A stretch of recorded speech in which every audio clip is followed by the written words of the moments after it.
in the 1800s, first as a textiles dye for clothing, and then Uh-huh. it was tested on human beings for medical applications, and it was found to have antifungal, antioxidant, and anti-malarial properties. It's more recently been used as like an aquarium cleaner for like fish tanks and stuff. Mm-hmm. And on humans, it's been tested and it's improved memory and combated and prevented Alzheimer's. I would highly recommend it. It's changed my life. It's changed my father's life, who is in his early 60s. Alzheimer's runs in my family, and he suffers from migraine headaches, and his memory has improved, and his migraine headaches have gone down like 90%. Like, Yeah. if he had found this, um, you know, when he was a child, like his entire life would be completely different. He used to suffer from migraines 3 to 4 or 5 days a week sometimes. Like I've seen him out. I've seen him out for 5 days straight with a migraine. It's terrible. And yeah, he's doing really well. I take it because I was doing ivermectin for a parasite cleanse, and the ivermectin kind of makes me a little sluggish, a little slow. So I just wanted an energy boost. But dude, I'm telling you, I wish I knew about methylene blue earlier. You can get it on Amazon. I Mm-hmm. could send you a link if you're interested. I Yeah, wouldn't. please I send me don't a link. normally like. Yeah, I don't normally hard sell things, but if anybody is suffering uh, from like migraines or just feeling like fatigued and stuff, this stuff is great. And if you think about it, right, our bodies are like 80% water. Our brains are 80% water, whatever the ratio is. It's a lot of water. And this stuff is used to remove parasites from fish tanks. And our bodies are basically just giant fish tanks with microorganisms, you know? So it's pretty cool. I'll send it. I'll at you in the live stream chat, and I'll post a link. Yeah, sure. Thank you, man. I need something like that. I've been taking lion's mane, and it's slightly boosted my memory. Dude, yeah, continue with the Lions meeting, 100%. Um, let's see here. Let's just look at see if I can find it on Amazon. Um, yeah, dude, I'm trying to get my hands on some lion's mane as well. I want to do some mushroom logs at my buddy's property and get those rolling so I can start harvesting my own. Actually, I think I got a link to some good lines made on Amazon for you guys. Hold on, I got a. They do a couple different Oh, they actually do all of the mushrooms, and I use all of them. They're really really good. I'll post it for you guys. Thank you. Yeah, All right, got I it. just posted that in the chat, dude. Yeah, and it's cheap, bro, and it lasts you like a month. Like I would recommend starting off with like 3 drops in the morning, 3 drops at night. And what I do, Mhm. do you take aspirin? No, I don't take aspirin. Okay, it's there's some pretty decent science behind it that aspirin's just really good for us. If you could find like an organic brand or like a I would call like a gentle pharmaceutical company, if they even exist, that produces it. What I like to do is just put the drops onto the aspirin pill and then just eat it off of a spoon because otherwise it's going to stain your mouth blue for like hours. And unless you don't give a shit, if you don't give a shit having blue lips and stuff, then just put it in some water or just drop it right into the back of your mouth or something like that. But game changer, absolute game changer. Like I noticed it in everything from like when I go skateboarding, when I play ping pong. Uh, I have all this great energy. I sleep really well, and I can give you a little bit of the science behind it. So methylene blue, when it enters our bloodstream, it increases ATP production, Uh huh. and that regulates cell cell growth and like cell. I'm trying to think of the word for it. I'm no scientist, buddy, but basically, it's good for you. You can look it up online if you really don't, uh, or if you really do want to understand more about it. But I think you can take my word for it. Sure thing, man. I appreciate it. I'm definitely gonna order this shit. Do you know what also helps boost testosterone? Spicy foods. Eat a lot of curcumin in like peppers and stuff. Yeah. I do cold showers, tons of hot sauce. Um, what else do I do? I mean, I smoke nicotine. That increases testosterone. I obviously do not engage in any form of sodomy. So, nothing. No FAP for years, basically. Pornography is a weapon. It destroys the minds of young men and women, etc., etc. I'm not going to go on that rant right now. Um, Drink lots of water. Yeah. I don't. Oh, yeah. Stay away from processed foods if you want your hormone levels to be natural. Do not eat processed foods, dude. Like Oh when I yeah, for sure. when I moved back home from working and living on a farm where I just had access to only clean food, I lost 40 pounds because I'm not going to eat junk. I'm just not going to eat it. Then I can't afford to be eating the way I was. Yeah. But it's all good. I'm still ripped. I just I just lost a lot of farm weight, so to speak. Damn, bro. I really need that. All right. Yeah, I really need that Like stuff, I pretty man. Yeah, I just buy meat from my homie who's a butcher and raises animals holistically, and then I buy raw milk from this one grocery store, and that's pretty much I eat. Oh, and organic eggs, or uh, I can't remember what the term is, but the one where they're like actually outside seeing the light of day. And that's even those two things, like the milk and the eggs. I'll be able to source those organically, like straight from the farm, very very soon. I'm trying to start my own dairy business here in Southern California. Um, I have a long way to go, but I've got my business plans written up. I'm building contacts. I'm working in the area that I plan on producing the goods for. So things are rolling. Things are rolling. That's awesome, dude. Yeah, dude, it's my dream. It's my dream, dude, to produce good food for people and start a family and settle down and just have the whole family uh, helping me make good food, helping me keep people healthy. Yo, bro. If you do, get, what's the word? When you do launch this, let me know, bro, because I'm down to join and help you, bro. Are you looking for a job outside of LA? Because I know you're out here, but like, if you have a vehicle, there's work to be done. Fuck You yeah, know where bro. Ojai? You know where Ojai is? No, I It's do about not. an hour and a half. It's about an hour and a half north of Los Angeles, by Santa Barbara. Okay, I could probably look that up. Yeah, dude. Yeah, Santa Yeah, Barbara I isn't think really there's going that to be a far. lot of work. There's going to be a lot of work to do.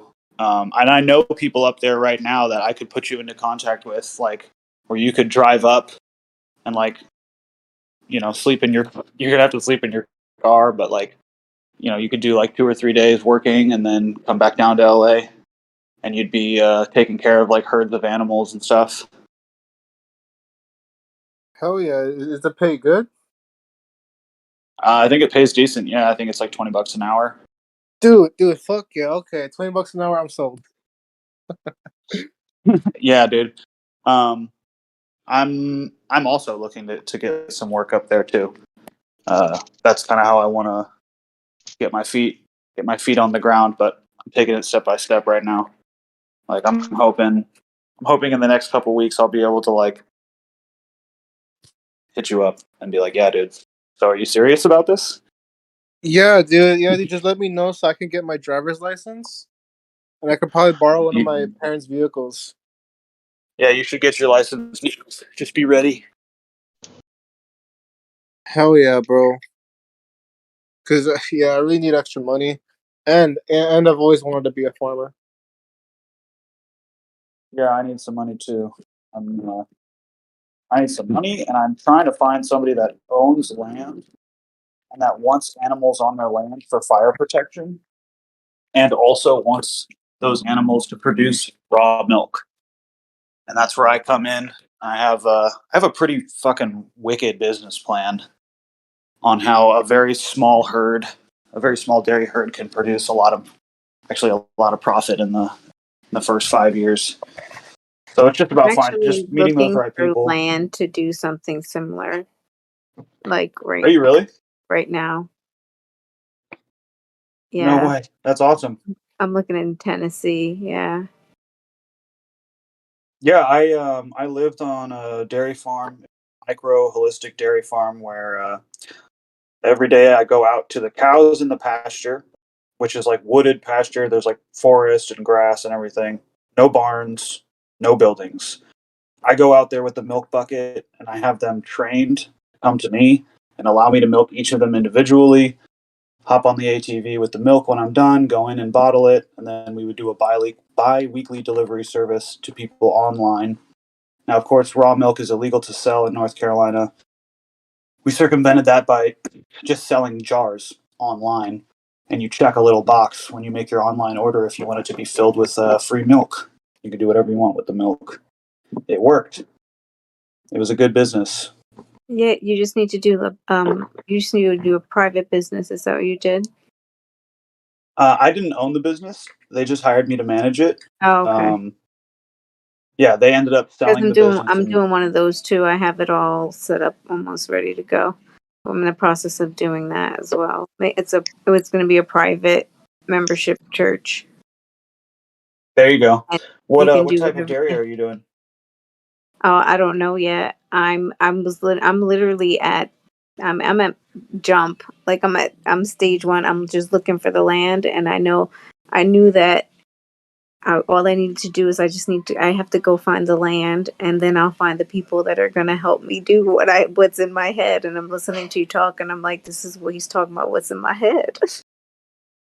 Yeah, that's awesome.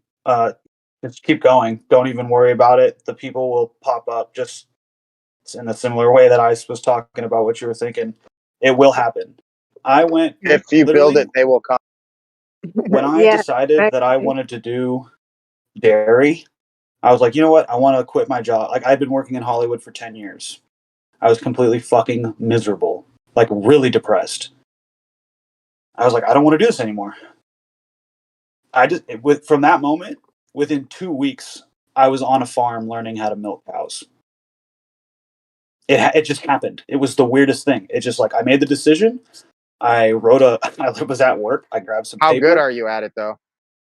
Good, really Can good. you do it? To the Can you point. do it like? Can you do it with no hands?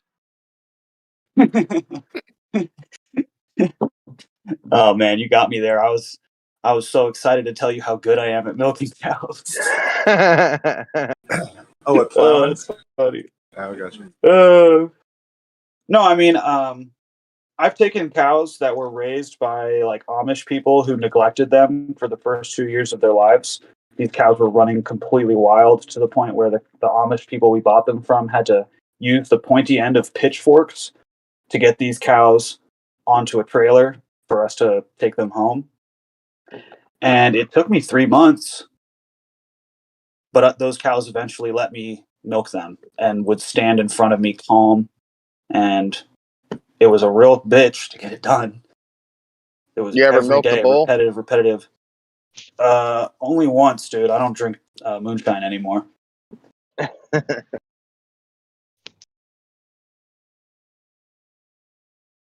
But Yeah, yeah, I want to have just like a small farm, and I want to have like a nice big greenhouse to produce year-round vegetables and people, and it'll be a church, a market, a small restaurant attached, just all one-stop shop for everything I for people to just got an come and idea buy for you. from. Should use the Jesus coin as all your currency. You heard of the Jesus coin? It's a cryptocurrency for Christians. No, I haven't heard of it. Yeah, look it up. How many? I spent $150. I got like over 2 billion coins. How many acres are you looking for, if you don't mind me asking? I was hoping to get something around 5 Okay. or more. Like I just have to. It depends on where I'm at and the price and stuff like that. Have a little bit of money, but not a lot of bit of money. So Yeah, totally. You know what you might want to consider too is leasing land in the area that you're looking to purchase land, and getting started like that, finding like-minded people who have the land but don't have the time, because that's what most people don't have. They don't have. They're sitting on yeah, acres, they have a. and I all they kind need of have a is. bit of a call out for that, something like that too. Yeah, because I thought about that as well.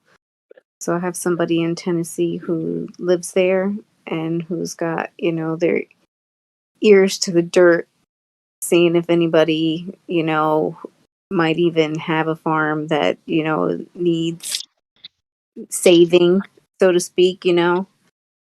They're they need help, they need remodeling, they need things fixed or something like that, where I could partner with or something like that. Absolutely. I mean, the way I transitioned so quickly, I offered my time for free, and I ended up managing their farm 6 months later. Because I'd never touched a farm before. I'd never been to a farm before. I was just a city boy who worked in Hollywood, and yeah, it was cool.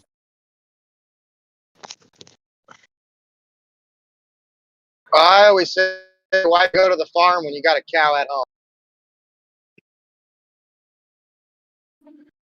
I stole You that kind of from cut Al out there. Bundy, by the way. Why what when you have a cow at home?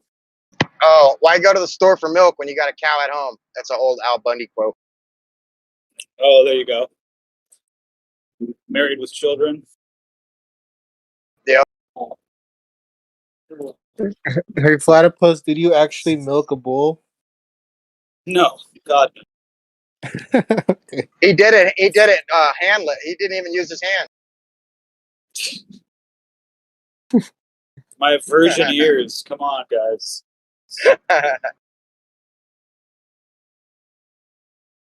No, I didn't just do cows though.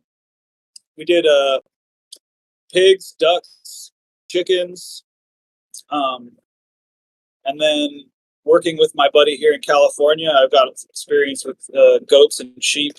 I did my first sheep slaughter the other day. You use a knife to slit its throat, and then you take the skin off and take the guts out, throw it in a cooler, and take it home. It's kind of a cool experience. I thought I I'd feel a bet. certain type of way about slicing an animal's throat, but it I wasn't couldn't do it. anything. It was just like, dude, it was literally, that's what, I mean, I have a biblical standpoint of God gave us the animals for food. And, I mean, yeah, the sheep just let me do it. Just put it on I've its done a back. sheep And as well. yeah, The important it's thing is to not let insane. it see the knife, because if the sheep sees the knife, sometimes they know what's about to happen, and they get really really scared and poo themselves. Like I when I did it, I felt like bad, so I tried to do everything to make it like as less thingy, because they do know what's gonna happen, sometimes. Well, mine definitely didn't see it coming. I was pretty quick about it. I honestly used too much force. I couldn't believe it. I had my knuckles in the dirt. Like, the knife was really sharp. I just had no idea that a knife could cut through living flesh that quickly. It was very Yeah. surprising. Who taught you how to do it? Because people think it's like just straightforward. It's not. It's you can practice it to become better, so you know exactly like how and where to cut. Right. My friend runs his own butchery business, Ah, and okay. I've helped him slaughter before, but that was the first time he asked me if I wanted to do one. Did he show you how to do So it, or have you been watching absolutely, him do it before? Well, I'd watched him done it before, and he was standing there right with me and told me, like, Yeah. showed me how to identify where to make the kill cut. And, Yeah. I did a good job. I hit both arteries in one cut. So It's a weird feeling, isn't it? It's a weird feeling, but it's kind of nice because I like knowing where my food comes from, and doing it to that level, that where it's so intimate that you're killing the animal it's yourself. I think there's something like poetic about it, and plus it's clean. It's nice and clean. I like knowing exactly where my food comes from. We were out in the middle of a field, so it was just like when we were done, what was left is just a blood stain on some laid down grass, like where you could just see where the sheep had made its impression, and That's all the guts something beautiful went to about it. that. Yeah, dude, there was something beautiful about it. I was like, I felt really good. I was like, man, like, I know where this food is Like a coming from. hunter. You feel like a hunter, like a lion. Absolutely. It was a great feeling. When we did the sheep, it was me, my dad, and my cousin who did it, who actually did the thing, and my little sister was there crying. She's like, "Oh, the sheep," and my brother, who was 3 years old at the time, he's like, "Cut his balls off, cut his balls off." I'm like, crazy, but the sheep saw the knife. Because they eat balls back where my dad's from. It's like a delicacy, and my brother's like, "Cut the balls off, I want them." But anyways, the sheep saw the knife, and when it saw the knife, it got really scared. It panicked, and it started shitting itself, and I felt a bit bad. But like, it was so quick though when it. And it was just because it saw the knife. Because I've done it before as well. This was the second time. I've done it before, and that time nothing happened. Like it didn't see it coming. I've been to a chicken slaughter with a Reformed Amish family, and the children were so young. Like they've just been introduced this their entire lives. Yeah, it's normal to them. There was totally normal. It wasn't like not, no offense to the kid that you were describing, but it wasn't like, oh yeah, we're gonna kill the chickens. It was just like, yeah, we're getting dinner. Yeah. This is how we get dinner, with a smile and a song. It was weird, but in a good way. That's the thing, it's normal, obviously, because they used to it from kids brought. When I went back home where my dad's from the first time, my 8-year-old cousin, he was 8 at the time, showed me how to dismantle and clean a Kalashnikov, an AK-47. He's 8, and I was 15 at the time. And it's because it's normal that, it's just such a normal thing because it's been, it's a war zone. So what I'm trying to say is that it's only comparable in the sense that you're saying, with the kids, it was normal to them. Because when you, used to something from birth, even if it's like gruesome, gritty stuff, you kind of get numb to it, don't you?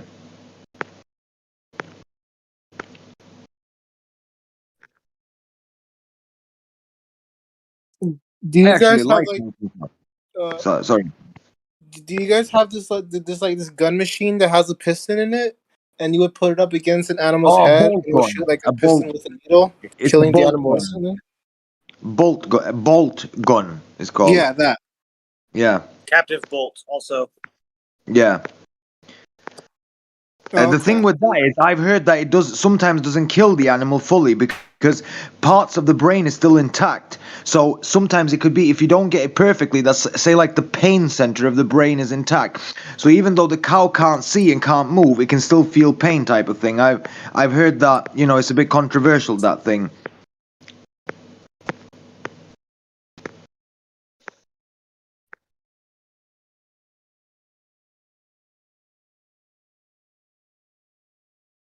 I've been to a place where they slaughter pigs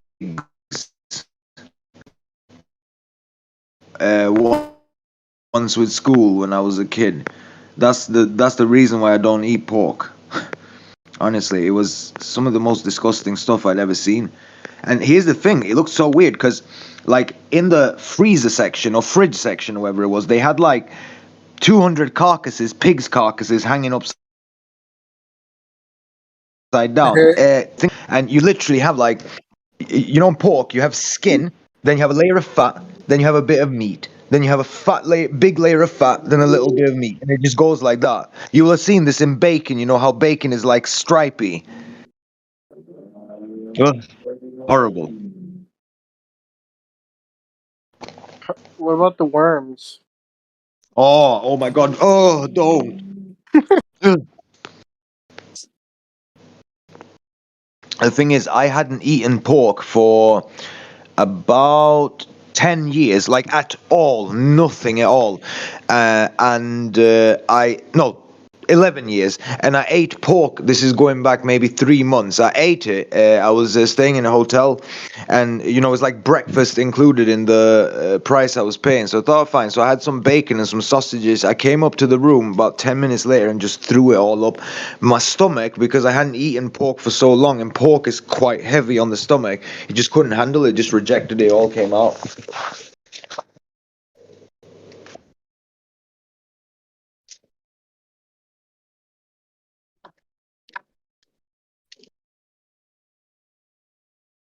Something about pork as well that's pretty disgusting is like, so I remember when I was down in Iraq, at one point I was traveling through Kirkuk, and Kirkuk was one of the cities that was like most heavily fought over. There was a lot of conflict going on there, and what had happened was, as we were driving through the city at this particular point, we're driving, and suddenly the driver started like zigzagging on the road, and I'm thinking, hey, what the fuck's going on? And I see like smoke, and I smell like the smell, and you can see like burning car parts, and all sorts of stuff like laying on the road, just scattered everywhere, and it's burning.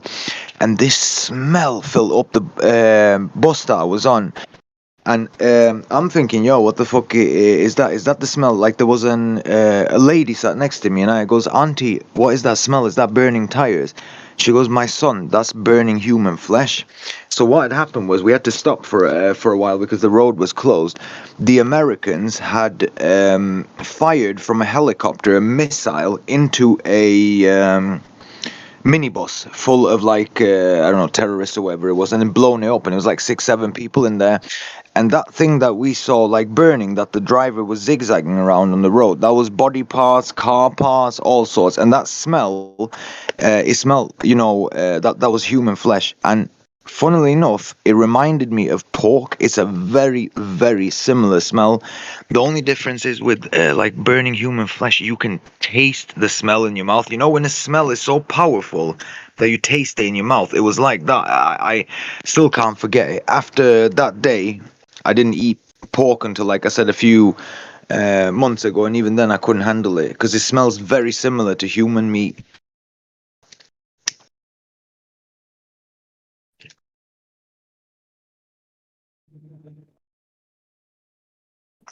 Did you guys know also there's a tribe in, I think it's Papua New Guinea or Africa, I can't remember now, that are like a cannibal tribe, and their word for human meat, if you translate it directly, it translates as a long pig human meat. That's quite funny.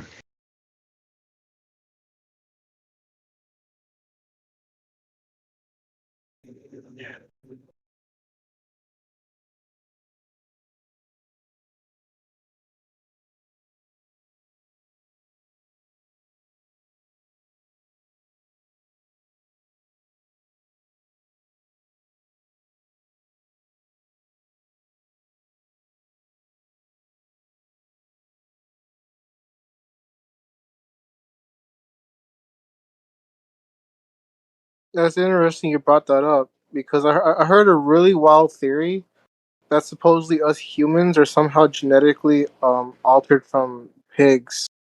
I heard some really weird fucking theories, man, in regards to pigs and humans. Well, there is something funny. There's a funny correlation because pigs and humans are the only two animals on the planet, on the entire planet, that have subcutaneous fat. So what that means is that we have our fat layer underneath the skin instead of above. All other animals, they have it the other way around, but pigs are the same. So if you look at a pig, it has skin, and then the fat comes underneath the skin. So like there's that's a bit weird, and we do have a lot of structurally similar DNA to pigs as well. I was gonna say there's a tribe in South America somewhere that they're cannibals, but the government had outlawed like cannibalism. And I don't know if they threatened the tribe or what happened, but this is from what I heard a long time ago. So they substituted human meat for pig, and I guess like they say it tastes the same. Yeah, I can imagine, bro. Because that's the story I just told about Iraq, where when I smell human meat, it smells exactly the same. It's just human flesh smells a little bit stronger than pork, but it's very, very similar smell, bro. It's fucking scary.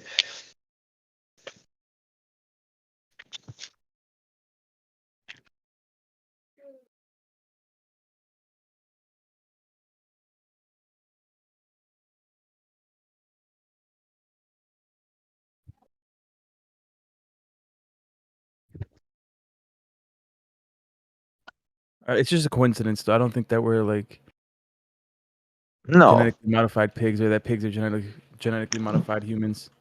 you know what I heard? I heard something along the same lines, a crazy theory that pigs are like a genetically engineered animal that they have had human genes put into them to make them like domesticated, and basically they were created by the Anunnaki as a source of food, something that's easy and quick to raise to feed. I don't know, themselves or people. I'm not sure. That's what I've heard, but I think that's maybe a little bit far out there. Yeah, it's a But stretch. I don't believe it. but you never know, man. The world's fucking crazy, man. End of the day, man. This is a crazy world.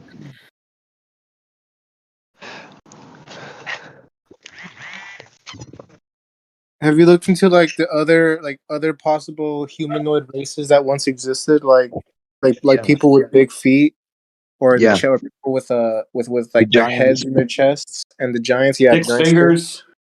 Six Yeah. with fingers. two Don't forget rows of about teeth. that. The giants with 2 rows of teeth are like 10 foot tall. I heard. Well, I not heard. I read. I'm not sure if this is true or no. And I've seen a photograph. And I don't know if it's fake. But the Smithsonian. This is going back like 100 years or something. That apparently they found a skeleton in America that was like 15, 20 feet tall or some shit like that. I'm Dude, not sure if that's true or no. I actually follow a page on Instagram, and this page basically collects like really old newspapers talking about this giants being discovered. Hmm. Like there's hundreds of articles and hundreds of newspapers out there that talk about giants ranging from 10 feet tall to even 30 feet tall being found all over the world. So yeah, no doubt Personally, giants did exist.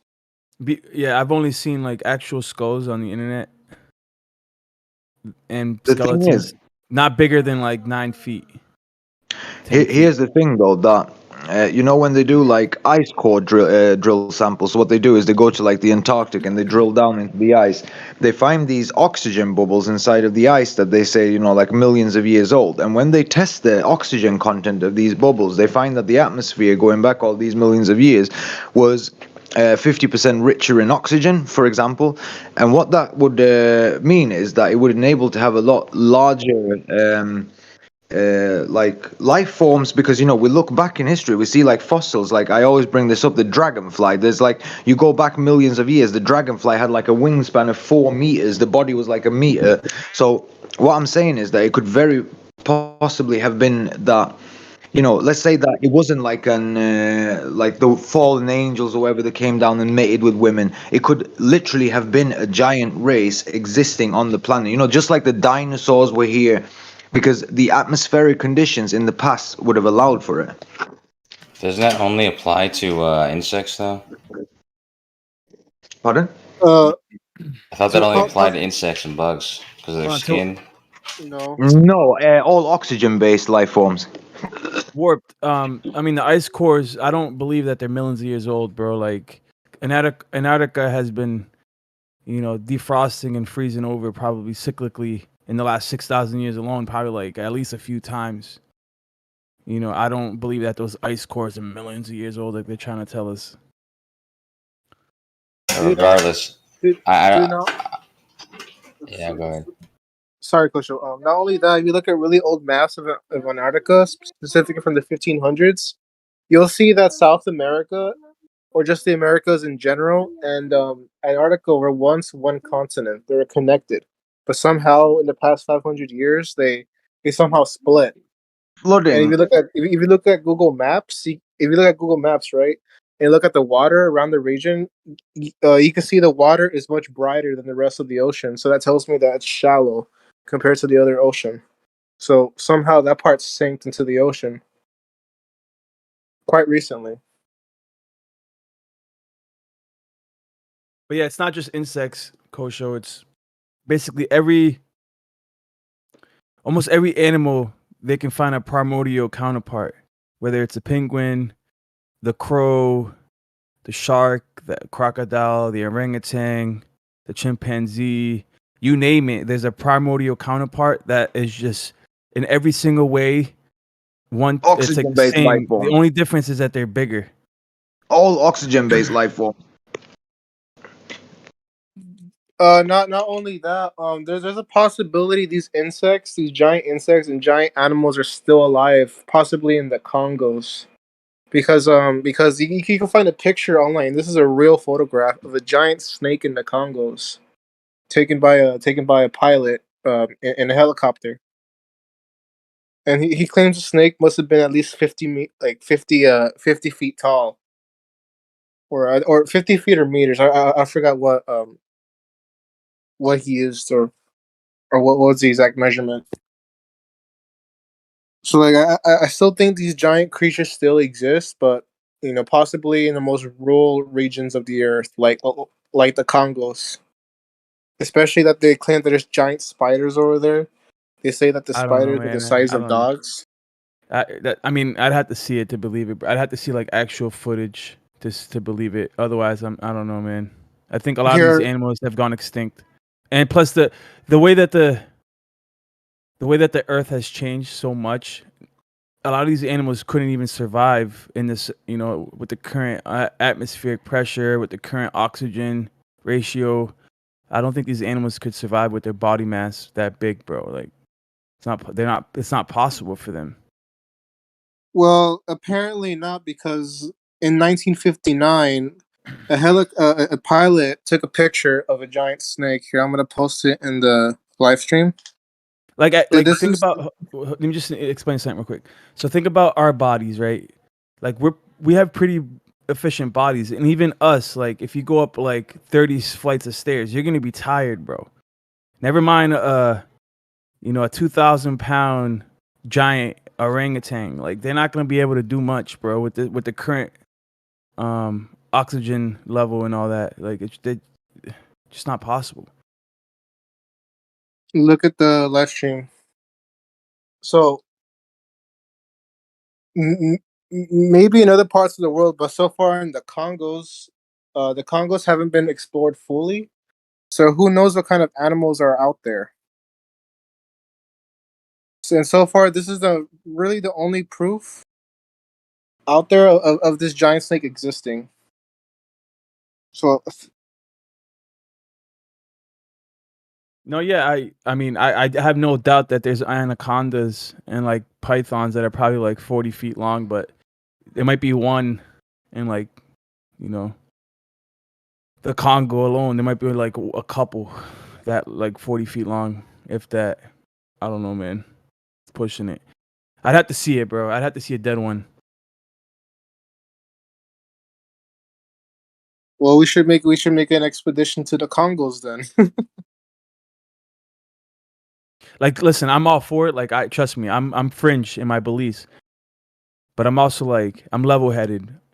I don't think that there's like T-Rexes roaming in the Congo. I don't think that there's like pterodactyls flying around in South America, or the thunderbird, like some people say. I don't think they exist anymore. I think they went extinct.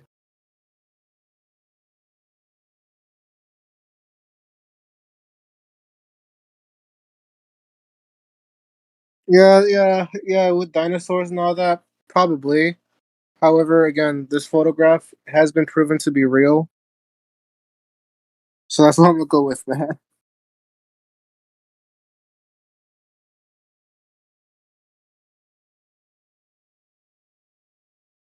Even that photo looks kind of fake, bro. To be honest, it's too shiny, bro. It looks like it was like photoshopped on there.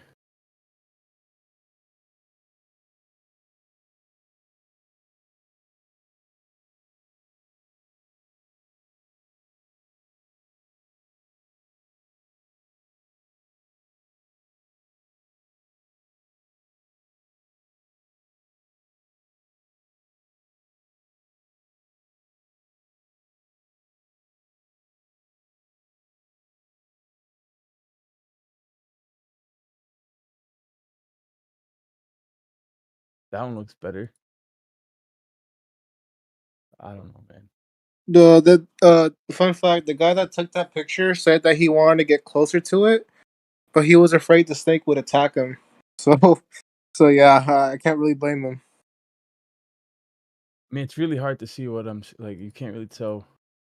Like, what is that? Are those bushes, trees? Like, what is that? Yeah. This is in the most like rural region of the Congo. So yeah, you're looking at a bunch of trees, bushes, all that stuff, dude. Like again, the Congos haven't been fully explored yet, so who knows what's really out there. But all I know is that this has been a proven picture, so I'm just gonna go with that for now.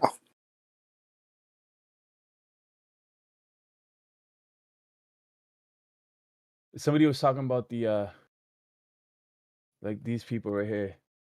I forget what they're called. Yeah, I was talking about them. Yeah, Yeah, bro. I know. I'm in Tartarian groups, bro. I know what you're talking about. me too. Yeah, the dog people, all that. What's his name? Saint Christopher, I believe. The This is a fraud right here. This was a hoax. The last one I posted, that's a hoax. Is that AI generated? I don't know what it is, but it's Photoshop. They found the actual picture using Google. You know how they Google locates like original pictures where they came from. They found the original picture, bro. This is obviously been edited. Oh, okay.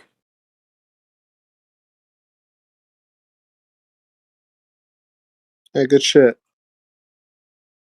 It's just that you have to be really skeptical on these Tartarian groups because now there's like AI generated art. So a lot of pictures I see nowadays are just bullshit. Tell me about it, bro. People are so stupid because um before AI like got big and people were first started making like AI imagery, like they were posting in Tartarian groups and everybody was falling for it, bro. Yeah, I remember that. I was trying to I'm telling people like, listen, that's obviously AI, and they're like, oh, hi, you're just a hater. It's like, no, I'm not. I'm telling you, it's AI.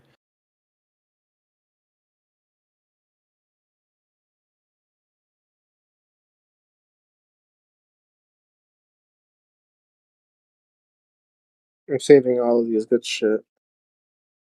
That's in my gallery that I had on my computer. I'm just Nice. Like I have to update my gallery. It's been years since I've updated it.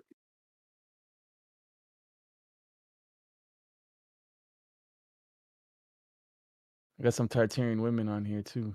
Or I don't know what if they're Tartarian, but they look pretty cool.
I suggest you follow Earwan if you want to get some real Tartarian info.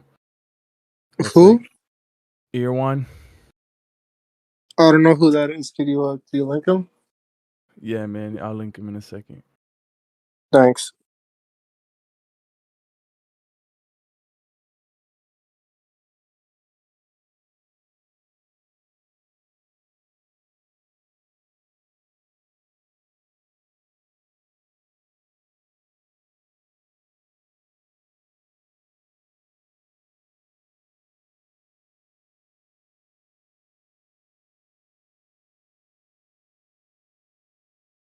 Have you guys heard about the 411 missing cases?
There's some dinosaur imagery going back thousands of years, bro, before they were called dinosaurs.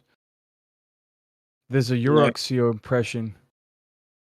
No, I don't know what you guys call this, but look at this. What the hell is that?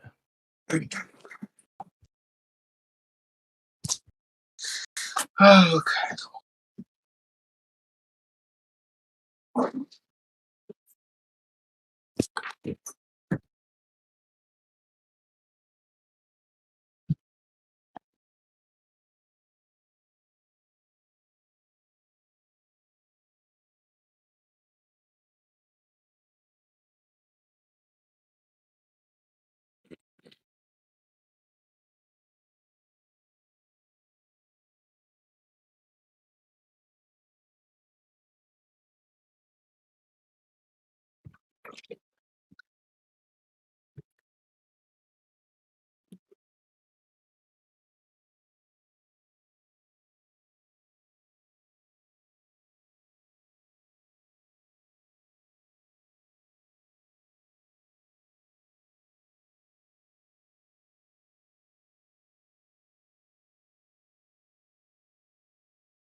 Hey, so does anybody in here know about the 411 missing cases?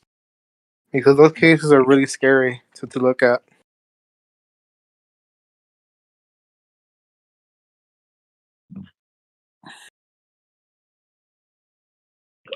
Yeah, I've looked into that. I forget the park ranger's name that wrote that book and like tried getting the FBI to do like a formal investigation and was denied. I Are forgot you how talking many about? years he like. Are you talking about David Paulides? Yeah, that's him. Yeah. Oh man, those cases like they're so mysterious. Like, do you have any theories of what's going on, Desto? Uh, yeah. I don't know like how comfortable I am with like talking about it, but yeah. Maybe this might help. I my personal theory from what I looked into that it could probably be uh spirits kidnapping people, but in mythology they're known as the Fae folk. Fairies. Like I think the Fae theory is very interesting when comparing when comparing that to the 411 missing cases. I think they're connected somehow. What do you think, Desto?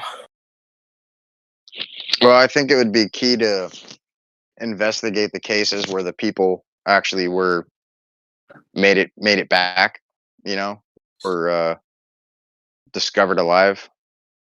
And I don't think there's too many of them, but yeah, Yeah, I feel like investigating or interviewing those people would probably be the best bet. for sure. However, from what I looked into, the people that do come back, they don't remember what happened to them. Like that's the scary part about it. They they forget what happened. Yeah, yeah, a lot of them don't have any recollection of what took place, and then some of them do. So I don't know, like not a lot of memory, but like faint memories. Did you did you hear the case about the 3-year-old boy that claimed that he was like taken by robots under in the cave? No, I didn't hear that one. Oh man, that's one of the most fascinating cases. But like, but when I say robot, I don't the kid doesn't mean like a literal robot. The the kid claimed that he was taken by a woman that looks like his grandma, and this woman led him into a cave underground where he said that there's like a lot more children in that cave, and apparently like his grandma. Okay, so this woman looks like his grandma, and apparently this grandma. Sorry, this woman that looks like his grandma acts like a robot. She has no emotion, no feeling, nothing. So that's why the kid calls her a robot, is because she doesn't act human. So this creature or whatever this thing is asks the little boy to poop on a piece of paper or to poop on something, but the boy said no. And according to him, I've heard this. sorry, what? Sorry to interrupt. I've heard this. Yeah. Okay, so anyway, the this robot thing got mad at the kid, and it let the kid back outside, and it told the kid to wait in a bush to where the kid was found. And the most interesting part about the case is that the grandma, 2 weeks prior to this, was out there visiting was out there in the park with her friend, and she said that that right when they were going to sleep, she saw two red eyes in the forest staring at her. And when her and her friend went to bed, and when they woke up, she woke up outside of the tent with what do you call, with like a hole in her neck. You know how like when you inject something into your neck, it leaves a hole. Like that's what she woke up with. Same with her friend, and this was 2 weeks prior to this incident. So that's very interesting from the 411 case that I learned about. Um, I don't know what the other guy, but the other guy that knows it. If you have the video, please post it because that's a very interesting case.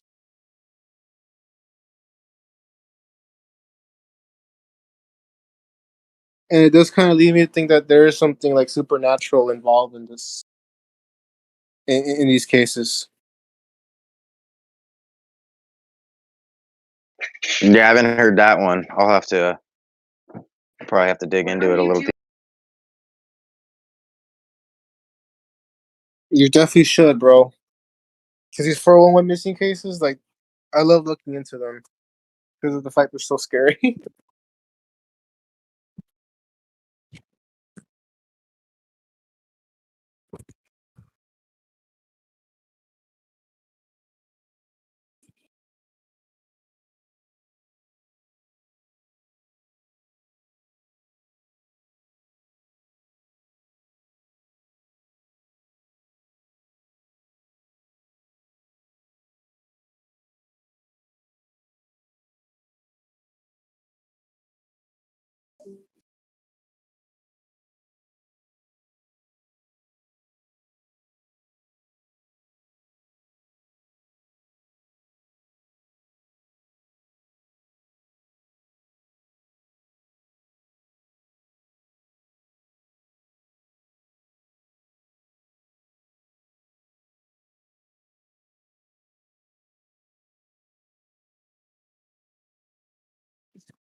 Sorry, kids just got home and my lady. What did I miss?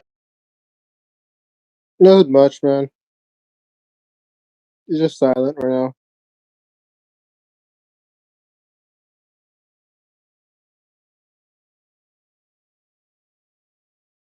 Oh, everything, bro. You missed everything. NASA just disclosed that the Earth is actually flat, and they've been lying to us. That just happened now in the last 3 minutes.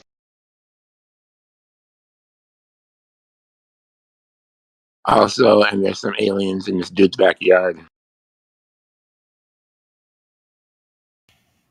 All right, players. Hey, let me ask you guys a question since you're just talking about some fucking weird shit. You're weird. Yeah, a little bit, but yeah, dude.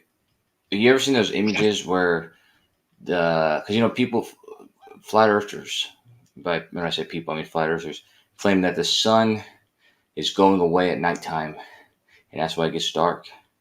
And Yeah. even though most of the time we see the sun set, Mhm. and it's normal signs, there are some footage out there where you actually see the sun shrink and then the light diminishes as the sun disappears. You guys seen these footages? Yeah, of course. Yeah, Godric, I know you've seen that, right? Flatty McFlats. No, I yeah, have yeah, show it to us. I have a I don't want to follow show. up. I'm not gonna flat smack you, Godric. I have a follow up on top of that as well. That because if the Earth was flat and that was the case, why can't we go up on a tall mountain, place a telescope, and aim it where the sun went when it quote unquote went down, and see it across the flat Earth? You can. Mm. That's why you know at the Burj Khalifa they have two different sunsets for Ramadan. Oh yeah, did you? I actually asked this question in this forum. Why can I experience two sunsets? Yeah, but you just said the opposite just now. No. I said if that was the case, that you like that the Earth was flat. Why can't I go up on a mountain with a Oh, telescope? I thought you said why can't. I thought you said why can't I? You saying why can't Oh, I? yeah. Okay. No, I meant you get what I mean, because they say that the sun doesn't set. They say that it just shrinks. It goes, out of your view. So why can't I go up on a mountain, aim it at the at the angle where the sun supposedly quote unquote set, and still see it if the Earth is flat, if it doesn't go behind a curve? Yeah, you got that boom clot accent, man. So I can't tell if you're saying can or can't. But you're saying can. CAN, right? Can, yeah. Otherwise, I say can't. What'd you just call me? I say can and can't, not cunt. Not cunt. No. You are a cunt as All well, right, though. though. No, I'm joking. Yeah, well, if you were Australian, that actually would be a term of endearment. So I'll just take it as that. But regardless, right. So these flat people have seen those examples. Yeah. Rakia has an example of that, and a lot of you guys have shown it to me before. Don't deny it, God. Don't leave it to me to show you your evidence, Godric. What were you getting at, bro? Like, what was your ultimate point with? Well, I gotta get somebody to take the bait. So What though? What's the trap, man? well, it's not a trap, but it is. It's not like interesting if none of them do take the bait, because otherwise it's just nobody cares. But typically they do care about this thing, so that's why I don't get it. Maybe they know that you're trying to trick them. It's not a trick though. It's a test I was thinking of. Fine, you guys are fine. From this day forward, let it be known that as flat earthers, you guys, we do not agree. We do not think that the sun disappears as it moves away. And those images that I've seen of the sun disappearing and then the light fading away because the sun is getting small and left, those don't exist. I don't know. I'm not a flat earther. Fair enough. I is not a flat earther. That's what I'm saying. Well, it looks like that was easier than I thought. That is extinguished. Easy day. Oh, are you hearing that, flat earthers? He's saying that you're scared. Oh, did you hear what he said about your mum? No, they all agree with me. They just said that's why they're not saying it, because they all agree that doesn't happen. Okay, fair enough. Maybe they agree the Earth isn't flat. I think that's what it is. They all. Oh, you guys agree the Earth isn't flat. That's what it is. Well, actually, better yet, you guys are agreeing it's a globe. Okay.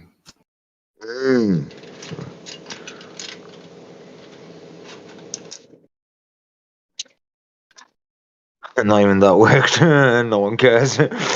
Crickets. It's like something's going on somewhere or something like that. There must be some sort of like flat Earth strip show that they're all watching or something. Everyone's been raptured. Me and you are the only two people left on Earth. Fuck. I knew it was something. No, that's not right. Jeremy would still be here too then.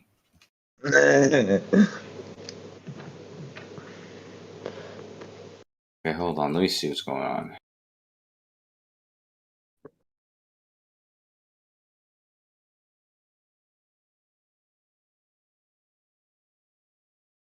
Thing is, I don't have any of these videos. I heard Witsit and David Weiss and what's his name? Dejournism talking about it on that debate last night. Which one? They debated these two weirdos. Have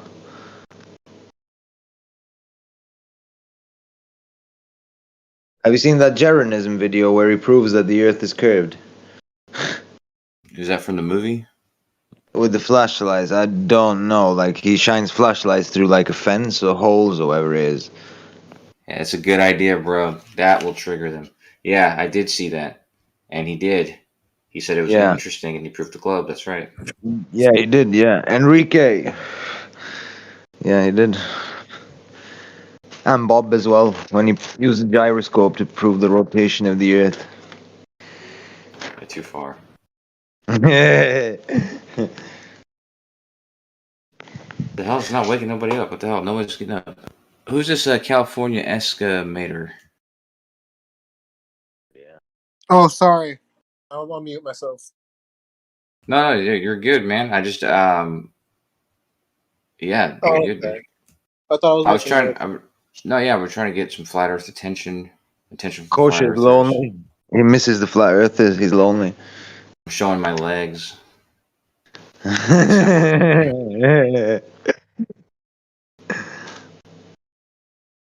Get the black swan. That's a pretty big deal. Bringing out the Was that big your hairy guns. legs? Black Swan, is that your hairy legs? Yeah, that's what I call them. That's right. Now they got this argument. 2019. It was the argument that killed the globe. Oh, the oil rig. That's right. Yeah, and it still holds up. That's the best part. Well, of course, it still holds up. It killed the globe then, and it kills it now. Come on, Kosho. I know you don't feel that way, Kosho. It's almost cheating to bring it up, dude. To bring up the black swan. Like a low blow, dude.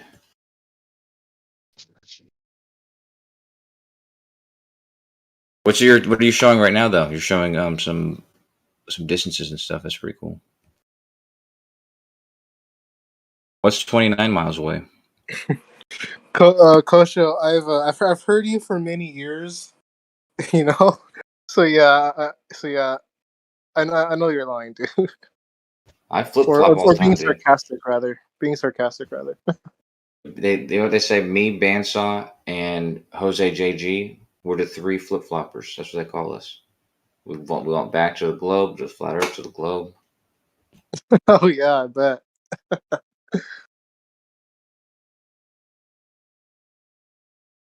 Actually, there was another flip flopper. What was his name? Not Flatzoid.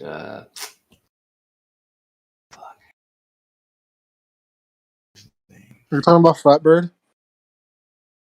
No, I think it started with Z. That's gonna bother me. Oh well. Oh yes, I know who you're talking about. He's Dutch. Okay, never mind. Zinderage. That's what it is. Zinderage. Oh, never mind then. I was thinking of Zanuck. No, I don't think Zanuck. Zanuck. If Zanuck flip flopped, that would be the end of the globe. You know, I would believe that. Yeah, but the globe's already been ended anyway. We did lose one glober at one time. Brummy. Is he still around here? I haven't heard him speak in like a year. Well, he had a kid about a year ago. Oh, that explains it. Okay.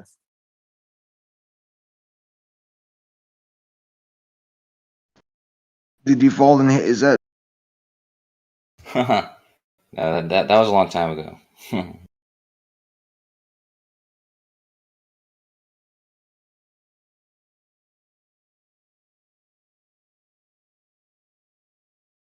All right. Well, California, since you're the only guy talking, I mean, have you seen those images where the sun disappears, shrinks, um, and then like the light just escapes and the light's gone and then it's dark? It's like time lapses of a sunset where the sun just basically fades away. You ever seen those gifs or videos? I've been a part of this community for like 4 years by this point. So at this point, yeah, I've pretty much seen like all the gifs and all the videos. Yeah, I know what you're talking about. I'm trying to find that one.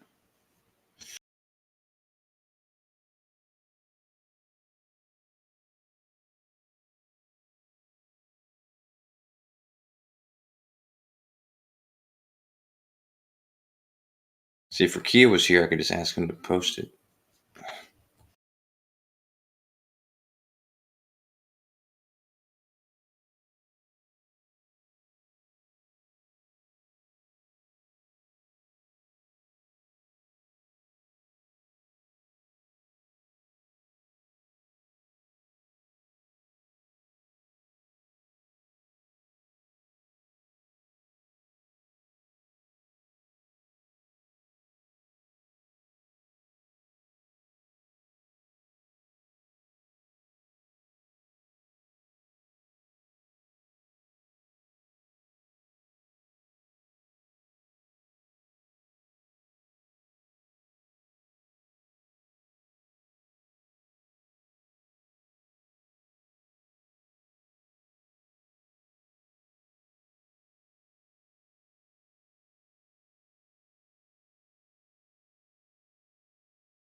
So what's going on in here today? Why is everybody quiet? That's a good question, SE. I forgot I was in here.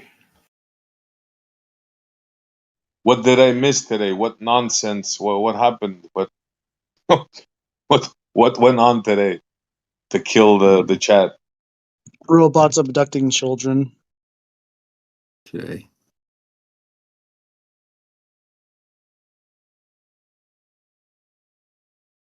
Did Test Kocho? SEO. I knew it. Go. As I said it. Oh, gee. I was just gonna run. I was gonna run it by you. Go on. I was just gonna make a joke. Did Kocho kill the chat? And as I said it, you started speaking. Go on, bro. Well, I came. The chat was already dead. I tried to, incite some sort of hostile, responses to me. Like I said, Jeranism, proved the globe and stuff like that, and nobody said anything. So anyway, yeah, the experiment, the test I was thinking of, like SE. Do you know those pictures or those videos? Like Rakia has one where like the sun, that she shows the sunset and it gets smaller and smaller, and then the light in the sky extinguishes as the sun disappears, and it just becomes dark. You seen those Oh yeah, videos or Bev gifs? has a couple of those too. Yeah, Rakia and Bev have some real good ones. Yep. Okay, what's your take on those observations? Well, there's even a couple of them. I think Bev has 2 or 3 of them. Maybe Rakia has it too. What's called the green flash, I believe it is. Sounds Is like it an green? STD. No. Bevan Rakita has it, huh? Hey, No, I'm serious uh, about this. Green Flash, huh? Hey, well, so what's so what's your take though? Well, to me, it looks like the sun goes further and further away, and then it just extinguishes. No, like, you can no longer see the light. Right, but in those videos, you're speaking about those videos, or you're speaking about in actuality, or in Well, in those your videos, experience? you see like the sun splitting in half. Like you see like it's like, what do you want to call it? A Fata Morgana, whatever you want to call it. It's like one of them makes a mushroom cloud. It's really freaked out. I mean, I don't know. I've seen one that was pretty clearly like it looked like the sun was actually getting smaller and becoming darker, and then the sky was becoming black. You know who Now had a you, good one like that too? Ranty yeah, had a freaking good one. yeah, It, maybe. it looked like it disappeared from the top, right? And what you see on the bottom is just a reflection, and you can clearly see the brightness on top. Yeah, there's a couple of good ones. I forgot about that one from Ranty before, of course, he switched over. But the obvious explanation for that is the same explanation I gave for that one video where the Artemis, the Orion capsule disappeared in the frame. Like you could see it. You could see them. I think you can see it in the Earth, and then like in the next shot, like the capsule disappears completely. And I don't know if you were there, but I know what's it and who's that German kid? Clay. Yeah, Clay. Yeah, sorry. Yeah, Clay was giving me a hard time about that one. He said that was the last time he had any respect for anything I had said or something along those lines. But I don't know if you were there for that, SE. But anyways, my opinion is very it's very simple, and it's just that the exposure settings are obviously being changed between those shots or between those frames, and that explains the disappearance of the craft. It also would explain why the sun behaves the way it does in those footages, and not really any time ever other than that, right? Because we've seen plenty of sunsets where that doesn't happen. But What are you anyway, saying? They changed the exposure? I can assure you, they didn't change the exposure settings. Maybe not manually. Assure that? Well, yeah, of course. If you're talking about Bev and Rakia, yeah, I'm sure of it. They didn't change the settings for that visual of the sun. They kept it at the same settings. Maybe they didn't change it manually. Right, it could have been automatically. adjusted. But also, it could be the case that What do you mean? the fact that they did. What do you mean automatically adjust? No, they have their thing on manual. Okay, regardless, they could that could be the error right there. Also, though, like I said, I have footage of the eclipse. When the eclipse occurs, Soundly didn't realize this at first, and Kaiser, who recorded the same eclipse, he actually skillfully adjusted his exposure as the eclipse was occurring, and so you can see that he can always see the moon. If you don't do that, like Soundly didn't do that, as the moon enters the shadow, if you were keeping your exposure settings the way it was before it was in the shadow, it just disappears completely. I can't speak for Rakia. I'm not sure. I'm pretty sure he shoots on manual, but I'm sure that Bev shoots on manual. He doesn't shoot on auto. I know, but I'm saying that could be the problem. What do you mean it could be the problem? You said if they adjust. That's what I'm saying. Soundly did not adjust it during his footage of the eclipse, right? And so if you're observing something very bright, your exposure settings are set for that. And let's say, for instance, in the case of the eclipse, it entered the shadow, or in this case, the sunset. Let's say there was like thick clouds at some point, just enough to really change the magnitude of the brightness of the sun.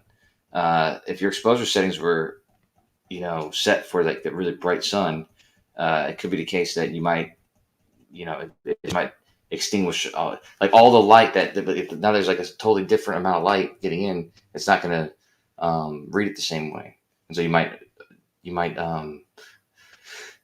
observe it like it's disappearing or something. I'm trying to find the footage so it makes more sense, but that's what it clearly looks like it's happening. And I just happen to have two video cameras that are identical. And I was just thinking, like, I could just observe a sunset and do exactly that. I could just, keep the exposure settings on one, to where it's not corrected, and then I can correct them on the other one and observe the sunset in both cases.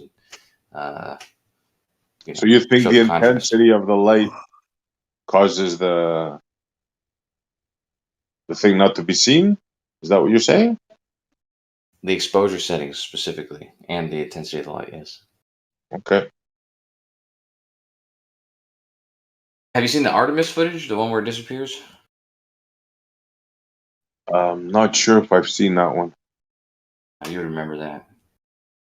Surprising, you were obsessed with the Artemis when the mission was happening, but until I got fed up. I go, this is a joke. How could people believe this? I mean, and we're still waiting for the high res. I knew it was going to be a scam. Did we get the high res pictures yet? No. Where are they? Did we get from liftoff to the moon like they said? No. So never said that. Never said, hey, we're going to release completely uncut footage from liftoff till we get to the moon. They never said that at all. How about the high res ones? Where are those? High res footage? Well, I mean, I know where the catalog of data is. I've seen images of the stars from that mission, but I don't know. I don't have like a full catalog of them. But I got a few low resolution ones. No, that was comical. Anybody that believed that mission, I mean, but wait, we're gonna get more laughs because they're gonna pretend they have people in the next mission. Yeah, that's really hilarious. Which is next year. Oh, that's gonna be something. Oh yeah, can't wait for that one. How many cameras you think they're gonna put near the window, or how many shots do you think that the astronauts are gonna hold the camera out from the window as they're on their journey? I'll tell you, zero, not one. Yep. You don't think they're gonna take any pictures? What are you talking about? Their capsule has windows in front, right? I believe so. It's got cameras all over it too. Yeah. No, on the previous mission, they had 2 cameras in the capsule. Funny, I think at least one. Where did you think they put it? Behind the dummy, right? Now, nobody thought to put a camera in one of the 2 windows in the front of the capsule. Not one person thought of that. Where? Wait, to look where? in the front of the capsule. Like, when you're driving your car, the window in front of you, not on your muffler, not on the side, in the front, in the direction of travel. Do you They have think one. they They have. might They have think one of there. that? They have one there. Where? They don't have one. Yeah, they have one facing forward, one facing backwards. They have 16 of them. Have you ever? I mean, I showed you the website. The website has like the model of it, and you can like click on all the different cameras that it has. Hold on. Not one of them was pointed forward in the capsule where it could be shielded, where you can have a perfect view from the capsule in front as it's going towards its mission. This just sounds like a weird request. Like if you worked at NASA and you're like, "Hey guys, where's the camera that's in the capsule looking out?" Like what? Like don't worry about it, SC. We don't need one there. Of course, They have one yeah. out. They have one outside looking out. Why do they need one No, they inside the don't. capsule looking out? Yeah, they do. They Yep. don't have crap, bro. They have 16 cameras, none of which were high res that we got. All crappy pictures of wings and all kinds of nonsense, like pure nonsense, bro. So now I repeat to you the second mission with the people inside. How many cameras facing outward are going to show us from the beginning of the mission till the time they reach to the moon? I bet you 0. How much you want to bet? I hope none. You hope none. You're probably going to get none. What more can I ask for?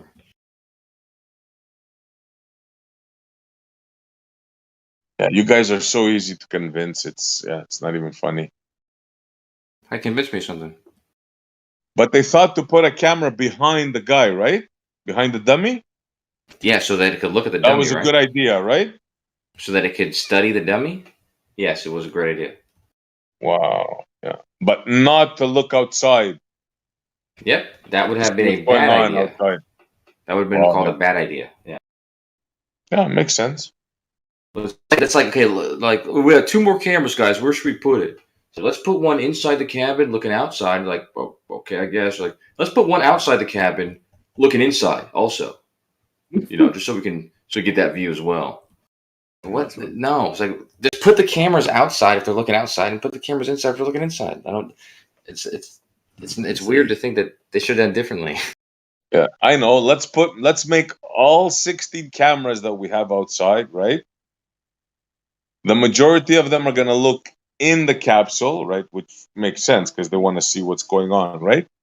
But none of these cameras are going to be high resolution. They're all going to be crappy. Let's find the crappiest cameras we can find that we can possibly order, right? Make sure they're the lowest resolution pieces of junk. That's what we're going to put on a $1 billion spacecraft. Yeah, that makes sense.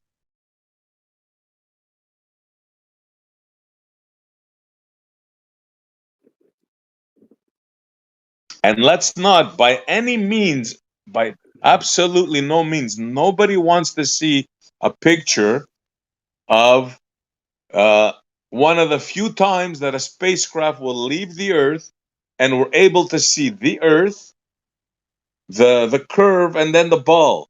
I mean, nobody wants to see that, right? Wait, what? Nobody What are you wants to saying? see like a spaceship leaving and the ground, and then you see the clouds, and then you see the curve, and then you see what appears to be a ball getting smaller and smaller, like the Earth where we live. I'm sure nobody wants to see that, right? Wouldn't that be like 2 days later? Bro, give it up, man.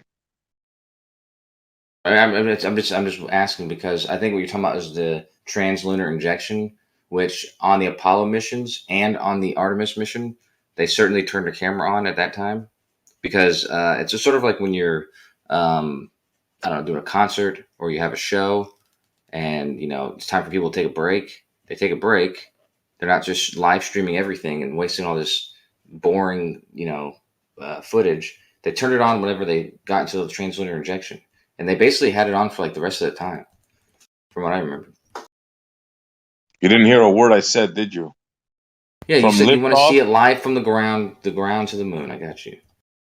You're gonna sit there for 2 days. Oh yeah. Yeah, they should have that. Exactly. If this was a military mission, which it was, if it happened, they would have that. Absolutely. Every second of the mission would be recorded from It was. multiple angles. Yes. And it was absolutely. And So you we understand didn't that? see any of it. We've seen the Yeah, you understand. crappiest video known to mankind. Streamed and what's recorded aren't necessarily the same thing. As a matter of fact, what's live streamed is typically what do you call it, compressed a great deal, and they're not going to actually have the the full catalog of the data because they have to send it back. The data that like the stuff that's recorded it didn't leave the craft. You know what I mean? Yeah, Like okay, I get that. Now it's a year later. How long has it been? Where is this footage? I want to see it. Well, you guys should be demanding it. It's you paid for it, not us. We're Canadian. I've talked to them, dude. I've gotten some of it, dude, but you'd be surprised. Actually, I don't know if you would be surprised. It's not the military that we're talking about, but it's the government. And I don't know. You I keep worked for believing that. I worked for the federal government before, dude. And I've talked to like 6 or 7 different people at NASA, like trying to collect like all the data or see like if it's all in one place. And it's not. It's not even close to being all in one place. There's like there's totally different people dealing with totally different aspects of the data. Like I think the data with the stars is like in Germany, but like but yeah. So it's like it's not just one like data set. You know what I mean? It's a bunch of different experiments they were doing, and those were run by different people. Well, as long as they have apologists and believers, they'll get away with it. Everybody forgotten about it now. No one's talking about it. They spend billions of dollars. They showed a couple of pictures of some cartoons, some CGI, and everybody bought it. Dude, they in this mission alone, they outdid all the images I would say from the previous Apollo missions. Right? Like they had so many instant classic shots that just you guys just sneeze on. It's like it's nothing, right? But they have so many shots of like the moon or the phases of the Earth with like the moon right next to the craft, and they got a bunch of cool shots like that. And the live stream was basically constant. Like it was almost not. It was almost never not showing us what was going on. Sometimes it was really boring, but yeah, I mean there was like nonstop footage. Nonsense, bro. Sheer nonsense. Everybody that saw what they showed, bro. Yeah, You're not a going good to the moon. Didn't they go to the moon and watch the moon get bigger and bigger and bigger until they got to the moon, and then it got smaller and smaller again? And yet, when they were at the moon, you could see this Earth as like a small, distant object. It was comical. What they showed was comical. Now, if you believe that, right, it's your opinion, no problem. But like I said, where's the high res? And where's the footage of liftoff? One of the biggest opportunities never happened since the 60s. They would have had an opportunity to show the Earth from the ground, lift off the ground, then you see the clouds, then you get higher and higher and higher, then you'll see the curve, then you'll see like half the Earth or whatever, and then more and more, and then there's your gorgeous ball spinning. Can you imagine the value of that video? If I had that video, I would become a trillionaire. I would have every company in the world paying me royalties so they can show that. Like the Apple, you give me that video, I'll become a trillionaire. Where is it?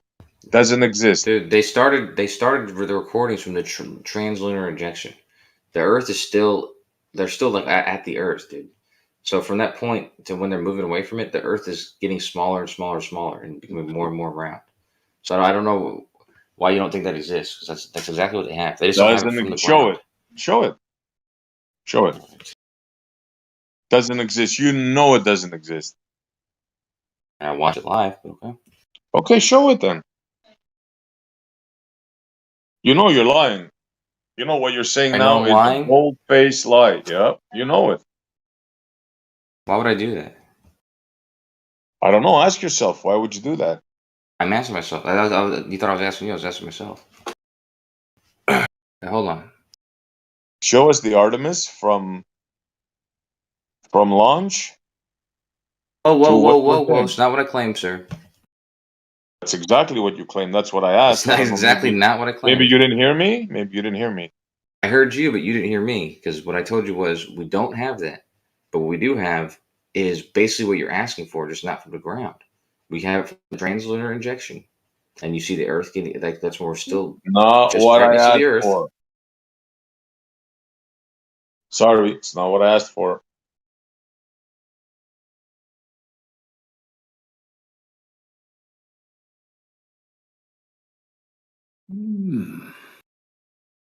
You know it doesn't exist. You know it's never been shown. So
is this your idea of a quality picture?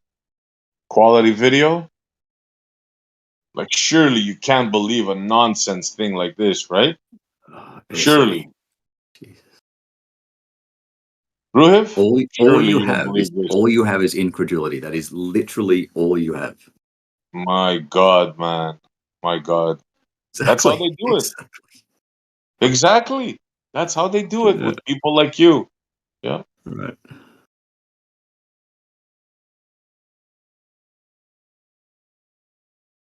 Like, how can you possibly look at that and say, yep, this is legit?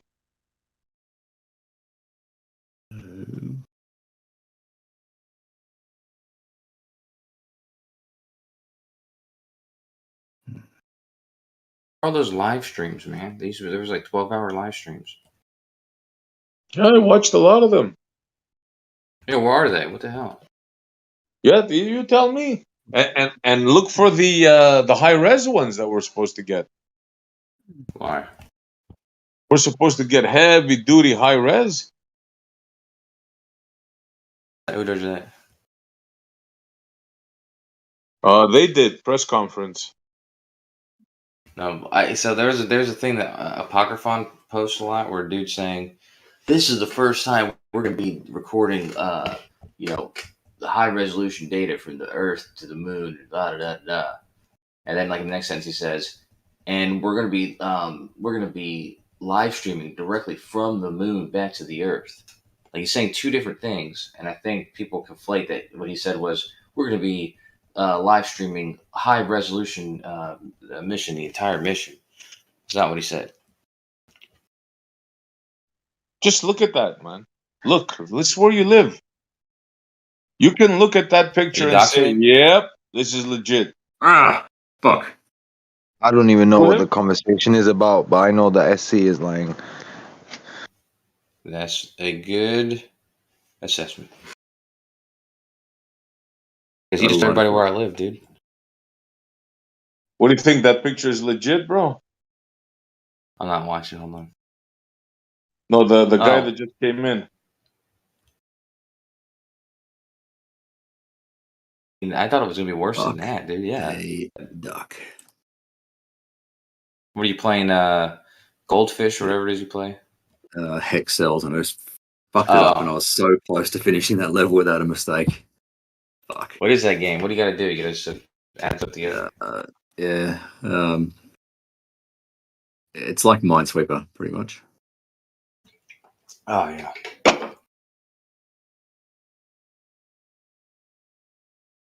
But you threw away all your money in Omaha. Oh, yeah. Yeah. That can get it can get addictive playing gambling online. My girlfriend was doing that for a while, but she plays dumb games now.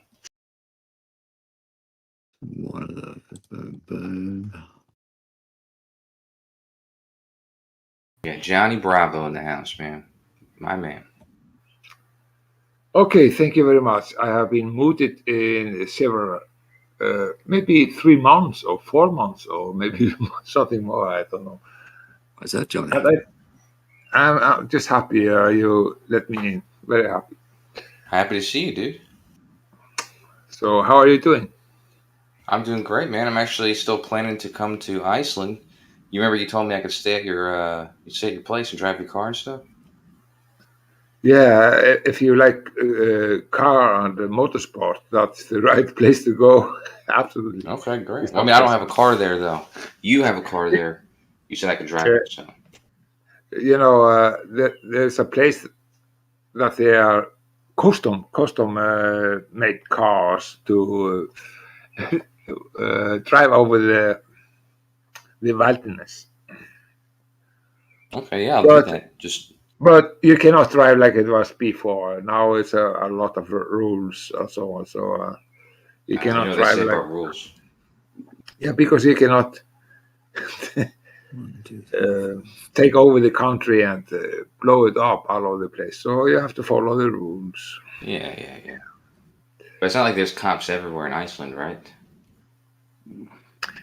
Yeah, and I will tell you, there is places that you can really let loose, make some challenge with people that it's a big sport in Iceland. That's like a street race, yeah. So there's a lot of opportunity to make something of it, and there's a lot of money also.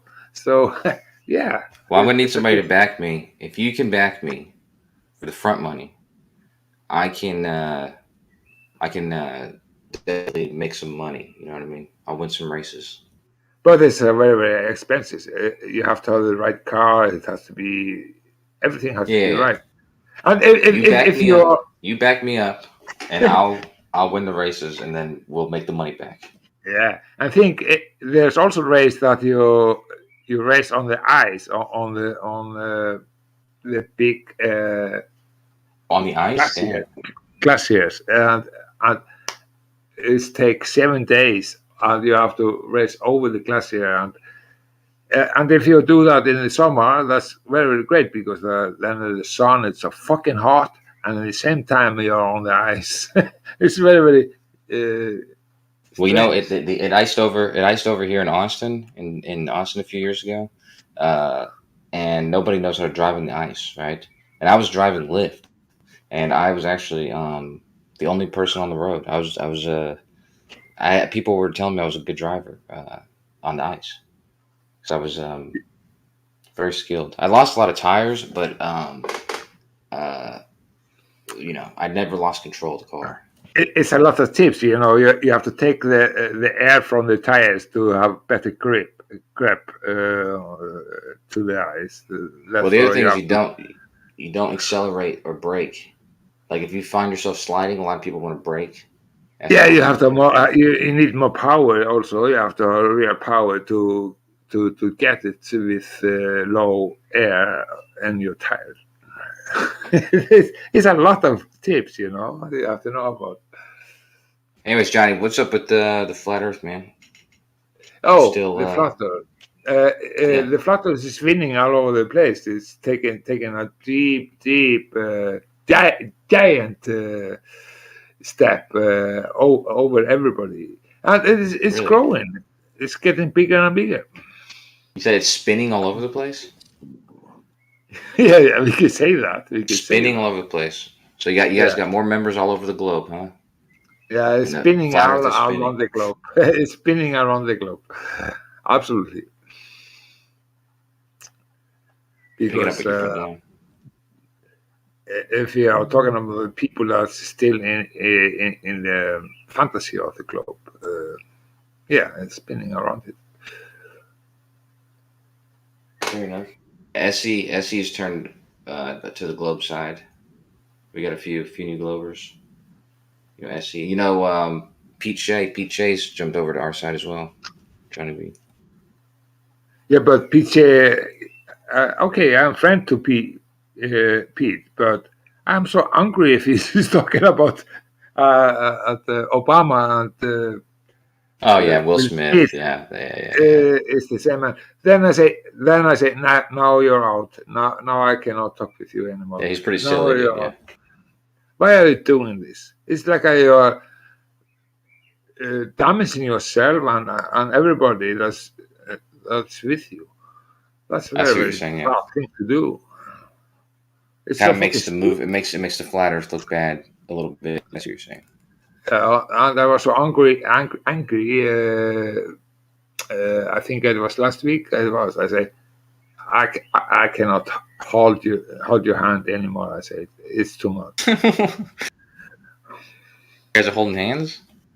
Yeah, I am holding his hand. Yeah, he has a lot of problems, you know that. And he has his mother and everything. And he's getting older, and he has not the feet, you know. Oh yeah. So, it was nice of you, man. I'm the same, you know what I'm saying. Yeah, no, I know. Yeah, I hope you're feeling better. Yeah, but I broke my hand, therefore I'm not in the business, like we say. So, shit.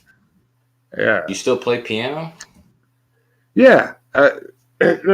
Nobody said, "Oh, Johnny cannot play the piano with a broken hand," and nobody believes. Yeah, because I can hold my arm very close to my body, but I can move the hand, the lower hand, and I'm able to play. That's wonderful. I believe it. It's just like Oscar Peterson, and he got stroke, and he started playing the piano. He didn't believe he was able to do that, but he did, and there is a record, and he was almost paralyzed. Well, also there's Def Leppard too. The drummer from Def Leppard. Remember, he got in a car wreck and lost his arm, and then they still made albums. He still played the drums after that. Oh, I didn't know about that. I have to look that up. Yeah, Pour Some Sugar on Me. I didn't know that. Shit. That's one of the biggest songs that came. The album came out after he lost his arm. Yeah. Oh shit! Why did I? Maybe I forgot it. Yeah, you didn't know he plays. Yeah, my stepdad. He's Australian, and his friend came from Australia one time. I used to be a Def Leppard fan, and he's like asking me, he said, "What has 9 arms and sucks?" I was like, "What?" He's like, "Def Leppard." That is funny. But I listened to them in the beginning of the 80s, so I know them, but I didn't know it happened. And there's so many things happening in my life and also. So no, I didn't know that. Hey, well, hold on, Johnny. Professor Parks just came in here, and I wanted to ask because I've asked him before about I've heard someone else ask him about the axis of evil, but I wanted to Yeah. see if he has I don't know if he has a different opinion of it now, or if he's heard anything different Yeah, lately. it's very exciting. I will listen to that. Yes. Okay. Good. Yes. So just real quick, the other thing that he managed to do one-armed was actually beat his wife. So that's actually kind of interesting. That's Okay, the thing to remember about the drummer from Def Leppard. They didn't show that in the movie, so. They did. So yeah, Axis of Evil. I really haven't looked into it since for a while, but long and short of it is I believe it is some kind of statistical anomaly based on how the observations were taken. That's what. I mean, it's my only in assumption. it's only in two. I think it's in the octopole and the quadrupole moments, and so given that they did the statistical analysis over 124 modes, and it's only in two, it really seems to me to indicate that there is some kind of statistical anomaly that we're not really aware of, but that is not physical. You have to explain to me that modes thing a little bit, but the thing that I was assuming was like because it was taken over the course of like in one case 1 year, in another case 2 years, and then the WMAP was 9 years, and then I think there was another recording or there's another data collecting that was like 15 months, and so all those were over longer than a year, and I think the quadrupole is like parallel or it's aligned with our orbital plane, right, or something like that. Yeah, so it's a little bit more provocative than that. So it's not only, I guess that is true. So it's just that it's in line with our orbital plane. I was thinking also there was some indication that it shows the Earth's motion, but no, I think I'm making that up. But yeah, ultimately, yes. So it shows that the anomaly is that there is an anisotropy in the plane of the Earth's motion, plane of the ecliptic. Okay.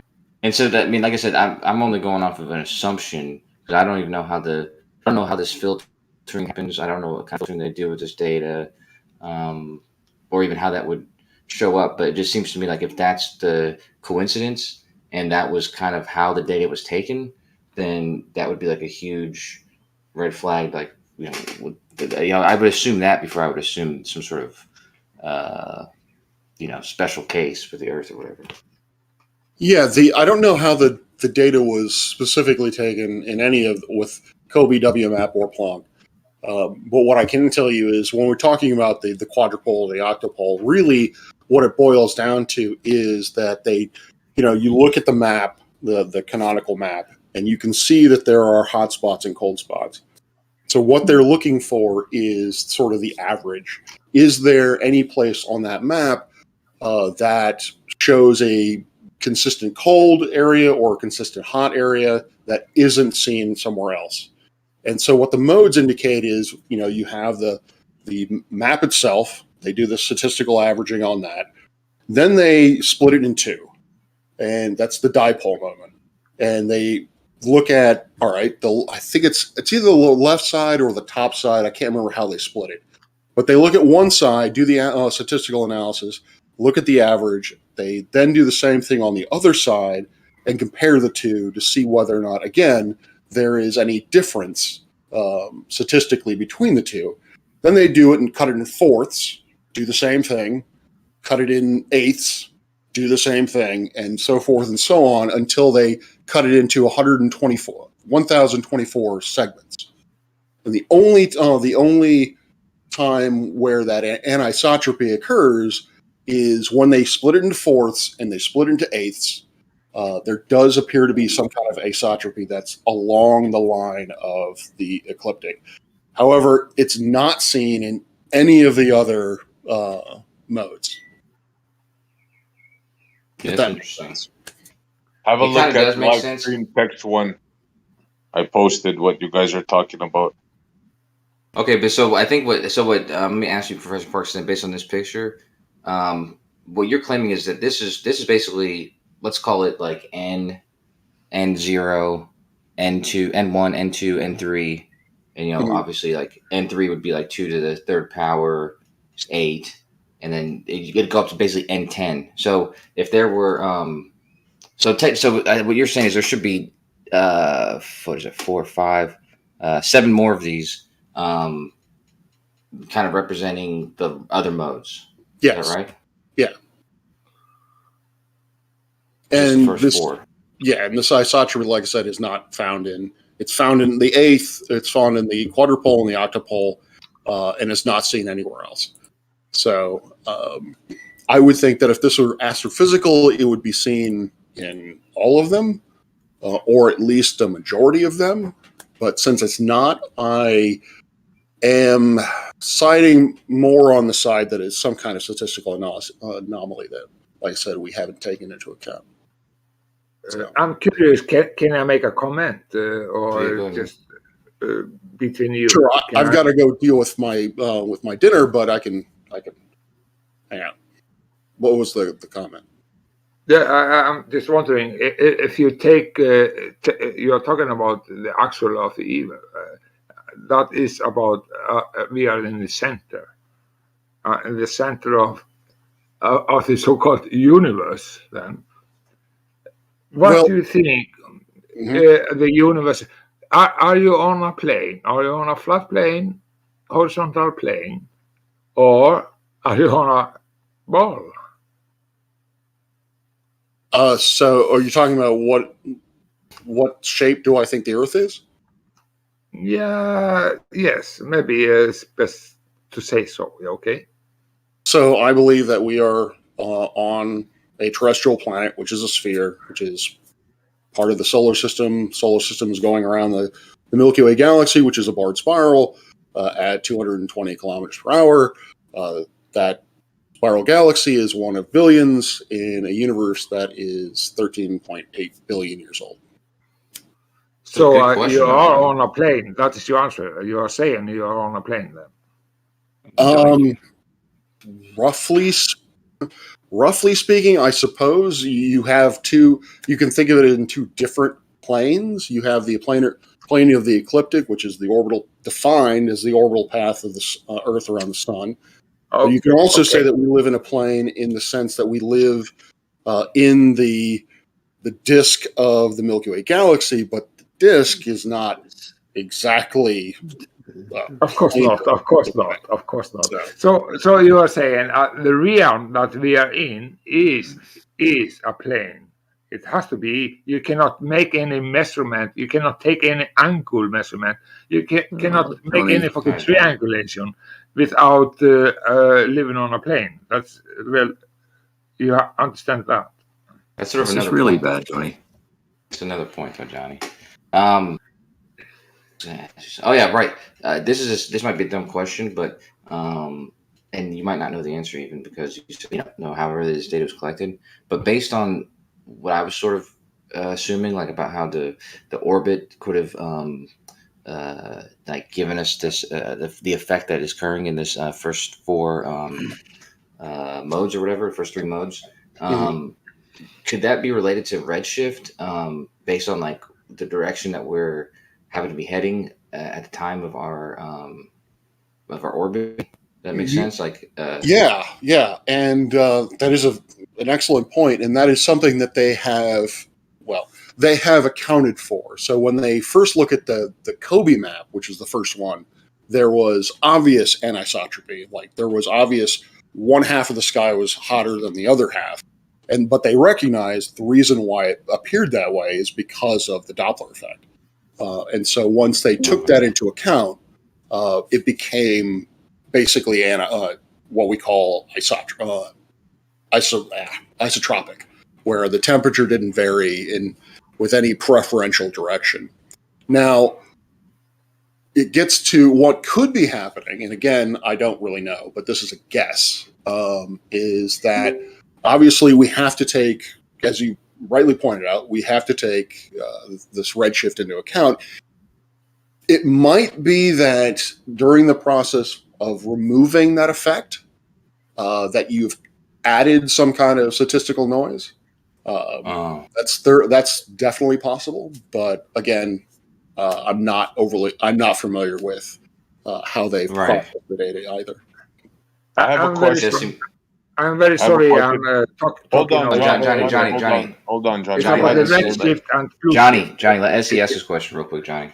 It can be magnetic effect also. It could be magnetic. Yeah. But yeah, Johnny, or Essie, you got to ask. Yeah, I forgot what I was going to ask him now. Thanks, Johnny. Damn it. All right, well, actually, I got to go deal with my dinner real quick, but I will be right back. All right. Johnny. Well, he was right. So, I mean, despite the interruption. Right, I was just saying that, man. I'm just saying, I have to say it can be magnetic effect from blue to from red to blue. I just have to say it. You can. Yeah, that's fine, Johnny, but you can't do that though, because the SC's got a bad memory. He forgot what he was going to say, and I really want to hear this question. Shit. It's all right, man. But he was right. It is magnetic. You can see it on a ferrocell. You can see the red and blue shift on a ferrocell. Yeah, you can, can't you? Yep. Ferrocell is one of the dumbest things I've ever seen in my life. Sure thing. Yeah, very sure. It is a sure thing. Vegas doesn't even let you bet on it because it's like cheating basically. It's a sure thing.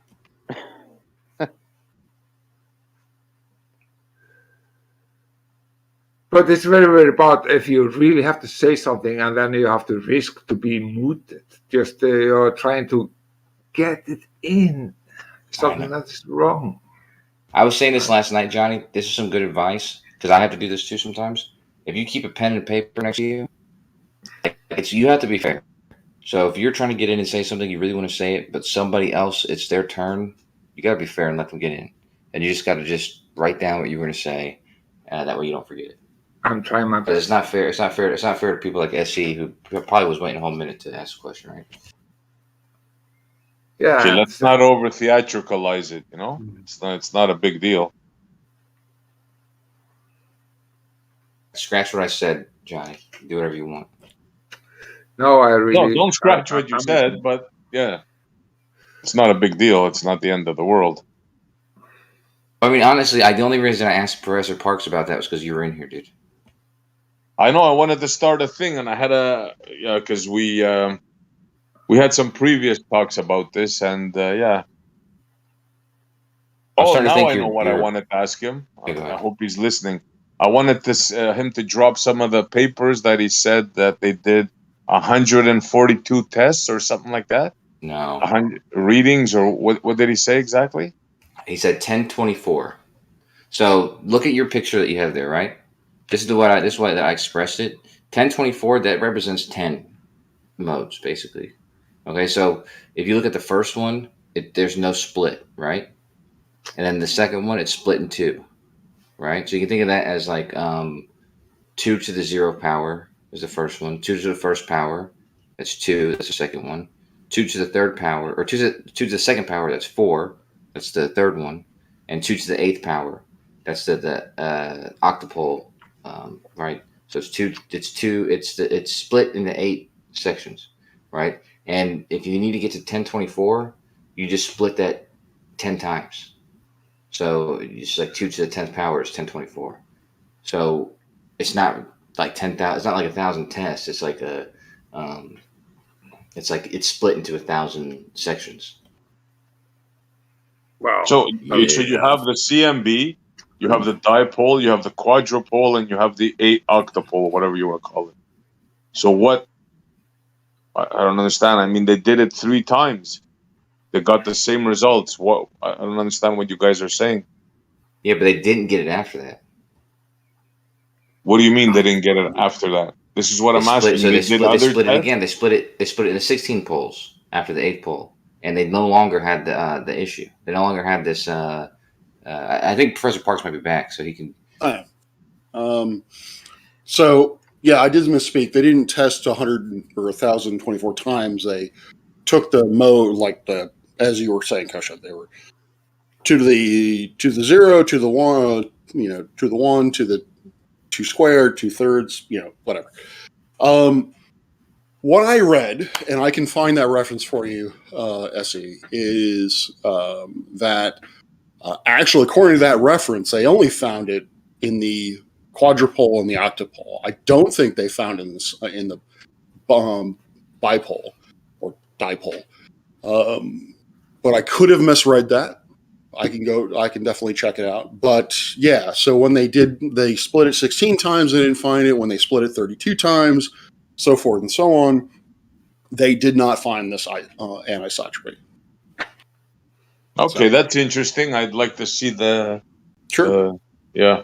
Yeah, and the paper goes through, I think, like 6 different alternatives or theories as to why that happens. The most likely, or at least according to this author, is some kind of statistical anomaly.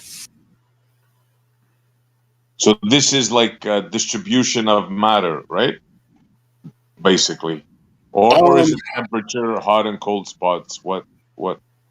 So it is It is the temperature of the background radiation that has been redshifted over 13.8 million years or billion years or so. We don't. So based on other observations, we expect that the universe is flat.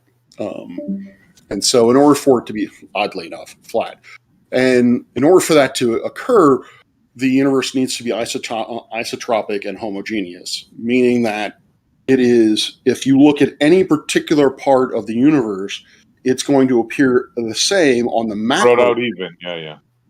Yeah, and then isotropic means that it appears the same in any direction that you look.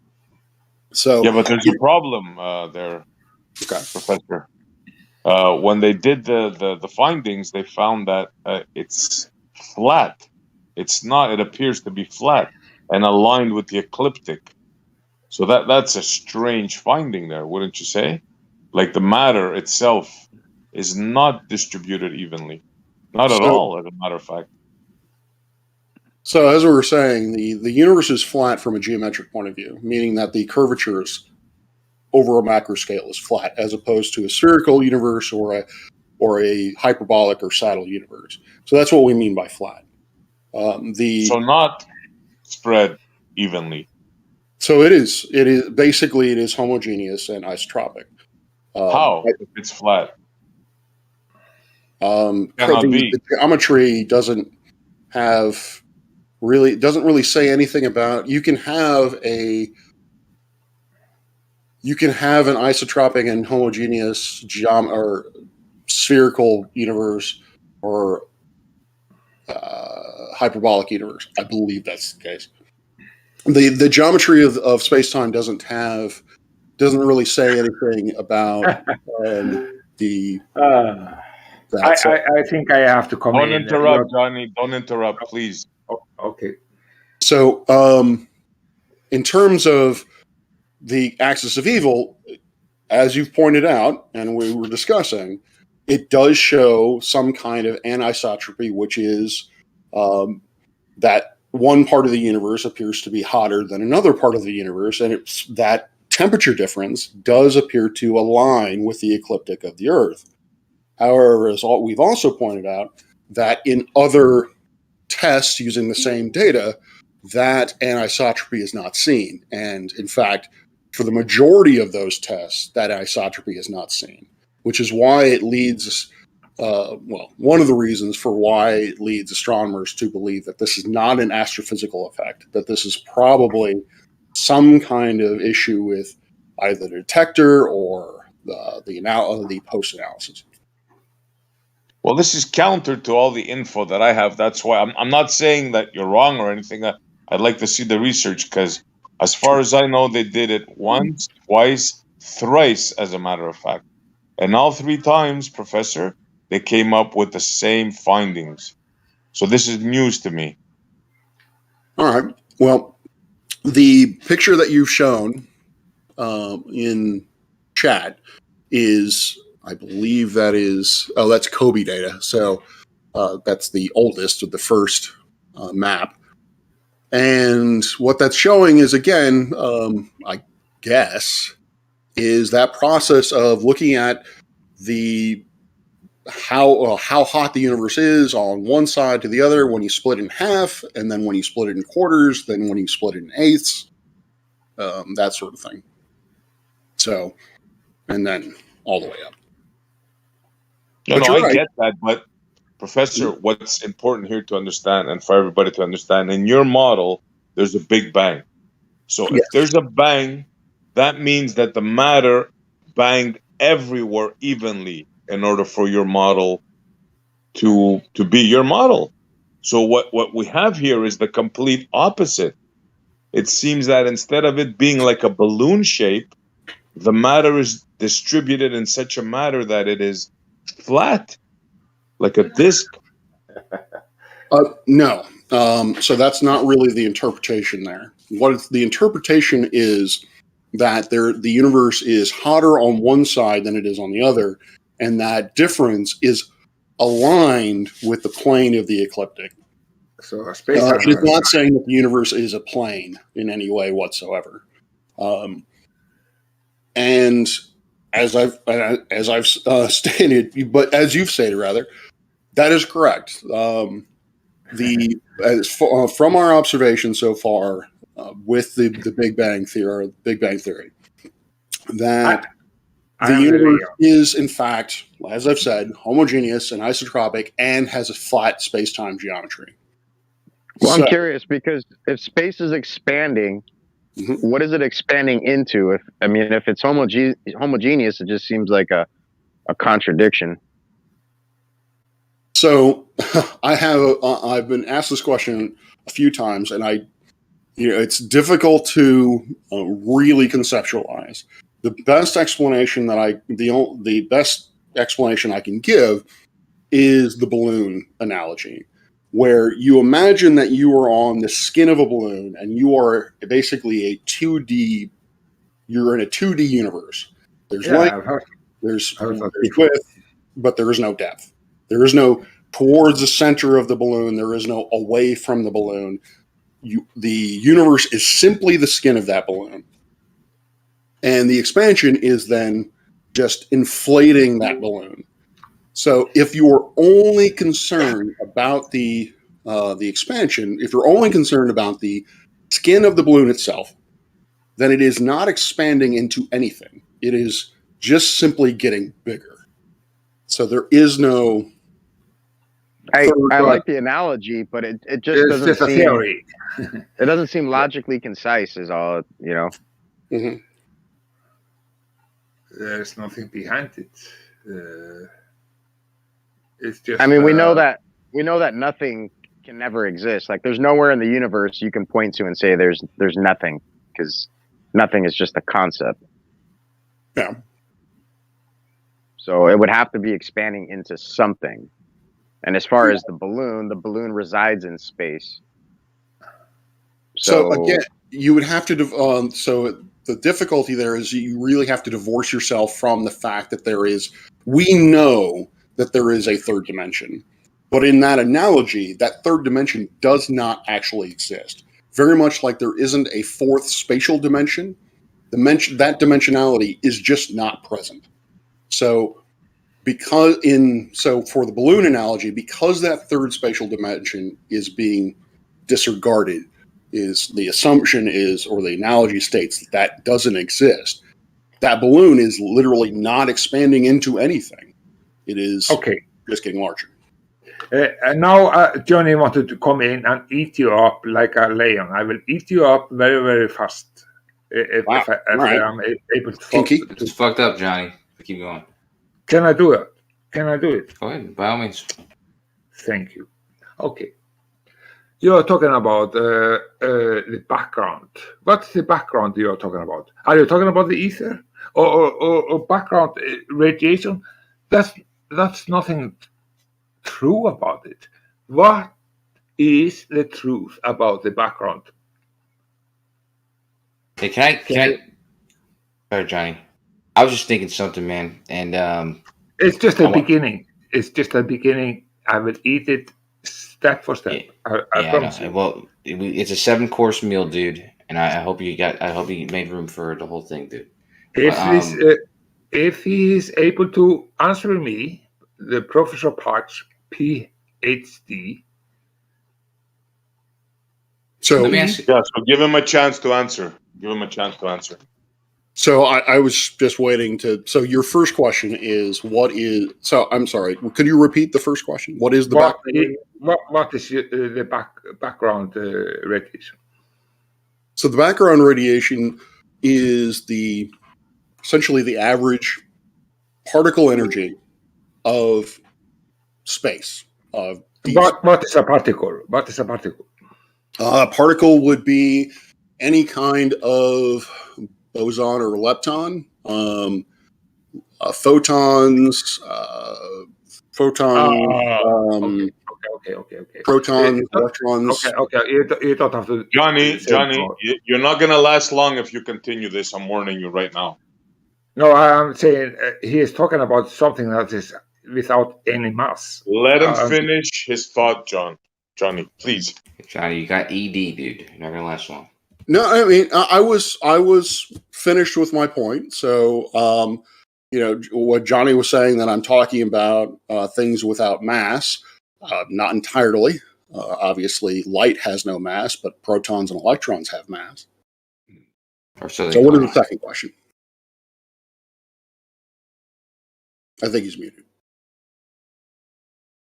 I didn't mute him, so I mean. Okay, thank you very much. He muted himself. I hate I have to be afraid to talk. I will be moved if I am too hard or whatsoever. Just let me talk. We are talking about background radiation, yes.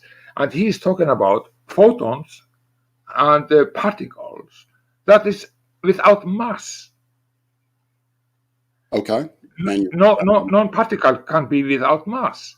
Then you are talking about something else. Then you have to use some other names for it or other description. Well, just ask him if a particle is considered materially existent. What is photon? That is an excellent question. A photon is.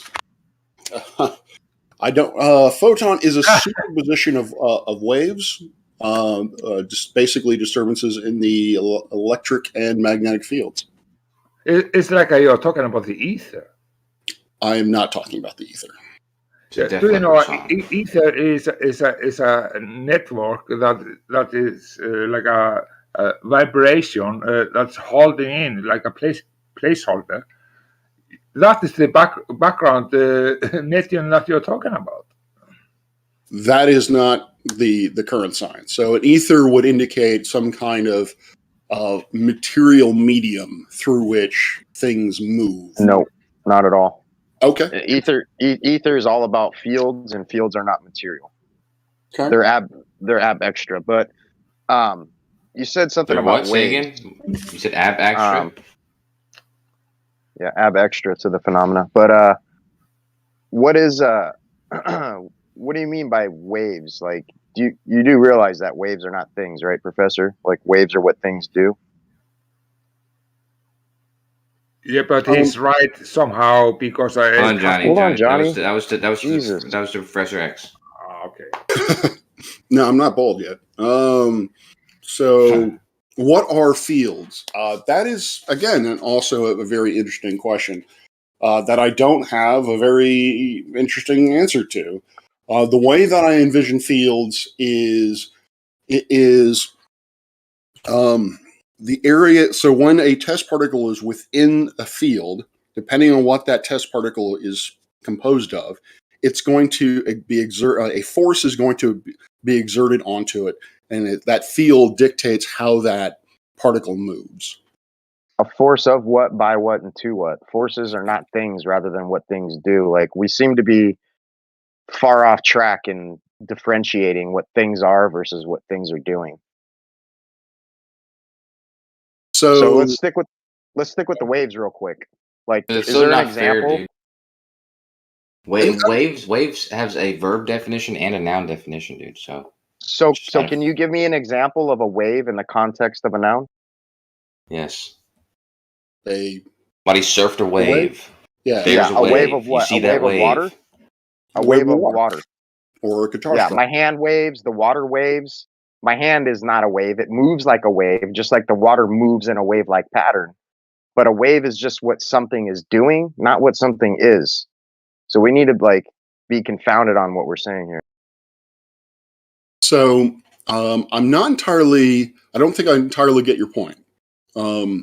So can you give me an example of a wave of itself? Just a wave by itself. Yeah. Gravity wave? What'd you say? Gravity wave? I mean, something that's falsifiable. Well, gravity waves are falsifiable. Really? Yes. I mean, does this take some elaborate fancy machine that nobody can touch, like LIGO or something, to invoke? Yes, it takes a sophisticated instrument in order to see gravity waves. Right. So maybe we should just leave that aside. Do you have anything else? Falsifiable, Dyslow? Why should we put that aside? I mean, it's not like I can go and verify that at LIGO myself personally. I really want to address this point.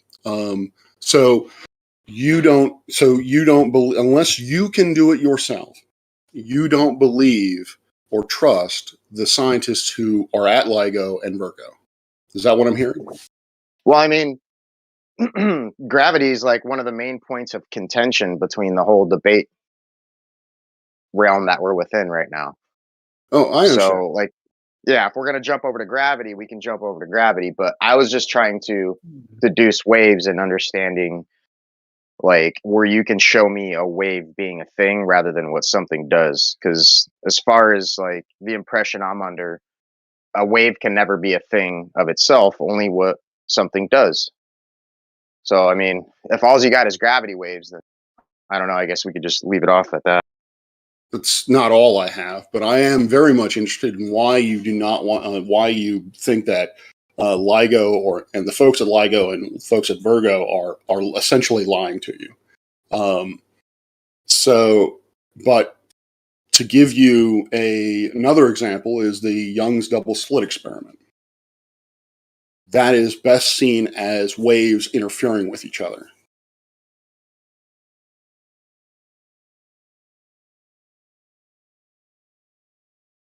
I mean, as far as I'm aware, that's just a diffracted wave pattern, which could be easily replicated with a simple pinhead and a laser against a black. Yeah, it can be. That is, so the laser is light, and that light is a wave, or can be treated as a wave, and you see diffraction. Do you mean like what I just posted in Livestream text 1? I think, yeah, I guess. Although that central point is a little weird to me. That's not the typical Young's double slit experiment that I'm aware of. I'll explain to you why. I did this. Okay. In my living room, using a green laser and a needle. Oh, interesting. Okay, so this is more. Okay, diffraction of light.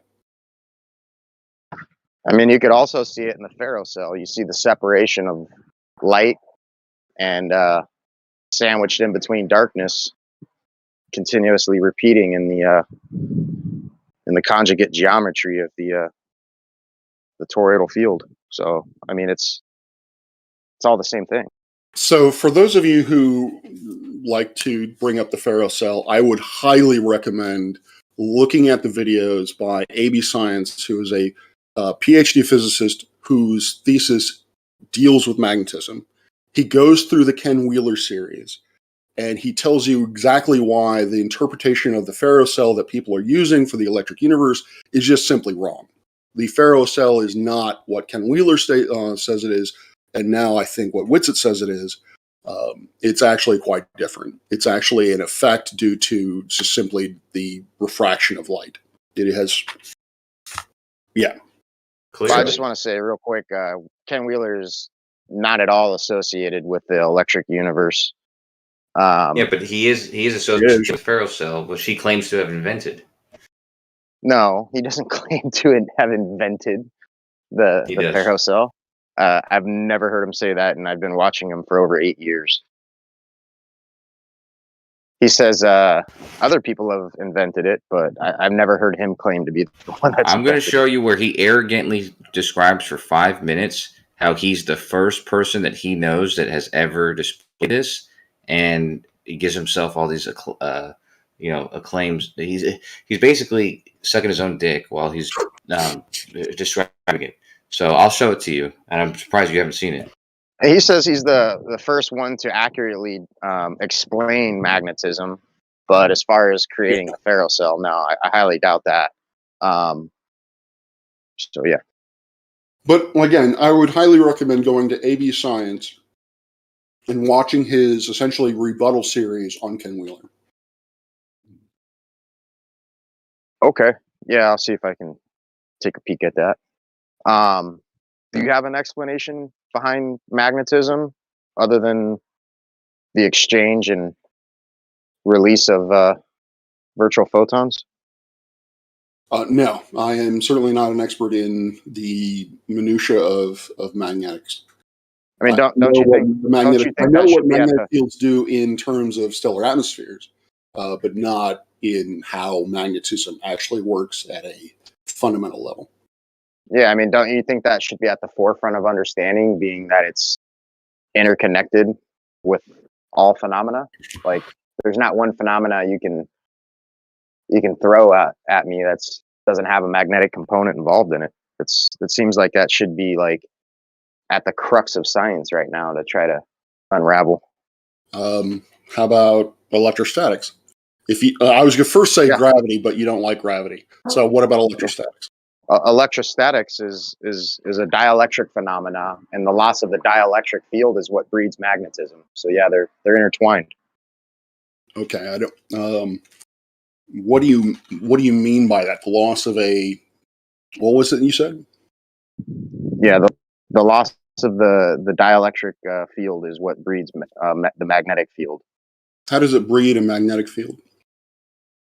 So it's the primary half of the conjugate field modalities of the dielectric and the magnetic field, and the internal or capacitance energy, or the dielectric, torsional, and lastly the circular magnetic. So dielectric is just the capacitance potential of counter space. So the dielectric loss is defined as magnetism, increasing potential terminating towards and into counter space, which is defined as increasing of the dielectric inductance or the charge, being that the smaller the space, the higher the dielectric or capacitance. And space is just the attribute of the magnetic, which itself is the absence of or the discharge of the dielectric. So counter space is the medium of the dielectric, which is the presence of the ether under torsion, or is meant the dielectric charge. Yeah. So that definitely sounds like Ken Wheeler. What I can assure you, and what I have been told again by my friend AB, that all of that is word salad. That none of that actually makes any sense. If you understand electromagnetism, none of that makes any sense. From what I understand of a magnetic field can be generated one of two ways. Well, really, one way. A magnetic field is generated through the movement or the motion of charged particles. So unless you have motion, you cannot have a magnetic field. So that's what I mean by electrostatics. If you simply have a proton hanging out in space, there is no magnetism. or an electron hanging out in space, not moving relative to anything else, then you simply have an electric field. You do not have a magnetic field. Well, I mean, that's if you believe electrons exist, but it's actually just a corpuscle of dielectric capacitance, as J.J. Thomson put it upon his discovery. That is not what we believe an electron is at present. An electron is a physical piece of matter that is considered a lepton. It is a fundamental piece of matter. I thought it was just a charge-carrying particle. Yeah, a piece of matter which carries charge or has. So what's charge?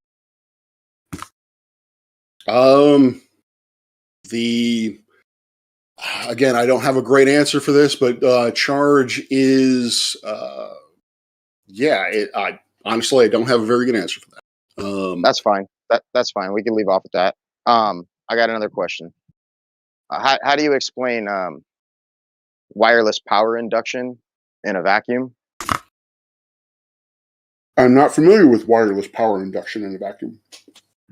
Yeah, I mean, if electrification is the flow of electrons and there's no flow to be had, being that it's wireless and without a medium, then what's there to sustain this flow? It seems pretty alluring to me. So can you provide me an example of wireless induction? Yeah, how about like an iPhone where you can set it on top of the charging pad and then you can separate the iPhone from the charging pad and still have charge, meaning it doesn't have a physical connection. And then put that in a vacuum and explain how you have direction of flow.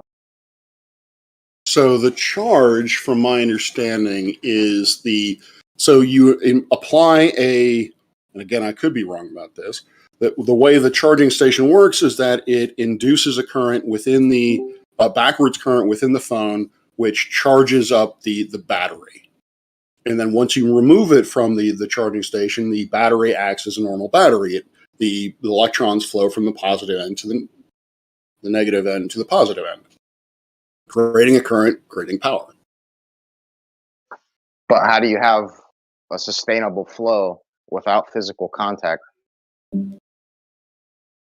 So are you asking how batteries work? No, I'm asking how you have transmission of electrification without a copper wire. And yeah, just that doesn't make sense. So I don't understand how are you talking. So once you remove the phone from the charger, it is no longer charging. So there is no induction at that point. Right. No. You separate it from the charger and it's still charging. Like you can only do it within a small proximity. But point is there's no line of. Go ahead. Sorry. Go ahead. No, you're fine. Go ahead. So essentially, that is a great example of a magnetic field.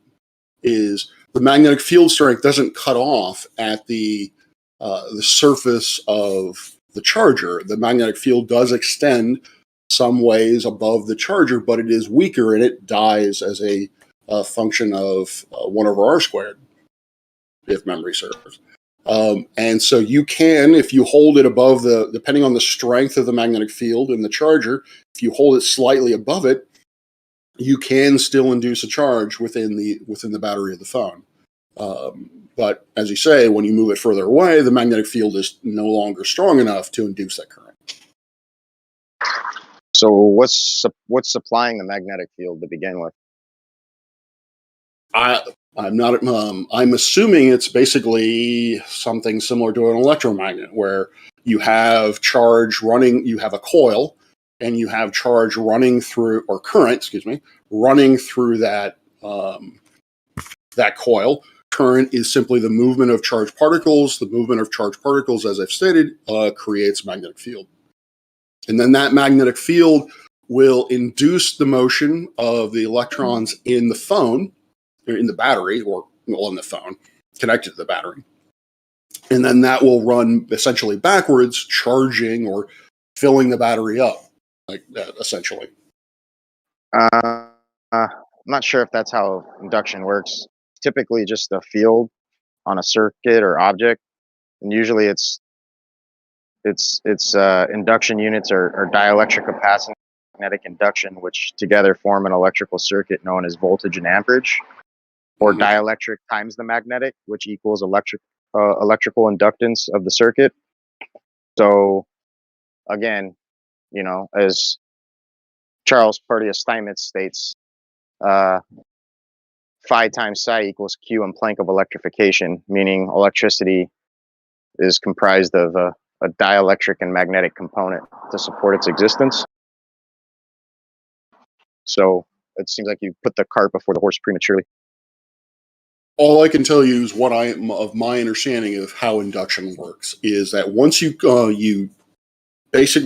a coil, you pass an electric current through it. That electric current then creates a magnetic field. You then bring a separate coil. If you bring a separate coil close to that first coil, the magnetic field, or really the change in the magnetic field as the coil gets closer, is going to induce or cause the electrons in coil B to move, which is going to generate a current, which is then going to be registered on the coil B. So I guess one of the key components that I failed to mention about the charger is that it has to be an alternating current. It has to go forwards and backwards, which will cause a change in the magnetic field, and is that change that causes the change in current in the phone. All right. Well, I appreciate you elaborating on that. I don't know if anyone else had any questions. I don't want to hog the mic up too much here.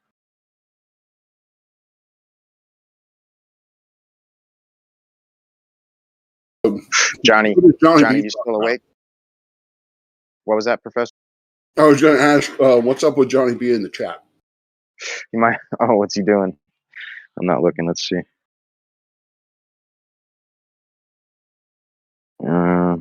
I don't know. Johnny, you there, buddy? You I think still he's awake? muted. I think Gosho's got him muted. Hey, whoa. What's up? Kosho said no show. Serious accusation, dude.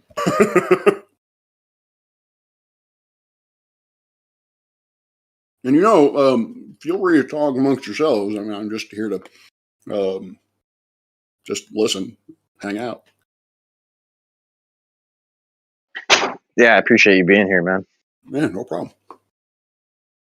Yeah, I kind of had to take a step away from things just for my own mental health, but figured I'd come back and see what people are up to.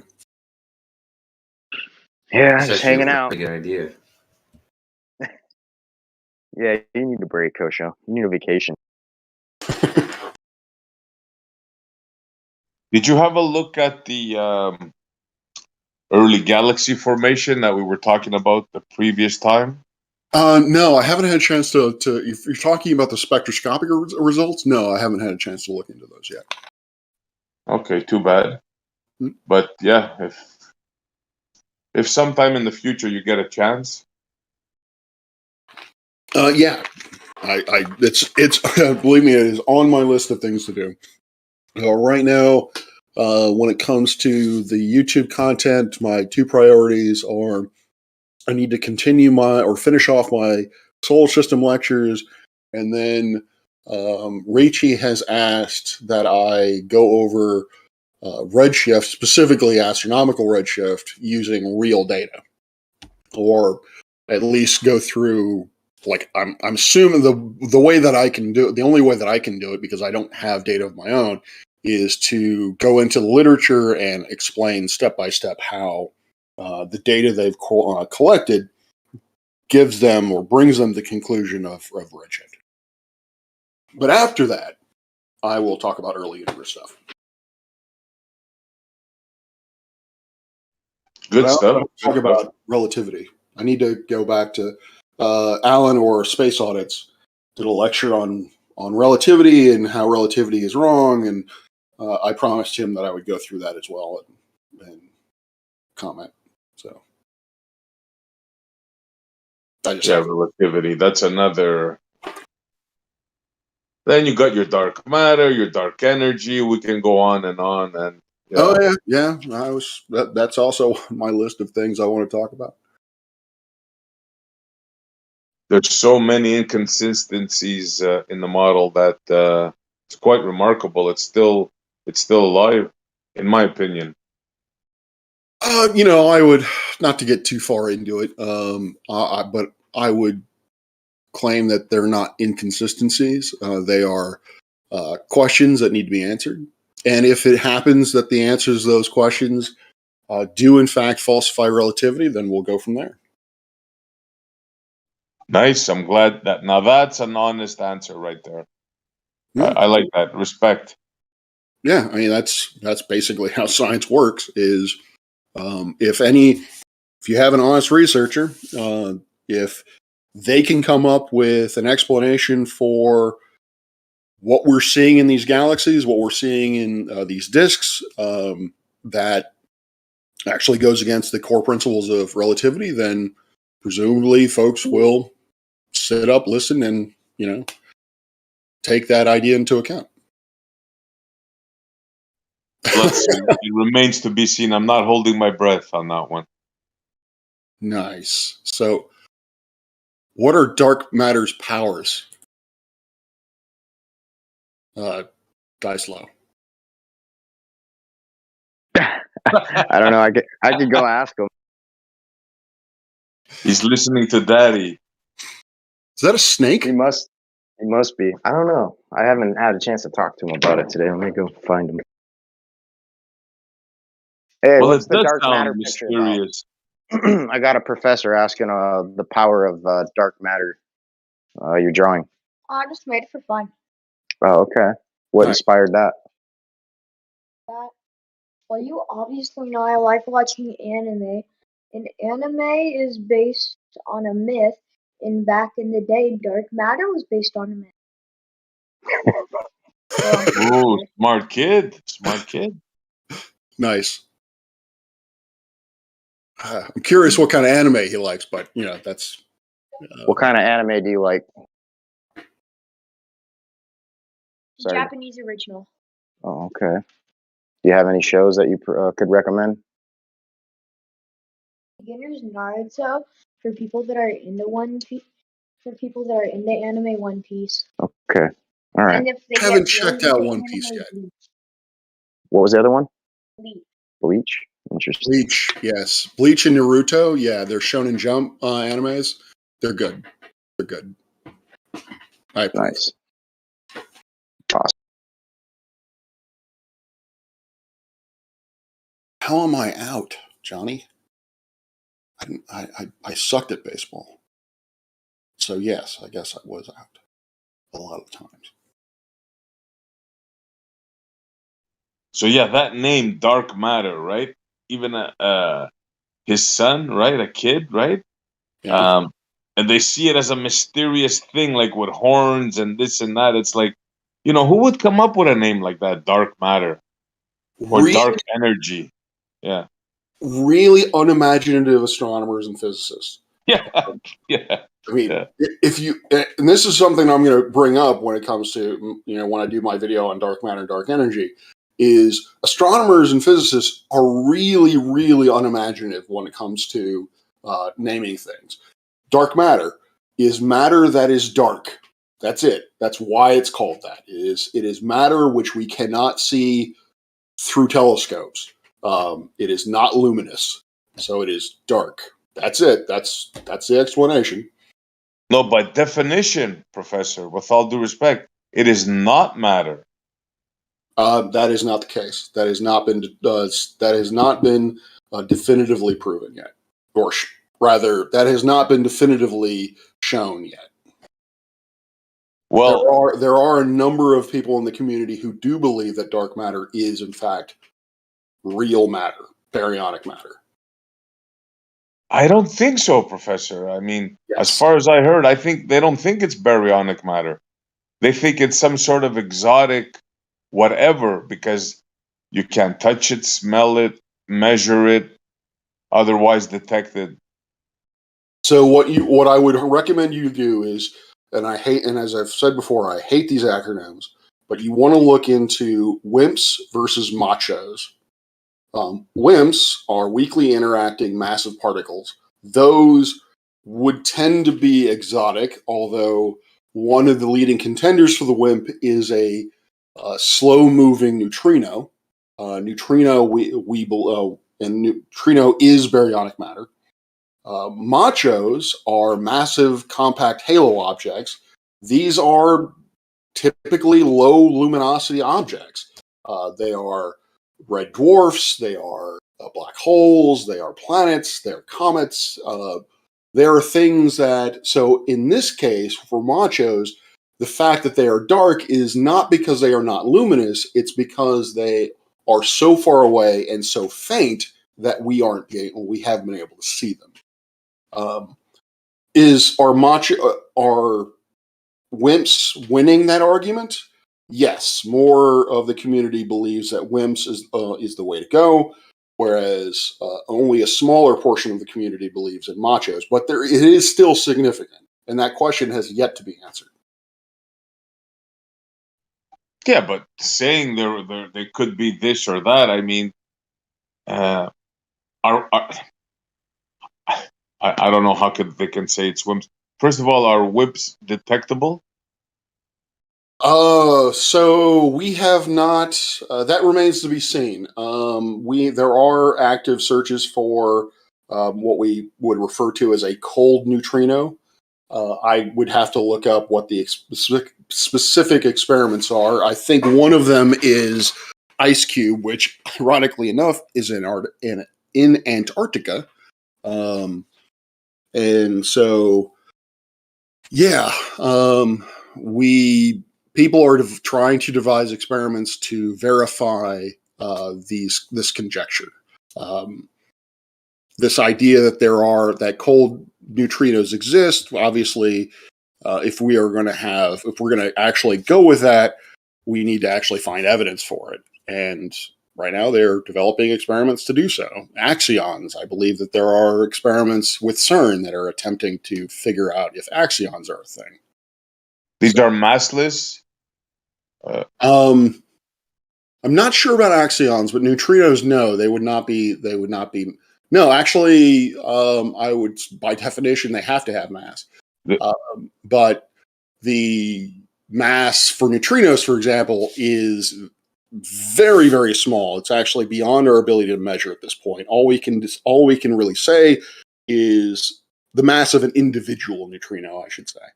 We can come up with upper limits. We can say definitively that the neutrino does not have a mass that exceeds this amount. But we have not been able to precisely define its mass or measure it. Very theoretical and controversial, especially since they're supposed to be passing through us right now. They are. Millions and millions and millions of them, billions of them. Yeah. Hot neutrinos, that's not controversial. We've seen evidence of hot neutrinos. Something that has mass that millions and billions pass through us every second. Correct. For me, that's a little bit of a tall order. Okay. You can look up a number of the Japanese are actually on the forefront of the stellar neutrino. I hesitate to call it problem, but Kamake and Kamake 2 are two of the largest neutrino detectors in the world. So they're giant. They're basically giant carved out spheres from old mines, from my understanding, filled with photoelectric detectors, or basically light detectors, and filled with either water or gallium, or a mixture of the two. I've seen the inside of one. It's a sight to behold. Like oh yeah, it's like you're in a freaking spaceship or something. Mm-hmm. Yeah. Now whether it does what they say it does, that's another story. But I know what you're talking about. Why wouldn't they? Why do you think that? Do you think they've interpreting the data wrong? No, I'm just I'm saying I'm aware of the kit that you're talking about, the mechanical machine.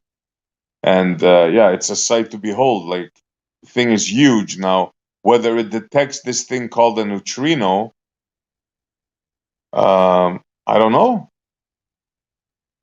Well, the science is telling us that the Cherenkov radiation that they are directly detecting is the result of neutrino interacting with the gallium in the or the water in the detector.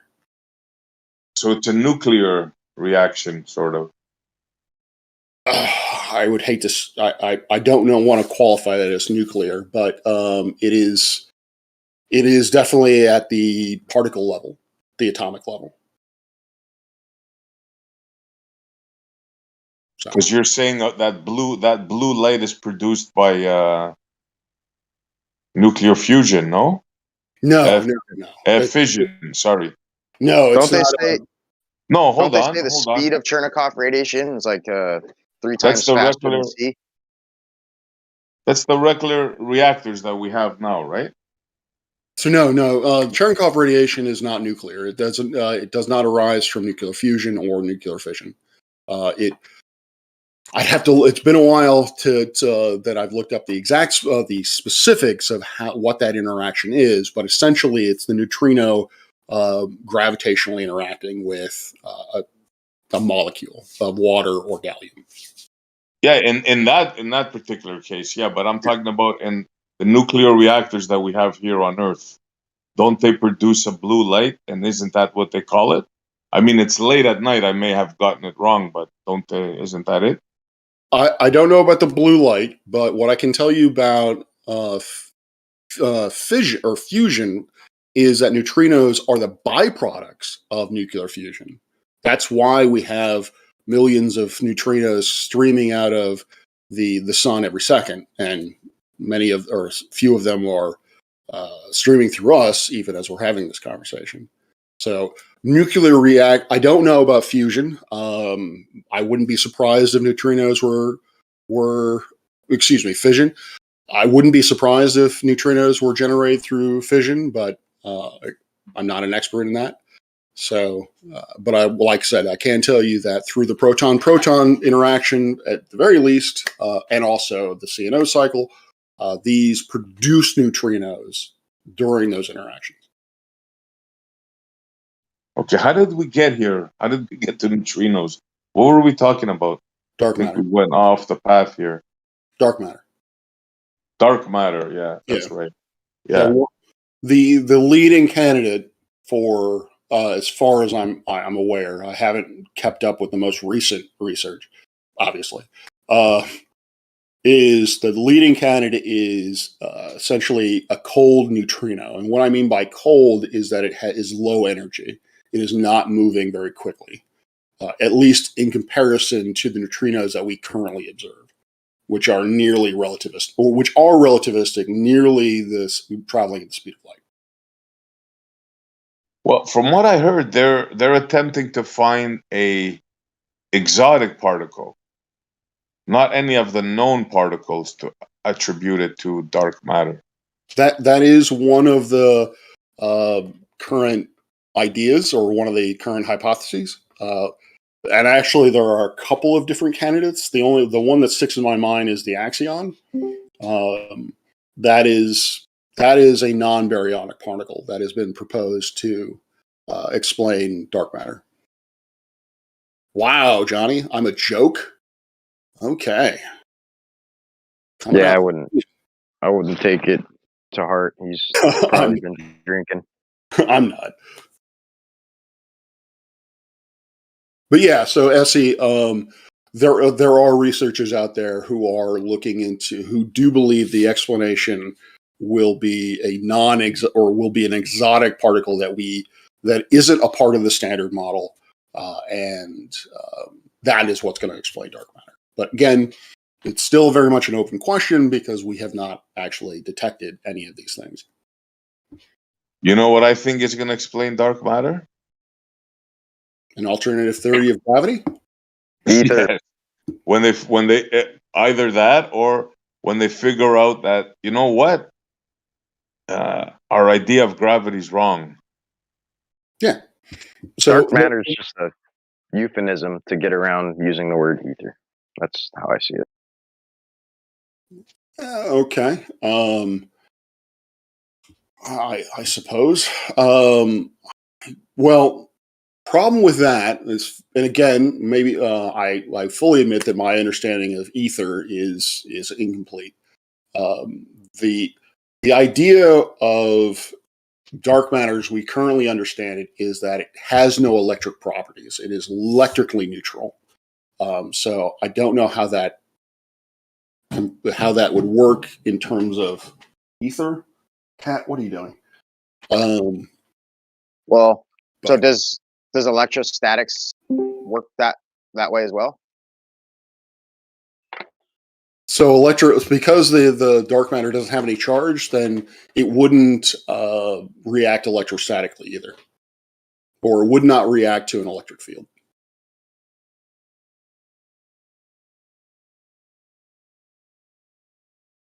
But I didn't mention. I was going to say I didn't mention there is another thing called modified Newtonian dynamics, or MOND. That apparently is looking at the idea that relativity, or GR, is in fact wrong. Is not the best idea or conception of gravity. So it has nothing. MOND people do not, or aren't looking into dark matter as a particle. They are actually looking at the idea that dark matter, or what we believe to be dark matter, is actually a consequence of GR not working. I don't know how. From my understanding, that MOND does not have a large following as of yet, because it hasn't been tested. As far as I know. Yeah, but all the theory says that one other theory doesn't work. What does that theory propose instead of? I haven't looked into it. So as far as I know, just simply from the name, is that it uses a classical mechanics framework and modifies it. It basically states that the underpinnings of relativity are not correct. That space-time is not a thing, and so forth. But I like it already. I freely admit that I know very, very little.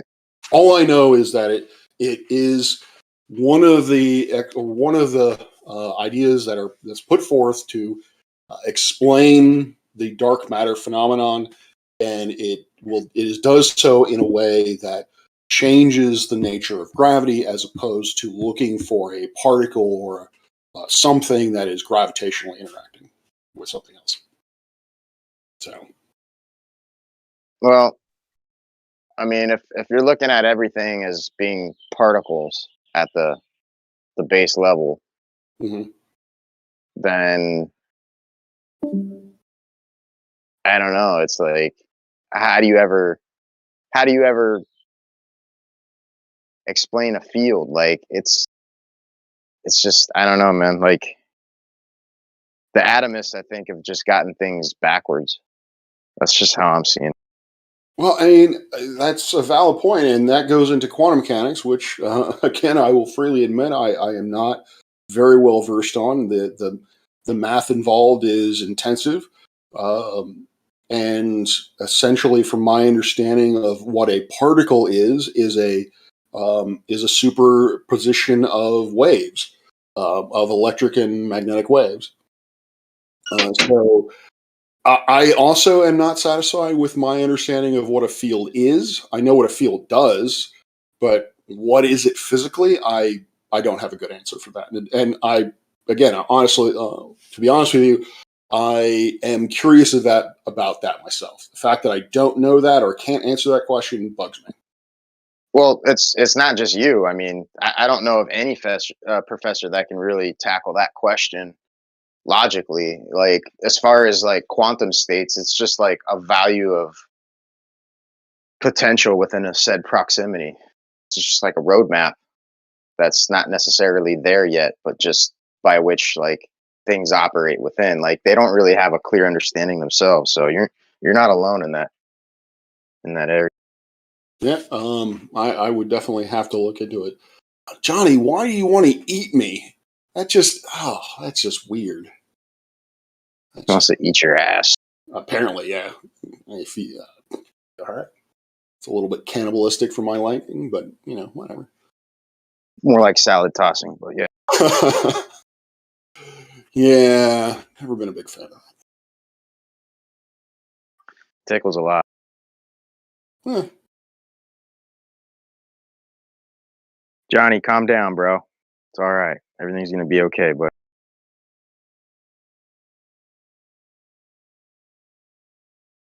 I'm sorry, I didn't go to spend 8 years in evil grad school to be called Mr. Thank you very much. Sorry, that's a paraphrase of an Austin Powers quote. Dr. Evil. I did not go to 8 years of medical school to be called Mr. Evil. Thank you very much. Yes, and that's my Dr. Evil impersonation. You're welcome. A doctorate in philosophy is epic, man. Thank you. What philosophy did you study? Well, it's called a Doctor of Philosophy, but it's a doctorate in astronomy. I think it's a holdover from back when science was considered natural philosophy. Ah, gotcha. Very interesting. It's just a legacy thing. Astronomy. That reminds me of oh, sorry, Hammer. Dude, it's Torah, man. I swear. I met Hammer. He's cool, dude. He's a cool guy, bro. But I'm not him. But I do sound a lot like him. Or I should say he has a very beautiful voice. He's got a big wiener, I heard, too, right? Go ahead, Dysa. Oh, fuck. I don't remember what I was saying. Johnny, I very much like to talk to you. I'm not the one mutiny, bro.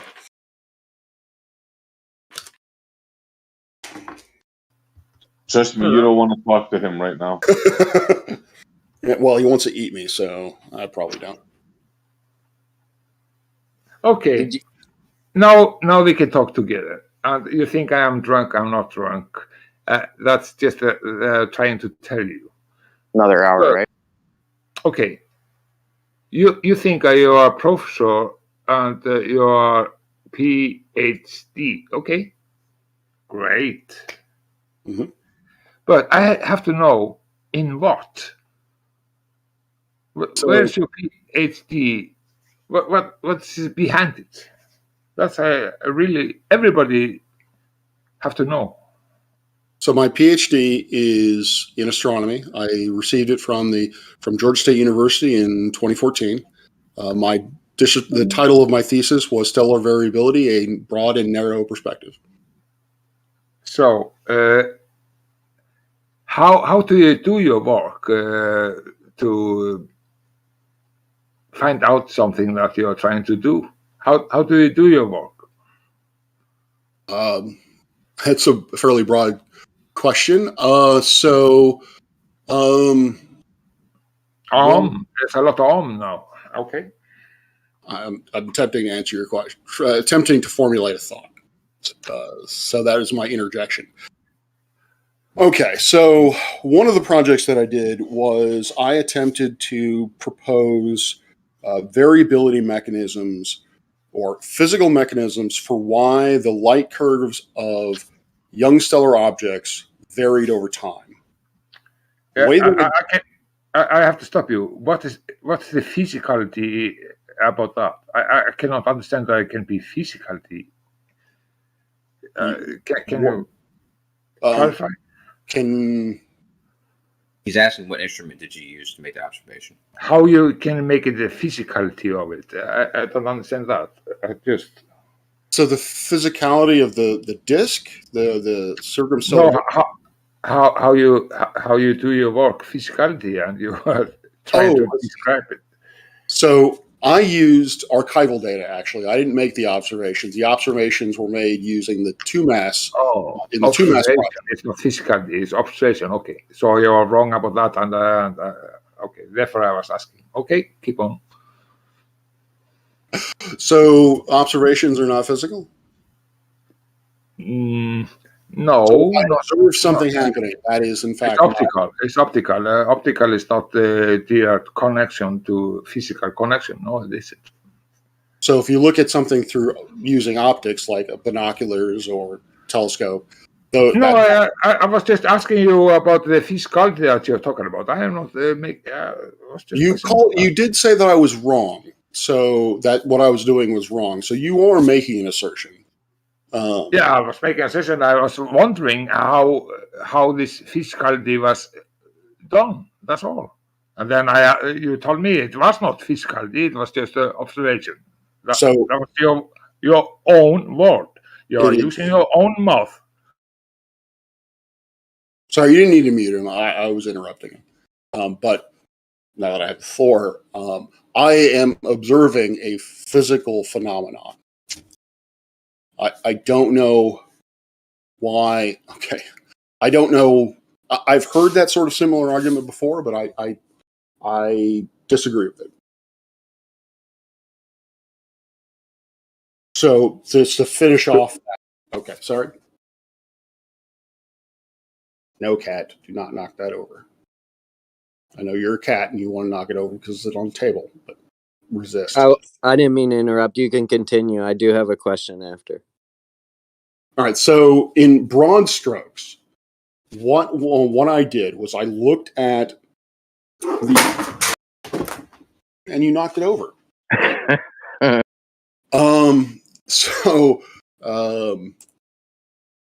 So in broad strokes, what I did was I looked at the light curves, what a light curve is simply a record of the brightness of an object over time. I looked at thousands of light curves, or I looked at light curves from thousands of stars, and I first wanted to pick out those that were actually varying over some kind of time frame. That whittled that down to about 100.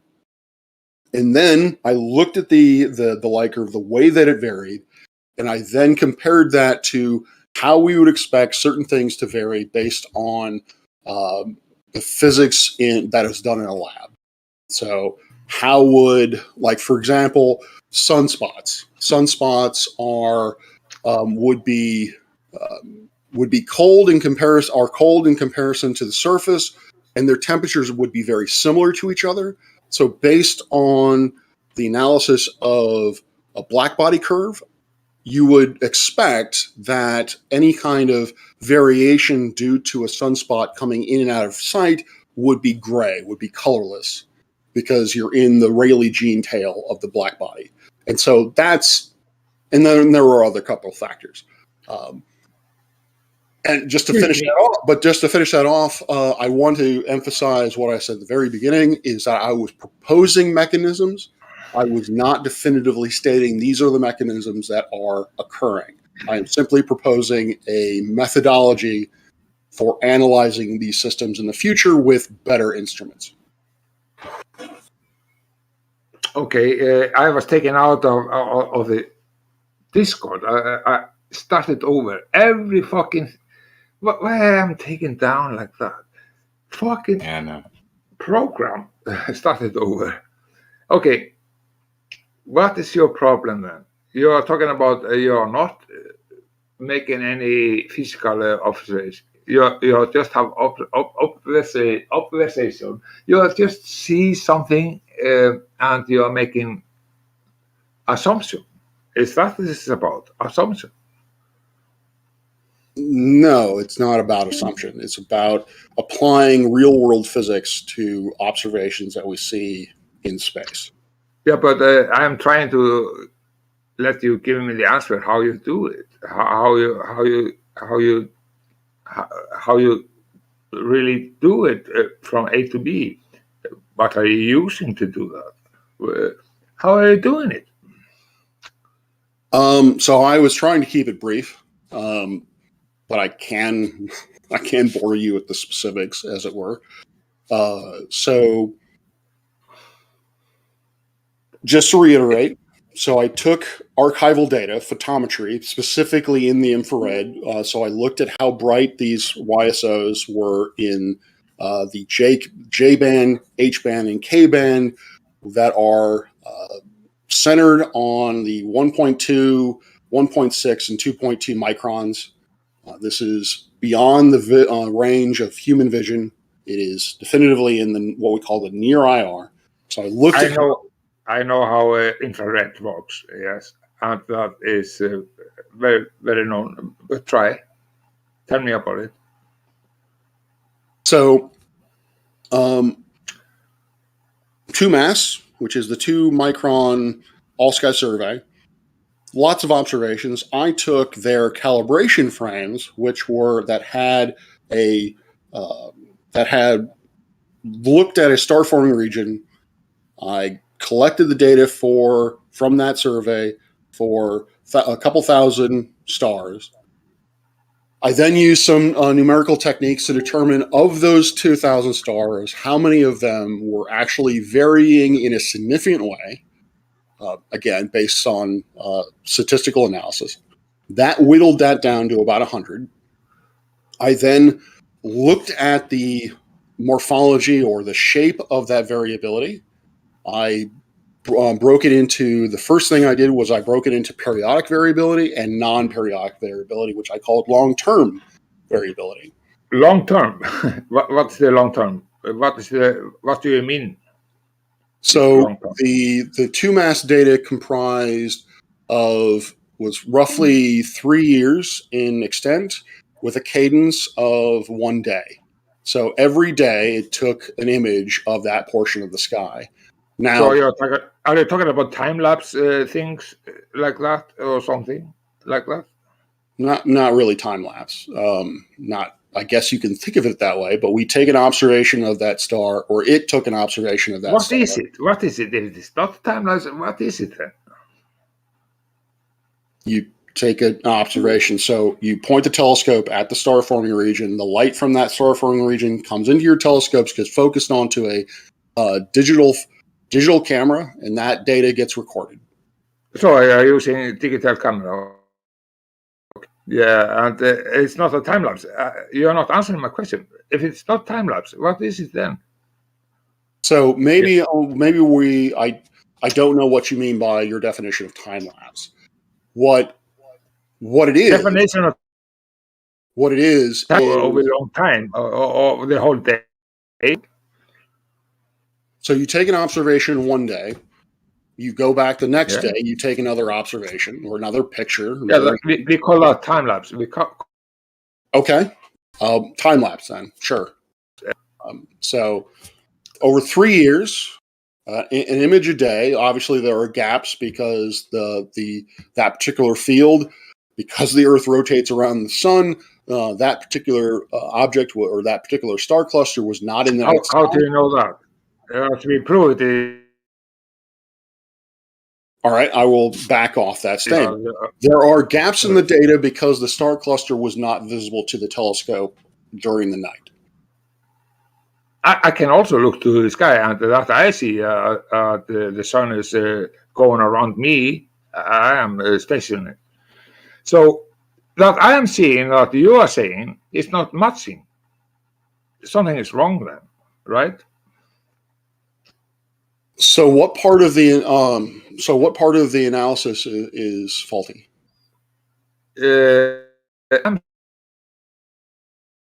I'm sorry. The sun is the sun and the moon and is going around us, and we are stationary, and I can prove that. You cannot prove the Earth. Then you're talking like that, and you have nothing, absolutely nothing. So you say that I have nothing, and I'm asking you, and I'm in my mind, I am providing you with something. I am describing how these observations were taken, and I can describe to you how the data was analyzed. That is something. My question to you now is, you say that it's nothing. So I would like to know why. You're I would breaking. like to know what the core problem with the or problems with the analysis is in your mind. But moving because of I can use sextant to prove the sun is moving, and I can prove the earth is flat just with so simple instrument Johnny, like a sextant. he's talking about his work and looking at stars, and you're taking it somewhere else. I don't understand what happened, John. Yeah, I'm teaching how. I'm yeah, that's good. That's good. He has to see the big picture, what it's about, what the argument is about, and he has to understand that. Why You asked him what he does. He's explaining what he does and what he did, and then and, you just like jumped over to something else real quick. no, I'm pointing out it's not much in reality, and And Johnny, I think you're frozen. Your mic's got dead. But what I'm asking you, I'm at this point, I think I'm fairly well versed in the arguments for flat Earth. What I am asking you is, given what I've detailed, and I I knew I should not have said that the Earth goes around the sun because you would latch onto it. But I'm asking you, in what I've detailed with my work, what is the fundamental problem? What is the flaw that you see? I can hear you say fundamental problem is you are looking up to the sky and you're making up, and all of your seeing is a fucking fantasy. You're not living in a reality. You're not taking in all the variables that you take in the real world. You have to go out in the real world and see it for you, what's happening. Not making up things like you're living in a fantasy, absolute fantasy. So I really need to stop saying so. How is it that, or why, again, I'm asking for a specific reason, why is looking at stars and collecting data and looking at the light coming from stars, why is that fantasy? Whereas if you use a sextant to look at stars, that somehow is... I hate you are breaking up. I know why. Maybe it's my computer or something, but you are breaking up all the time. We heard I would say Professor Parks just fine, so it might be you, John. I think it's... Yeah. To Johnny. Professor Parks, what were you going to say about the time lapse? You were in the middle of that. I'd be curious to hear what you were going to say. Okay. So the data set is 3 years long with a cadence of 1 day with gaps because the star cluster was not in the sky at certain seasons. And cadence, again, is how often did I take the data? How often did I take or how often did 2MASS take an image of the Rho Fucus star cluster? So I have this fairly robust data set. And so I will then run it through three numerical tests to determine whether or not that light curve varies in any significant way. And that is an awesome picture. Thank you. And so I used three different methods to determine whether or not there was actually variability in the light curve. If not, then I basically disregarded that data. This is not what I'm looking for variability, so I disregarded that data. I whittled it down to about 100 candidates. I then looked at the color profile of those objects, and I de-reddened them due to the excessive amount of dust, which is in star-forming regions, and that gave me a list of, or a candidate list of stars that are actually in the Rho Fucus cluster and stars that are potentially field stars that are either in the foreground or in the background that aren't actually YSOs. Because my main project, I don't know if you heard, but the main question that I wanted to answer was I wanted to put forth I wanted to propose physical mechanisms for why these young stellar objects vary the way they do. This is something we've known for again, physical mechanism. How can you do that if you're observing something? It's not physical from your half. I would challenge you to in that everything that we do in science is observational, because when you measure something, you are looking at it. No, you are wrong. That's not science. You have to have you need to have a rule to go after if you will be absolutely successful as a scientist. That you are talking about is observation that will never give you the cause of it. Okay. So there we go again. Why are you so certain that's how science is done? I am real scientist. I'm not pseudoscientist like you are. That's a big difference. So where did you learn real science? Real science, you have to go. You have to know the variables, independent variables and dependent variables, and you have to have control also. And then you can come to a conclusion. That's the end. You have to go after it. If you don't do it, you're just making things up.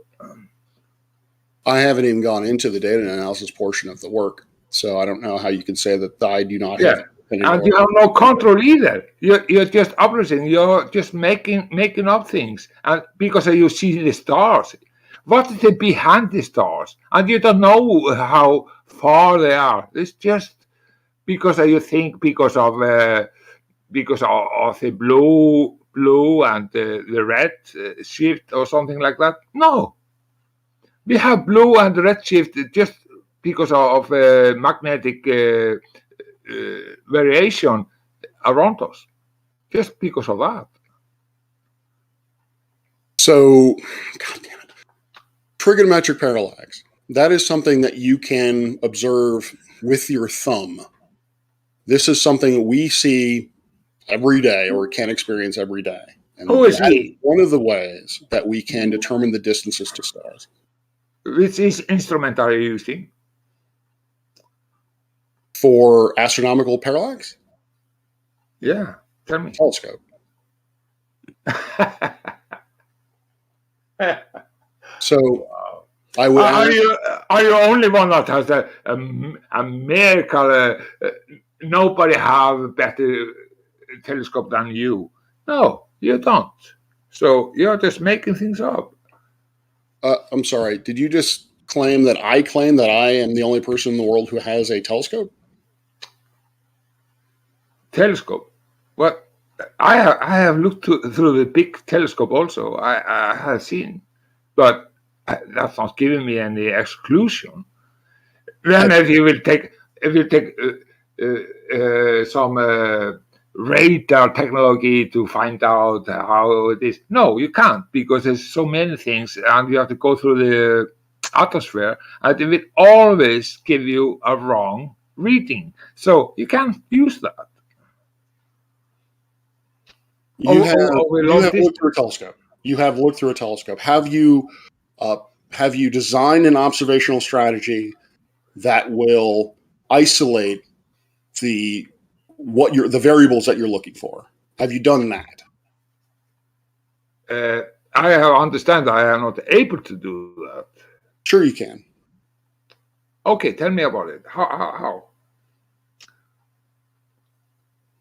In the process that I'm describing, or in the work that I was describing, the observational strategy was that's not what was intended, but because of the observational strategy that was used, that facilitated my work, is if you want to know how something varies, if you want to try to understand the physical mechanisms for how something varies, the first thing you need is a robust data set. You need a data set which has a long. Can you give me an example? Can you give me a precise example if you really have done it? Give me a real example. The two-mass work that I've been describing. The two-mass telescopes, one in the northern hemisphere, one in the southern hemisphere, took images of the sky once every day, or at least the calibration frames took an image Calibration. once every day. Calibration for what? For what? For the two-mass survey itself. For two ways or two ways or perspective from Two mass is a acronym. It stands for 2-micron all-sky survey. It was the first all-sky, meaning northern and southern hemisphere, where the infrared light from as many objects as those telescopes could see, that infrared light was detected and was quantified in what we call magnitudes. Yeah, I know you're talking bullshit now because that's not possible. Why is it bullshit? First of all, over long distance and on perspective, and there is no South Pole, and that's not possible. He's talking about taking pictures of the sky, something very simple. Yeah, but that's not possible. It's possible to take pictures of the sky. It's always about the perspective. And if you don't take the perspective in and how it works, then you are absolutely out of your mind. And also, if you're talking about scropy, whatsoever, you're using over long distance, using radar or something, you cannot do that. You can only do that in a closed chamber to get it absolutely directly right. If you're trying to aim it up to the sky and find out that it's not possible because there's so many variables that will take it out. It's not possible. With optical and infrared astronomy, the main variable that needs to be taken out, or the main perspective, as it were, that needs to be accounted for is atmospheric extinction or air mass. What that means is that you are looking through a certain amount of stuff, molecules. Yeah, a lot of stuff. You're looking through the atmosphere with a lot of stuff. Absolutely right. And that is going to cause the light to diminish. It's also going to cause the light to become redder as the star gets lower and lower on the horizon. I can assure you that those variables were taken into account when the observations were done and when the resultant data was posted. The horizon that you're talking about is just perspective because everything gets lower and so on and so on. So there is no fucking horizon in that way that you are trying to describe. There is no horizon, or what are you talking about? There is no what? It's appeared to be a horizon, but it isn't a horizon.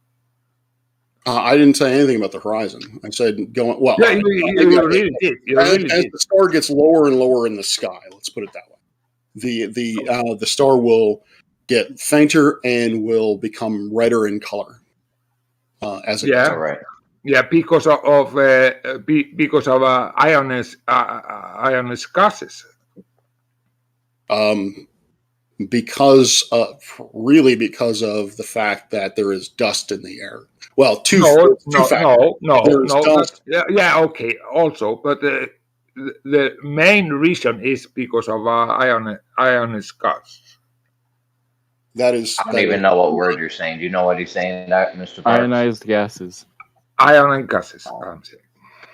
All right, Johnny. Why don't you let me take this one? Why don't you let me take it from here now? Go ahead, Parks.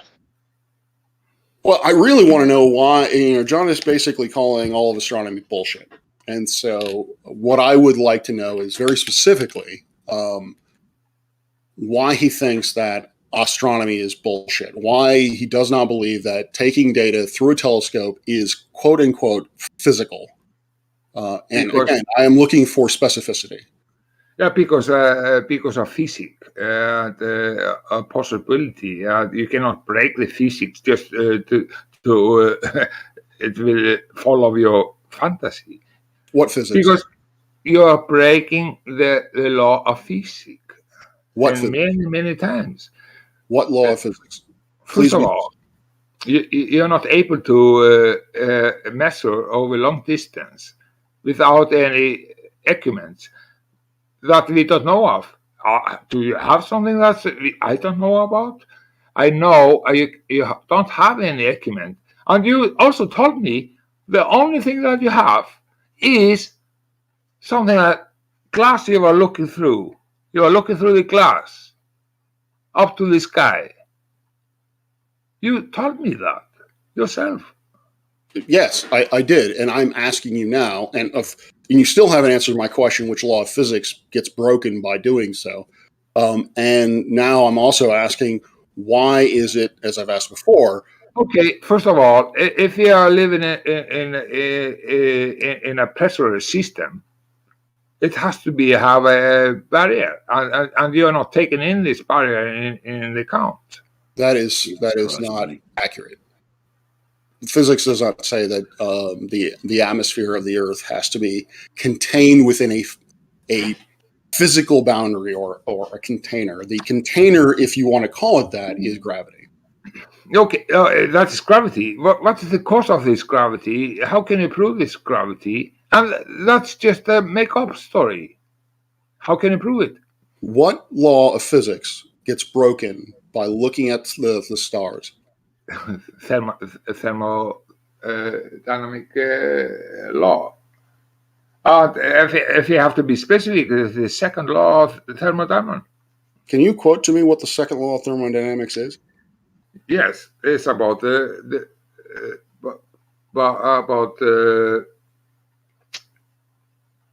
pressure and how I can give you several. This is fucking pigeon chest, Johnny.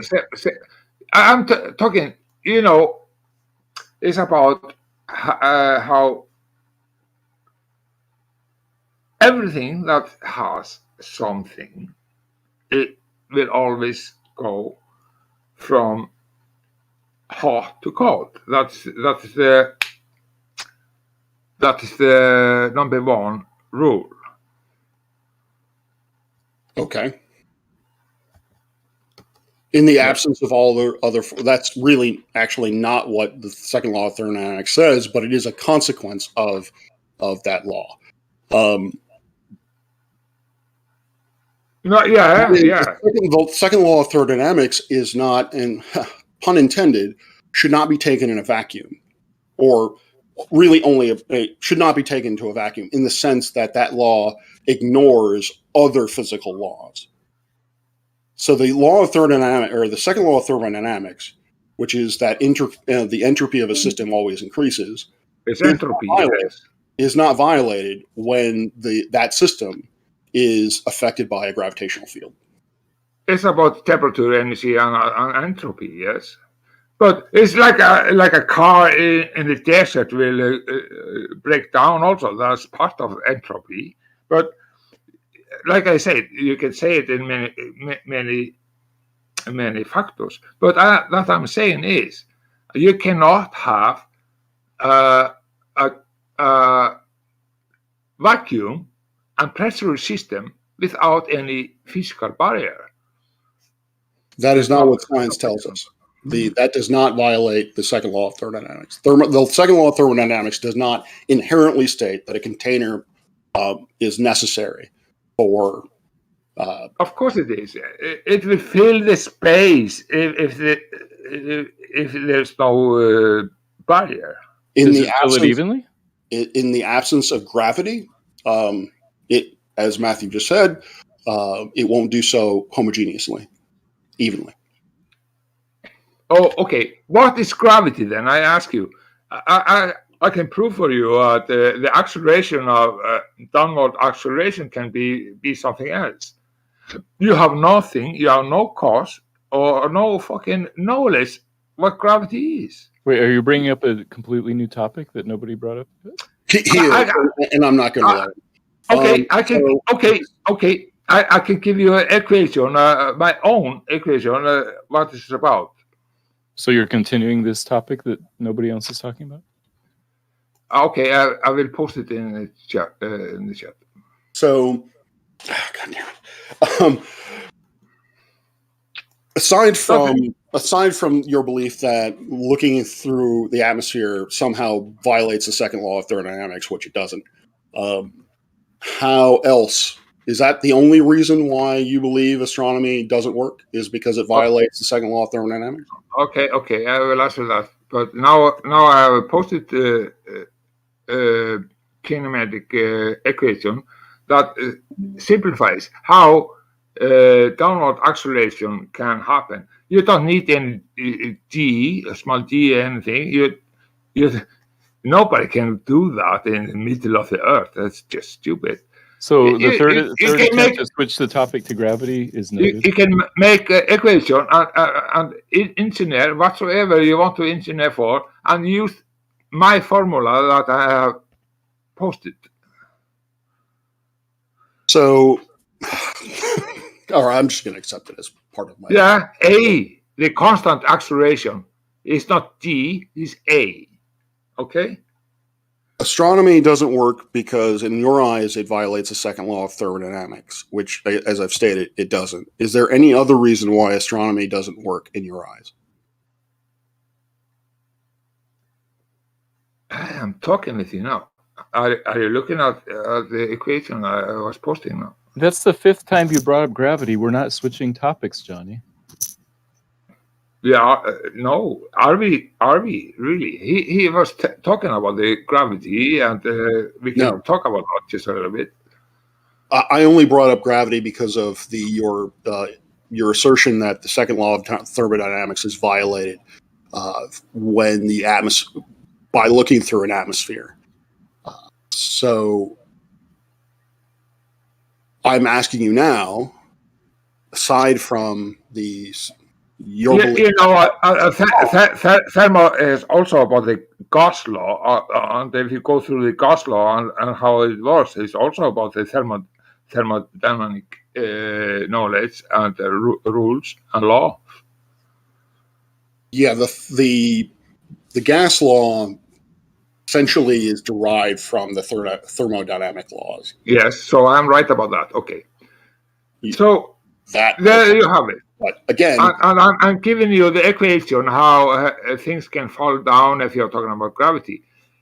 If you're higher up, there's no gravity, and there are no cause of gravity. Are you talking about the Einstein of bending of space-time, or are you talking about mass, attracting mass? I'm just wondering where you are. Can This you is the 7th attempt to switch the topic to gravity. Yeah, I know. No, it is. Everything is together. We have to talk about that. No, if you don't understand each other, don't take it away from us. You have to answer this question. It's part of it. I looked at the question, again, I've been putting to you that you really have not been answering, is you have claimed that looking at an object through a telescope and determining anything physical about that object is quote-unquote bullshit. What I would like to know is... It seems like you're not able to give any fucking real Johnny, answer. you're getting tiresome. Hold on. Don't interrupt, bro. Please, let him finish a sentence. Okay.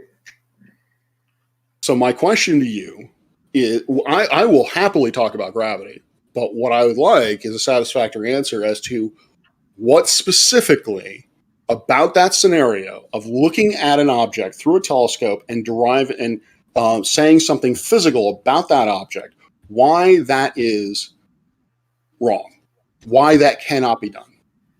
Because you're not able to know the real distance and so on. You think you know the distance because of the red shift or the blue shift or something. And I pointed out you cannot do that. And I pointed out trigonometric parallax, which has nothing to do with redshift or blue shift. Yeah. Oh, you want to talk about the parallax? Yeah. No, what I want to talk about is that redshift and blue shift are recognizable phenomenon on the Earth. We see it. You can do it in a lab and see it. Trigonometric parallax. Yeah, I can. I know. So I why can. is it that you cannot translate those techniques to looking at a star? But it's more about the magnetic effects that will give a blue and red shift. It's not because of distance. It's more about the magnetic flow that will give this effect. So you are wrong. Okay. Trigonometric parallax. How does a magnetic field produce trigonometric parallax? They are not making any specific parallax. We have observations that show trigonometric parallax for stars. Okay, tell me about that, because I am not so sure about that. Okay, what's that?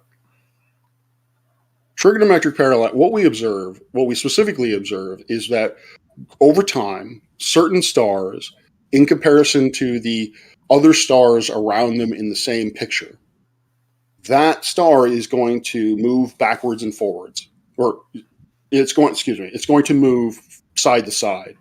The example is that you see in textbooks is that it goes straight back to front and back, or left and right. But in reality, with actual data, what you will find in almost every case is that it actually goes through an oval. There is a displacement in both the left-right direction and the up-down direction, and that has to do with how the plane of the Earth, the plane of the ecliptic is oriented to that star. It also has to do with your geometry. Have you seen time lapse of stars? And you can see how they are going in very, very same directions and moving from east to west. Very, very, very. Every fucking year, 1,000 a year they have done that. There's no fucking change. What you are saying is not right. So, yes, stars move from rise in the east, set in the west. If you look at a star, and again, if you were looking at a star relative to the stars around them, using a telescope, using digital photography or CCD work, you can see over time lapse if you want, that star is going to move relative to those other stars. That motion is on top of the motion of the apparent motion east to west on the night sky. Because we are tracking that star, that motion is irrelevant. That motion basically falls out. Ooh, up here. So you're saying that's happening in the same time? The Earth is spinning in 1,000 miles miles an hour? It is spinning 23. And going in 12 directions and going through the solar system and everything, and the stars is going around you in a specific time, Johnny, every fucking day? No, that's not happening. It's a really simple observation. In your fantasy. Johnny, it's a really simple observation. You take a picture of Kruger 60, for example, a star in the northern hemisphere, then 6 months later you take another picture and it has moved relative to the background stars. And the question is, why? Yeah, you're saying because there's stars behind the stars that has some different moves. No, I'm asking you a question like, why has the star changed position 6 months later? Then 6 more months later, you take another picture and it's back to where it was. So it kind of goes But back. they are not really doing that. If you see the line of time lapse, you see that they are going in a straight line, in a circle. Yeah, you take two pictures and the stars appear to be, one of the stars appears to be in a different position slightly, and the question is why. Oh, I am not sure about that. I will not say anything about that because that's not my understanding. It does happen, and the answer is parallax, because that star is closer than the other ones, like holding your finger out in front of your eyes, in front of your face, and then closing one eye than the other. It's the same kind of thing. Yep. Yeah. Maybe you don't understand what parallax is. I just described it very concisely. I don't think you understand what parallax is. Oh, we don't understand. Your opinion of my knowledge is noted. No, I'm saying that because, okay, what is parallax? Tell me. A simple example is to hold your finger out in front of your arm's length in front of your face and look at the background, then close one eye and the other, and you'll notice that it appears that your finger jumps back and forth. And parallax is that phenomenon that closer objects appear to shift if you move the camera more than the background. Same thing happens with close stars. Okay. Professor Parks, would you agree with my description? Yeah, it's an excellent description. No, it isn't. It's just positive, direct position of object that is far away from you. You can get parallax from all directions. So, what is parallax? You don't understand what parallax is. I understand that. Jesus, Johnny. How do you get parallax in all directions? I'm confused on that point. From different position, you can have a different parallax from different positions. From different perspective, is that the word you're using? Yeah, from different perspective, yeah, you will see it in different ways. So, and also there is no straight parallax to the Earth that match. We are on a spinning globe. Everything is against it if you just look into it. So you're saying that trigonometric parallax actually demonstrates that the Earth is stationary? Absolutely. There's no question about it. Can you walk me through that problem? Can you walk me through that process? How is it that trigonometric parallax illustrates a stationary? Different Pascal rays and this from the sun, we have local Pascal rays, and that will absolutely take it away. That you're saying, and it's moving. That tells us the sun is moving, not the Earth. Corpuscular rays have nothing to do with trigonometric parallax. Yeah, but has nothing to do with it. It will kill the parallax theory from your half. You're asking me to ignore trigonometric parallax, that it exists? You need a straight line down that give you parallax over so long distance that you think the sun is. It has to be absolutely straight. The light has to go straight down to you. Do you observe, or have you observed, corpuscular rays created by stars? From the stars, the star is not shining direct light. I'm going to assume that is no. So, therefore, why are you bringing up the concept of corpuscular rays?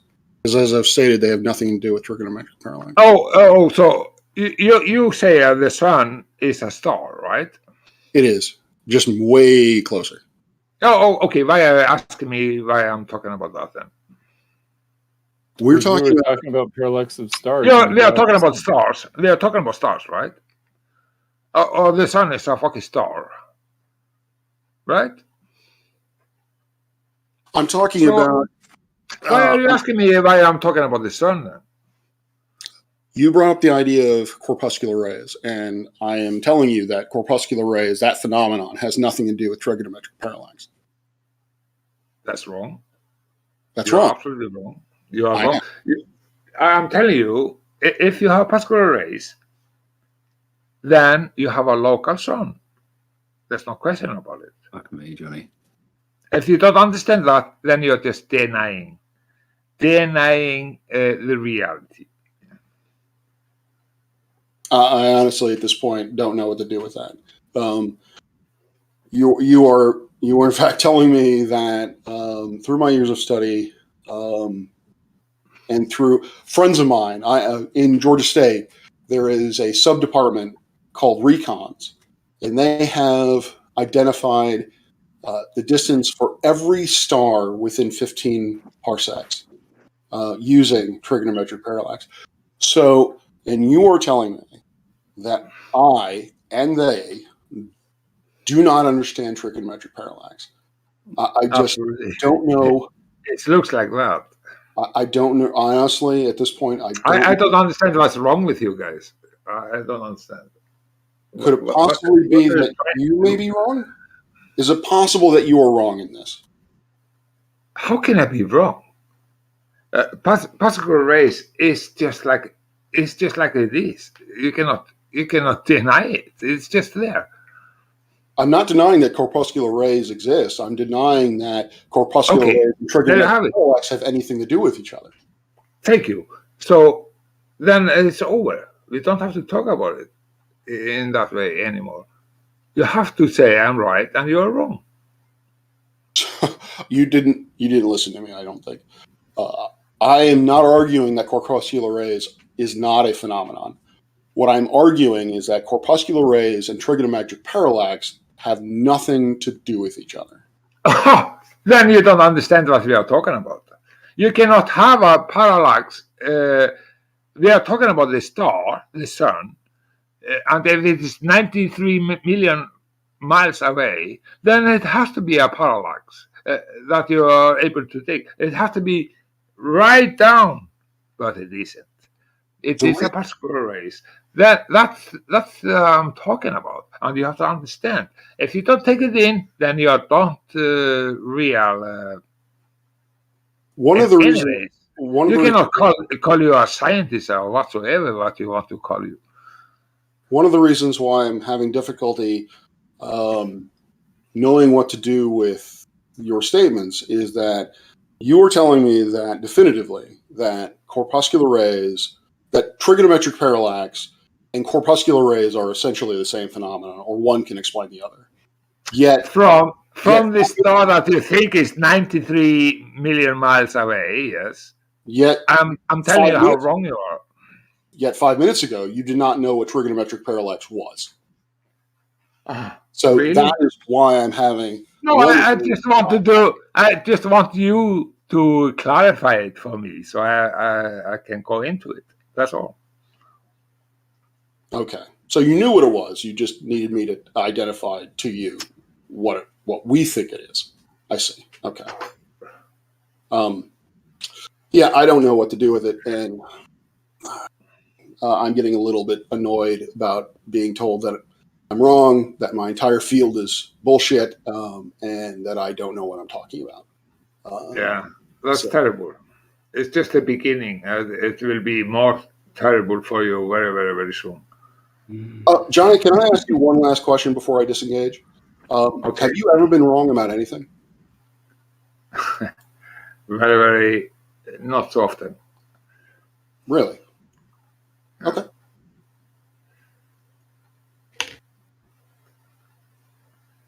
Have a good time.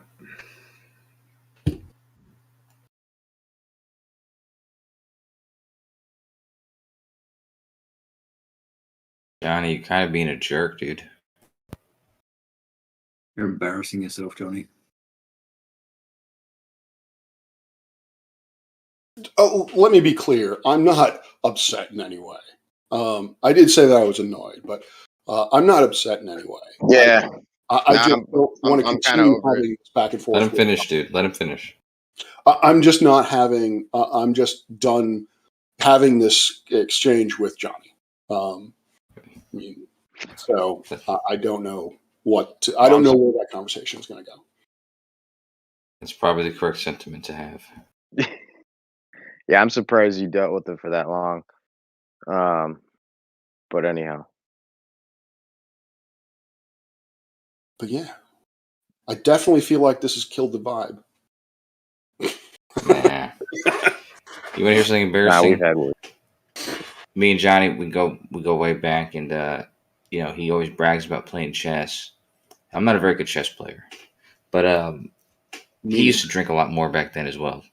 So yeah, he challenged me, or I challenged him, or I think he challenged me.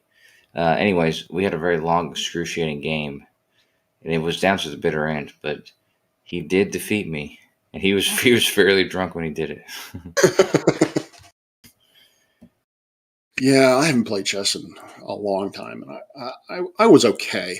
I wasn't good by any competitive standards by any stretch. Well, don't play Johnny. I'll tell you that, because he claims he was a chess master in the past. He said, I think, Johnny, didn't you say you were 15 years old, or like 12 years old or something, when you did your first chess championship? And he said he was drunk even back then. I was a champion over the northern Scandinavian area. Yeah, overall. Yeah. What was your rating? I don't remember. It was a lot. Okay. I think maybe 2,800 something. All right. Yeah, that would be Grandmaster level. Yeah, almost. I was so fucking great. It was shameful. I stopped playing. He's so fucking great. He's not the first skeptic of astronomy, though, either. You know, a lot of Galileo's contemporaries were skeptics of what he was saying. Oh yeah, yeah. A lot of people, particularly in terms of, from my knowledge, particularly in terms of sunspots. His contemporaries really didn't want to accept that the spots that were being projected were in fact on the surface of the sun. But they couldn't quite explain why those spots experienced or showed foreshortening. So, I'm curious. Do you think the sun is a fireball? Is it on fire? Do you really believe that? I think that the core of the sun is a nuclear furnace. That it generates energy, a tremendous amount of energy through nuclear fusion of hydrogen atoms, resulting in a helium atom. It will never be stable if that is true. That is impossible theory. I will tell you, it's about stable So hydrostatic equilibrium, electricity function. Stable electricity function. It's about. That's the term that a lot of people got to learn. Applies on the stars and it applies here on Earth as well. I'm going to regret this, but why is, I don't remember how you phrased it, but why is nuclear fusion unstable? It's blowing all the time, and all things that is blowing all the time make instability. So that's not the logical. And again, that instability is primarily contained through gravity. That's gravity.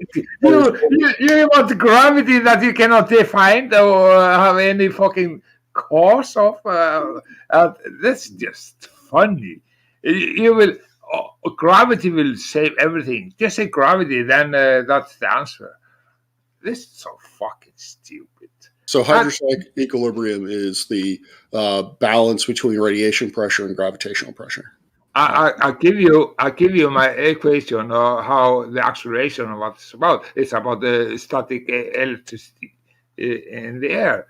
It's just like a trick, like a switch. What is down, what's down. It's not a force. It's just a switch. So, Johnny, now that you brought up equations, I would. I don't want to put the link in. I don't like advertising myself, but I did a video about Galileo's inclined plane experiment and demonstrated why it is a great indication that gravity is a thing. And in that video, I challenged folks that if they could reproduce what I did, the derivation that I performed, using electrostatics, then I would certainly sit down and pay attention. Yeah, but electrostatic is a reality. There's no question about that. And you also know that if you are in the field, we have ground. What is ground? Ground is a ground, and then you get higher. Every fucking meter you go, the higher electricity you get also. Do you know that? The higher density? Electricity. So the higher voltage? Are you talking about the voltage? Voltage, yeah, voltage, yes, voltage. Okay, yeah. Who's every fucking meter you get the higher voltage. Sure, but I'm now real curious. Were you a double agent? Yes, I'm a Freemason. Oh, okay. And you stopped a terrorist? Now that I would like to hear. I'm just curious. Why are you asking me about that? It's in the chat. Okay. The reason why I'm doing that is because we've now come back to the same issue as before, is that you are really without much evidence, well, or any evidence. You are telling me that what I've learned and what I've done for the past 20 plus years is wrong. Yeah. And I don't really know what to do with that.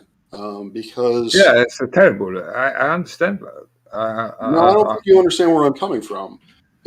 What's terrible about it is that we can't have a productive conversation because you are just basically telling me that I'm wrong, and you are really not providing any kind of evidence or rationale as to why I'm wrong. That's wrong.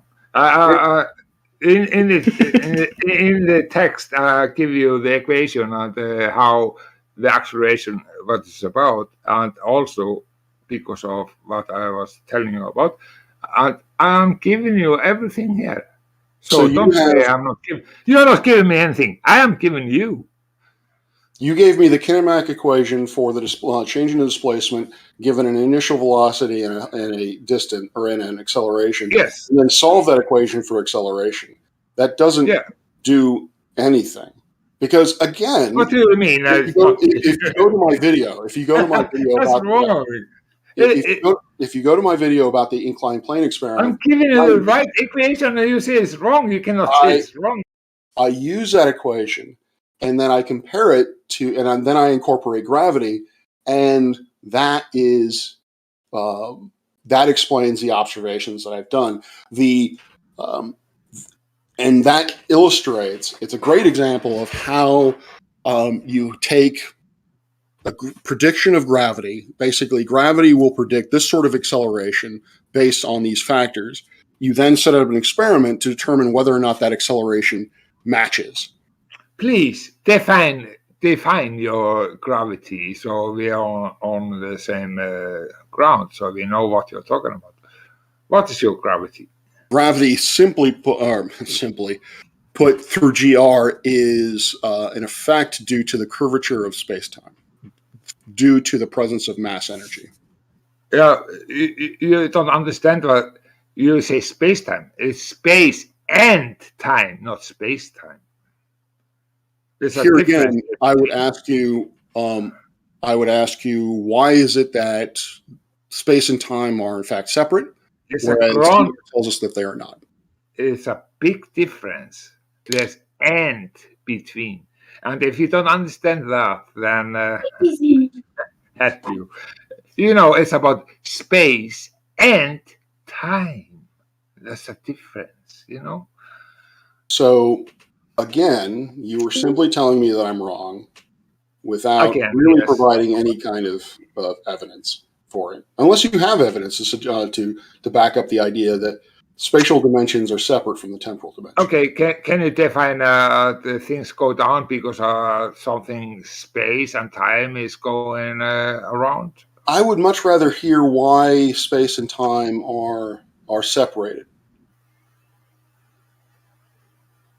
It's just like your spirituality in your mind and your body. Maybe I'm helping you. I'm giving you some space to go into. Yeah, spirituality maybe. I'm sorry. What did you say about space and time? The body and what? If you want to help you, that the only way that I can help you is about the spirituality and the 3D world we are living in, the body, the world we are living in, 3D world we are living in, and the spirituality might be the fourth dimension. So you're bringing in spirituality into this discussion. That's the only thing that we can use in that matter, because our spirituality might be the light. But what's the thoughts? Where came the thoughts from? Therefore, I'm open for that. That's the fourth dimension, nothing else. How do you know this? I'm not born yesterday. I didn't say you were. I'm asking you how you know this. I answered you. I'm not born yesterday. I'm not here just like that. And I have feelings. I have knowledge. I can know things. That's awesome. Sorry, I was commenting on Carnivore's picture.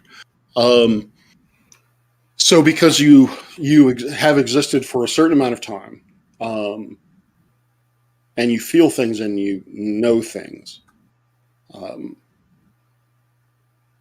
I've kind of forgot the connecting tissue, but ultimately that tells you that space and time are separate things, is because you have been alive for longer than day, and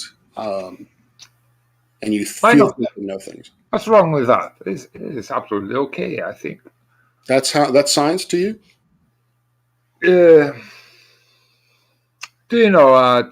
I can read your mind. I can tell you everything. If I came into, can we disengage from Johnny, I can please? tell you what I have done yesterday. If I really make power to Johnny, I am able to do it. If you could read my mind at this point, I don't think you would continue to talk to me. No, hold on. I'm really clear. Do you think that time has anything to do with science? I do. Time is a human construct, correct? The definition of a second is a human construct, but time itself is not. So can you bottle up a piece of time for me and label it? No, but can you bottle up a piece of length and give it to me? Yeah, I can get a length of rope. A length, not a length, width, and depth. A length. Well, how thick the rope? Yeah, how thick the diameter of the rope, how long it is, and I mean, yeah, rope is a length of rope is a 3D physical object. Yeah, so you can't. Time is not a 3D physical object in any form or fashion. No, it is the fourth dimension. Your question is essentially asking for me to split off one dimension from the other three, which is why I asked you, can you give me a length without width or without width or... You can't. I can give you a piece of something that has dimensions of length, width, and height. I cannot give you anything that is anything related to time. It is a construct. 1 second, whether it's an hour, a millisecond, an hour, 100,000 hours, it's all a construct of an agreed upon duration. There's nothing about science relating, like there's not, okay, how many steps of the scientific method does time follow?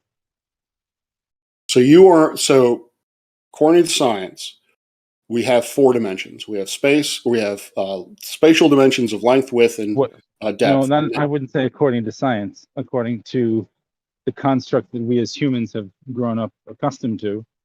But science, there's nothing about, no experiment. What are we talking about? Science and time. So there's nothing physical about. There's nothing physical in the physical reality that you can vary or manipulate. It has anything to do with time. Correct? You can measure time. You can see the effects of time. Can you reverse time? No. But again, what you are asking is the equivalent of showing me an example of a single dimension in the absence of the other three. No, you can't do that. I agree. Where You can can't show me? show you an example of one dimension without the other three. You have to show them as all four. Well, no. You can do no. There's nothing about time. I can show you a length of rope that has dimensions. You cannot show me a time. length of rope. You can show me a length, depth, and width of rope, but you cannot show Right. me a length of rope. No, I can only show you a length, width, and depth of rope without time. I can't show you a time of rope. Actually, you can, because you can show me the rope today, and then you can 3 years later show me that same rope. No, that doesn't. But how is that science? That is our conception of space-time. But that's not science. That's a conception. That's a human construct. That's not science.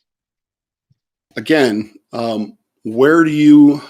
So you're telling me that that's not science. Can you explain to me what science is, or why that isn't science? Well, no, I'm sorry. Can you explain to me where it is you learned your conception of science? Science, things that follow the scientific method falls under science. Yes. So, I suppose that is one definition of what science is. Science needs Can you do science without following all the steps of the scientific method? Is it possible to do that? Or what steps are able to be skipped and still considered science? I don't know if any of them can be skipped, but the scientific method is a generalized framework. So, can you give me the scientific method for time? Can you give me the scientific method for length? No, it's not science. That's a measurement. That's math, if anything. Yeah. So, all right. Science. So now I think we're quibbling about terminology. Not quibbling. You said that time is part of science, and I'm just trying to correct you. Okay. So time is not part of science. Length is not part of science. Width is not part of science, and depth is not. I agree. It's part of physical, natural reality, not necessarily time. There's nothing physical about time. Tell that to a corpse. What are you talking about? What I'm talking about is that time can be easily seen through a sequence of events. If you did not have time, if time didn't exist, then why is it that you have decomposition? Because physical things react over a period of duration. Like that's still, it's not. Yeah, but that's not. I hear. Okay, but that's not. Observing something decompose is not science. Are you varying or manipulating? Are you putting the corpse in a cold freezer to retard that amount of decomposition, or are you putting it in hotness to speed it up? Are you that would be considered experimentation on something physical? Yeah, but that's not time. That's observations over what that's. All right, let me take a step back then. What I was responding to is, I think you had made the statement that time doesn't exist, that time is simply a human construct. I am telling you that what scientists believe, or how scientists work, that is not the case. General relativity tells us that time is in fact real. It is not a conception that humanity came up with, and it is tied to the three spatial dimensions. Oh, so do you have an experiment that for science? What was the independent variable for time?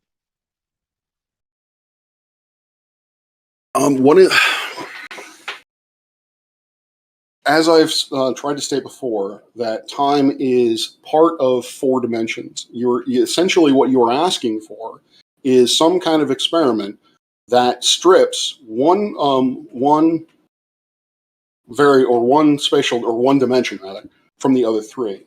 Okay, so how much time is in a 3-foot length of rope? Depends on how long you look at it. So if I look at it for 1 second, there's only 1 second worth of time in that rope. But if it's sitting there without me looking at it, time is not. What? Professor Parks, you're expecting it to make sense, man, but I don't think he gets his question. No, He's I trying to get sound it. nonsensical on purpose. No, I'm trying to understand how you think that time is something physical. Because sequence of events happen. Because the second, Physical events. oddly enough, the second law of thermodynamics exists. So what particle is that associated with that? Is that like the tachyon or the chronoparticle or something? Time doesn't have a carrier particle. So it's not physical? Does length have a particle? It's of whatever you know. Length itself doesn't exist. The physical thing of something has to exist at a length. Yeah, You know, length is just measure of. It's just a measure of magnitudes, just like time. Of an Time is a actual measure of object. magnitudes too. Of some actual object in reality. A shoe, a rope, a dog, airplane, whatever. Sequence of events. A cell. Sequence of physical events that physically happen. Yes, physically happen events can happen. And they But are. time is independent of those physical events. It is. Per se, it's not part You of. cannot have decomposition without time, without the elapse of time. Decomposition is not possible if time is not allowed to elapse. But Yeah, again, things burn it's and die in physical, time, but that doesn't mean time is a thing. But that's physical reaction to something, like oxidation of material is happening, and that process Over happens. time. Yeah, but again, over a duration, but that duration does not exist physically. Makes a lot of sense. I would argue that it does exist physically, because Great. Can you bottle me up 3 hours of time? And we're now label back to where we started. Can you bottle up 3 of length with? Well, here's the thing. Here's the thing. Like, how do you deem existence? Because from an atomistic, materialistic perception, things can only exist if they're materially existent. Like, if it's non-materially existent, then it just doesn't exist in your paradigm. So, like, we would have to associate it with some sort of a physical particle. I've only heard of atomists in terms of ancient Greeks and somewhere around the late 1800s, early 1900s. So my definition of atomist may not be the same as yours, because I do not consider myself an atomist, because I believe that the fabric of reality is in fact both energy and matter. So, and energy is a thing. Energy exists. Yeah, energy exists, but in your paradigm. Go ahead. Sorry. Go ahead. I just don't understand where time fits into time, energy, and material. Because of the fact that you have a sequence of events that that processes can only exist through the process of time, through the elapsement of time. But that's the constant. That's like what's always happening. But you can Sure. Length is always happening. If you have 3 feet of rope, you have 3 feet of rope. Length is always there. Right, but you have a physical rope in your hand that you can tie knots with, right? Can you tie knots of time? What?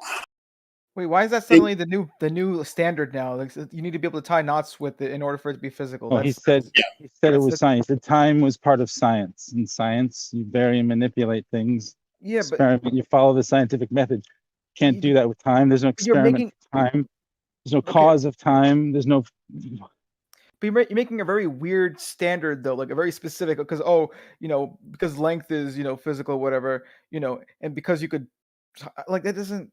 You can't just. I can physically. I can wrap up a rope. I can tie it in a knot and hand it to you. You can measure it. You can do whatever you want with it.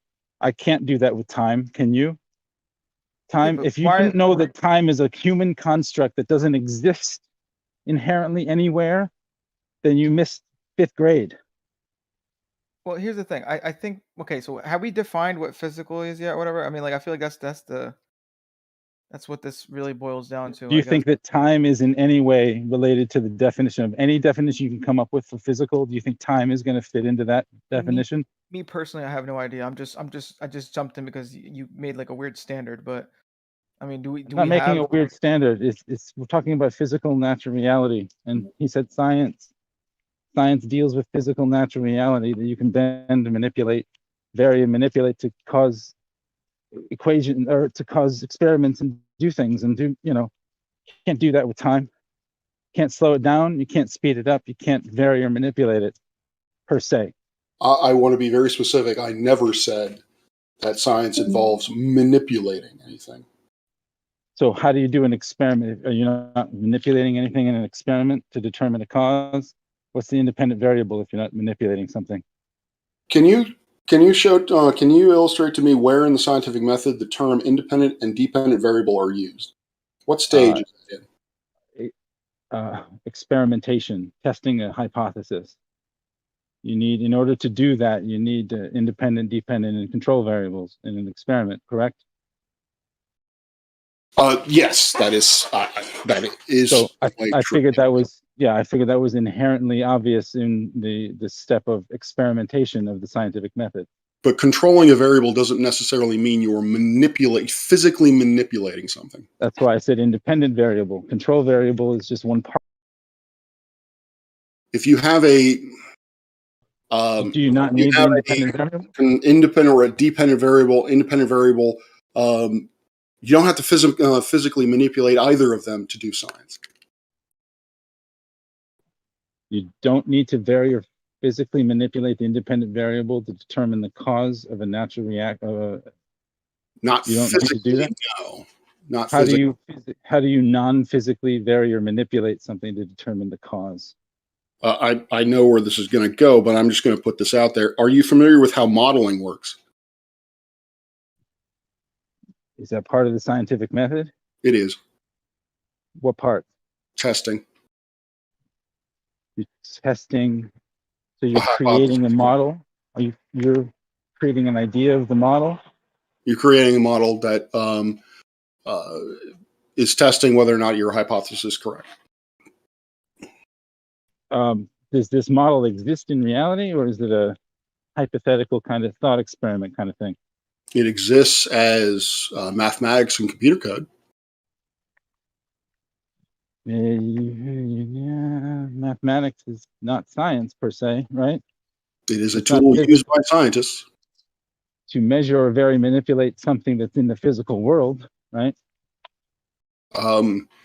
Yes, that I will agree with.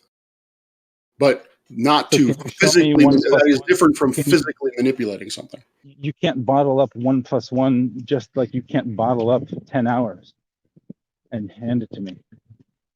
That's not a part of physical reality. I've already talked about why you can't bottle up, but my explanation for why you can't bottle up 3 hours and give it to you. Well, exactly, but you can't also bottle up 1 + 2 to give me 3 of anything. You need actual apples or oranges to actually physically give me an actual. Yeah, numbers don't exist in nature. Yeah. So, -1, that doesn't exist. Can you show me -1 in nature, please? Can you show me -1 apples? Come on. Okay, so negative numbers don't exist for you. On paper, they exist as a number that you write down. Can you show me? Can you hand me -1 apple, please? How do you not see this? I see this. What I'm getting at is, why is it that you have such a strict definition that you must be able to physically manipulate something, be able to handle it in order for it to be real? I thought we were talking about the scientific method, which is why I asked what steps can be skipped. If you think you can skip experimentation, which implies that you need a physical vary and manipulate independent variable, So I didn't say you could skip. I apologize if it seemed like I said you could skip steps, but No, I know you can't. That's my point. You're trying to skip experimentation. I'm not. So I am. Can you vary and manipulate time? What I'm saying is that physical manipulation is not the only way that you can experiment on something. Yeah, the only thing you can do to a body for decomposition is you can speed it up or slow it down by temperatures or varying and manipulate the things that oxidizes, that causes physical reactions to the physical world. You can vary and manipulate that to test what's going on, to slow or change something, but that's not. The fact that the object or the body decomposes at all, that we can observe that a body decomposes at all, must require that time exists. No, physical reactions occur all the time, all day, every day. Some are slower than others, but all things are changing. All things, always, everywhere, are changing. The paint is slowly coming off the house. No, it's not that the time. It's that over time, physical attributes break down over the physical nature of things. The rain hits the paint on the house, and it over time takes the physical paint off. Time is not causing that. Water hitting the paint over a duration is causing that, not time. Time is not the cause. I did not. Water hitting.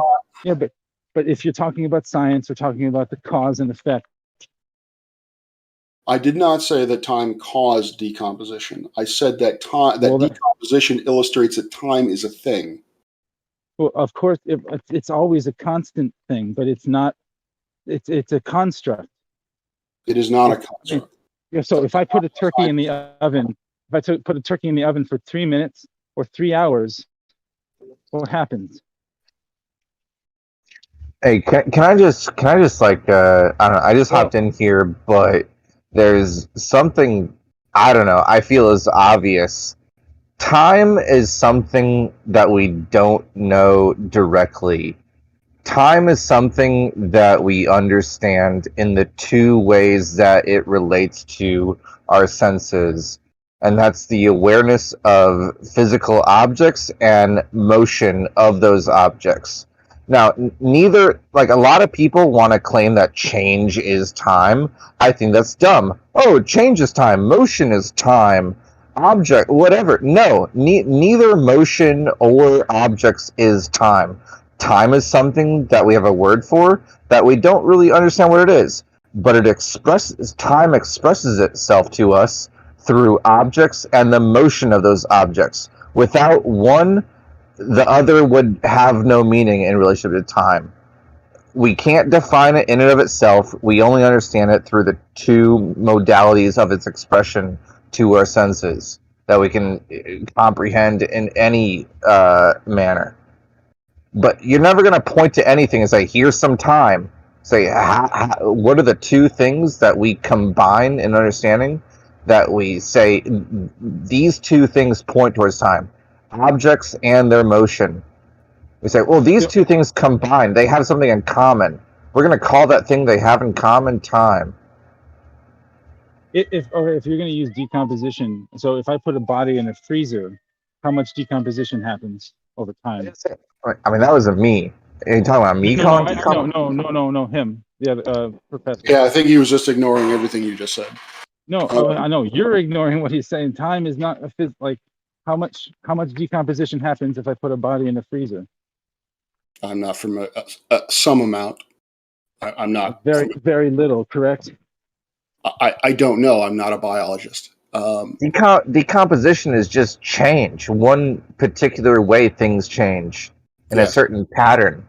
That's a pattern of change. Yeah, mankind wants to jump on time because if we know time and stuff, it's good because then we know when to plant crops at a better time of the year. That's the real reason we figured out what times I would suspect. I mean, how is that not understood? There's objects and they change. Neither objects or change are time. I would agree with that. Sure. Yes. Strictly speaking, I don't think anyone. I would not say that time is change.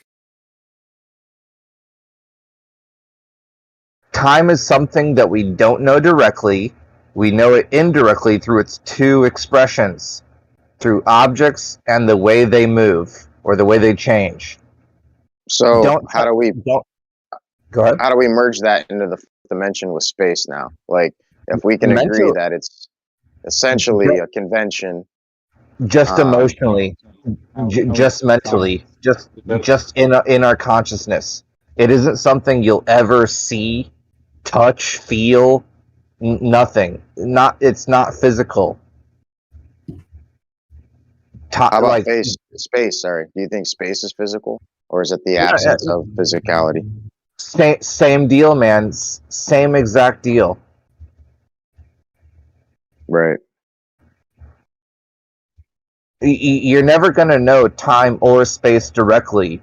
Both of them have two ways of two modalities of expressing themselves, and those are their two like messengers that they send out.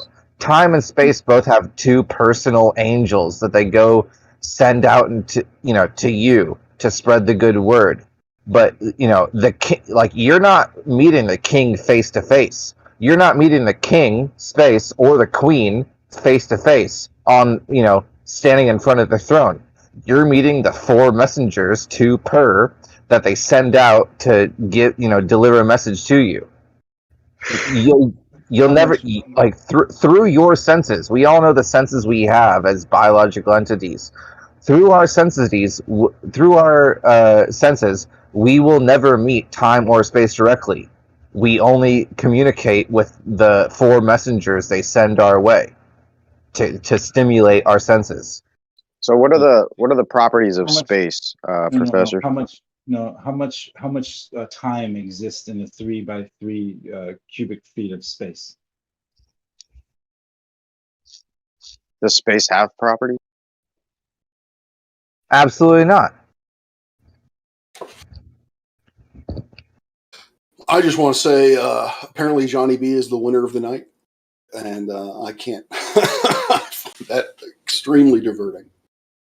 Time and space are above our ability to even associate descripting terms towards. Like, as soon as you try to describe some sort of aspect of time or space, you've already failed. You're not supposed to. You can talk about their ways that they use their you can describe their messengers, but you're not going to describe them in themselves. It's the difference between the postmaster and the mailman. You've never seen the postmaster. You've only met the mailman. And again, this is also because you said that time is part of science in some way, and I'm just still trying to figure out how. I didn't say that. No, not you, him.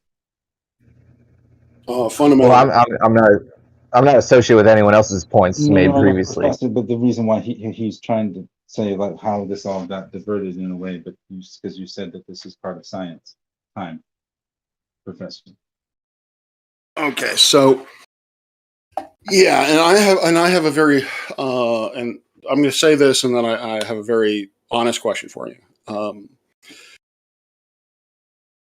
According to what physics tells us, time is a dimension of of space-time. That it is one of 4 dimensions. You seem to disagree with that. Well, where did physics say that? What experiment showed that? Nothing about that makes any sense.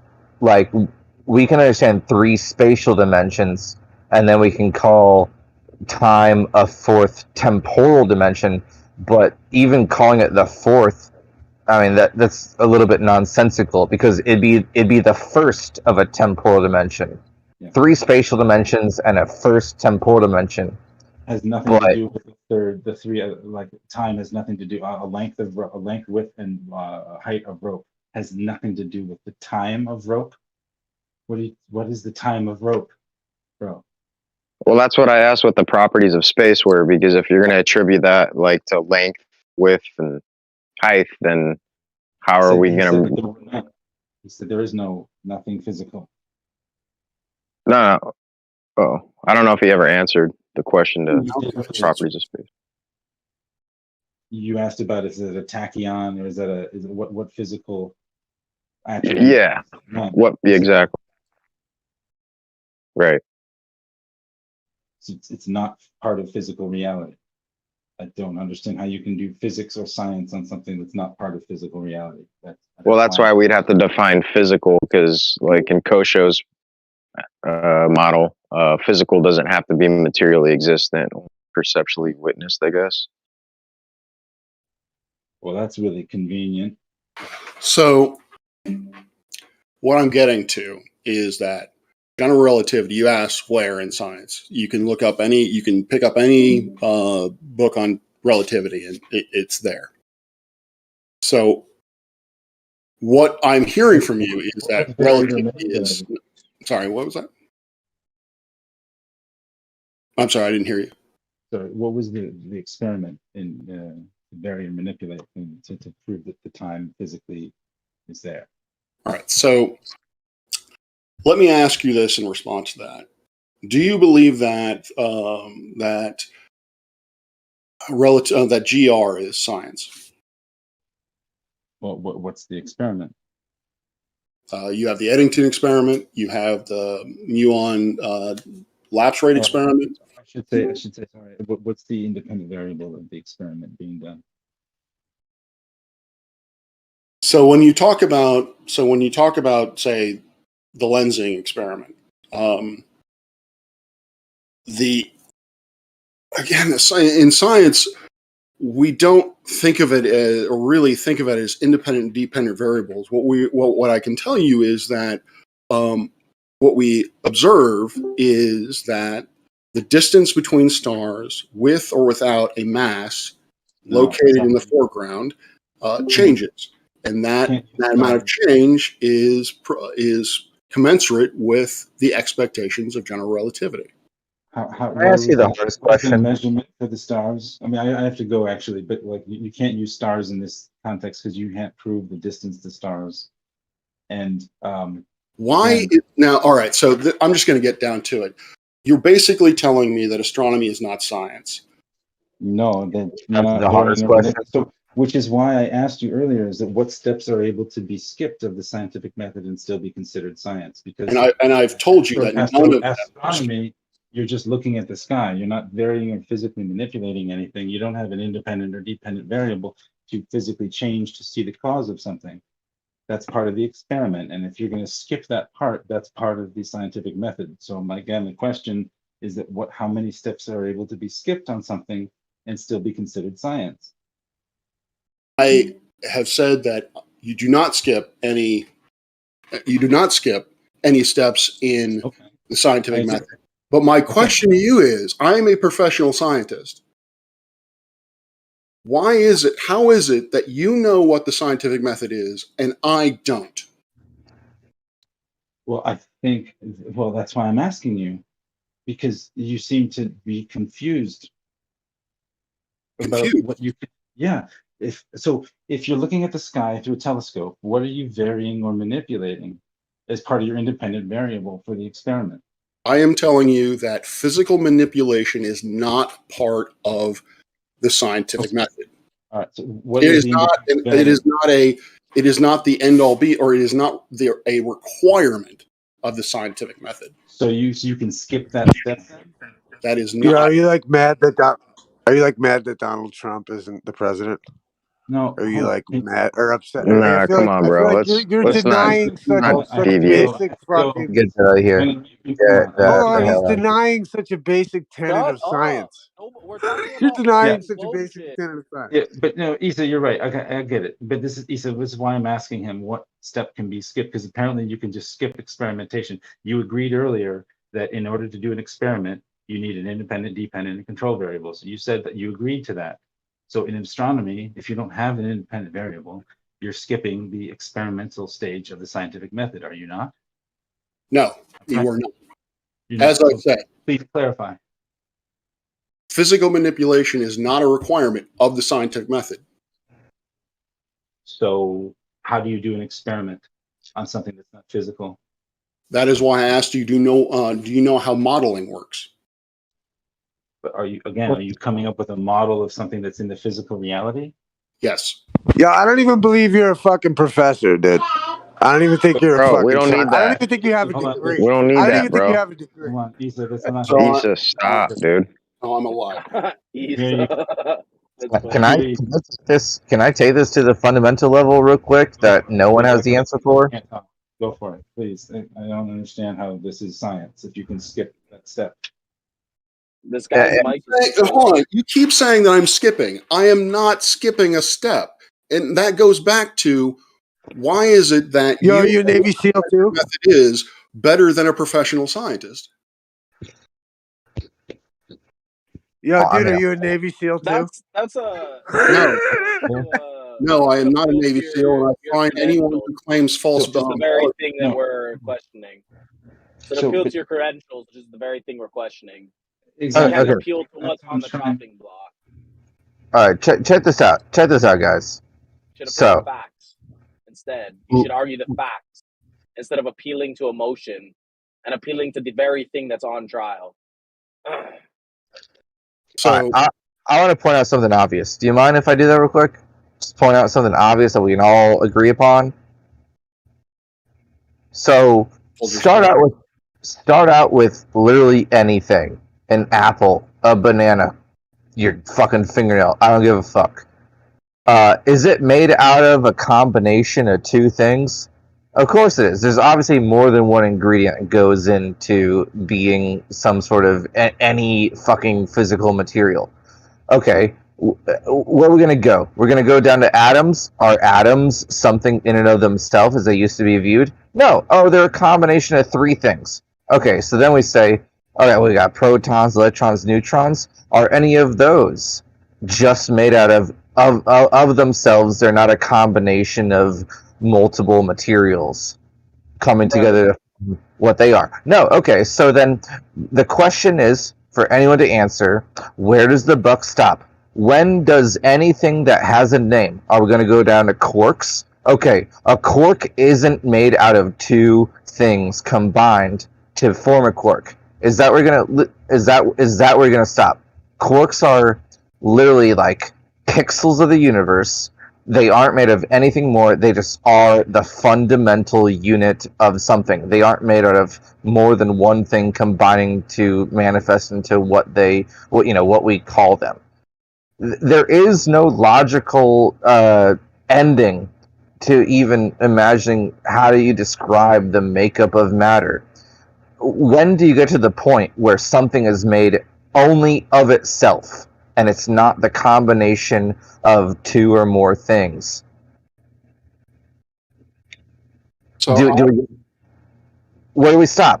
What is the fundamental ingredient that isn't a combination of more than one thing?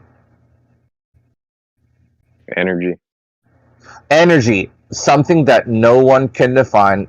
Not including I guess Ken Wheeler, but that's also another point. It's like, can any of us even answer these questions without resulting in a discussion about the ether?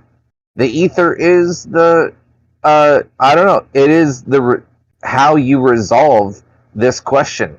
A transcendental, you can't give me a handful of it, like some sort of divine medium. Other than that, logic falls apart. Tell me anyone where you think you can scientifically prove where you can call, this one thing is the thing that isn't made out of components, multiple components. It doesn't logically make sense. Where do you go? Are we all just going to agree that we don't know what things are made out of at the end of the day? Because as soon as you say one thing, I'll say, well, what two things or more than two things combine to create that thing? Where are you going to stop? You're going to go to quantum physics and say photons, quarks, and gluons? Is that where you stop? say, well, what are gluons made out of? Are you just going to say, oh, gluons, photons are made out of energy? All right. A word we can't even define. Everyone's lost without the ether. The ether is the only answer that can ever be, led towards. Without the ether, you're lost. So Noah, you were saying argue the facts at hand. The question that comes down to it is basically what is fact. What's a quark made out of? What's a photon made out of? What's ether made out of? So Fuzzy Ewok has made the claim that scientific method must require the physical manipulation of variables. I am saying, as a professional in the field, that is not what the scientific method is. And what I want to know is, why is it that Fuzzy's definition supersedes mine? No, that's why we're trying to get Wait, hold up. The guy, the professional scientist. We're gonna need you if you're gonna make some sort of claim about a definition, about how someone's definition is false. We're gonna need your definition, sir.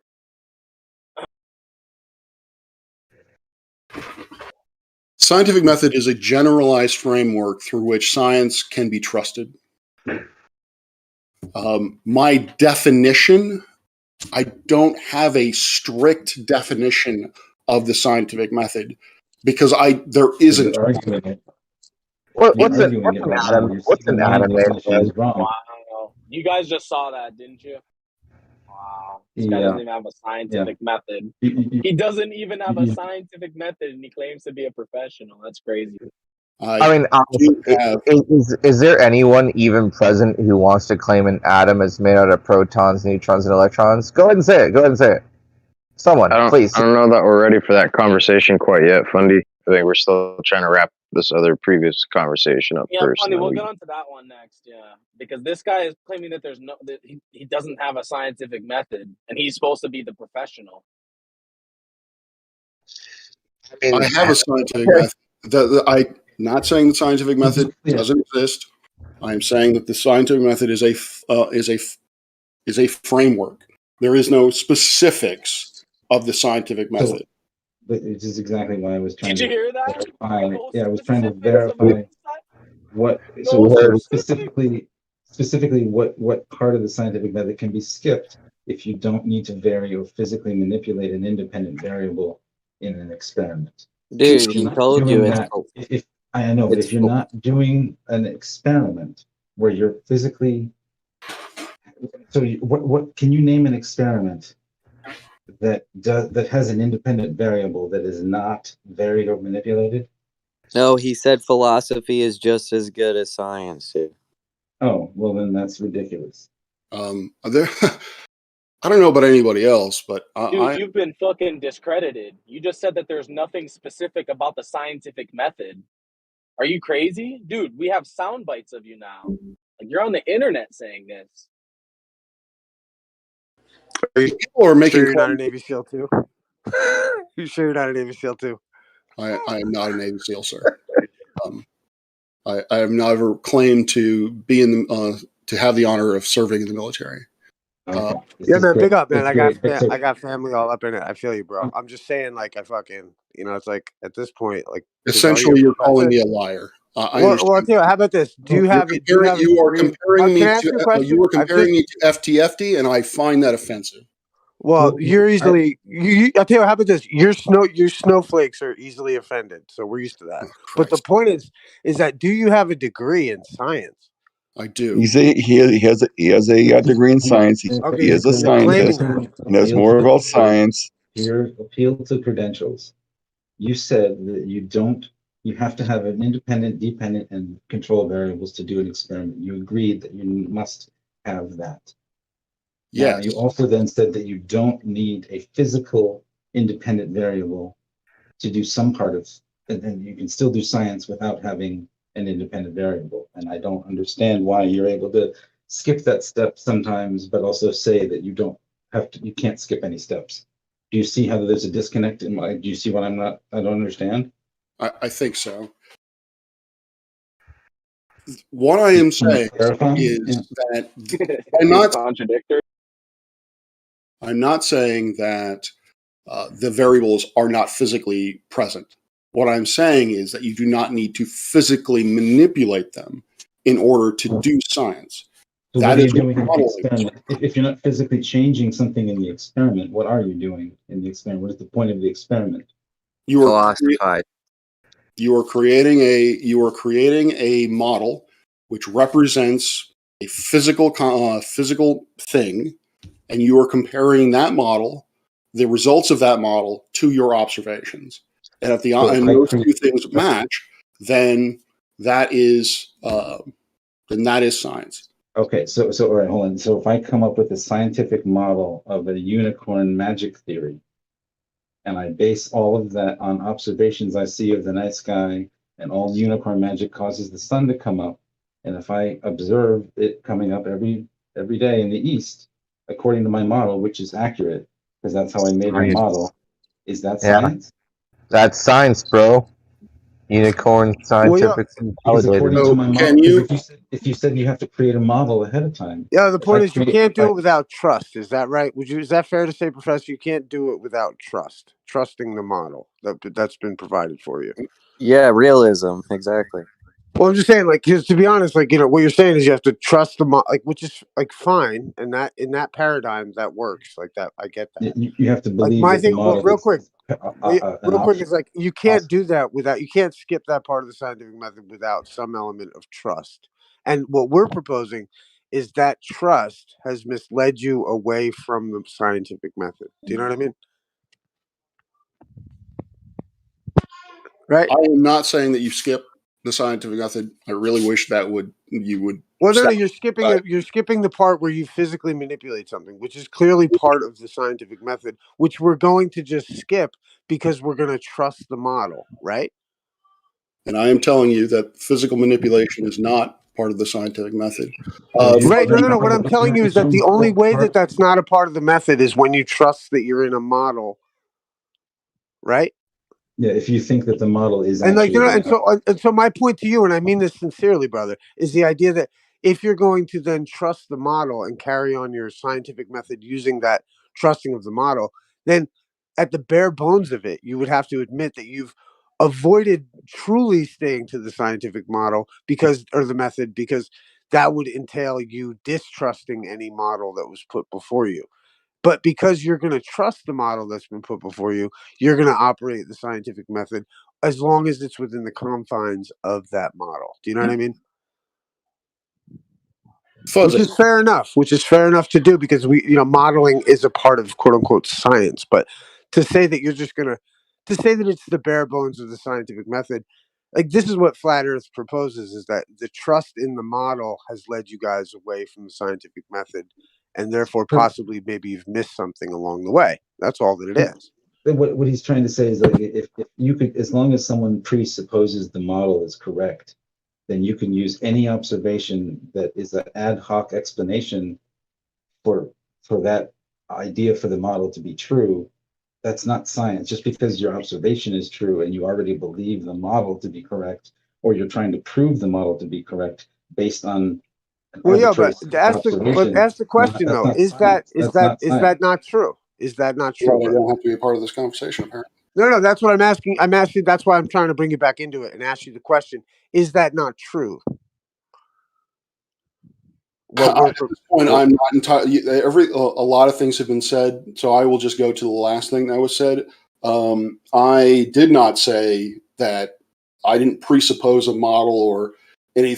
I don't know what you mean by that. You asked about modeling. You said, "Do you understand modeling?" Modeling is coming up with an idea, a model of something, and then looking for observations that make that model true, or looking for evidence that could be the case. You're not testing that evidence. You're just coming up with observations that, with that explanation, that could be the case, right? That is not modeling. So what is modeling? Modeling is you create. Well, you first start off with creating a physical or a construct I know you guys are going to jump all over that. But you create a construct. That construct is defined by variables. Say, for example, a star. You create a star that has a certain radius, a certain mass, a certain temperature. No one's creating a star in physical reality, though, right? No. As I said, this is theoretical. This is all just philosophy, right? No, it is not. So It's creating something in your imagination. A model. You have no idea. You have no idea what a star in your is. imagination. Like that's what you're doing, right?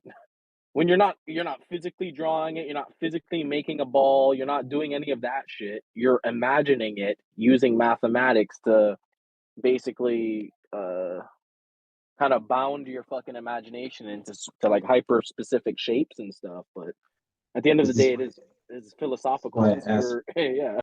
Yeah, it's like you're not creating a model in reality. Like I can make a model airplane, but I can't. You guys are just star. Are guessing all over the places. Make an argument, make a point, and wait for a answer. Model a star. He You guys aren't. You guys are all over the place. He just chimed in to not make a point. Like, go home, buddy. Well, he has a doctorate in Talking to a philosophy and doesn't understand that astronomy is philosophy. I don't get it. Astronomy has always been part of the sciences. Was Galileo not a philosopher? Was Newton not an alchemist? Again, astronomy isn't a science now. Model. If you're creating a model of a star, you're not creating anything in physical reality, right? Astronomy is a science by every definition of the word. Yeah, and science if is you're philosophy. creating a model of a star, is that anything to do with? Are you doing anything in physical reality? Yeah, No. can men get pregnant? You know, I can't get 5 words in edgewise, so I don't know. I don't know why I'm having this conversation. You're right. Let's start with the basics. Can men get He pregnant? can't talk. I could not get through complaining about being interrupted without being interrupted. I was telling you. You sound really butthurt about it. Go You sound for really it. butthurt about Come it. on, Lisa, you're not helping. Yeah, hey, hold up, dude. We're just apologize. gonna have to take turns or something. You guys are being fucking rude to this guy. You know, I don't appreciate it. Really, there's no need for that. Okay, he's right. He's right. Let the man speak. What on you now, bud? I apologize for being frustrated and raising my voice. Scientific method involves modeling. What modeling is you create a construct. It is not a physical construct. Science does not say that a physical construct is necessary. You create a mathematical model based on the physics that we currently understand. That model has certain variables to it. Some of them are controlled, some of them are not. You can that model will tell you what you should be observing from a given situation, and what it tells you changes based on how you manipulate in the code the variables. You then compare that output of the model to the observations. If they do not match, then that model is wrong. If they do match, then that model is an accurate representation of what you are actually observing. Now, if you can't get that model to match with the observations, no matter what you do with it, then that model must be rejected entirely. Again, what you said, you're creating a model based on what you think you already know. But isn't that the very thing you're trying to prove in the first place, not already presupposed? No. But you just said what you think you know. These are the things we're trying to determine for sure, not try to pretend or try to think. If we already think we know it, then we already think we know it. And then we're trying to refine it as opposed to coming up with the basis of it in the first place. Did you see the difference? These models are based on physical laws that we can prove in the lab, such as the equations of state for pressure and pressure involving pressure, temperature, density, that sort of thing. If we're continuing with the solar model or with the stellar model, so no, we are You don't know not. what the pressure is on Alpha Centauri, right? We know what pressure is. We know what. You can't measure it on Alpha Centauri, right? But we can measure it here. How does that help? How does that help Alpha Centauri? So are you saying that physics on Alpha Centauri is different than physics here? Are you saying they aren't? Or how are you proving that they are or aren't? Or how are you proving anything that you're claiming is the problem? Well, we do go under the assumption, which is one of the parts of the cosmological principle, that the physics here are the exact same physics everywhere else in the universe. What part of the scientific method is assumption? What step is that? Yeah, that's not scientific at all, dude. That's a philosophical as above, so below fucking hermetic bullshit. That's what that is. What? So you're saying that assumptions are not part of science. You cannot make an assumption in science. Oh It's my a religion. goodness. That would be an hypothesis, would be the assumption, which you would then have to test. You wouldn't just assume it's fact. How do Not you not all know that? You're supposed to be a professional. not all hypotheses or not all assumptions are hypotheses. So we are making that assumption, and we recognize that if we can somehow be shown that that assumption is in error, then that would seriously affect the fields of cosmology and physics. But that's the point. Is that how do you determine the error margin if you can't go and physically measure or manipulate something to determine what the actual measurement or error margin is? I think we are diverging from the point that I am most interested in, which is you are effectively telling me how science is done, and what I want to know is why is it that That's you not know? a point. That's an emotional point. And also That's not. I'm Yeah, that's a asking garbage point. Let's stick to the asking facts about of the stars in the sky, my dude. yeah, Stop we're trying to talking about the deflect from what you're supposed to scientific method. actually know about.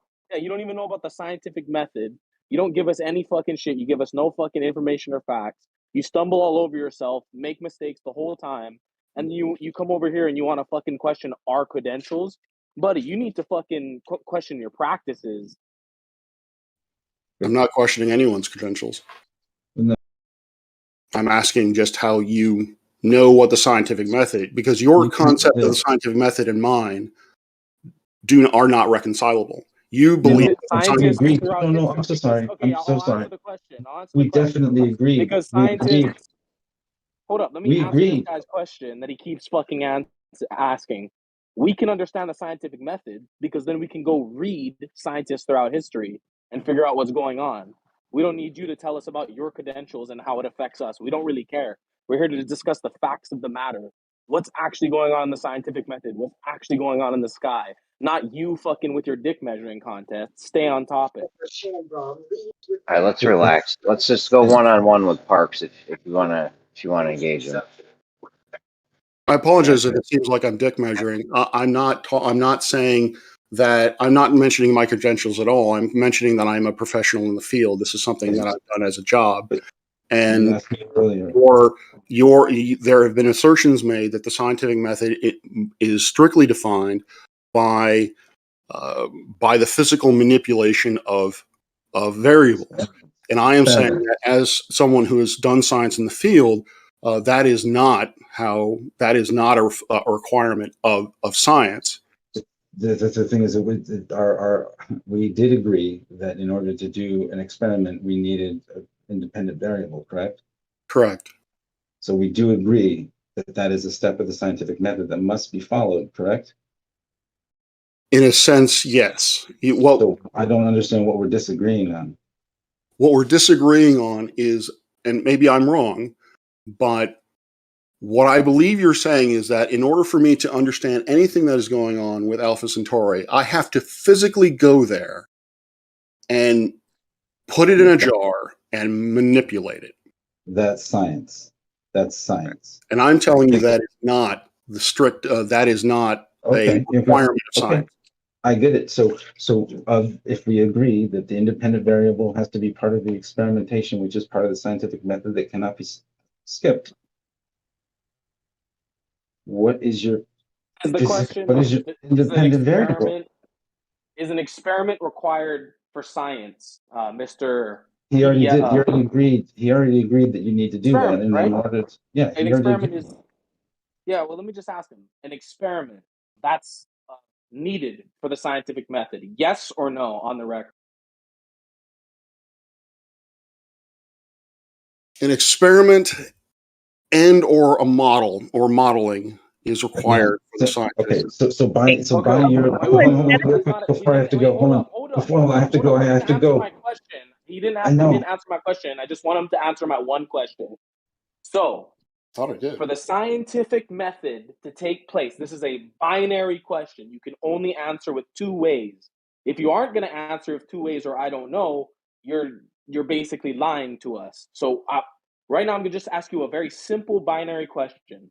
Is an experiment required for the scientific method to take place? No. Yes or no? No.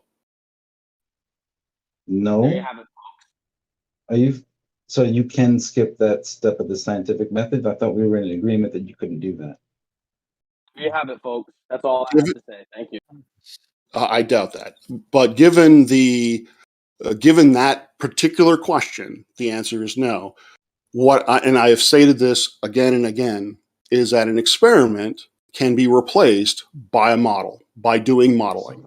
Okay. So if I come up with a really slick, Theorizing. so if I come up with a model for unicorn magic and I base it on reality of what I see and observe, are you saying that that is science? Can your model of unicorn magic give me things that I can observe and test against? Wait. No What do you testing. no No test testing. against? Yeah, you can't test. You skip that step, right? Testing We're is not not doing a that step. required part of science, you said. I said Exactly. experimentation is not. You can replace it with a model, you said. Experimentation is not, and by experimentation, my definition, as far as I'm from what you guys have said, is that requires a physical manipulation.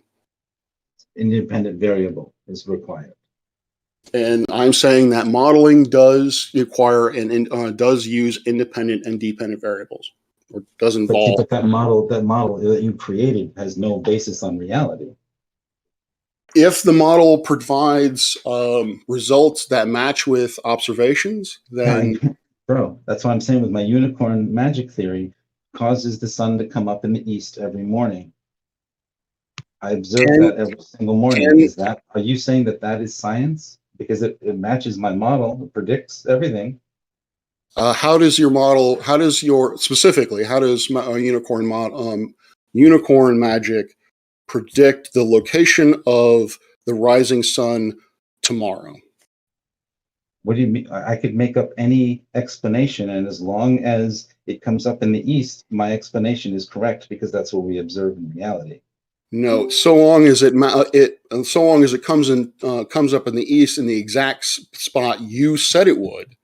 Well, yeah, all I have to do is look at a farmer's almanac and explain based on observations as what the sun does. Just ask your scientist friend there. Just ask your scientist friend.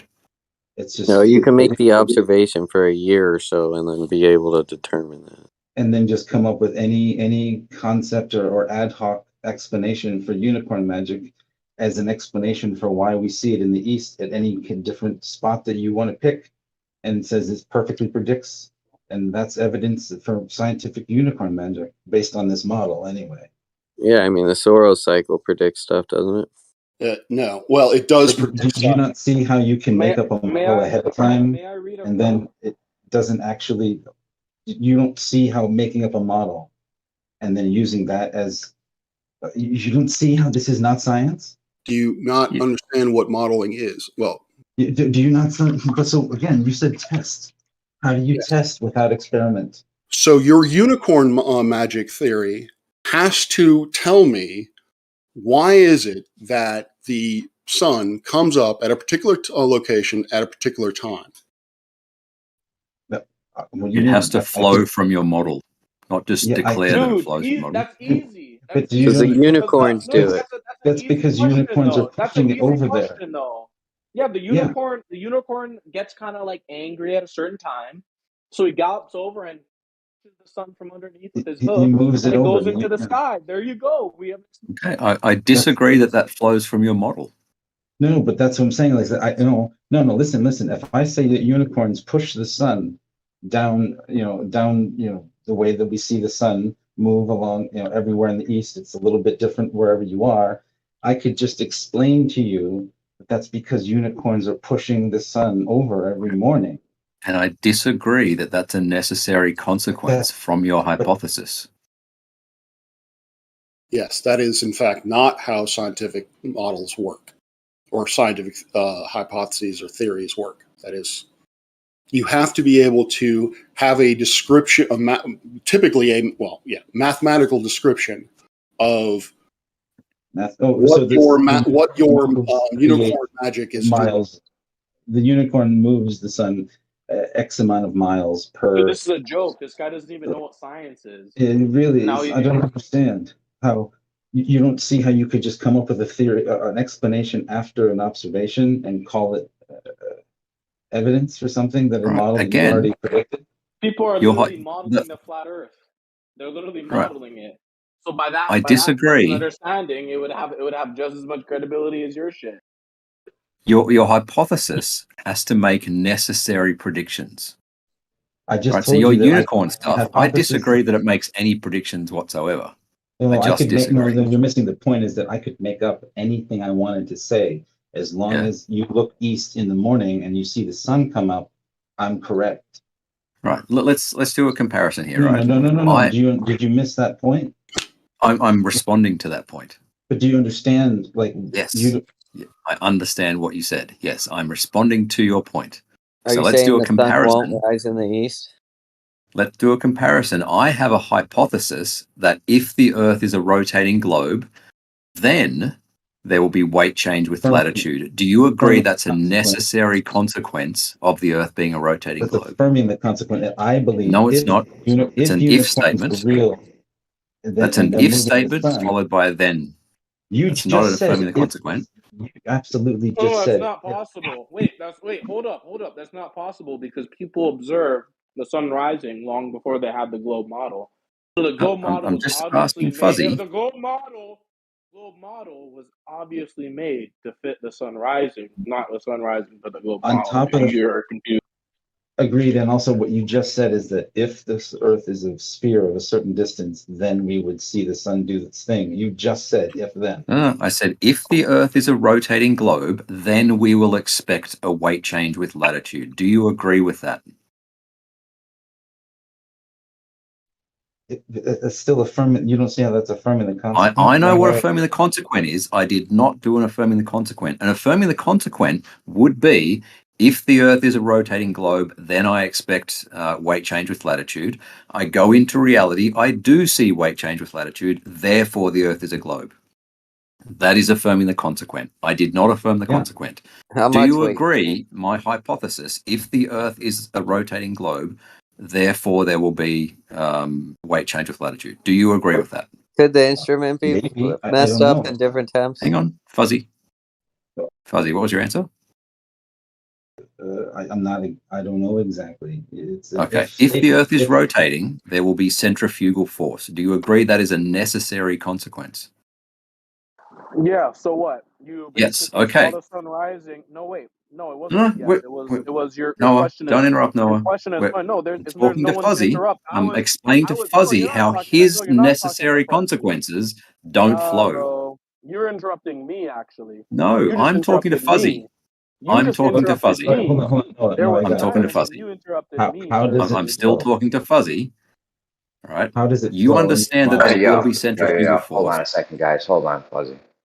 Just let's let Fuzzy and Ruhif go back and forth, and then when Fuzzy's done, somebody else can go next. Maybe. I should even go right now. I shouldn't even be here, but I don't understand how that flows from your model. Okay, if the Earth is rotating in globe, right, there will be centrifugal force. Do you agree that there would be centrifugal force? Most things that rotate have a force. Yeah, sure. Yes. Okay. So you agree that it's an. Hang on. You agree that it's a necessary consequence of my hypothesis. That's the point I'm trying to make. Your hypothesis of unicorns, I don't agree that there are any necessary consequences. That is the only point I'm trying to make. The end. Oh, but okay, all right. I'm using unicorns as an extreme example to illustrate a point that you're completely missing. No, I think you're missing the point. I disagree that there are any necessary consequences from your unicorn hypothesis. He proved it. He told you they do that. Yeah, I disagree that is a necessary consequence. He can disagree with centrifugal force if he likes. That's fine. He'd be wrong, but that's, Well, but I would say it depends on how fast something is spinning. Yep. That's fine too. I mean, I would absolutely say how fast something is spinning would or would not determine how much centrifugal force it would even be perceptible at a certain point. Yep, yeah. Fine with that. And measurable, yes. That wasn't the point I was trying to make, though. I'm trying to make the point that your hypothesis has to have necessary testable consequences. Okay. Oh, you're great. So is it theoretically possible for something to be spinning, but also be so slow that you don't actually notice any spin? Yep. Sure. Yep. So, okay. So can I say that the Earth is actually spinning, but I could make up whatever, and it just because it looks like it's not spinning, I could say that it is spinning based on however much you want. Like, I could make up anything and base it on a model that is based on purporting like watching reality, and that does not make it science. If the model you make up that's based on reality is, like, I don't understand how you don't see how this is not science. I make a hypothesis that the Earth is a rotating globe of a certain size and rotates once a day. With that knowledge, I can calculate what I should expect for centrifugal force. But I could do that exact same. Expectation on a flat world, and I get the exact same observation and the exact same. Do. Yeah. What are you talking about? Please. You're do it now? Yes. Okay. I could make up anything I wanted to say, and all we're doing is basically looking at the exact same observation, coming up with two different results. Please demonstrate how flat Earth generates centrifugal force. Please. Do you get flung southwards or something, or what happens? What's centrifugal? I don't see any movement. Well, we do measure weight change with latitude, right? Oh, you but do? You want to make a hypothesis about flat Earth, right? What's your hypothesis with flat Earth? I would say I don't see any centrifugal force. Okay, I make a hypothesis that the Earth is rotating, and therefore there should be centrifugal force, and we go out in reality and we do measure it. My hypothesis is therefore better than yours. You do measure it. Yes. Yeah. I'm sorry, but are we just going to pretend that centrifugal force is a thing that happens when you just spin a thing around on its own? I mean, you can really only observe that when you have like a basket or something. Like, it has to be spinning against a cradle. It doesn't just happen. Otherwise, things would just fling right off. No. You don't really have centrifugal force on a ball. It makes no sense. Yes, we do. It's rotating. It has centrifugal It's force. rotating doesn't mean it has a centrifugal force. If there's nothing to stop that's there, Yes, then it stuff would does. just fly off. Pumpkin Madam, have you ever driven over like a speed bump and had the car? This is the best example I can think of. Like when the car falls away from you, or you go on a roller coaster and like as you go over the drop of the roller coaster, like you feel like your stomach drop. Have you ever had that experience? Mm-hmm. So that's a result of centrifugal force when you're on the outside. Well, in your body, there is something holding your organs. So it makes sense it's being cradled. On a ball, it's not being cradled by anything. Yes, it is. What do you think that's called? By what? Space? Gravity. Space doesn't cradle. Gravity. You don't even have scientific evidence of gravity. Yeah, Okay, gravity do you is just deny? an explanation for buoyancy. Okay, do you deny that objects in a vacuum fall at about 9.8 meters per second squared? Vacuum as in There are no vacuums in nature. I don't care if there are no vacuums in nature. Do you deny the empirical fact that if you drop something in a vacuum chamber, it will accelerate at 9.8 meters per second squared? That you're just removing any resistance in the medium. You're changing the medium. The medium is what causes Jesus, things Fuzzy, to it's a fall to simple atoms. yes or no question. Do you No, it's accept not. that objects will fall at 9.8 meters per second squared Yes. in a vacuum. Do you If you accept that? remove, if you On remove average. any hindrance, if you remove any interference with those We're back objects and forth and then about take them the out of actual equilibrium, fucking point. yeah, because he's going to use gravity as a container. Good luck. I gotta go. Good night. Okay. All right. Good night, Hey, Fuzzy. man. Hey, Ruif, when you did those measurements, Ruhef's fucking scared. did they match your predictions accurately of the weight? Yes. Yes. Perfectly every time? There's never a There perfect was measurement. no outliers? There's never a perfect measurement. What do you do with the outliers? I don't discard them. Is that what you're asking? No, I was just asking what you did with them. Okay. I didn't get any outliers. They were pretty close to what was expected. Where you measured something at like the 66th south latitude? No, I went to Brisbane and Melbourne from Sydney, and it was pretty accurate. Had a 500 gram weight. Went to Brisbane, then went to Melbourne later. So because you've done this at two places on the Earth, it's for sure that it happens at every latitude? Critical Think has done it in, I think it was 30 different latitudes. Yeah, he's done a shitload. He's got a good video of that. And all of his weight predictions matched what he predicted? Yeah, very close. You should check out his video. When you say very close, does that mean match? Like I said, there's no perfect measurement. It matches. So you don't have good predictions? Oh, Jesus Christ. It matches within a good level of precision. Yeah, very, very close. Is the short Well, answer. I don't know. The other guy had some predictions and you wouldn't accept them, and now you're telling me yours are kind of close to your predictions, so I should accept your prediction. I think he's talking about Fuzzy. With the unicorns. Yeah. Yeah, that wasn't about how close just his predicted predictions the sun were. would It was come up. about disagreeing that his model makes those predictions. Well, so your predictions are pretty close, so you want me to believe you? Sure, you can go and do it yourself if you like. If you want to dispute the data, sure. Yeah. So it's what we would say is that the observations match the predictions within a certain error bar, and the size of your error bar gives you literally a confidence as to how well you can trust those that agreement. The smaller, what's the size of the error bar? Yeah, what's you can determine the error bar through error propagation, which involves most notably the error of your instruments. Do your telescopes have error in their instruments? Yes. Could that be the cause of some of these observations you were making that you were saying you did your thesis on? No.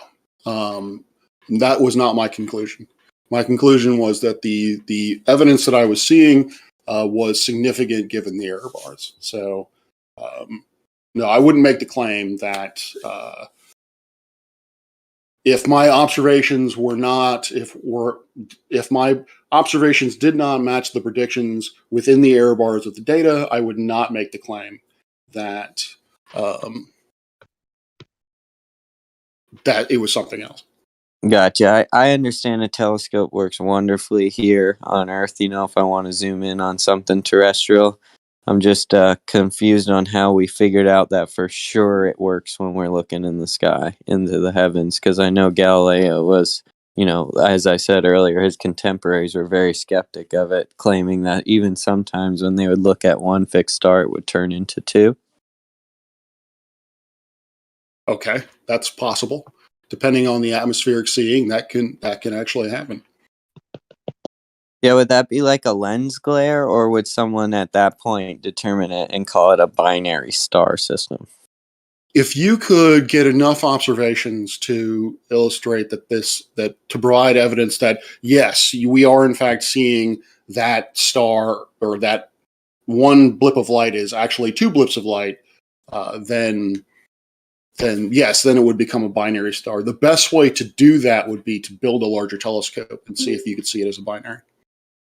So the larger telescope wouldn't cause that lensing effect? No. It would not cause. You would still see the twinkling, or the blurring of the star due to atmospheric refraction, but that effect would be smaller than if you saw it through a smaller telescope. Well, with the distance to the sorry. With the distance to the stars, is it really something we can truly falsify? How could we? They're very far, so this lens flaring might look a little different than with something we do on Earth here. No, you can simulate atmospheric distortion, the effects of atmospheric distortion in a lab. You can put two bright points close to each other, fill the fill the medium between them with some kind of gas or what have you, and you can change that gas, make it variable, and that will cause blurring. And you can then change your telescope configuration, see what it looks like, and so. How do we know for sure that's what's going on up in the binary stars, or when we look up and one star turns to two? How do we know for sure, oh yeah, that's because there's gases around it?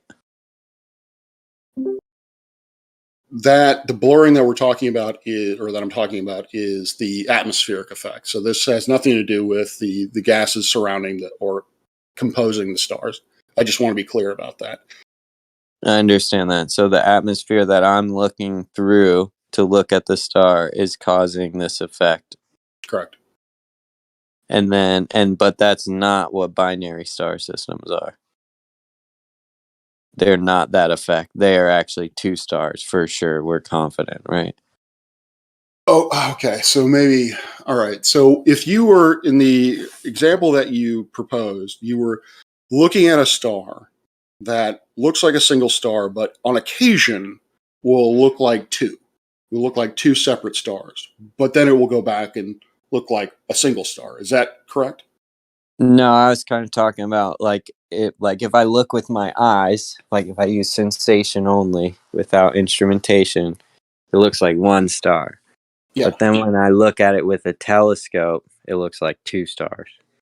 Yeah, so that goes to the size.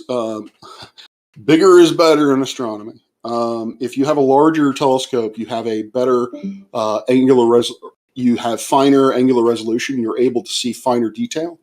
And so with your eye only has a resolution of about 1 arc minute, whereas a telescope can get down to arc second or even lower resolution. And so if the stars are closer together than 1 arc minute, your eye would not be able to see them. But if you had a larger telescope that could distinguish two things that were an arc second apart, then yes, you would be able to see those two stars as singular or as individual stars. So we have to rely on, for sure, the telescope is seeing things properly in the heavens, because we can prove they work pretty good terrestrial. So we can just turn it up at the sky and use the same exact premise for when we look up at the sky. Like the heavens are no different than the Earth at all. Correct. I find that a tough philosophy to gather, just because I look up and I look at it as a metaphysical, it is the heavens. So I couldn't for sure, there's no experiment I can do with my telescope and be like, let me look at this thing that's 240,000 miles here on Earth, so that way I can prove for sure that's how it would look, if it was 240,000 miles away up in the sky. I think you could, actually. I think you could. If you're talking about trying to understand the concept of how aperture size, or the size of the telescope, affects your ability to see fine detail, you can do that on the Earth with a telescope. And then I agree. It works great here on Earth. I just haven't proved that it can work at such a great distances as to the heavens. Okay. My question would be then, why not? Why? Well, to me, it seems that the telescope deceives my sensation. So, and I've, even you could take a picture of the sun, and they call it a flare that you get, and you get a little dot underneath the sun or something. So I'm just trying to know how for sure the telescope isn't causing that same flare. So are you talking about flares like Earth is Light has posted in text? Oh, let me check that out. Sorry. No, I'll just put a picture of it so you can see what I'm talking about. If you just take a picture of the sun, you get like a little image underneath it. Let's see if that goes through for you. Oh, you're talking about an actual lens flare. Yeah, lens flare. How do we know our telescopes don't have lens flare? Well, you can look at as Bacon pointed out, you can look at the sun using multiple different telescopes. If you don't see that same lens flare in each of the other telescopes, then you can rule that out as being a function of your telescope. Or of telescopes, rather. So you can eliminate the flare? You can eliminate the flare being what we call astrophysical or associated with the sun, or you can basically say that in that picture, that point is produced by the optics of that telescope. I gotcha. Now that was me like looking at the sun. Now I'm saying like when I'm looking far, far away at like a star system, like a binary star system, how can I be positive that that's not the effect? Because I don't really know what happens with lens flare from those distances and angles. Same thing. So again, as Bacon points out, you can use, and this is a crucial part of the scientific method, is that your observations need to be repeatable, or your observations need to be reproduced by other telescopes. If they are not, then you cannot make the assertion that what you're seeing is in fact astrophysical, as opposed to some kind of systematic problem with your telescope. No, I got you. I mean, I like how Bacon says like, oh, Saturn looks like Saturn to every telescope. But there's also something that we're taught, from being a child of what Saturn looks like. And then we reconfirm it through our telescope rather than, looking at it with our own eyes. Like, say, like with that solar flare image that I just showed you. Imagine if you were from a baby until 8 years old, someone told you there's a blue moon that's around the sun and you can't see it unless you have a camera. And then finally at 8 years old, you're old enough to operate a camera and you take that picture. Do you just go, oh yeah, for sure, I've captured the blue moon that goes around the sun? Or could it possibly be a lens issue, So, I mean, if you've been indoctrinated with it your whole life, and then you're just reconfirming your bias without anyone ever questioning, could these telescopes be deceiving us somehow? So, hi, Fuzzy. Going back to your Saturn analogy or example, the reason why you see images of Saturn in the books, children see the images of Saturn in the books, is because those images were taken by earlier telescopes. Nobody knew what Saturn looked like until someone looked at Saturn through a telescope. And more specifically, looked at That's an interesting point because there's many ancient people that drew Saturn with rings around it. I can show you pictures from ancient cosmology. Please do. Yeah, I'd be interested to see that. But I just had one quick thing that I wanted to mention before, and about time. Like, I still don't understand how you guys are thinking that time is somehow part of science. If I, you say that it's change over a duration, right? Is evidence for time. Like, if I put a piece of metal in salt water and I see it corrode and rust, is that evidence of time? I would think you would say yes. If I take that piece of metal out of the salt water and slow that rust oxidation, did I slow down time? You slowed down the oxidation process.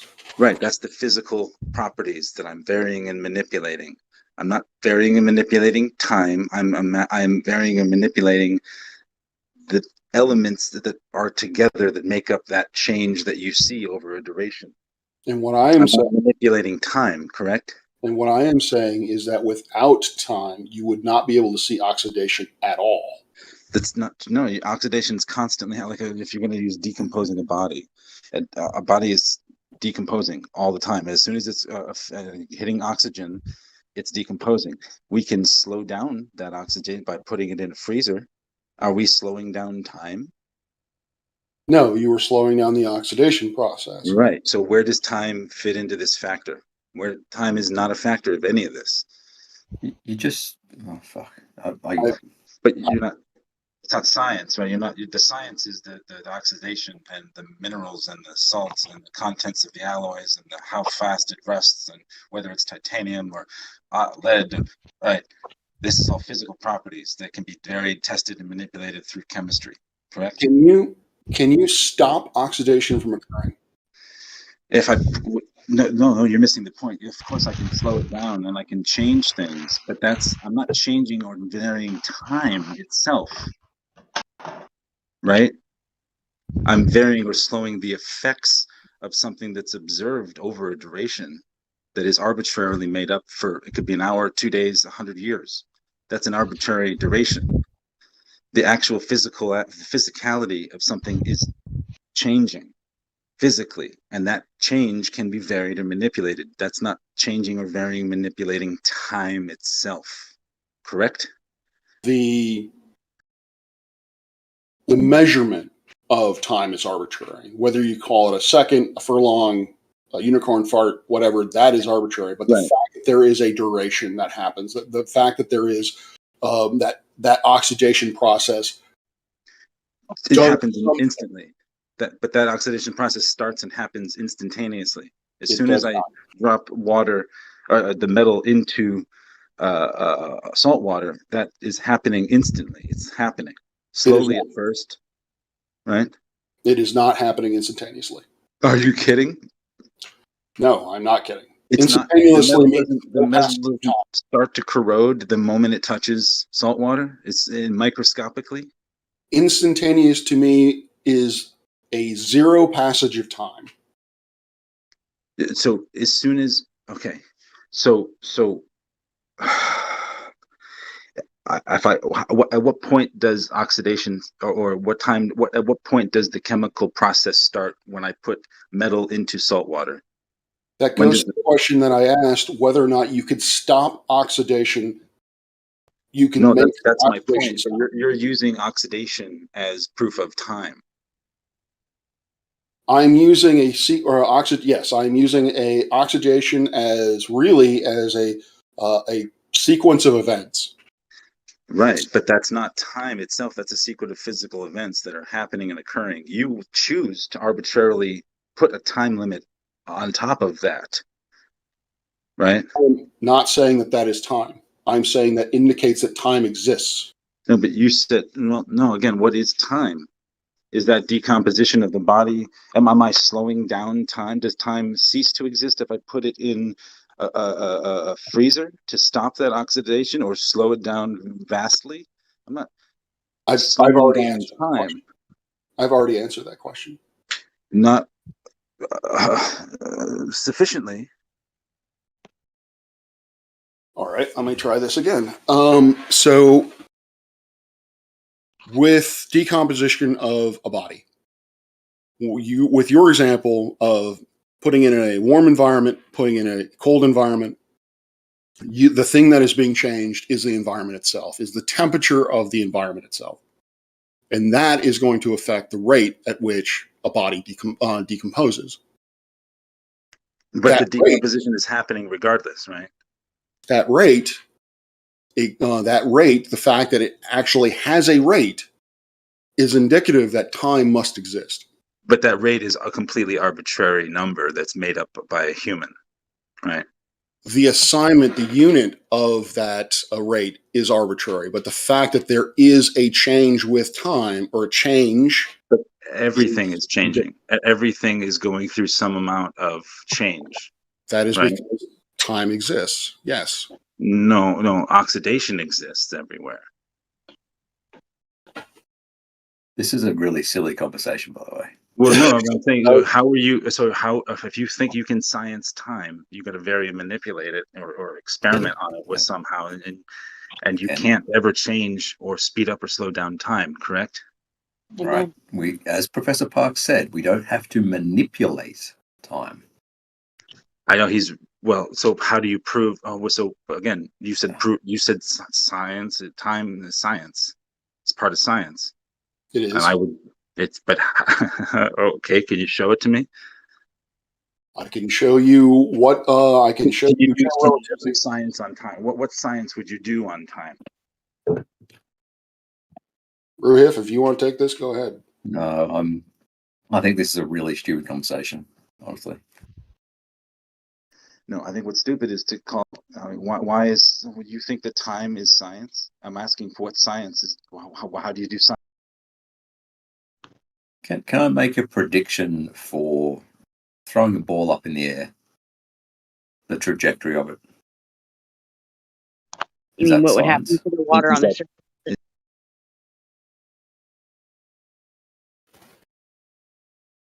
I want to test my understanding of. Where's time science? No, time science. We need time. All right. Yeah, but I want to test my understanding of the trajectory of a ball. Am I going to model the acceleration of it?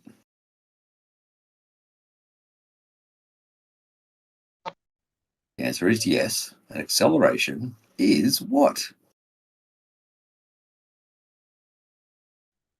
Change in velocity, which is velocity is speed over time. So you're saying you are varying or manipulating time by Didn't say throwing the that. ball? But no, I'm time saying has to exist. So in order as a real thing. Yeah, look, this is a fucking stupid argument. I'm out. No, he said time is part of science. I'm just What are you getting at, how do you? Are you suggesting that time isn't a thing, or what is your contention here? I'm trying to gain clarity on when the guy said it was time is part of science. Right. It is. And you can see that in any physics textbook. How do you physics? Physics is about physical reality, correct? So are you saying the physics textbooks that say time is a thing, you are saying they are wrong? I'm asking for clarification because it doesn't make sense. We've tried to give you. So just because the textbook says something, that I'm asking for clarification on what textbook says, not regurgitating it as if it's fact. I'm going to the question of you are saying that I am saying that time is a part of science, and that is true. In a textbook by physics, which is describing. But I asked you before earlier about science and time, and you used decomposition as an example. But so I'm asking, am I slowing down or speeding up time by putting that decomposition in a freezer? And we've also explained that being able to physically manipulate something is not a requisite of science. But okay, so you can skip that step in the scientific method then? This is okay. We are really going around in circles. I'm trying to go around in circles to show you how you have circular reasoning and you're not making any sense, and that you should have caught on by now. Okay. We agree. You can't skip any of the scientific method steps, correct? And if you don't think that you need, again, this goes back to you said you don't need to very physically manipulate something to do science and part of an experiment. And I just don't understand how you can still stand by that. Fuzzy, what do you want to get out of this conversation? Because you are saying the same things I'm trying to say on this. I'm basically saying the same thing with just different words. But the penny isn't dropping for you because you still think that time is part of science and you can't vary or manipulate it. You can't experiment on it. So how do you need to physically manipulate it? Okay, so how do you science time? How do you science it? I didn't really see. What part of science is it? What part of science? What part of the scientific method? What step is time? What part is length? None. That's not part of it. That's a measurement. Okay.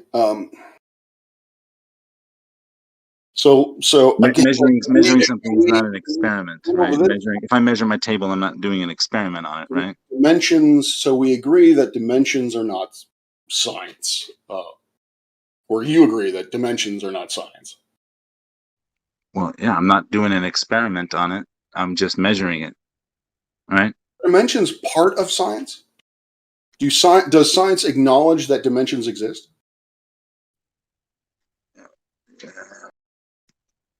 What do you mean? Science would tell us that length, width, depth, and time all exist. What part of science tells us that? Physics. Or what experiment? Oh, Jesus.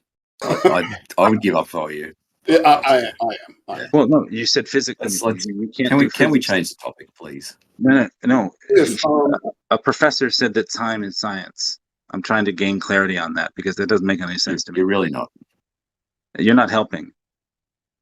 Oh, do you think you are? I'm asking questions to a professional, apparently, who I'm trying to gain clarity. Do you have an issue with length existing? No, it is making a length of something an experiment. I'm not insinuating that it is, just that. So why? Something has length. At this point, I can write a script. Ruhif, the observations that you made, what precision did you? I think it's to a 100th of a gram, I think. Okay, nice. Did you use digital scale? Yes. Okay. I think Wolfie did it as well, or he might have done it on a plane while he was flying east or west. Yeah, he did it, boss. And Critical Thinks pulled together stacks of observations for centrifugal force. Stacks. Nice. I've only seen observations where, and I don't know who did it.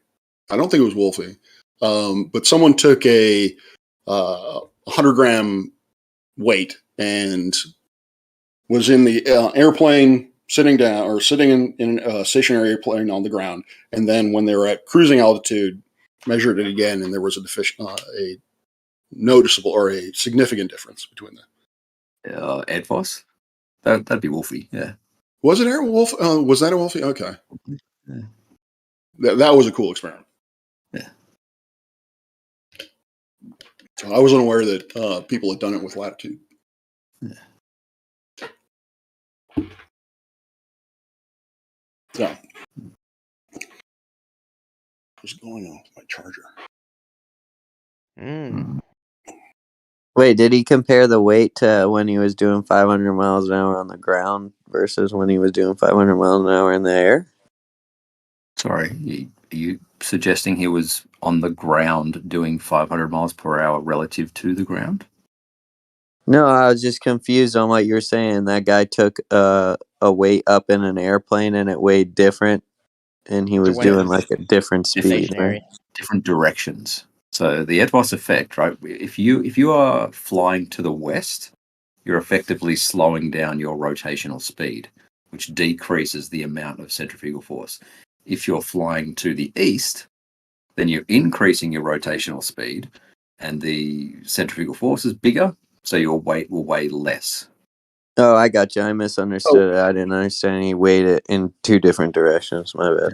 Well, actually, the experiment that I was talking about actually has to do with it. To me, it illustrated that gravity or the acceleration due to gravity is distance dependent. It was a height. So when you're higher up, you weigh less because the acceleration due to gravity is smaller. So, but no, he did not have more centrifugal force as well. Yes, so you also have I didn't think about the centrifugal or the contribution of the centrifugal force. So, but there's the same amount of air up there as down here? In a cabin, pressurized cabin, yeah, approximately. Yeah. So at his height, but did he measure the weight then when he was stationary on the ground? I'm confused. He did. So the apples to apples comparison is that when he was stationary, his velocity was constant. When he was moving at cruising speed, his velocity was also constant, at least approximately. Okay. So it's not necessary for you to be at the same speed. It's simply necessary for you to be at a constant velocity. Couldn't you just go to the top of Mount Everest and do that? People have done that as well. Yeah, that's what I was wondering. I was just confused on why we were using the airplane as the best. I feel like the Mount Everest example is way better of an example. I was just commenting because it was a similar experiment to what Rufus did. So it was just a cool experiment. And I hadn't realized that someone had done it varying latitude. Yeah, I'll find his video. It's pretty good. Critical think.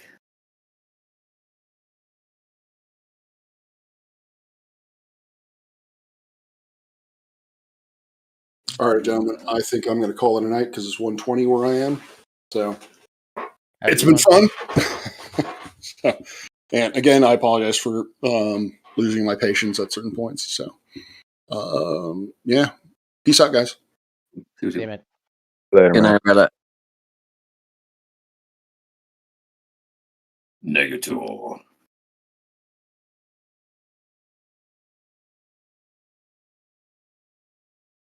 Is he in here? Come here. Ah, hey, man. You missed the riveting conversation about fucking independent variables and time and fuck. Oh god, that stuff again. Yeah. Just gibberish.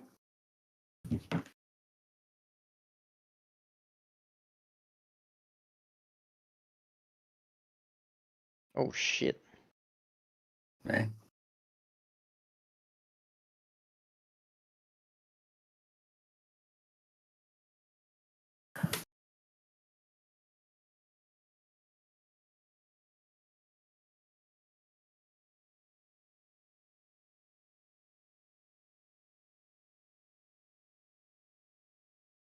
Hello? Hello? No, I'm sorry. I should mute my mic. I'm VoIPing in the game I'm playing. Sorry. One can help me out with my game. That'd be fantastic. If I get killed in a second, I'll be glad to help you. I'm struggling. There we go. Boom. Boom. Boom. What are either of y'all playing? I'm playing Escape from Tarkov. I'm playing Hex Cells. I really enjoyed our little squad session the other night. That was fun. Yeah, it was. Not a whole lot. Oh, fuck! Wasn't a lot of shooting, but it was still fun. Sorry, I'm getting shot at. Ah! I'm dead.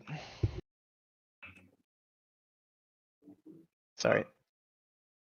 It's a scary game. Yeah, no, that was fun. That was super fun. Did I get killed by a player or an AI? I got killed by a player. Fuck.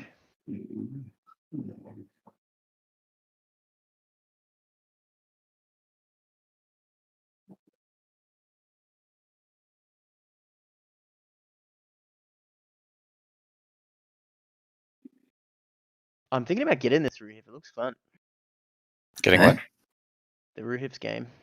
It's fucking good. Like, it's so hard though. What are the twos in the brackets and The with the curly dash? braces, like Yeah. where I am now. Yeah, so that means they must be consecutive. Uh-huh. These ones means they are not consecutive. Okay.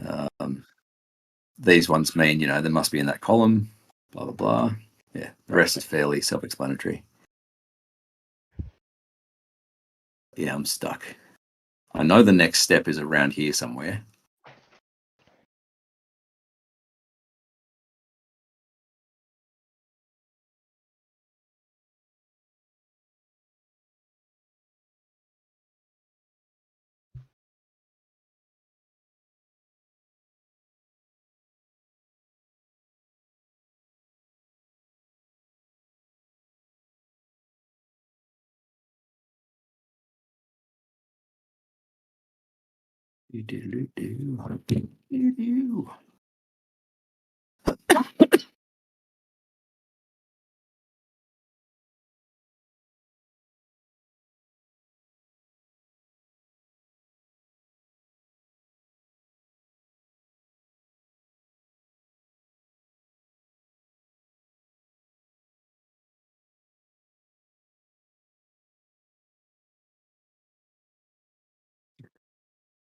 Oh, by the way, there is no guessing in this game. It is solvable. Oh, it's always solvable, unlike Always. Minesweeper. Yep. Hmm. There's something I've got to do here, but I'm trying to figure it out. And there's only one across there. That I like. Yeah.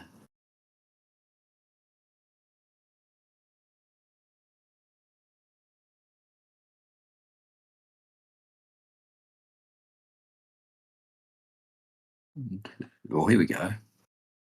All right, okay. So 6 down this diagonal, which means 3 out of these 4.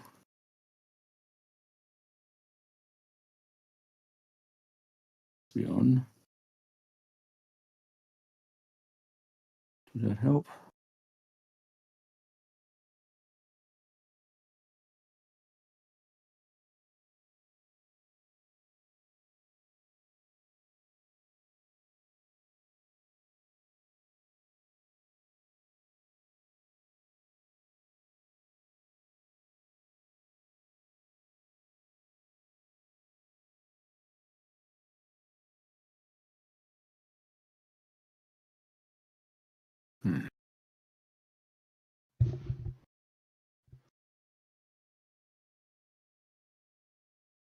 At least one's there. Oh, there we go.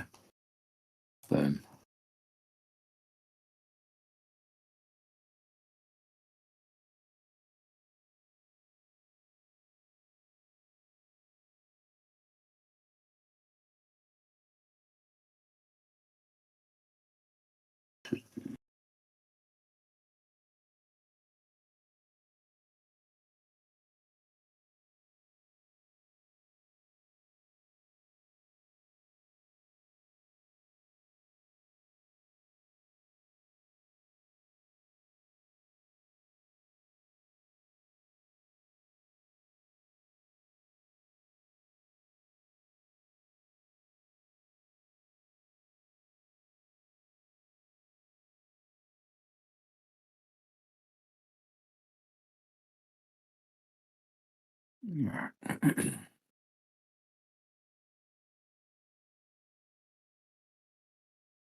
Keep looking over the same shit.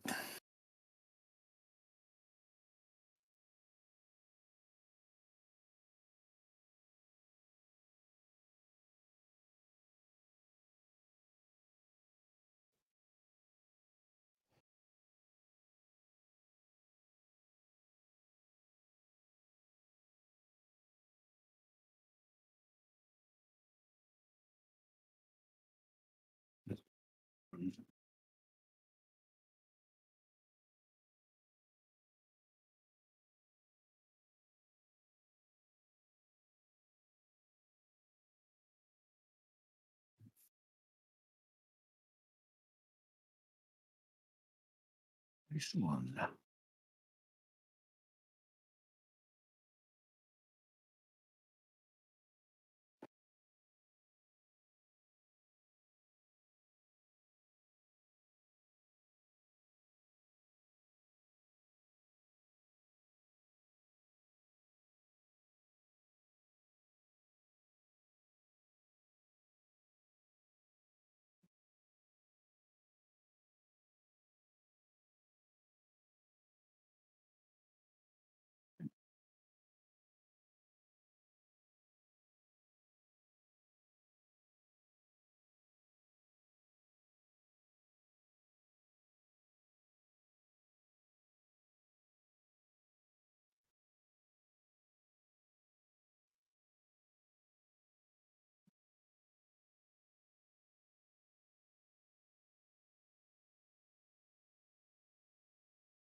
Oh, damn, I'm a fucking idiot.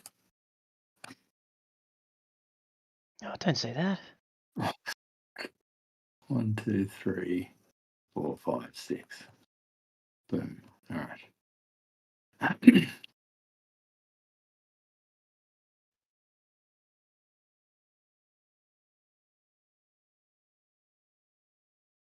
1 second.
All right.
Yes. Yes.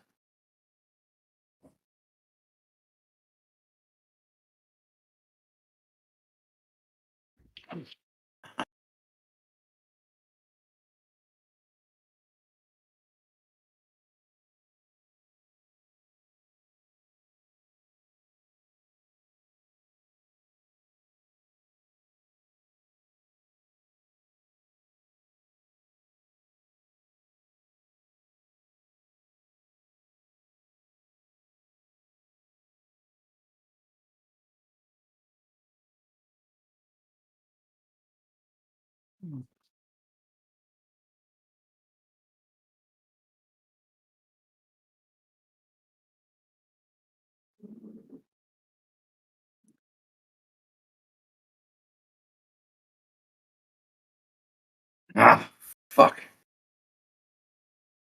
Fuck, fuck, fuck.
30.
Very quiet.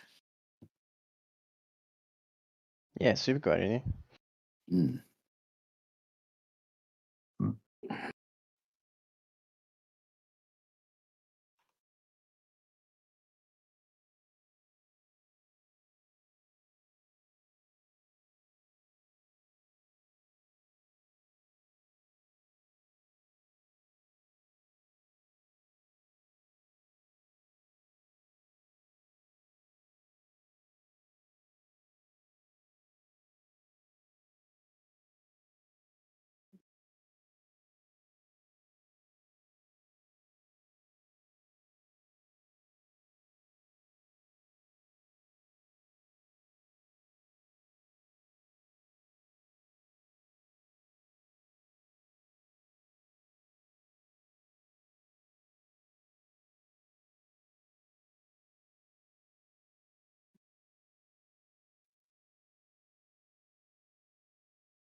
Listen to that one. I'm a freaking genius.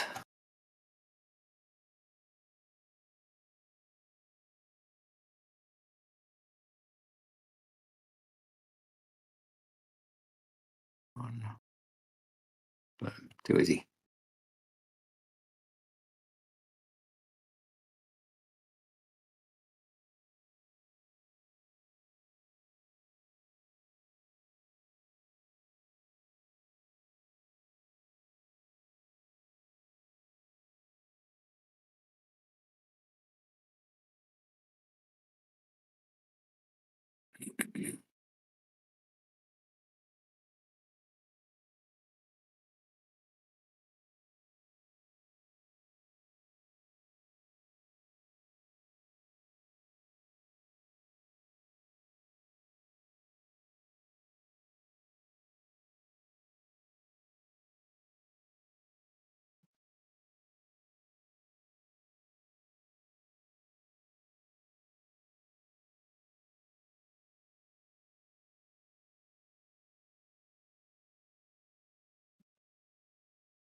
It's not.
Come on, essay, give us some incredulity.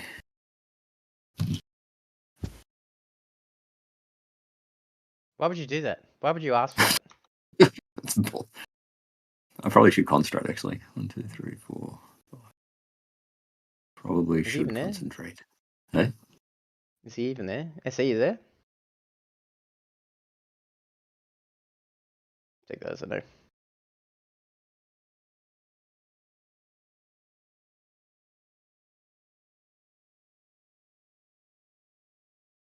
Bang.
Oh, fuck.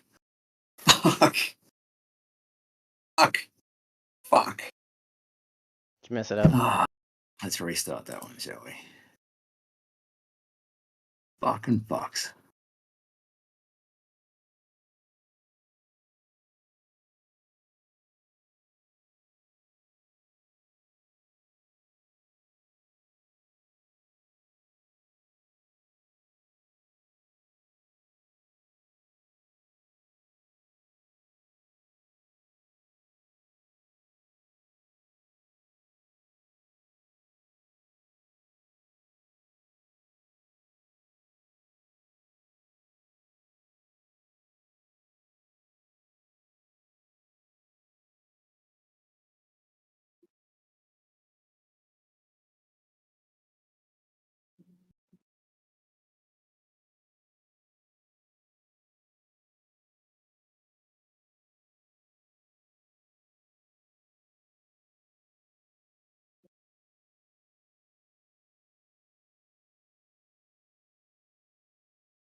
Good night. Good night, Jim. What's the time? It's like fucking 4 o'clock. No, I just killed someone. Nice. Nice.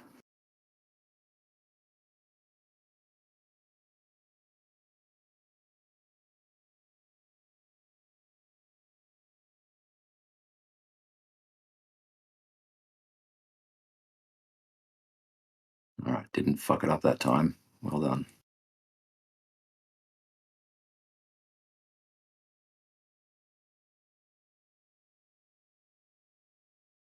All right. 1, 2, 3, 6, 7, 8, 9, 10.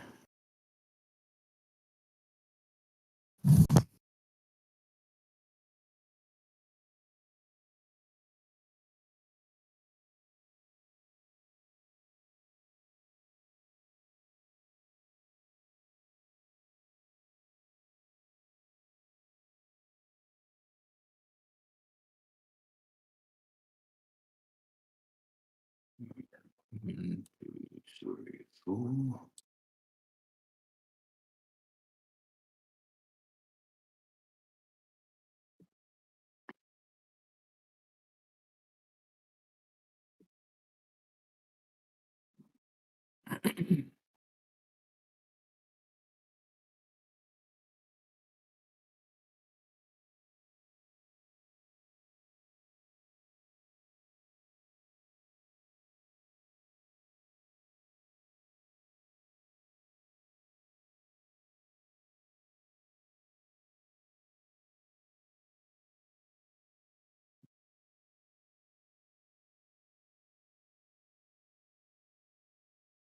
At least one of those has to be. 1, 2. At least one. I'll change that one to be.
At least one there.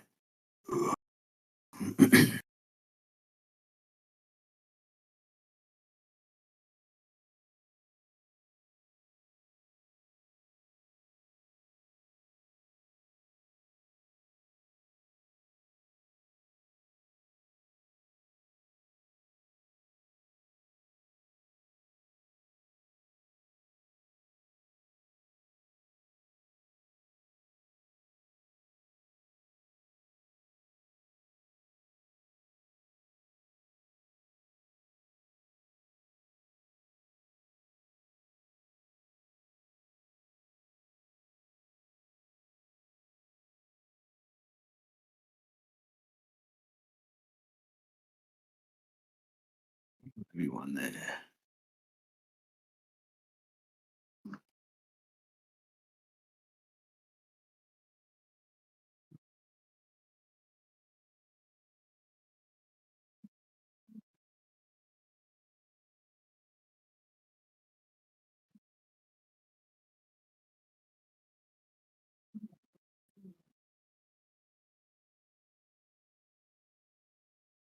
Ooh. Eh? Getting shot at. It's not good. It's all part of it. Oh no. Oh, the guy killed. I feel bad. It's a new player. That's 3. Oh, welcome to Tarkov, my friend. It can't be 3. Means 1 has to be there. Means both have to be there.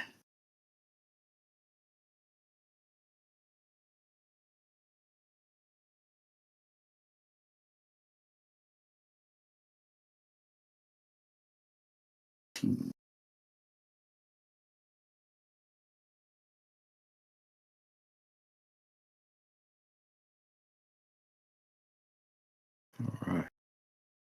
Kicking ass. That can't be, that can't be, that can't be. Can't be, that can't be. God damn. Damn.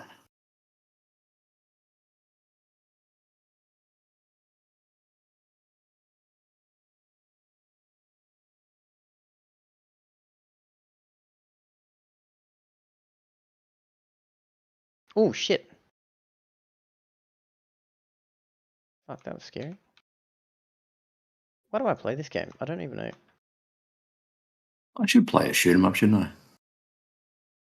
You play with keyboard and mouse? Yeah. This is like the most stressful game on the planet, though. I should get a shoot 'em up game. It's really fun, but it's super stressful. All right. 1, 2, 3. One of those.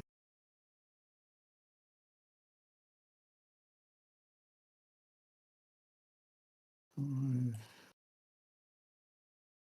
1, 2, 3. Only one of those.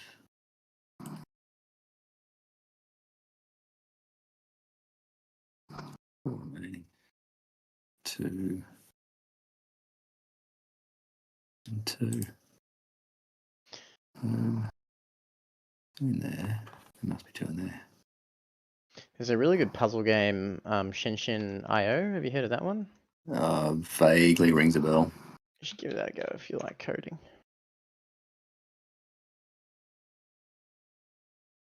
1, 2, 3, 4, 5. Not 1. Bang. 1, 2, 3, 4. That one can't be. Boom. Boom. Boom.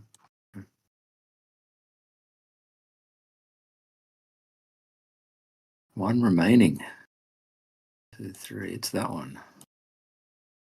Boom. Come on.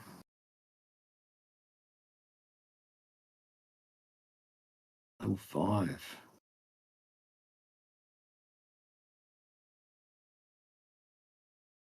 Boom, boom.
Hey, boo.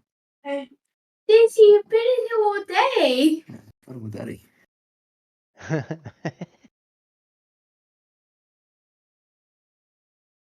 Here all day. Oh, she loves the daddy.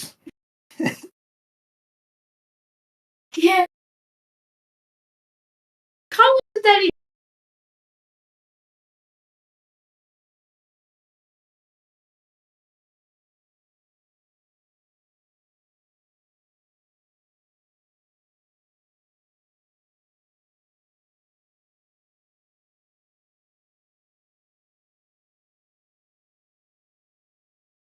1, 2, 3, 4, 5, 6.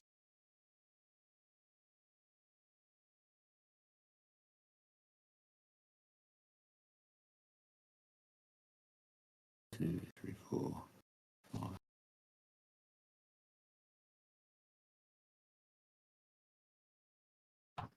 I am the king.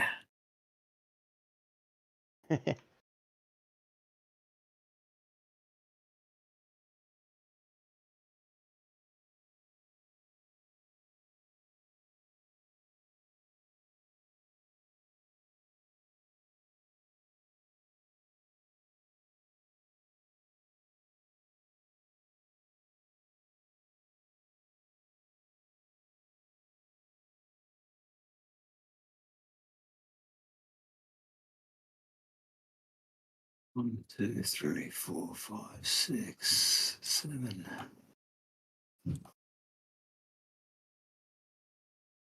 Four.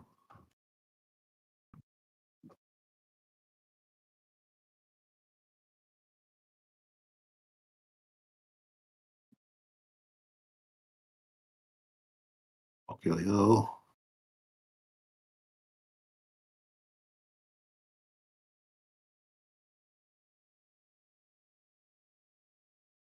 2, 3, 4, 5.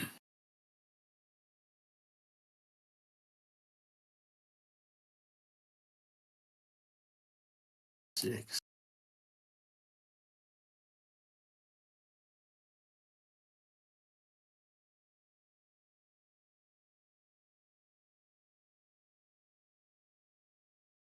One, two.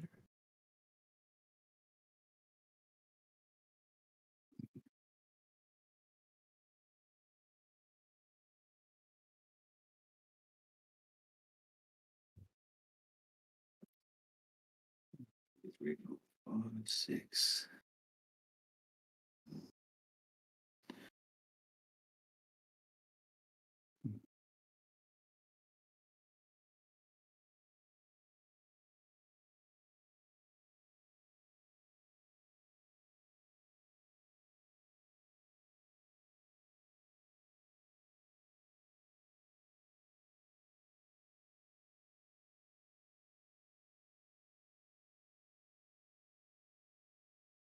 Yeah.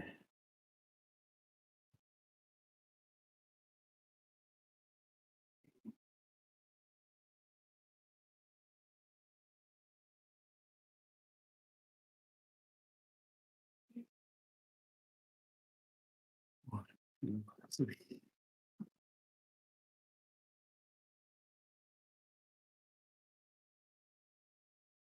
One.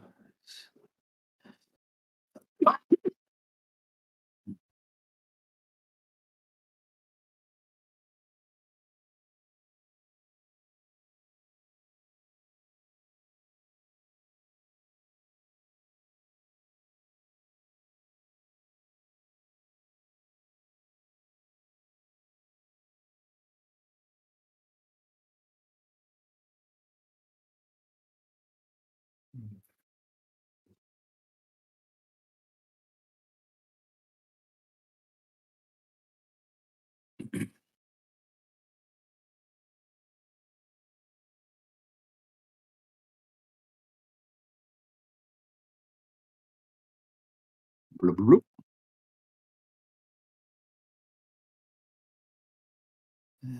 All right. Bloop, bloop, bloop. 2, 3, 4.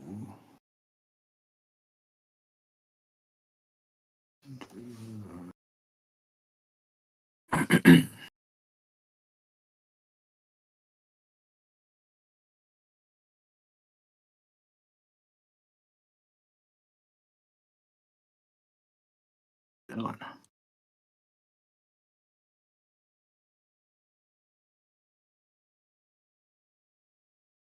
One, two.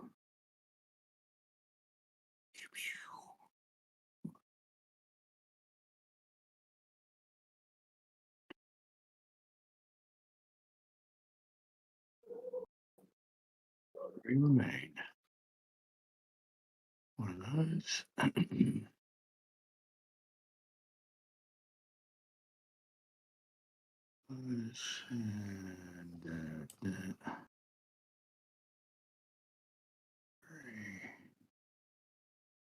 Boom.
What are those? What are those?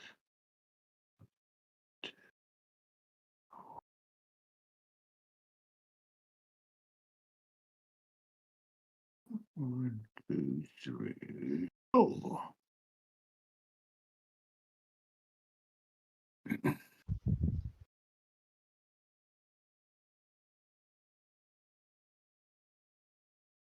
Seven, eight.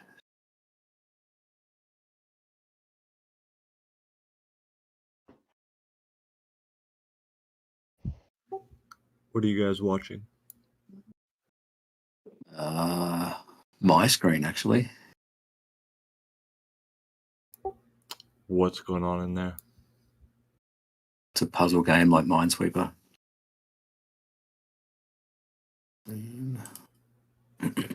All right.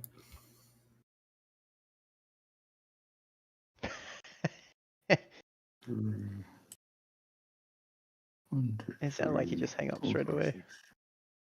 Two of those are. That's not. Boom. Ooh. 5. 1, 2, 3, 4, 5. 6, 7.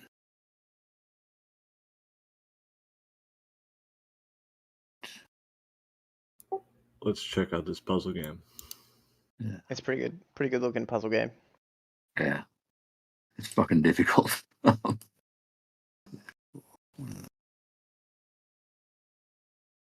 2, 3, 4. Boom, boom. 1, 2. Yeah.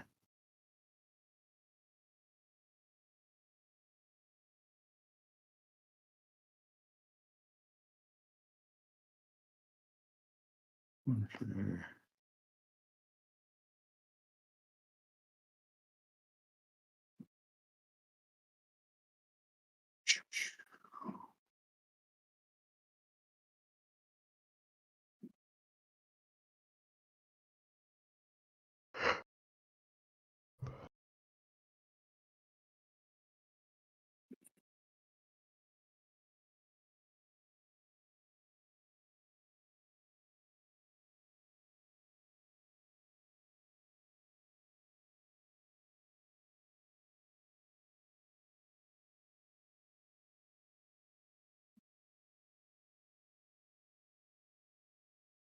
All right.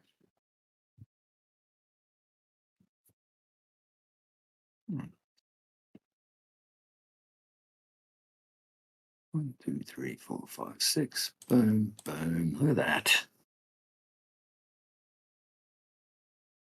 5, 6, 7.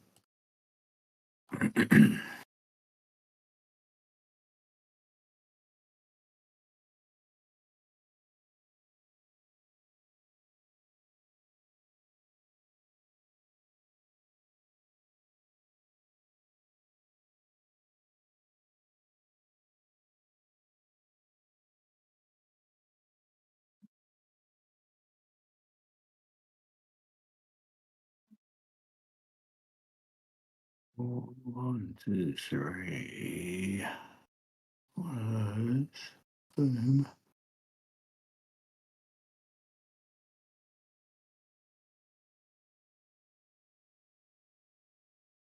1, 2, 3, 4, 5.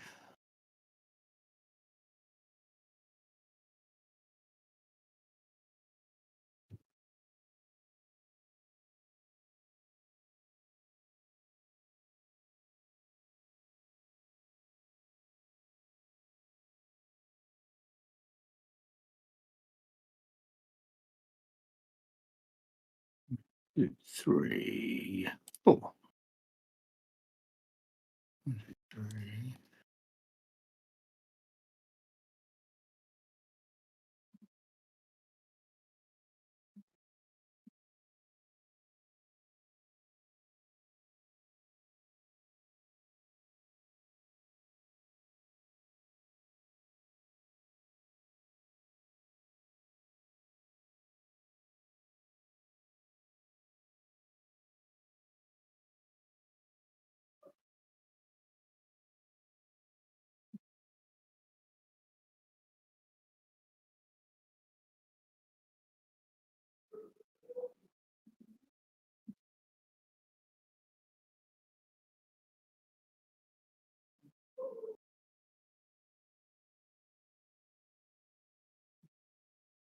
Ooh.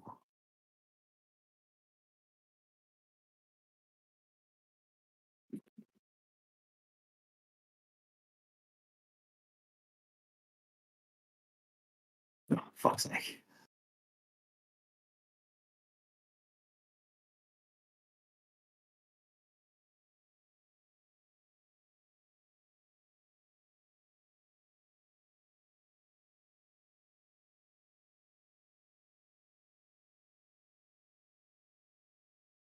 Those.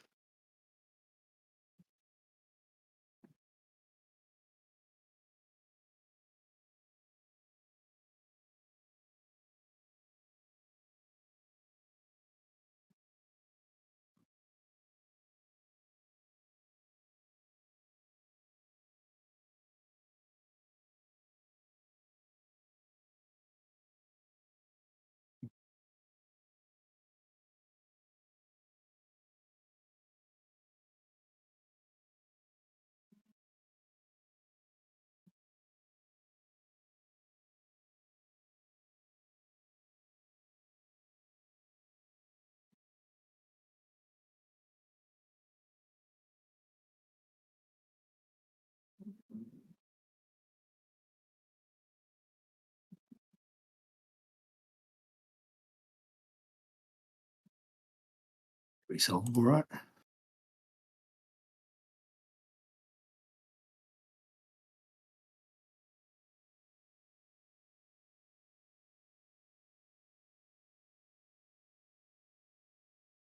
There we go. 1, 2, 3, 4. Boom. Boom. There we go.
Right, we're getting there.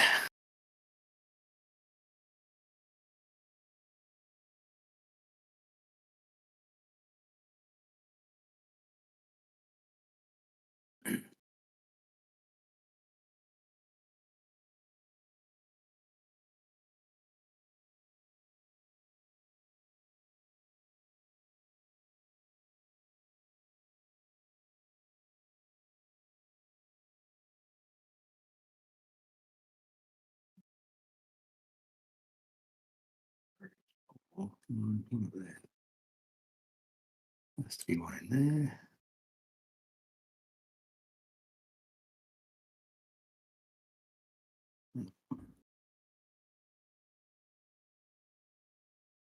One, two, three, four.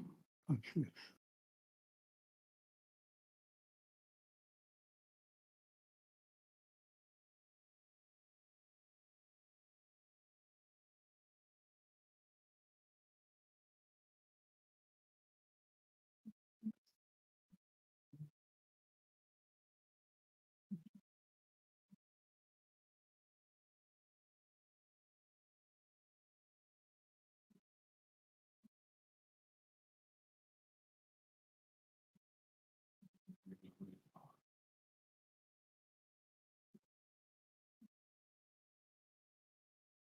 Six remaining. Come on.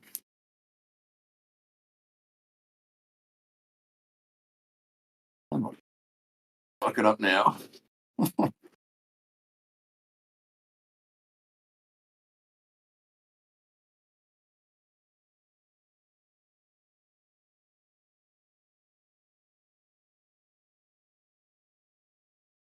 One, two, three, four. There's one there, one there, one there, there's one there. Boom.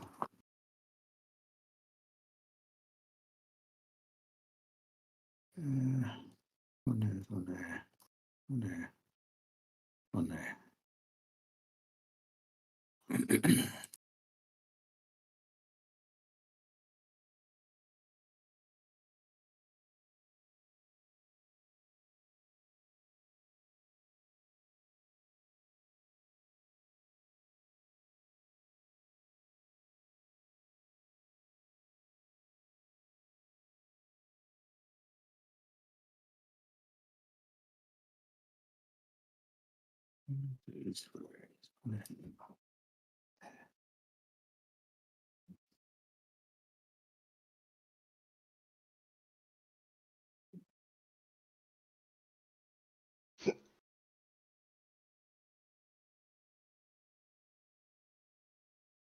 Boom. Yeah. There we go. I think I'm on 100% now, which means I can quit. Hey, 514 or 514. Done. There you go. Achievement unlocked. Perfectionist. What's time? Fucking 4:45. How did you do all that today? Yes. Fucking hell. That's all I've done today.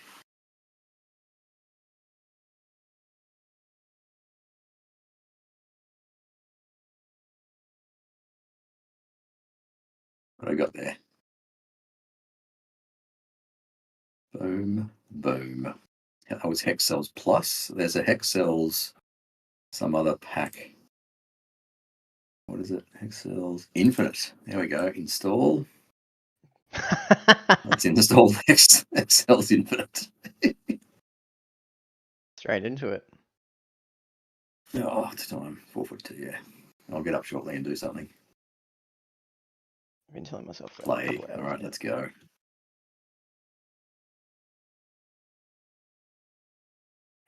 Let's stream. Go live. All right. Cells 1. Do, do, do, do, do, do, do, do, do, do, do, do.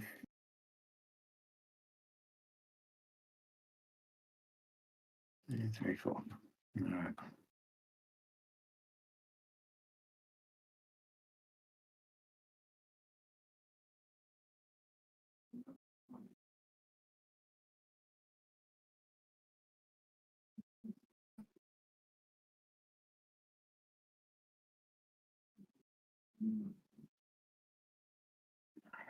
This is a bit easy.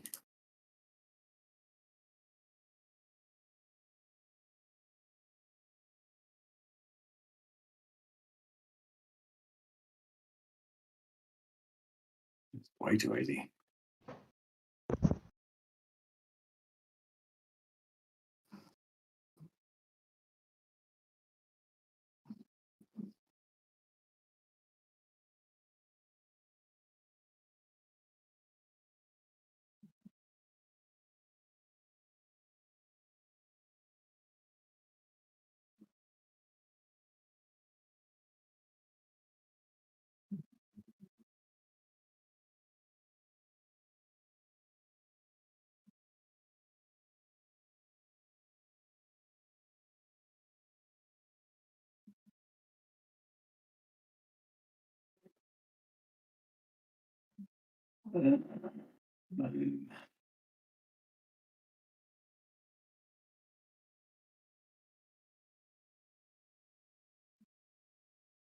Now what?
That one.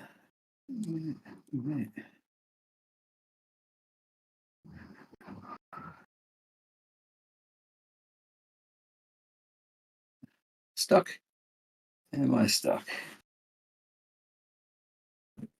1, 2, 3, boom, boom.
One remaining.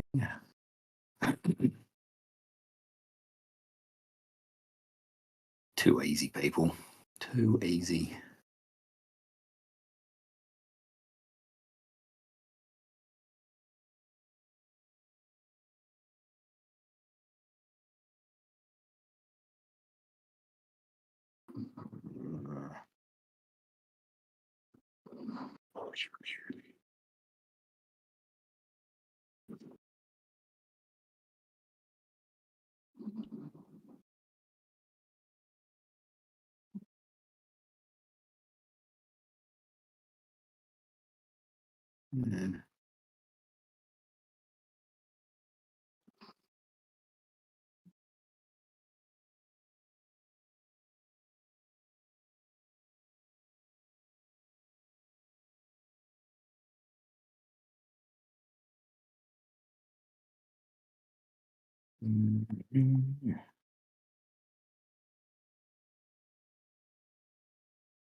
Do.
You're fucking.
This one there is not.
Hello.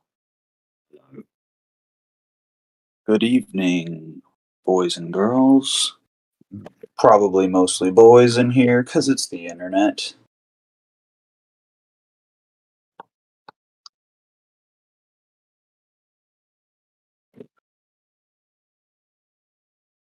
So I found out why America's had such bad luck recently.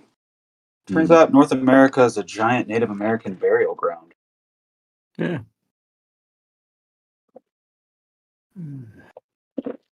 Sorry, just working on my stand-up. Don't mind me.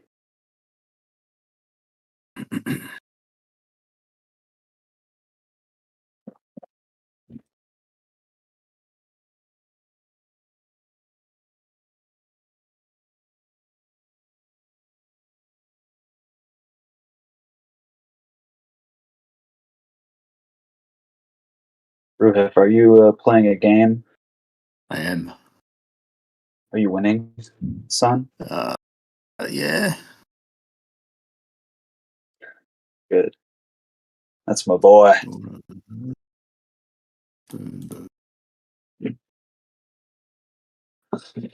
I had a good day. Great. It is great to have a good day. I got so much done. I did a lot of laundry. I went to the gym. I made a video about directed energy weapons and censorship. Got almost 15,000 views. Yeah, dude, I'm stoked. Fucking going viral. Well, not viral, but 15,000 views, nothing to be ashamed of. Pleasant. That's a good day. It is. I was a little nervous about putting my face out on the internet, but now that I've done it like 2 or 3 times, it doesn't really bother me. But I know there's going to be consequences at some point in time. I'm not really sure what they are, but time will tell.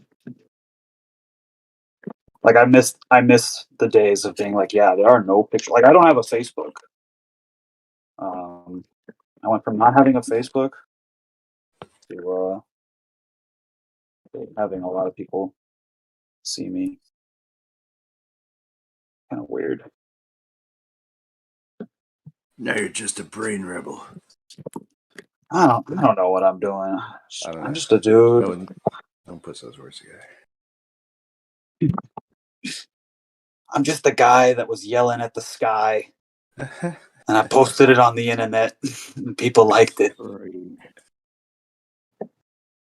I mean, that's not every day that happens. You just yell at the sky, and then fucking 8 million people see it. Whoops. Little taste of that. Change a man's thinking. It does. It fucked me up for like 2 weeks. I was like, oh no, should I just delete this? What the fuck, dude? Like, they're calling me retarded, and they're telling me to kill myself a lot. You got 8 million views? It's at like 8.9 million views now, but yes. You did that? Fuck. I did it all by myself. I was like a wizard. I was so pissed off at the chemtrails. I just started yelling at the sky. Wow. But it's cool because Are you I went from having Richie like from Boston? Are you bought Richie from Boston? dude, I miss Richie from Boston. I don't know how's he doing. Does he still fucking post? I don't know. He was making that coin, bro. Like, yeah, dude. Unless this stuff got demonetized or something like that, he was like, yeah, dude. He was parking the car in the Harvard yard, fucking breaking the conditioning. I was actually born in Boston, but I moved to Los Angeles at a young age. So now I like, talk like this. wow, yeah. It's a popular transplantation somehow. People from Boston are like, what about Hollywood? You know? I did it before it was cool. I did it in the then 90s, so, I met a really cool Bostonian in in like the LA area at a dive bar, but he was like the coolest guy at the dive bar, probably, And we were talking about Irish writers outside. He was like he was like such a regular that he was like hired as a bouncer. But it's just cool. Like the guy's working. It's like we're having like a killer conversation. I'm like, all right, I'll fucking talk to you later, man. Talk about James Joyce all of a sudden. It's like, yeah, man, fucking. So nice to meet somebody for the little East Coast energy out there. Yeah. Nice.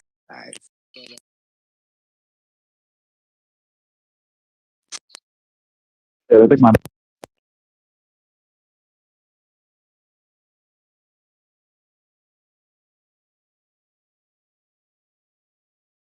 Eight 8.9 million views. That's a lot of views. Yeah. It's like exposure, though. It's like for anything else you do, it's like you. You know what I mean? That's kind of cool. Microphone check. Your microphone checked. Oh, no. Yeah, my headphones just died on me. Sorry, I didn't hear what you were saying. I'm sorry.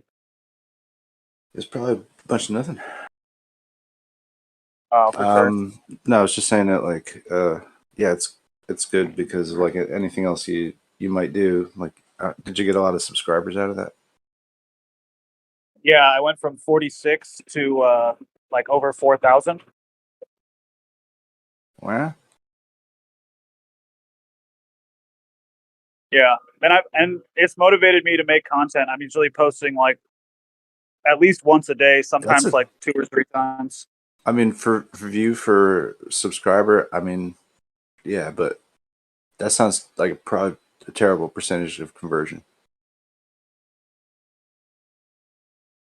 Yeah, I mean, I'm just happy that anybody's watching it. Like, What's the percentage of that? 4,000 Oh, out of 8.9 million. It's fine. I want to do like niche. My whole thing is like conspiracy theory comedy.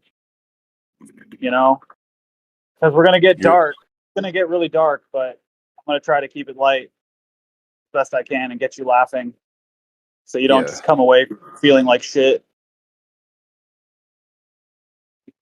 Normalizing conspiracy theory. Yeah, they try to do. They try. It's like they do that with the SNL, but they don't do it right somehow.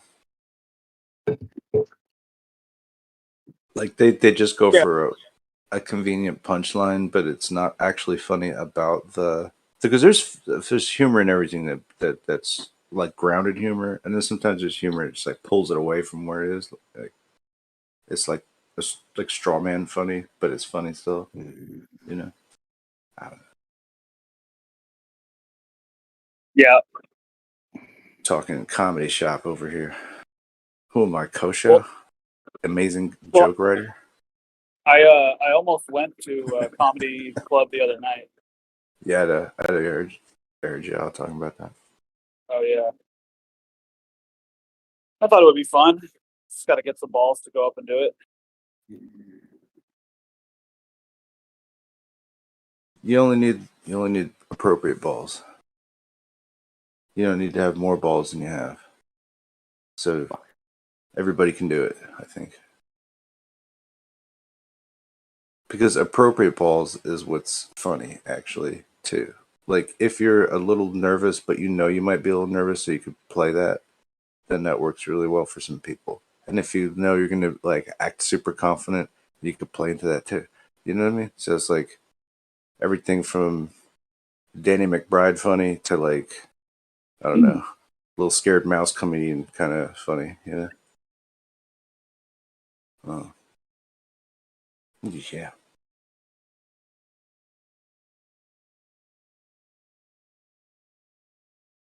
Yeah, I mean, I'm kind of lazy, and I'm a little above, like room temperature IQ, just a little. I'm not saying I'm like super smart, just like a little smart. So I kind of figured the best way for somebody that's never done comedy is to find a sure way to get laughs like after the fact.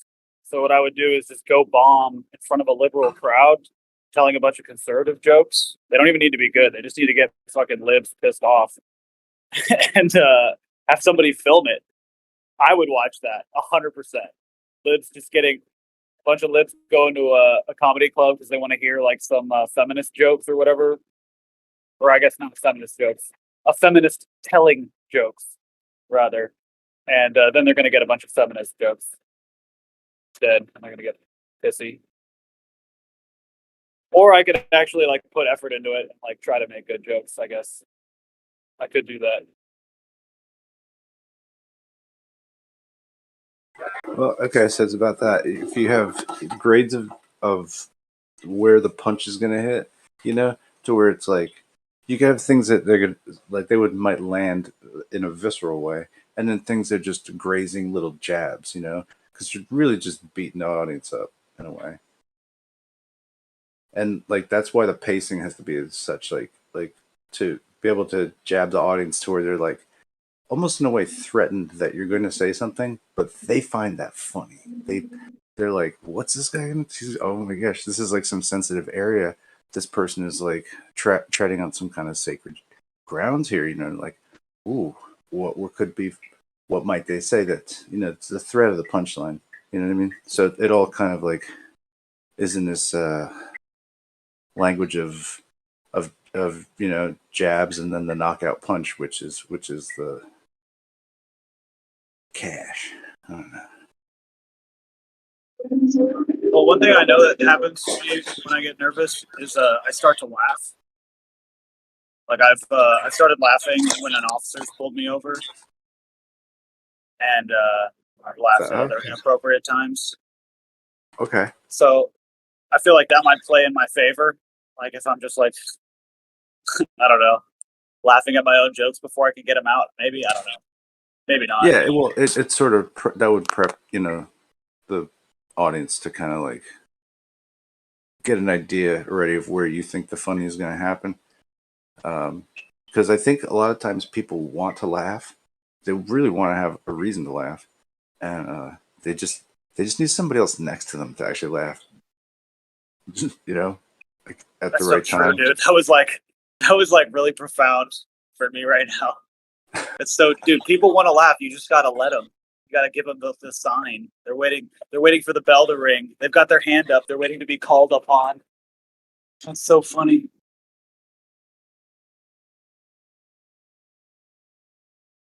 I like that. Yeah, man. I remember that. Humor's interesting that way.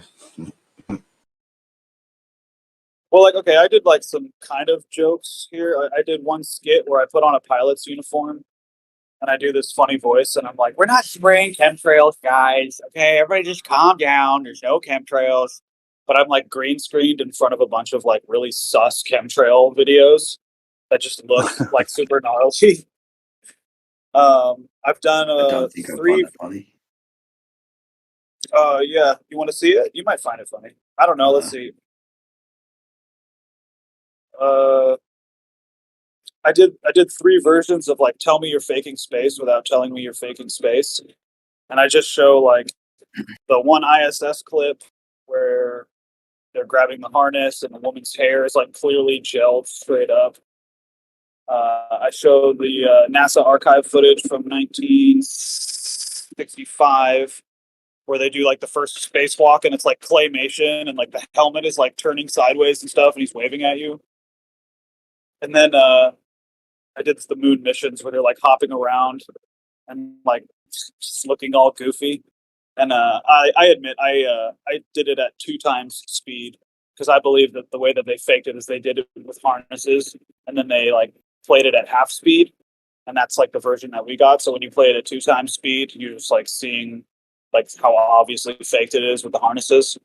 So I don't know, people liked it.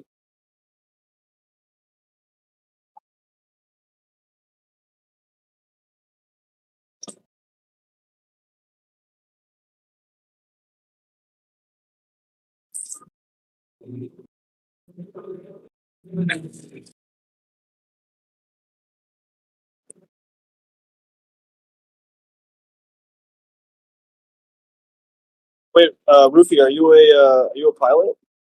No. I'd like to be. Oh. Yeah, I guess I'm kind of stealing valor, huh? Yeah. The uniform. I think I got 3 stripes on my shoulder. What does that make me, like a lieutenant general pilot? Something like that. Yeah.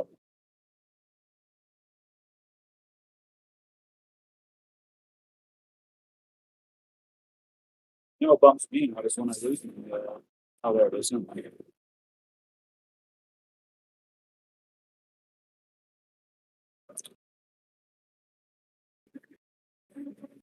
Rufus, what's the best way to combat misinformation being perpetrated by people like me? I don't know. It is a problem, though, right? Like I'm getting people to like distrust the government, distrust NASA, distrust science, get millions of views. Like, what? How is the government supposed to stop? What's the best way to censor? You just ban me, I guess. What's the best way we can shut you down? No. I don't think they do anything at all. Yeah, they just let it happen, huh? I think you're. I think maybe you are underestimating. Well, hang on. I think maybe you're overestimating how relevant your position is. So I just like pre-negatored before negator came in already, like somehow knew that you were listening. Wow. I'm sorry. I'm overestimating my position. What do you think I think my position is? That might help me better understand what you're trying to say. I don't think the government cares enough to do anything. I don't think it matters. Well, I would say that maybe not the government, but maybe other organizations or big corporations feel the need to censor people. There's a lot of censorship going on YouTube, still is. A lot of there was a big purge just before the pandemic of YouTube content creators that were doing stuff about flat Earth, doing stuff about 9/11, about other things that I can't even say on their server. So somebody doesn't want us to talk about it. Maybe it's not the government, but censorship is, I mean, it's definitely happening. I was censored earlier today. It's not relevant, man. People don't care. What's You not guys relevant? have this like idea that you're sort of combating this great evil and you're going to lead this charge, but it's like I can, dude. There's 4,386 people that follow me. They all care. I know, but it's like What do you if mean I- nobody cares, dude? I'm just one dude who yelled at the sky, and I've got 4,000 plus people that I are like, know. yeah, fuck that shit. We don't like that.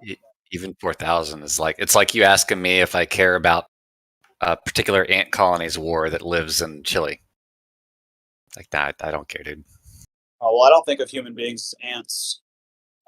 I think that every single person that gets turned towards the truth is a victory. So I see that as 4,300 plus victories. But I respect your opinion. I like diversity. You can disagree with me.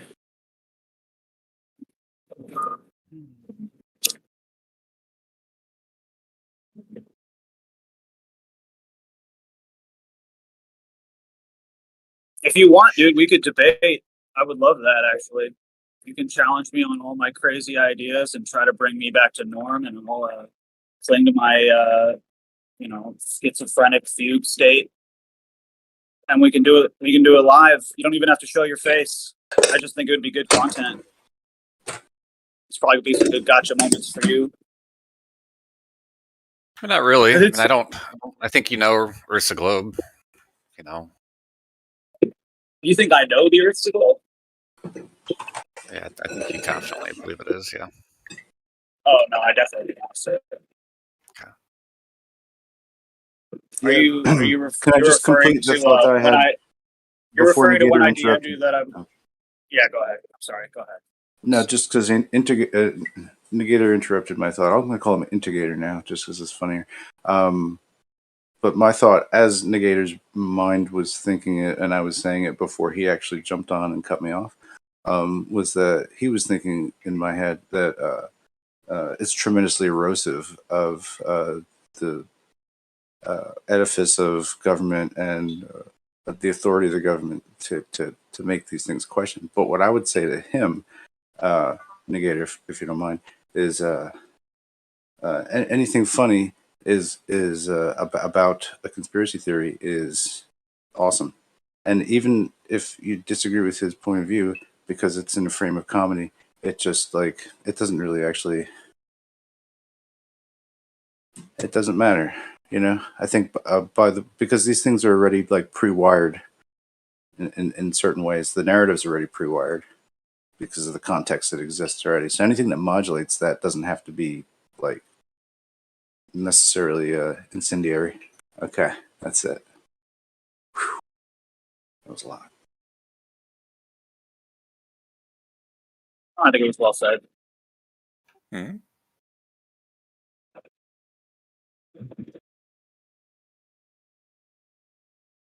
Or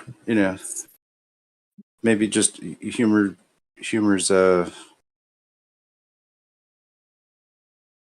if you're being absurd about something, right? In addition, I don't know.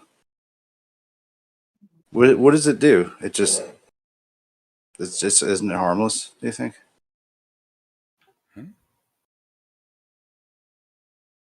I'm not following, man. I think if he wants to go tell jokes, it's fine. I think if he thinks it's going to do anything, I don't think it is. I don't think the What it does is is it kind of like normalizes the person who might find conspiracy theories to be things that shut them off to other people. And if more people can find reason to laugh at it, then less people get the reason to gaslight others. It just normalizes it. And I guess I'm for that, you know? No, just so much of it's silly at face value, and then silly when you look at the facts. And then the presentation's silly. Like, I had a guy talk to me at the park about chemtrails. And, like, there was everything he said was nonsense. His approach was silly. He had no social skills. I clearly didn't want to talk about it, and he almost followed me talking to me about it. And part of that's off-putting, like this weird need to get it out there. Well, I would say that comedy is the faithful companion of truth. And one of the best ways to get people to start thinking critically is through laughter. There is definitely a line that you can walk between bringing awareness to something that can be a little dark and serious, and at the same time keeping a sense of levity and bringing it to life in a satirical way. And I think you underestimate how powerful that is. One of the things that actually got me to Flat Earth is this little sketch that he did that stage. I thought that was hilarious. He was smoking cigarettes and tricking the audience into thinking things like planets and stuff. It was really funny. It was really well done. And I definitely try to emulate a little bit of that in what I'm doing, keeping it funny, keeping it cool. And honestly, I make myself laugh. I sometimes when I'm bored, I just rewatch my memes. I think they're freaking hilarious. So at the very least, I'm entertaining myself.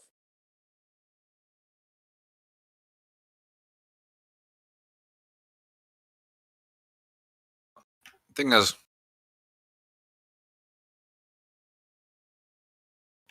the jokes are only going to end up being funny to people that are buying into it, because it relies on this premise of somebody's doing something wrong. Yes, but it also invokes an emotional reaction in those who disagree with it, like the one you're having right now, which is not. It's literally very far from emotional. You're not being a Karen about it. I've got people in the comments that are being Karens about it, and that in itself wakens people when they're like, "Whoa, why is this dude tripping so hard? This guy's just making space jokes. Like, who cares?" And then they're like, "Well, wait a minute." And then they start seeing the argument, and I'm responding, and like somebody literally was like, "Dude, what am I supposed to be looking at in this video? Like, where's the evidence?" And I'm like, "Look at him grabbing the harness. Look at how fake her fucking hair looks, all stuck up, straight up and down." And then some, like 2 or 3 other people are like, "Oh yeah, what the fuck? Look at her hair. That's crazy." Yeah, I know. And these arguments and these green screens and the harnesses, this stuff has been debunked over and over and over and over, and you guys don't listen.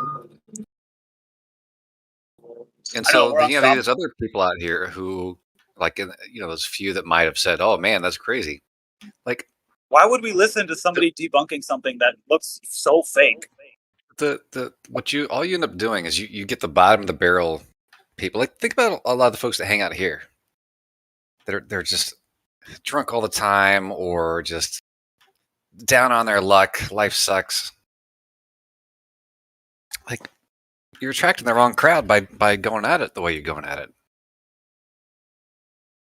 Dude, I would totally disagree with you. When I come in here, I don't hear a bunch of drunk people. I don't hear a bunch of down on your luck people.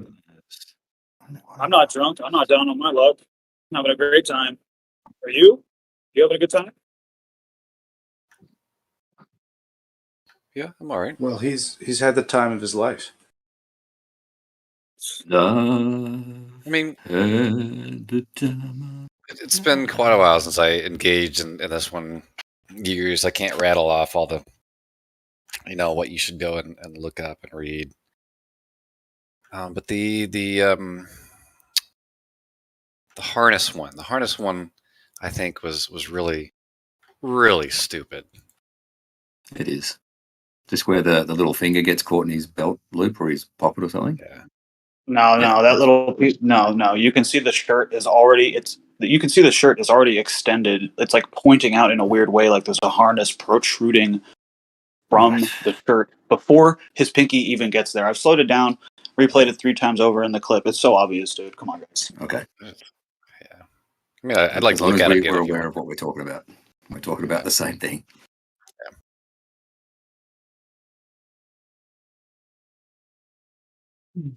It's like it's like showing the video or the whatever you want to call it, the principle to people. And people that are uneducated go, "Oh man, that's crazy. Oh, that's crazy. That's crazy." And like what it worked on me. And then several weeks passed, and I started looking back into it, and everything in the principle was just fucking wrong. So all I'm saying is, man, the only people you're going to get are really, really dumb people. Well, what do you got? What's your blow by blow on the principle? You must have a bullet list here. No, I didn't. That was like 10 years ago. If everything in it is wrong, you must have a bullet list. You're an organized person. I'm really not. Is literally so rich of targets that you can't even choose. Gotcha.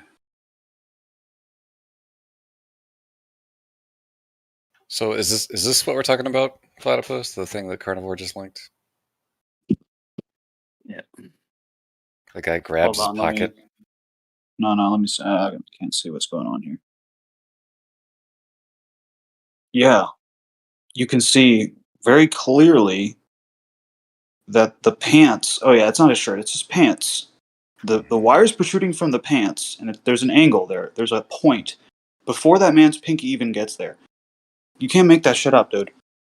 What are you talking about? What are you talking about, dude? What angle? Okay. Where's the harness? You know, it would be good. Okay, It's like dude. to just run this through. When you watch Superman movies and he's flying around, are you asking yourself where's the harness, or do you understand that they found a way to make harnesses invisible using CGI? No. And that the only there's a harness in here. Yes, dude, you can see the harness underneath the pants protruding, and he grabs that wire, but it's invisible because they're using fucking green screen, dude. These wires are green. They're in front of a green screen. You can very clearly see when his pinky goes in how the pocket pulls back out. The guy has his knees drawn up. So that, see all those creases in his pants?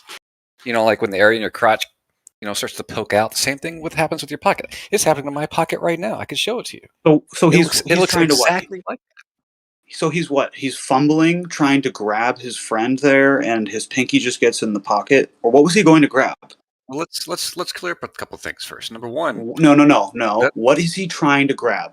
He's in zero pinky. gravity. His friend just did a fucking somersault, and he reaches out and he grabs what? What was he trying to grab? Is the guy's pocket? He's fucking playing. His pinky is He's in playing his pocket. fucking. He's trying to put his pinky in the other guy's pocket. He's not looking directly at him. He's looking at the camera, which is why he misses. This is such unbelievably bad shit. Dude, incredulity is really not going to be appreciated here we've because given you the this is so explanation. obvious. But if there's a Not wire, looking, he tries to stop him. His ring finger curls much further than his pinky does.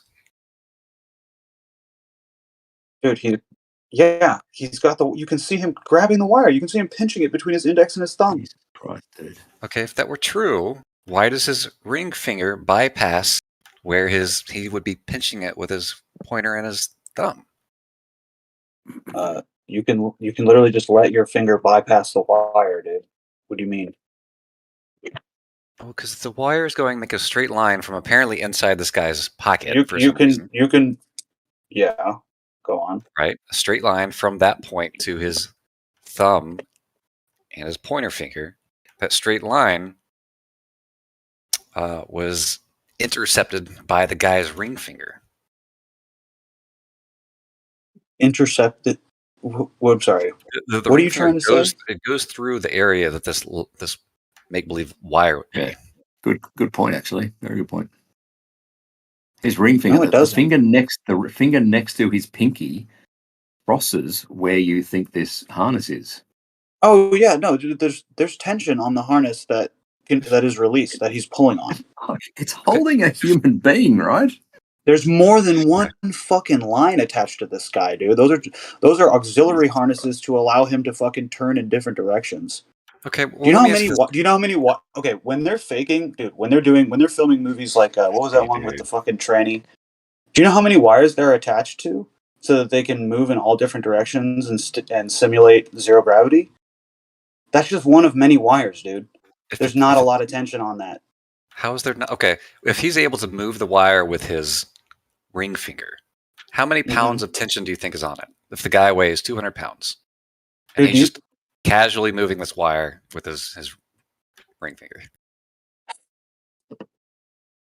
You realize there's different wires. There's different wires of different what do you call them? Strengths, I guess, or no, they have of different elasticity. There's different gauges with different elasticity because that wire that's attached to him is probably to get him to move from side to side, right? Just like to turn his body on an axis, just side to side, left to right. There's other wires that are attached to help him do somersaults. You know, wires that will tense up when he goes to do the somersault from side to side. I'm sorry, dude. You guys are wrong. How is it? No. How is it strong enough to make him do a somersault? But so weak enough. You realize if there's a wire, ring finger. If there's a wire coming from his back, a very thick wire that's attached to a harness that's it goes around his waist, it goes underneath his in between his thighs, right under his ass, and that wire is behind him coming from the small of his back directly up, and that's primarily holding all of his weight. And then there are secondary and tertiary wires that are attached to him in other places, like his waist, his knees, his shoulders, that allow him to make other movements, that allow him to jostle from side to side. No, it's not. This is literally how these harnesses work, dude. Go look it up. Like, dude, I worked in Hollywood for 10 years. You don't know what you're talking about. Can I put on a pair of pants and take a picture and show you how the pocket angles outward exactly the way it's doing? Because that was one of the first things you pointed out was that, look, you can see it come out of his pants. Well, no, that's what pockets look like when you bend your legs. If the material is not very flexible. I mean, that's just a horrible argument, dude. It's not a horrible argument. You said the shape of the pocket. Okay, so then ask yourself this. How come if he's not grabbing a wire, right? It's just his pinky that's pulling on to the guy's pants. What the hell are the rest of his fingers doing? They're not doing anything. Trying to grab his shirt. He missed. He missed because he's not looking. He's looking at the camera. Look, if you guys really cared, you would just go look up this harness technology and go look at behind the scenes footage of them filming like Superman or something and see exactly how many harnesses are hooked up and see how they fucking are edited out digitally so that it looks great. It's not hard to do. And you guys are just kind of, I don't know, you're reaching really hard here. You're reaching really hard. Just because it's possible doesn't mean it is. Is that the stage of the conversation we're at now? Okay. Yeah. I mean, well, I would like to go back to the fact that you guys just won't even look at how these harnesses work and how you obviously think that there's just one wire involved here and that he's not hooked up to like 8. When nobody says for some reason you can't comprehend one wire of a thicker gauge being able to hold up most of his weight, and then smaller wires that are not there to hold up his weight, but to turn him in different directions. And that to me, kind of mind blowing. I'm not like blacking out right now from the gayness, but it's pretty gay, honestly, guys. No. See, dude, it's so delusional. Yeah. Like, okay, where does this wire go? Does it go into his pocket and then to a harness around his thigh? Yes, correct. Okay. And as the tension on that harness increases, the one on his corresponding thigh would be allowed to give slack for him to rotate his knees side to side. Your official post score is about 8 out of 10, by the way. Yeah. Okay. You think that's what he's doing? You think he's a Poe? Oh, you can never be 100% sure, but yeah, What did you say? You think I'm a what? You're You called me definitely a a Poe. You pill? know what a Poe is. What's a Poe? Yeah, come on, champ. I have no idea what a Poe is. POE? As a Yes. politician. Power So over it's Ethernet. A How do the politician? harnesses work when you see them going from room to room to room, twisting and turning and all that sort of stuff? How do they attach them then? You mean like a panoramic shot where, like, say, like, No. Neo's like fighting one of the agents, and so like you're seeing them go through multiple rooms and multiple walls, or there's like a car crashing through a building, going through multiple walls, multiple rooms. Is that what you're talking about? So that's not wires then? That's one continuous shot we're talking about. Right. And you're asking how that's possible? you'd have like a linear rail that would like Yeah. hold the harness. Then I guess you'd have some kind of rotating ring that the harness can kind of rotate. And if somebody's going to like do any kind of twisting or anything like that, you would require that kind of to have a degree of freedom. Well, there's different sound Wouldn't stages the wire that can wrap allow. around? Whatever Sorry, you go needed ahead. it to do, you would design the harness for that. But if they were spinning on the spot, wouldn't the wires wrap around their bodies? Yep. What do you?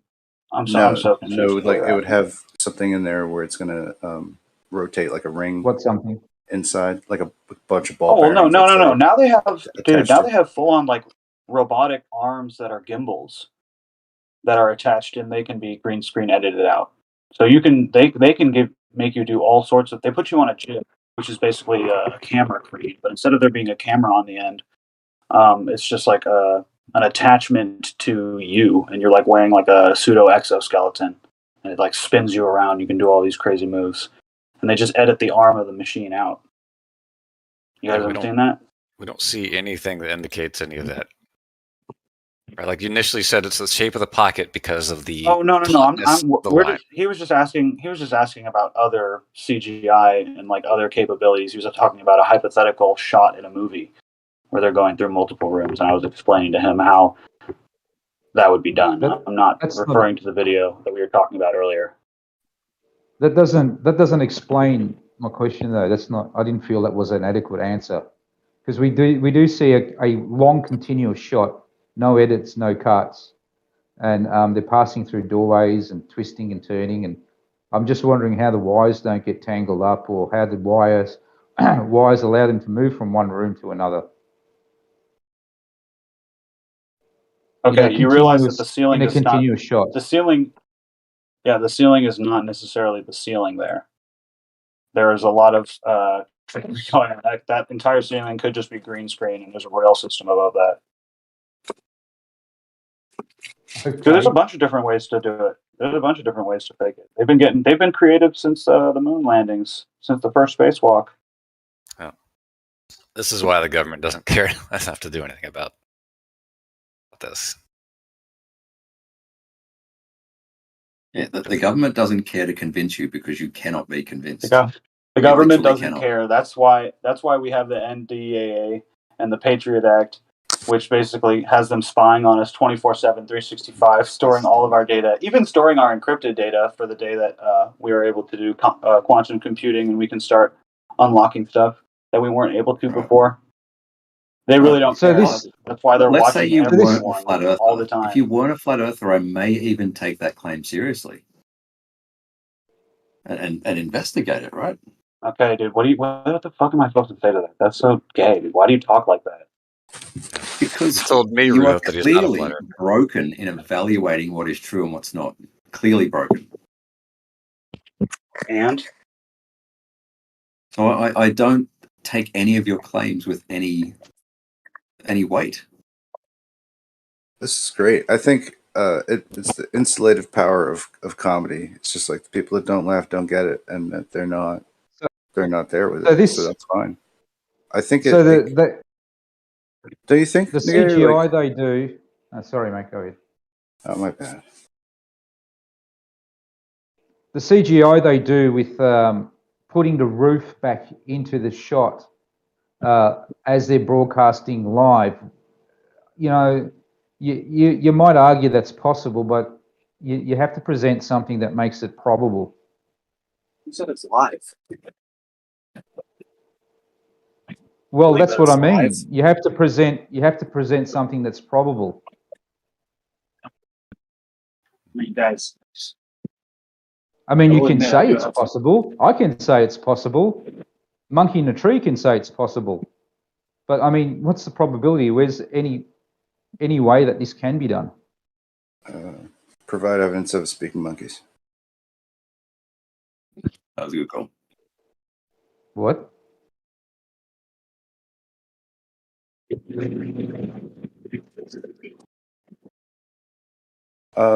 said 3 things in a row. 2 of them were good. Duck I'm carnival, rejecting monkey talking in a tree. That's the one that sticks out. Sorry. Yeah. Okay, then. Latch onto that, then. Okay. 2 of them were okay. Wait, I kind of recognize that voice for a second. Oh my. That's Waz, dude. What's up, man? Long time no see. And I'm good. yeah, Who's that? It's Platypus. yeah. Oh, Flat how Earth, are you? it's always going to be Good, hard for me man. to get over when you told me you thought flat Earth was stupid and the Earth's not flat. Say that again. That was a message he sent me after arguing with flat earthers. Oh, the platypus says that flat earthers are stupid. Yeah. Yeah. Oh yeah, dude. Yeah, that's why you're 80% pro. Post the chat, bro. I'm sure you still have it. My account's been banned like 5 times, but honestly, I don't really care to talk about that. I just wanted to say hey to Waz and hope you're doing well, man. All right. Just point out, like, you like to play this weird contrarian position. You're good, mate. Thanks.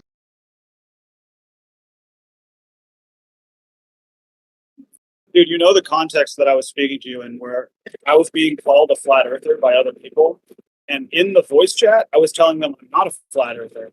I'm just an earther, and I was explaining to them why I don't believe we live on a globe. I don't like the term flat earther personally. I'm okay with it. I'm a little more okay with it now. It invokes an emotional response in other people that makes it very difficult to try and talk with them and just have a normal conversation. But look, dude, if you don't think any of your ideas, if you don't think any of your ideas can stand on their own, then continue with, whatever it is you're trying to do. Otherwise, let's have a real conversation. I don't see, like, it's a very truly, inflammatory statement to make. You're trying to say that I messaged you that I'm not a real flat earther and I think all flat earthers are stupid. You're trying to say something that's not true. So I'm telling you, I feel like this is a tactic. I feel like our time would be better spent having just a regular conversation instead of this he said, she said shit. If you're going to post the chat, post the chat. I don't have it. It's a different account. If you really want to do this. I know. I got a bunch of deleted users in my comments. Yeah, but so or messages. But yeah, I can find it. But you know what you said. You know why you said it. Yeah, I do. I'm not a flat earther. I'm a fucking regular earther, dude. Earth is not a fucking ball. As a regular earther, you've ruled out any possibility of the Earth being a sphere. As an earther. Yeah. I mean, I would think that we could be inside of a sphere. That would be kind of tight. Like, we're on an expanding plane that has edges, and there's like a beneath, hemisphere, and above hemisphere. That's our dome. Do you see curvature for us being inside a sphere? No. I don't see any evidence. I have no measurements to back that up. I was just saying that I could see it. So then, by that logic, it can't be curved, right? Or do you go by more than just what you can see? Do you know that your senses aren't the be all and end all? You're asking for my highest standard evidence when it comes to believing something, right? Sorry, your mic's gone really quiet. Why are you playing this pretend flat Earth game? You're asking me what my highest standard of evidence is in terms of believing something, right? Well, I'm just trying to get an idea of where you stand. But if you want to present your highest standard of evidence, I'm all ears. Although only one of my earbuds is working, so I'm only one ear at the moment.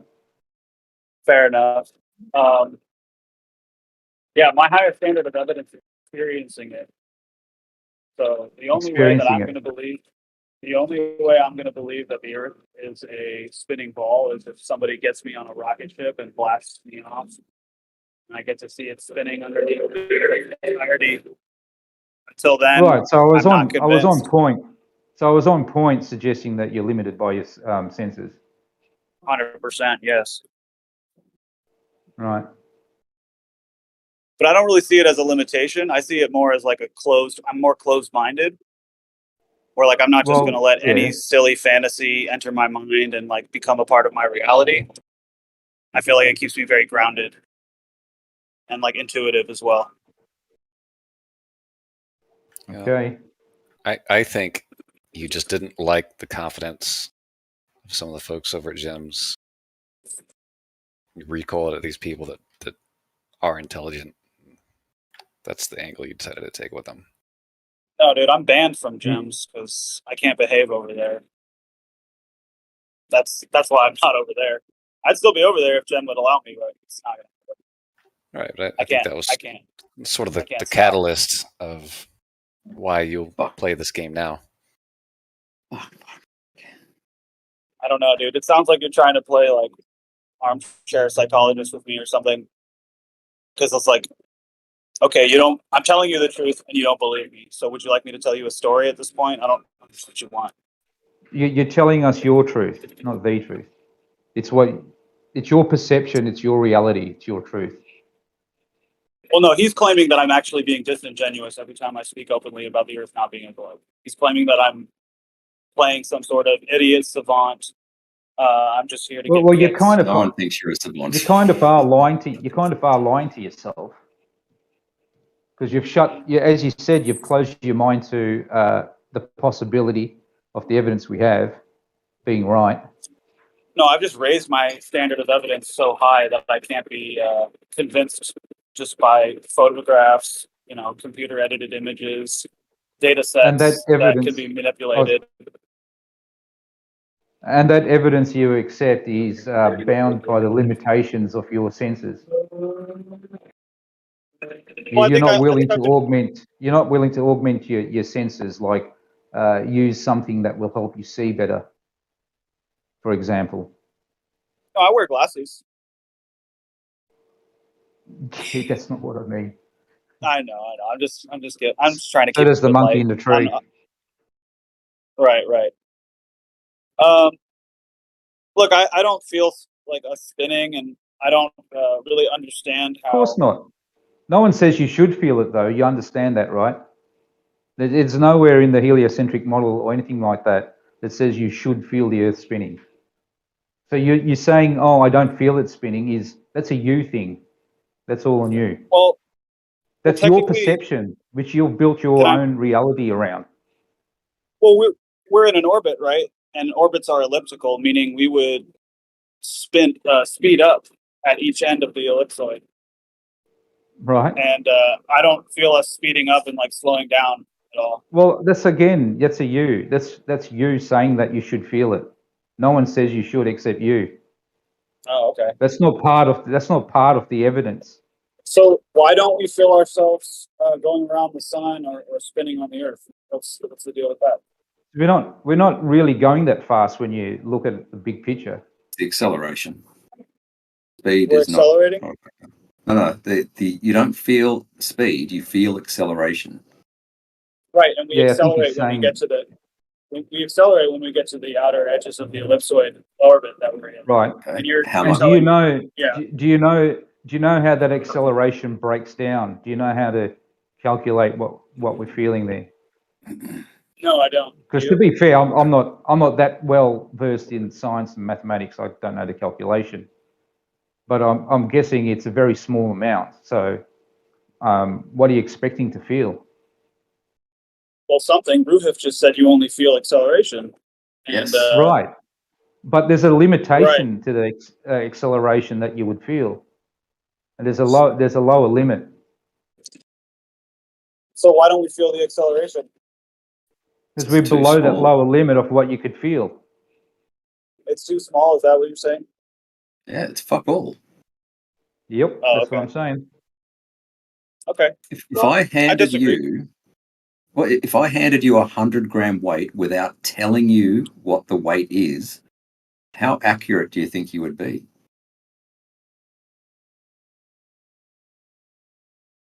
Sorry, I was reading the comments. What did you say?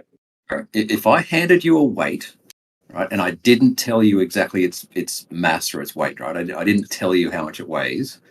How accurately do you think you could guess it to within? Like, let's say it was approximately a kilogram. How accurately do you think you could weigh that with your hand or your body or whatever? Not very accurately. Right, not very accurately. Therefore, you shouldn't be able to feel the Earth spin because that's exactly an analogy to it. Oh, okay. So could you just show us measuring us our? Say Sorry. that again. Can you show? Can you hear me? Yeah. Sorry. Okay. Can you show me measurements of us accelerating in our elliptical orbit around the sun? I can't. No, but you're the one that claiming that you should feel it. Right. No. You. Okay. Let's say I agree with you and that it's just really small. I can't feel it. So surely you could at least show me a measurement that it's happening, even though because you're the one that's backing the the model that says it's happening. Yes. I'm the one that says I can it's not show happening. you. I can show you Okay. measurements of the centrifugal force of rotation. Of And our I'll post it rotation in the around the chat. sun.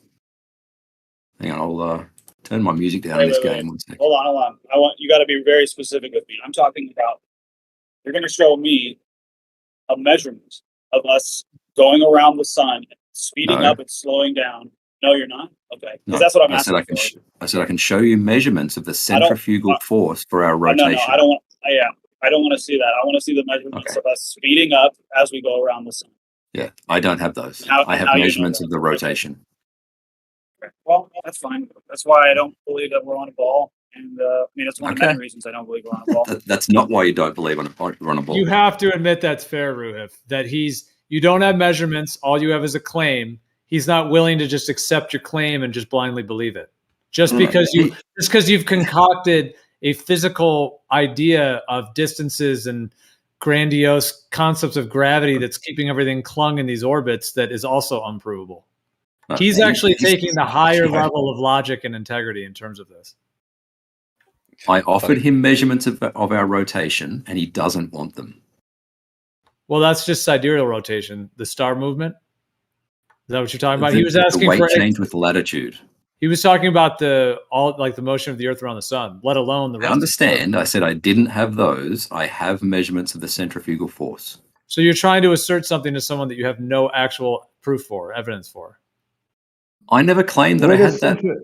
I never had. Where would centrifugal force come from? It's a weak position. If you're going to reject the measurements of centrifugal force, you have to tell us why. I mean, you know where it comes from. Yeah, I would say you're assuming it's centrifugal force. You don't have proof of that. You're making a correlation. You're not actually isolating that it is that. You'd have to isolate what it is then. You're making a calculation and a correlation to a conceptual idea. That's what science is, Gio. You make a hypothesis and you test it. Yeah, but you haven't right. So we're doing that's that, and that's backed up by plenty of other evidence that works alongside of it. Yeah, but that's not logically sound. You can't just say, well, this thing we don't really have what we need, but we have all these other things that point to it too. Believe me, please. Like that's not logically sound. It is. No, it's my not. hypothesis. My hypothesis is if the Earth is rotating, I expect centrifugal force. There is centrifugal force. I can't say then that I've proved. I can't prove it. We've had this conversation 100 times, Gio, about proving stuff. How are you supposed to progress then? You have to make some assumptions and see what assumptions work together, and you have to build a conclusion. I agree.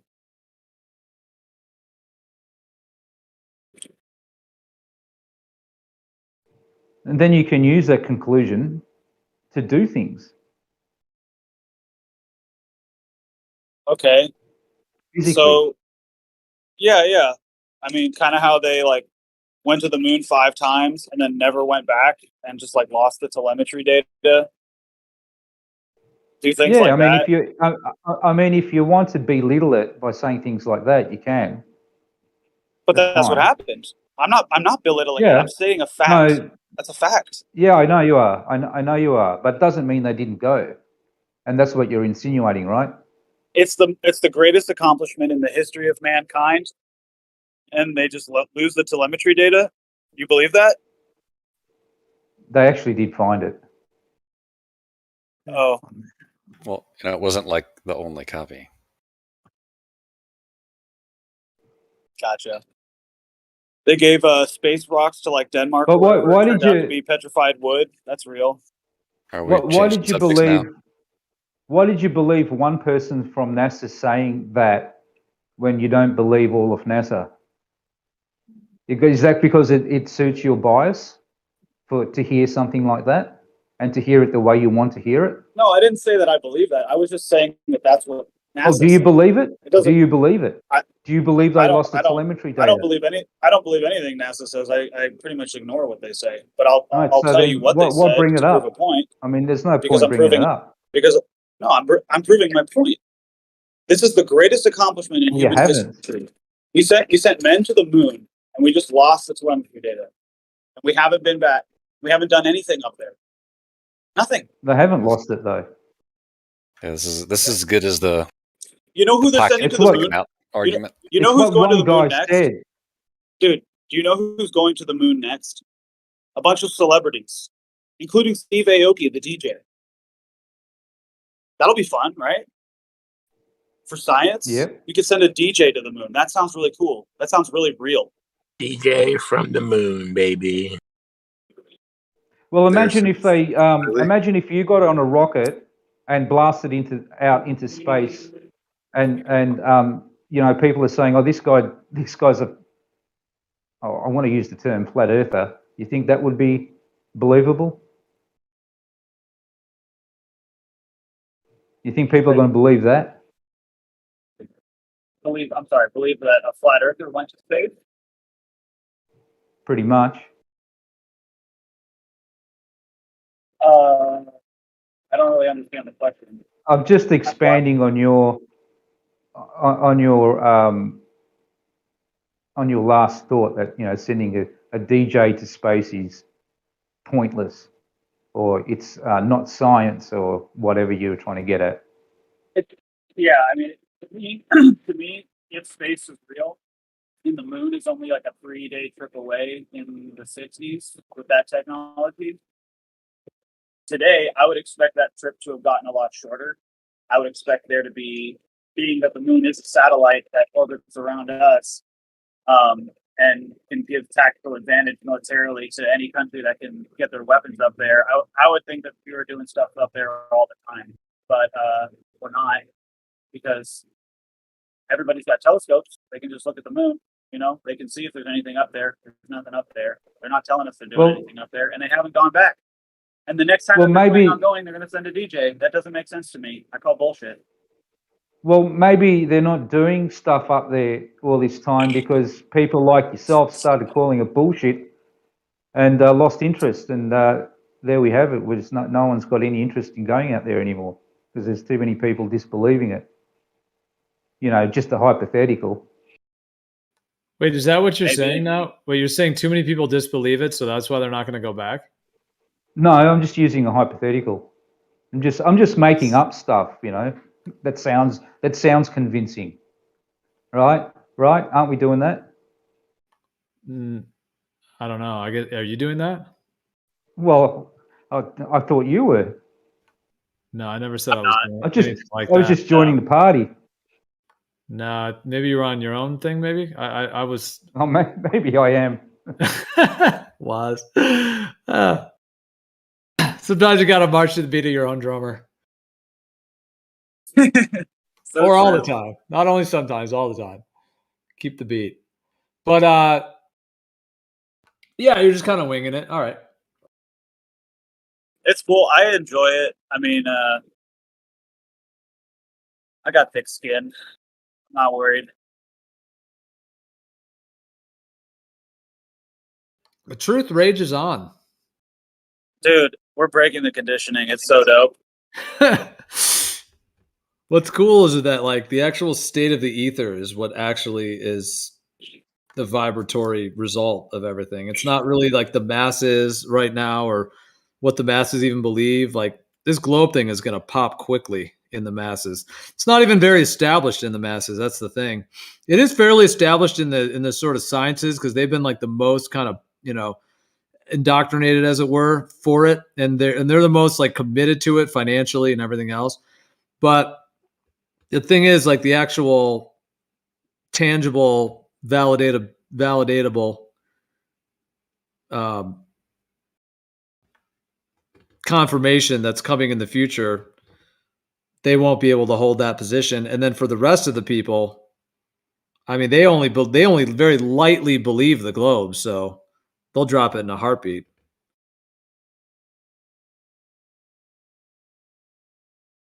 Yeah, and honestly, people do enjoy laughing at NASA.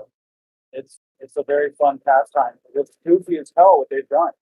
Once you kind of get over being like lied to on such a massive scale and having believed it, then you can kind of get comfortable with like, okay, this is actually pretty hilarious that people believe this. And then you have a community where like you can talk to people about it and not be called a retard. I don't know, it's cathartic.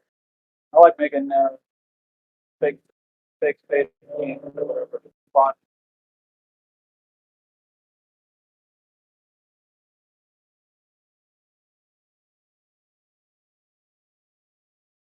Do you have like weekly coffee shop meetups?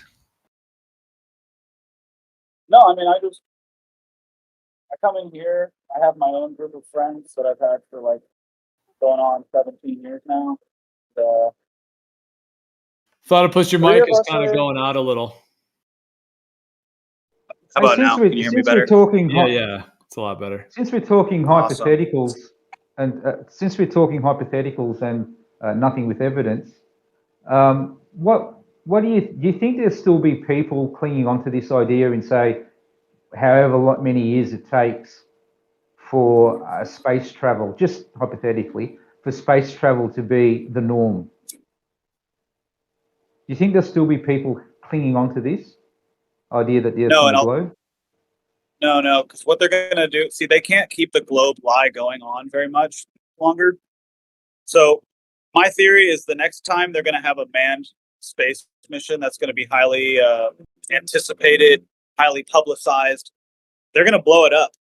They're gonna say that space travel is, they're gonna say there was a horrible accident or, there's something went wrong or whatever. But ultimately, they're gonna say that manned space travel specifically is too dangerous, and we're only going to use drones from now on. The only people that will actually be going to space, or like that, sorry, the only people that they will claim are actually going to space will be, top government, personnel or whatever for whatever shit they're trying to fake later on. But this whole idea that there's going to be, just like you hop on a bus and go visit another city, that you're just going to go hop on a rocket and do commercial space travel, that will never happen. They will have Cool story, bro. very good reason for that. All right. Okay. I mean, that's the parameters that you live within. Somehow Well, I have governed a by your very senses. active. No, I have a very active imagination in terms of having. Well, you do. Indeed, you do. I mean, it's an active imagination, but it's not really original. I mean, it's not what like thought this is hasn't what? been I'm said sorry. What thoughts many are times original? in the past. Can you name an original thought? Not off the top of my head. Oh, okay. Inventions, when people invent something that's it's built on other thoughts, but that particular thought itself that came up with that invention would have been original. I suppose that's as close as I could get right now, just off the cuff.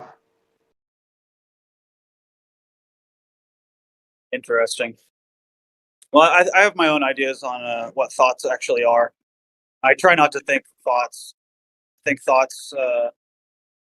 They're intrusive. We don't know where they come from. We don't really know where they go. but I just try to be you could try instinctual. thinking. Pardon the pun. Yeah, thinking is fine. There's nothing wrong with thinking. Working out a process in your head, but just like thoughts. There's nothing wrong with thoughts thinking, but there is wrong thinking. Well, today there is. Yeah, absolutely. I mean, look, I'm not allowed at Yeah. Gems because I got wrong think. I say the bad words. I do double wrong talk. Well, that's up to you, man. I You know. want to do I know. that? It's how I choose. You know what's It's how I choose tolerated to live and my what's life. not. No, I find this environment to be much nicer. There's people are just Gems is You just don't so get truly toxic, dude. challenged. No, Gems is just really toxic. I don't enjoy it over there. Actually, I got a sick pleasure of triggering, the real hardcore Gem people. I definitely like rocket scientist. Ooh, I love triggering that guy, and it's bad. I shouldn't enjoy that, but I do, and it's something that I'm working on in myself. So it's best that I just stay away, anyways. I mean, that's Good why luck. you pretend Good to be a luck, flat yeah. earther, right? You've I'm not adopted pretending to be a this flat. I'm not pretending to be a flat earther, dude. I don't know why you keep saying that. because he told me. Do you I was think a rectangular looping Earth is a possibility? No, I do not. You do not? Okay. Do you think a disk with the Yes, celestial a disc with a hole in the lights middle. spinning around it? You I think think that's a possibility?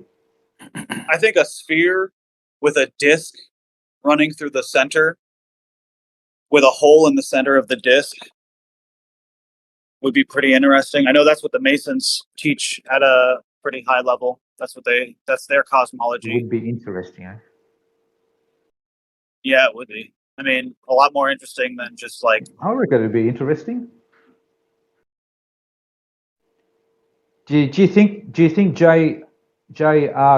Tolkien had that in mind? Middle Earth? I don't know. I only read The Hobbit. I haven't read the other ones. I did enjoy The Hobbit more than the other ones. Yeah, I've read it a couple times. Great book.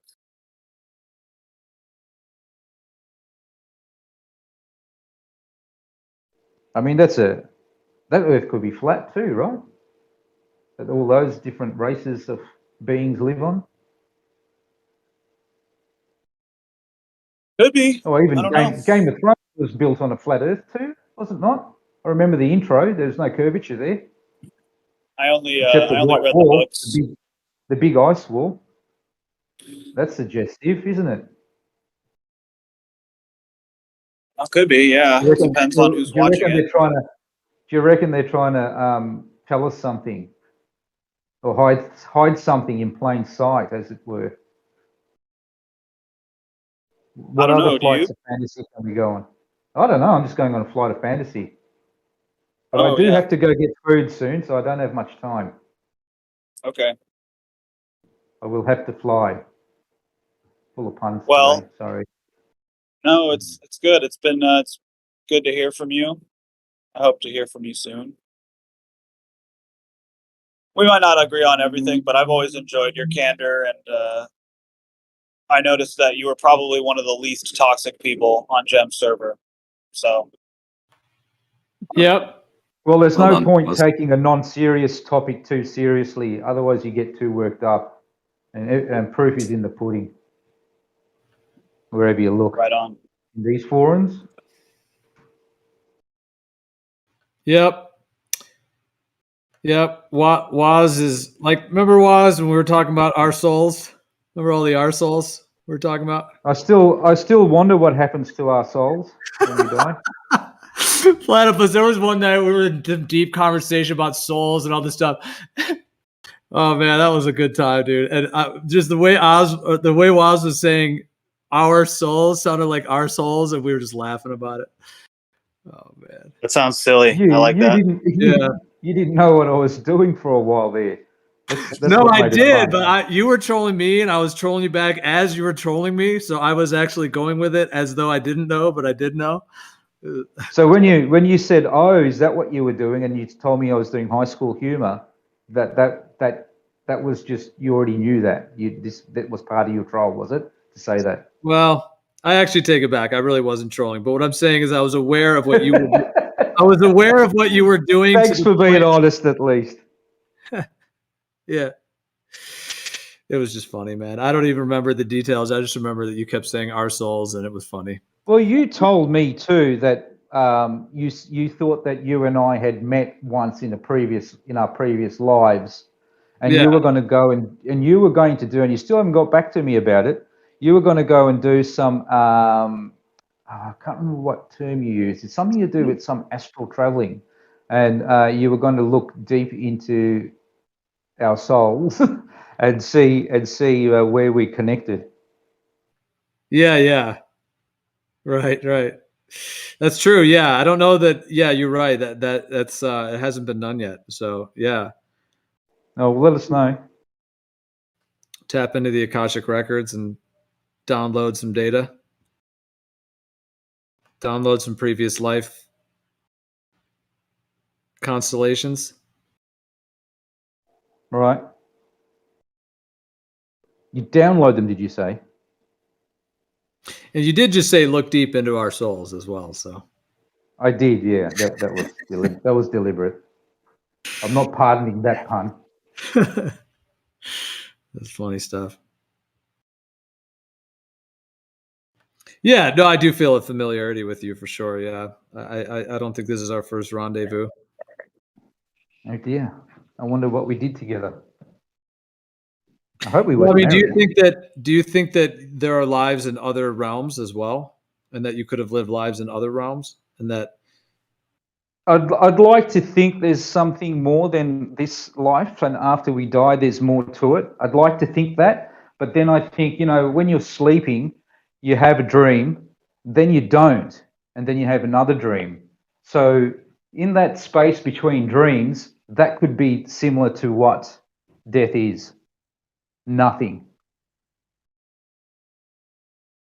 So I'm conflicted. I've got no evidence. I've only got my senses to go by. Yeah. Well, I guess in the spectrum, you could have the idea that it's only this life and that's it. After this, it's maybe lights out or some kind of atheist just turns off, whatever it may be. There's nothing. The next idea is that atheist, just the real. It's just real. Yeah. So I think that's spiritual disassociation, but we'll leave it at what it is for the moment. So I'm just saying there's that side of things. I don't know. And then there's the perspective that you live this one life and you die, and you do go to another thing when you die, but then you stay there. Some of the ideas of, that you don't come back. Yeah, there's that idea. Don't come back here. So why are we getting more and more people? Where are all our souls coming from? Fuck, I've got to stop doing that, don't I? And then there's the it's the joke that never ends, never stops giving. It's a gift that keeps giving, Gio. You know it is. So okay, and then there's the idea that we die, go to another realm, but we can then reincarnate here many times, etc.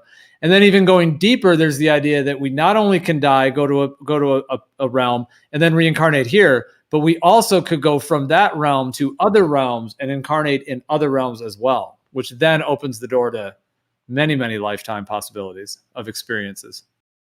Yeah, it's a lot of could-haves, would-haves, and maybes, but that's what they are until we can actually experience it. We won't do that until we're dead, I suppose. Anyway, I'm going to have to let you guys chat. Sorry for taking up so much mic time. I'll be back maybe some other time. But I can listen for a bit. Carry on.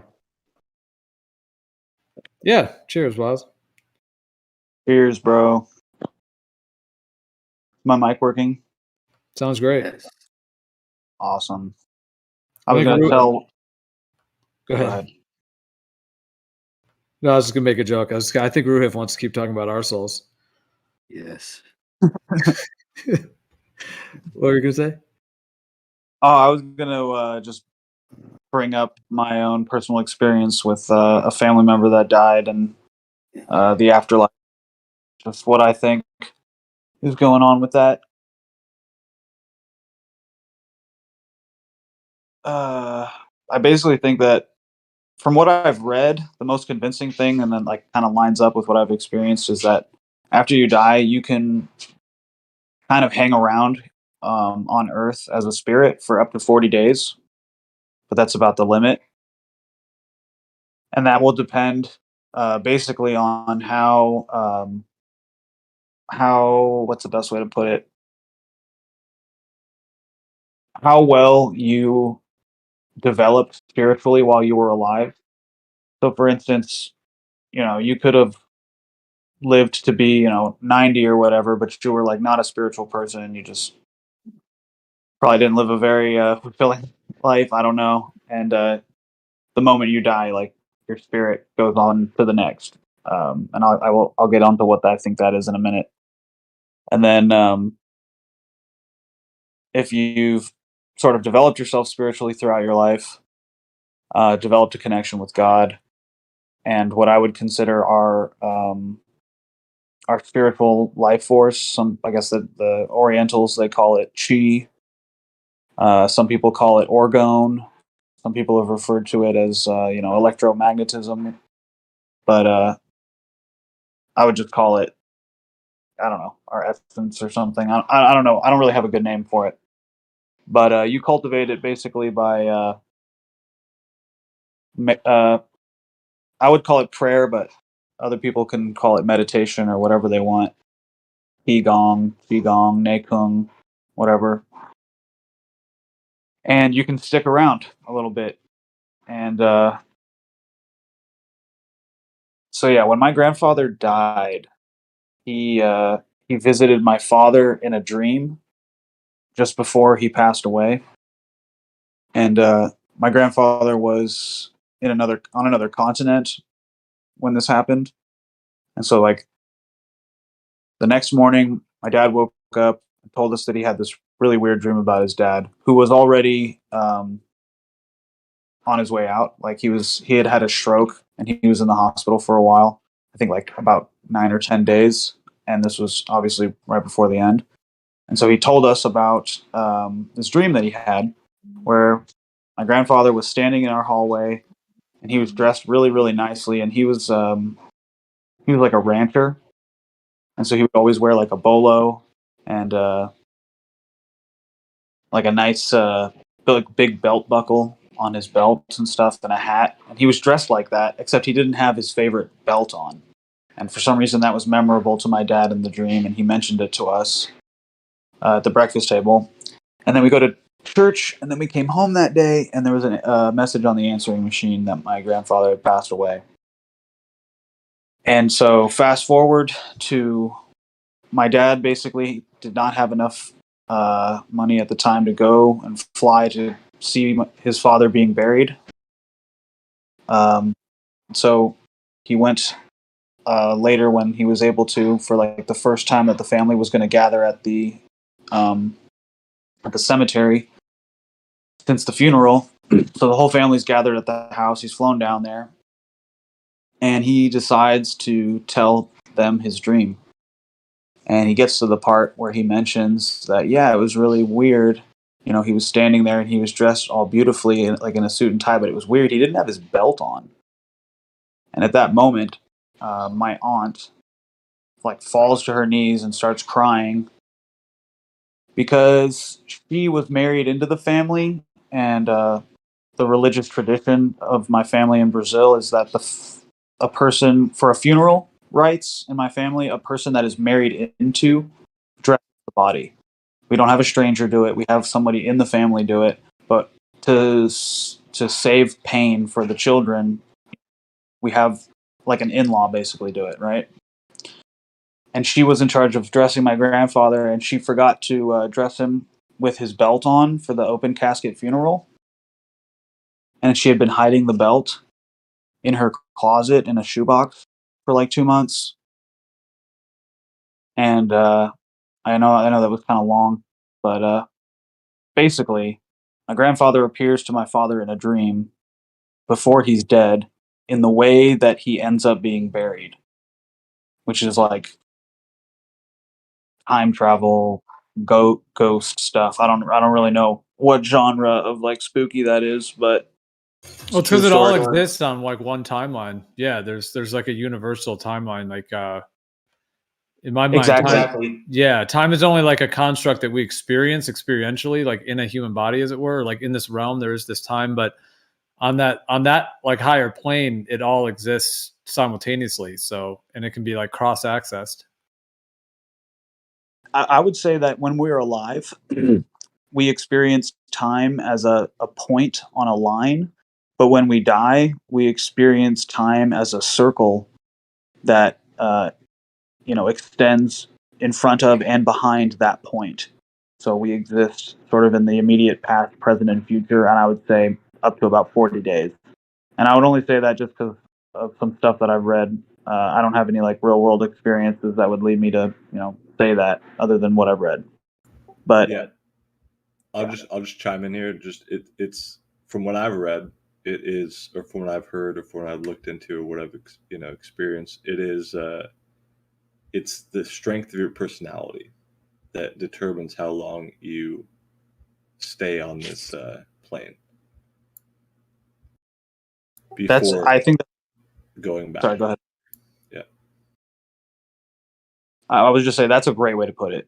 I was struggling with my words to try and describe it. Like, you could read a book that says if you gather enough chi in your dantian and you are able to separate your dantian from its these 4 chords, you'll be able to stick around for a lot longer than 40 days and stuff like that. But I think the best way to say is, if you have a very strong personality, and your personality includes like your spiritual constitution. Yeah, and also your attachments, right? That is a part of a person's personality, without a doubt. And the Egyptians played with this, like this is their whole culture essentially. In my view, it was the whole afterlife and keeping your possessions, making tombs, writing in tombs, having false doors in tombs to convene with the past spirits that had left the tomb. All of this was playing with this factor of nature that I don't think that they fully understood, but that they definitely had an understanding of.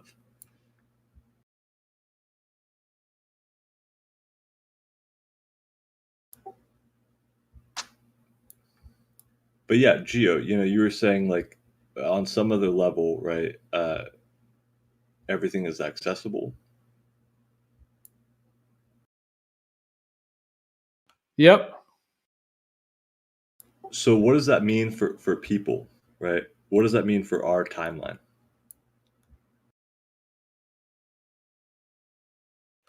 Well, like the idea that we're like tapped into one part of the larger stream of time, as it were, but that entire stream exists like as a reel that can be accessed from an eternal timeless state. Right, but does that timeless state access something through time? I would say it's accessing it in a timeless realm, which is then able to well, it depends on what perspective you're accessing it from. So like if you're in, let's say a human body, right. If you're in a human body, if you were to access something from the larger reel, you could like as it is like pull something or like almost like a download from that. But if one is in that state of the eternal, it would then, if it wanted to experience some part of time, it then has to create a way to actually tap into that timeline to then either access it or re-experience it or reconnect with it. By create a way, what do you mean by that? I guess like to use an analogy of a DVD, like a movie, like a DVD, it would be like the whole DVD has already been written. The play has already been played. Like you have the DVD, like you're holding it. You're like, yep, here it is. It's all already been filmed and everything.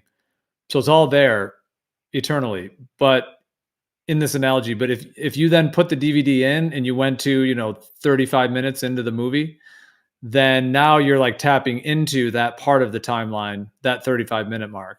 But, right. And so you're saying somebody else has the recorder and the movie, they could rewind and fast forward or whatever. Yeah. You can do that from the spirit. but they can't. How do they access the movie in this like brief analogy? You know what I mean? Yeah. Well, you mean from the one from which side, basically? From the beyond to here, or from here to the Isn't any side, right, that you say, if you say like one side or the other, isn't that all contained within the movie itself? It is, yeah. You see what I'm saying, though, right? Yeah. So where is the break, right? Where is like the grace? Where does that come through? Because it's not in thought. That's all the recording.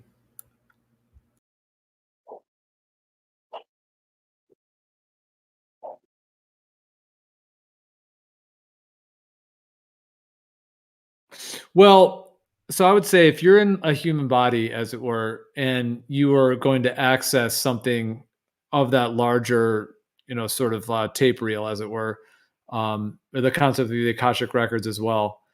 If you were in a human body, as it were, in my understanding and experience of it, it's a process of like temporarily, in a sense, taking a break from this consciousness, and then in time, quote unquote, temporarily accessing that, and then bringing that information or consciousness into some level of awareness that can then be transferred through that human who's doing that. Okay. It's almost like going fishing, kind of an idea. Where I'm listening to your words and trying to translate them with my own words that I've heard or my own beliefs, and trying to like transmute the two, or give in on some level. And when you said like you take a break, right, that resonates with me, because it's like it's the space between all of what we're doing, right, or where we get insight from.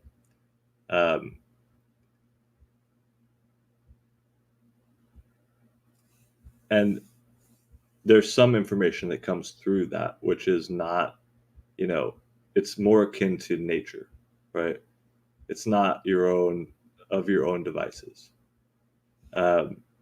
It's there are many words that you can use to try to describe it. Taking a break is a good one. Giving up is a good one. Letting go, right? Ending. All those things are insightful, moments where they bring in more information than what we are continuing and carrying on with ourselves, right? So anyways, like I have my own personal, opinion about these things or viewpoint on these things, but I'm interested to hear somebody who also has looked into this,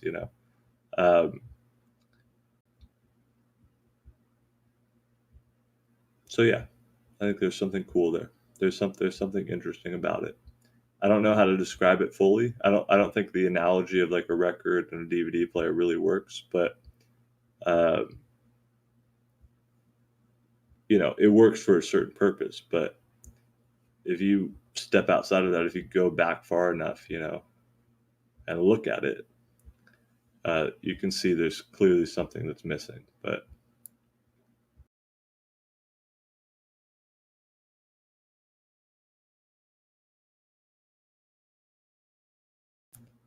we usually use in order for the words to explain that missing thing, But anyways. Yeah. Well, I heard everything you said there. I don't know if this will be a direct response, but I did. But I was going to say as well, like, in my viewpoint, for a creative intelligence to be able to create like a what we would call like a human consciousness type, like a scene, where you have some kind of physical thing, you're humans involved, the etc., whatever it may be on Earth, etc. In order for that to even be created, the creative intelligence, just use that term, has to manifest all of these factors, like the physicality, the human body, the emotions, the mentality, the time. It's all integral. Yeah, it's all integrated, connected.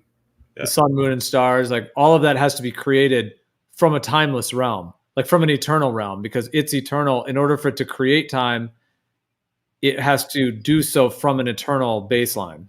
Absolutely. Yeah.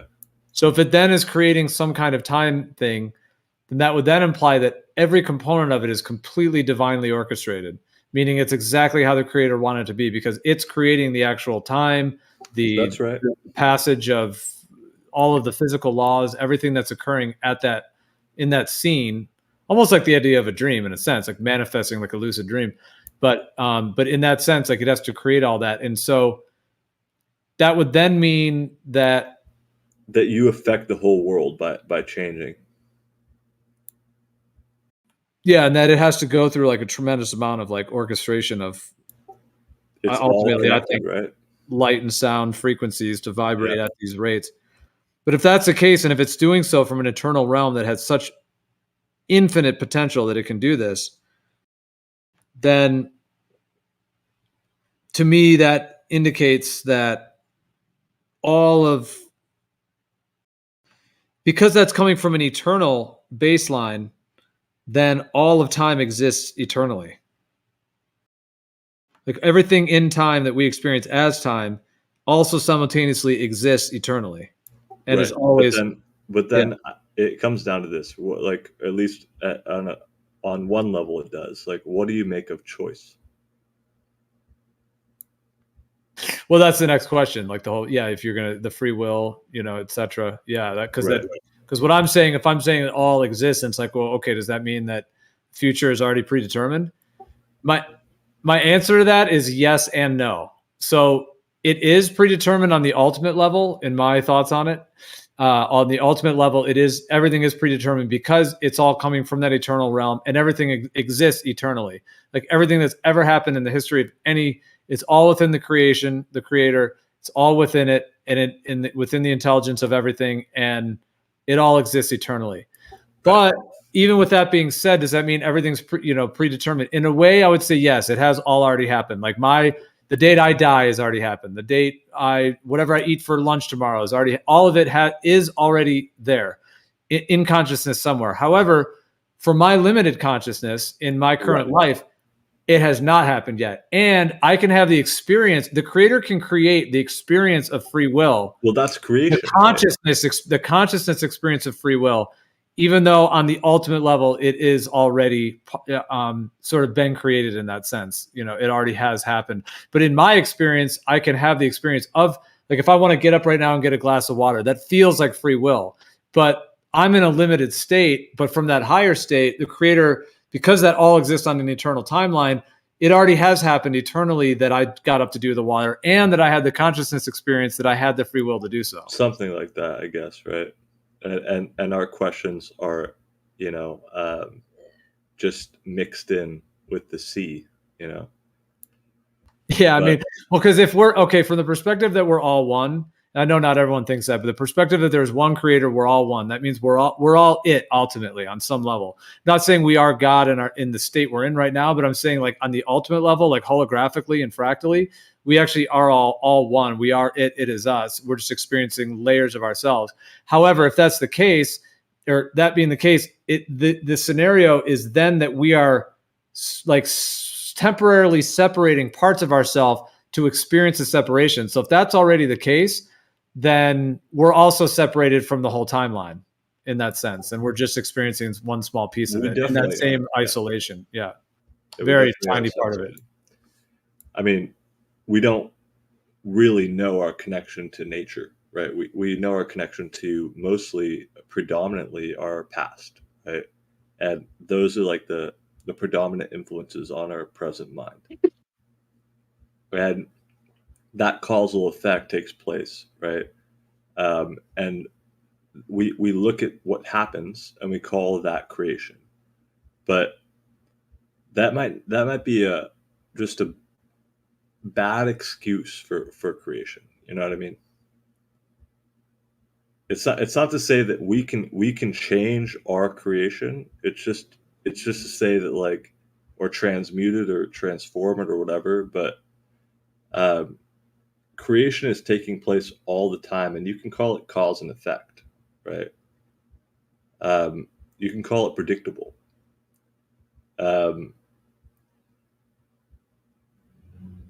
And that might be a solid, line, right? That it is.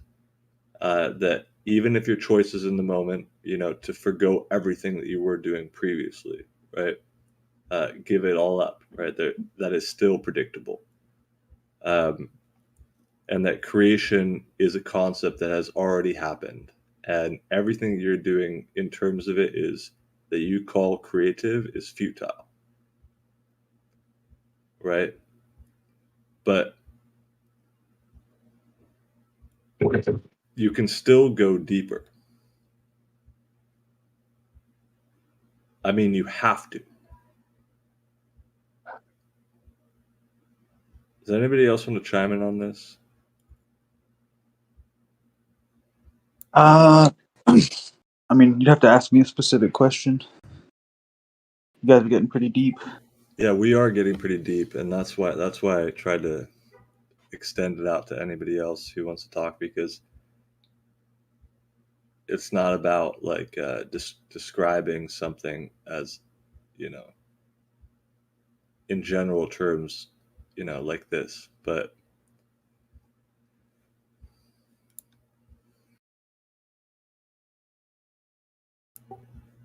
okay, I guess we can pin it down on, I don't know, just what is creation, right? If things are timeless, right? If there is an eternal timeless state and we are existing within time and our choices are maneuvered through a intricate web of mechanical causes and effects, which are also connected to this timeless web where it's all withheld, it's all held within the timelessness. Then what are we doing, right? I think you're trying to like see the whole, but because the whole exists outside of time, space, and reality, and your brain and your body and your understanding everything about you only exists in time, space, and matter, you can't conceive the whole. That's correct. I agree with you completely. But we're trying to, and dude, I'm not. I think one of the best things I ever did was realizing that it's way too complicated for me to understand, and the humility that I received from that was I think that was what you're supposed to get to. You're supposed to be like, oh wow, it's so fucking complicated and amazing and beautiful that I'm actually just supposed to be in awe. That's part of being in awe of God, of the Creator, Yeah, but you still have words for these things, right? You still have ideas, beliefs about them. Those have causal effects as well.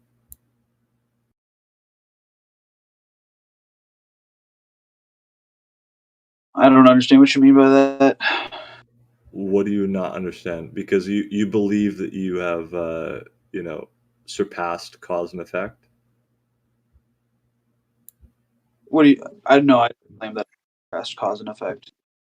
Right. So whether you believe in, whether there's a tribe out there in the middle of nowhere that believes in one God or another, right? It doesn't matter. The cause is that they are going to be separated from the rest of the world by their beliefs. They're going to fight wars, right? They're going to fight their neighboring tribe. Any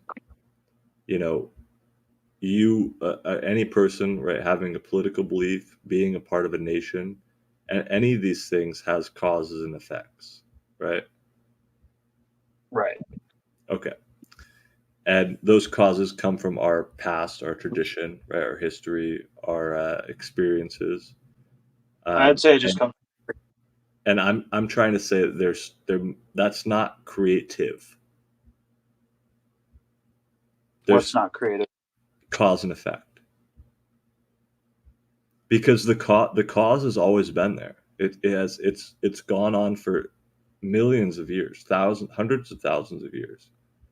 It's just transformed in a slight different way, but it's the same essence, right? It's the same action taking place. What do you mean when you say the cause? Like, I think I'm definitely misunderstanding you. I'm not really sure where I stand in this conversation right now.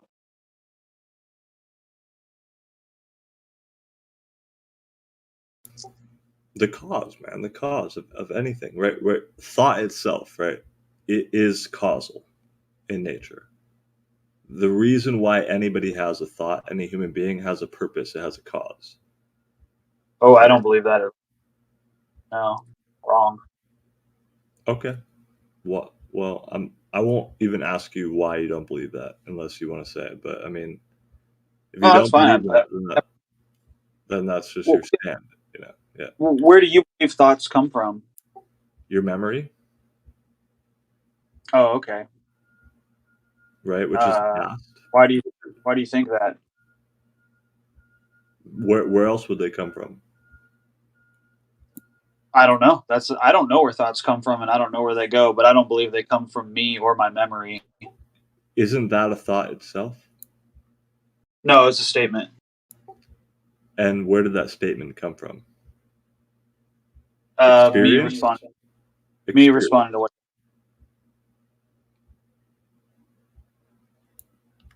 This is a tricky conversation because if you want, we can get into the mud where like we're trying to define what's a thought and what's not a thought, and if it's not a thought, what is it? I'm not going to get into that conversation. I know what a thought is, but I'm not. People want to make thought the highest thing, right? They want to believe that thought has some like intrinsic value to it other than what it has. Well, I differentiate thoughts and thinking. Right. Thinking is a process. It's a process that involves logic. If you're not using logic, you're not thinking. Thoughts are illogical most of the time, and I don't know where they come from. Don, if you want to get in here and talk, do it. But I can't. I'm not going to be able to respond to you while it's very distracting to try and respond in text and have a conversation at the same time. I know, dude. I find that. I know. I find when I'm like multitasking or if I'm writing like a message or an email or just anything, I know what you mean, dude. It's like if I'm going to really be involved in the conversation, I find I have to really, pretty much focus on it enough to really process the information. Because yeah, if I'm multitasking, it's. Is that what you mean? Like trying to focus on two things at once?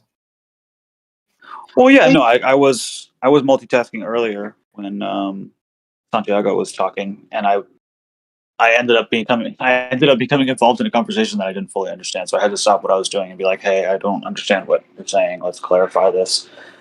Because out of respect, and then I saw that I was getting tagged in the chat, and I'm like, "Dude, I can't." So just hop in if you want to talk, but yeah. Hey, it's just a conversation, man. It's just a conversation. I mean, if you like differing opinions, they're all welcome. I mean, I have my own, and I'm open to listen to others. I just got triggered. If you say just like no, right, then I want to know why. But that's all.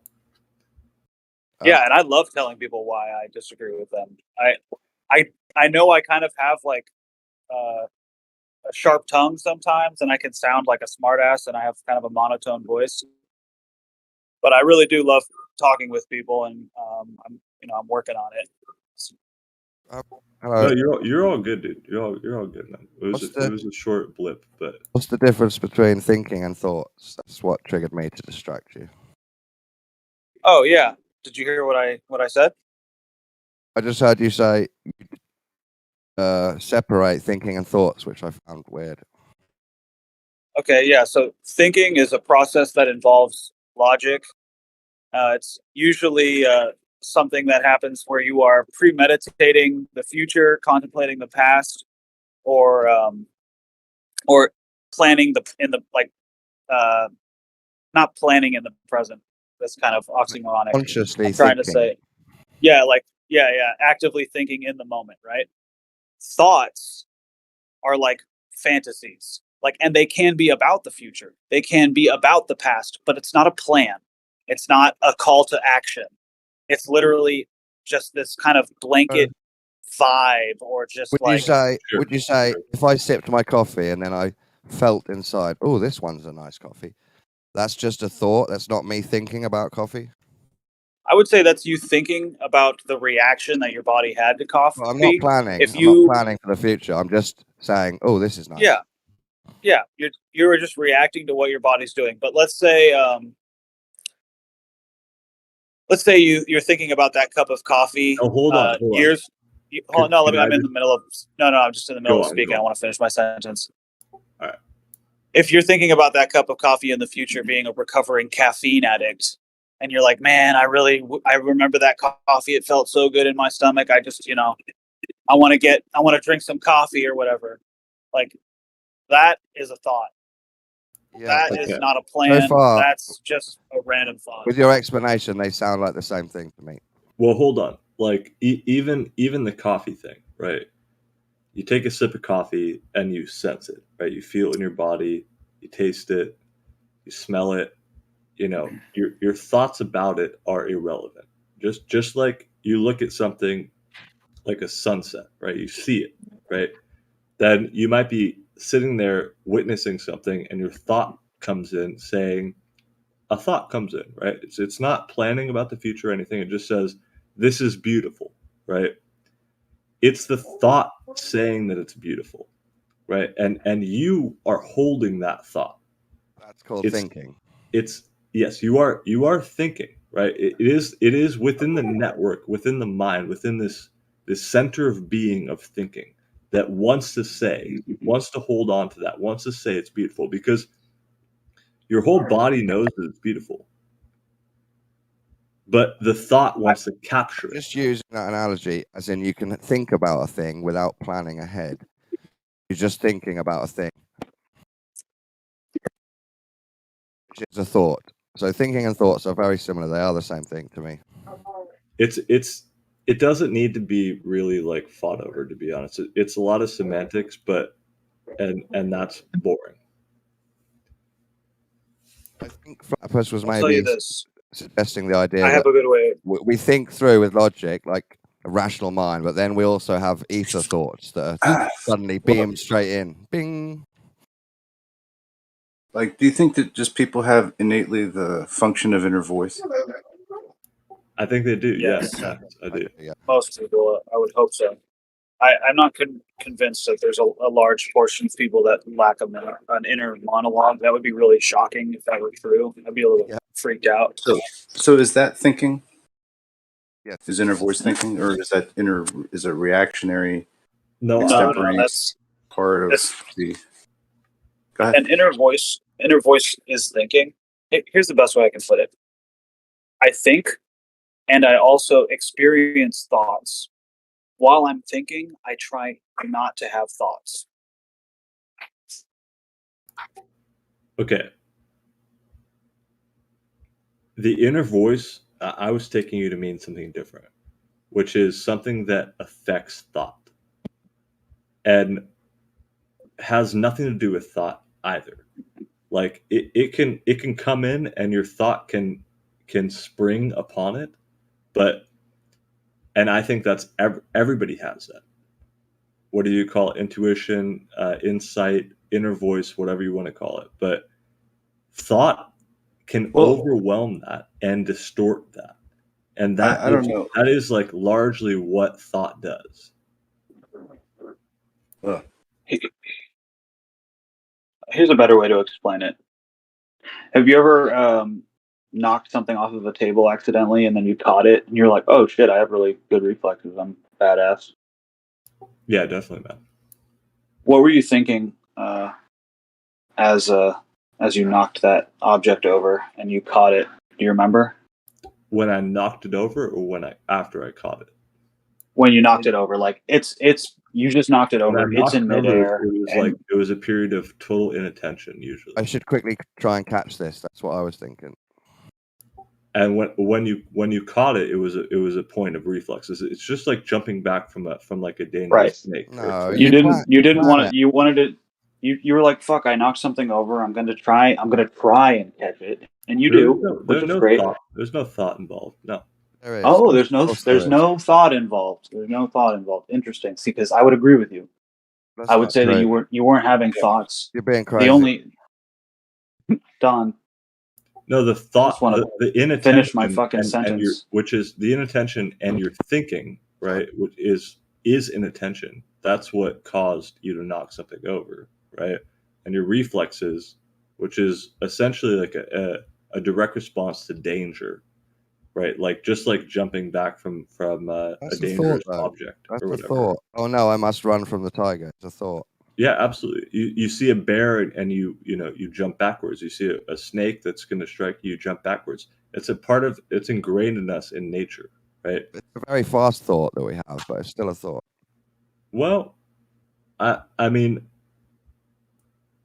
I would call it order, right, rather than thought. And if we're going to use semantics here, like there's instant reaction to something. And then there's distortion by thought, which is a non-instant reaction. Oh, I get what you're saying. I've heard Alan Watts say this. When a Chinese man gets taught to fence, the teacher hits him from every angle all around the house for weeks. And the learner, subject, is taught to stop reacting to where he thinks it's going to come from and wait till it comes, then react with no thought. So there is a theory to it. I get it. Yeah, but do you know where Alan Watts learned what he says from? Yeah, in India and China, right? Yeah, and who was it that he picked up these ideas from?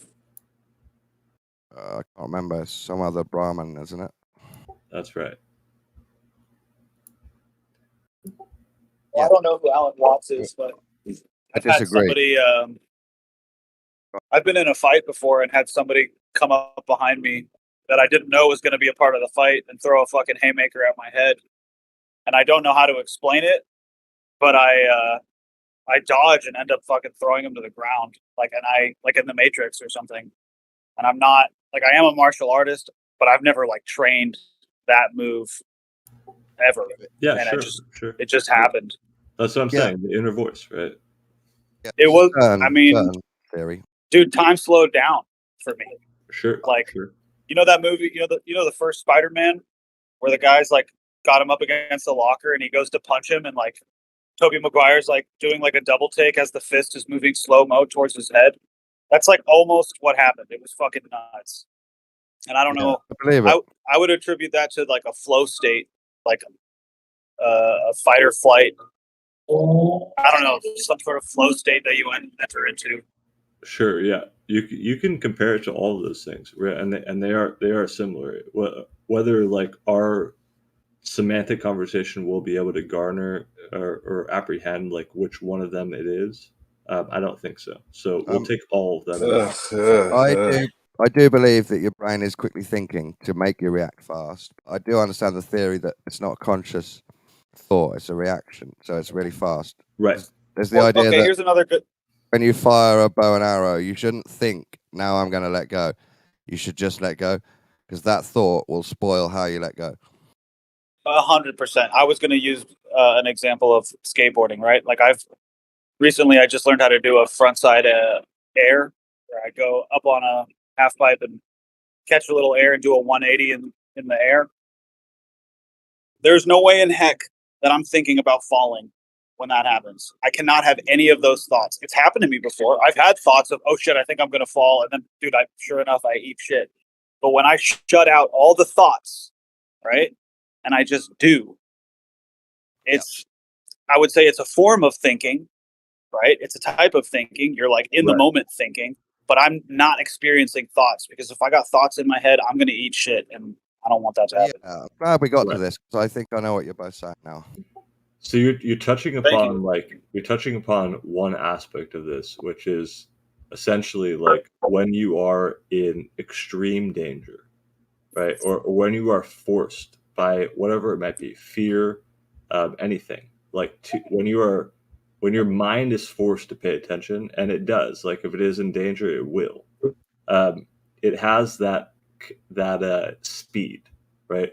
that level of attention, right, which is on a different level than when you're being lazy and thinking about the future and all those kind of things.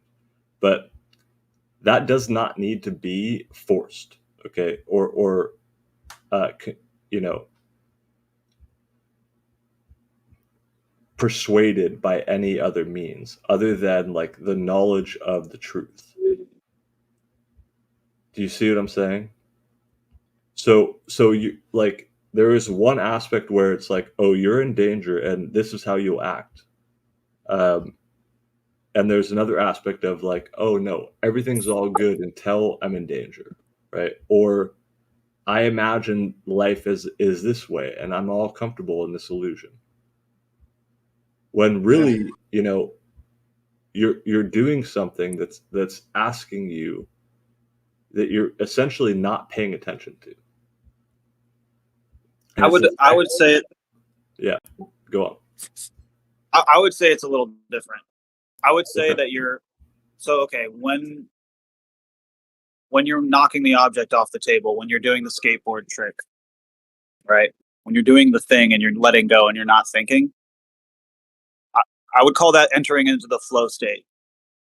Sure. I am 100% addicted to the flow state.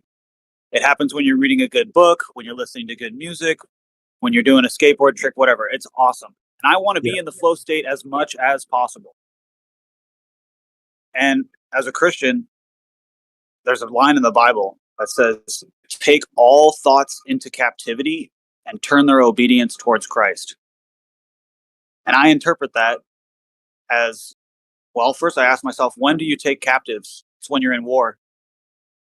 We're in a spiritual war 24/7 is what I'm taught.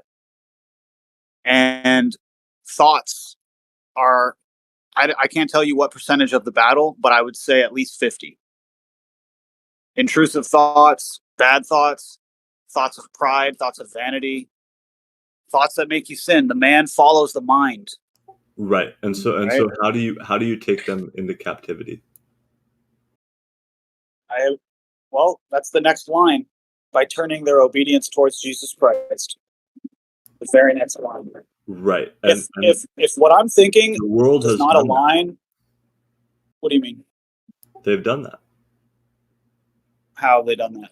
I mean, there's a billion Catholics out there. They've gone all over the world and converted everybody to turn to Jesus Christ, right? Not necessarily, just because you call yourself a Catholic. I don't want to make this. I don't want to go into the whole Christianity thing. I just wanted to explain it from my point But of you view as are to why. that's exactly what you did. Man, oh turn it man. towards Christianity. What kind of dumb shit are you talking now? Me? No, dumb bar. Fun bar. Snacks. Santiago Fun Bar. I didn't hear you, Snacks. What did I you was like, say? damn, dude. I didn't know it was that unpopular. Nah, it ain't like that. Snacks, say again. I didn't hear you. You think you're thinking right now, Neo? Is that what you think?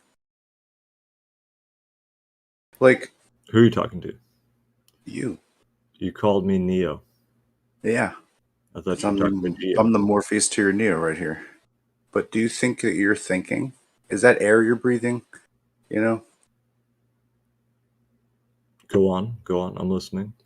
It's like you're reacting, saying that everything's fear-based, but that's just a reaction that you're having. And it's not really thoughts. It's just you're explaining your state. You're not thinking. You're not being profound, but you're stating it as fact. And I'm like, right. We're talking. It's tremendous ugh for me. No, you have your opinions, man. But you know, Okay, we're talking objectively about thinking. You're incapable.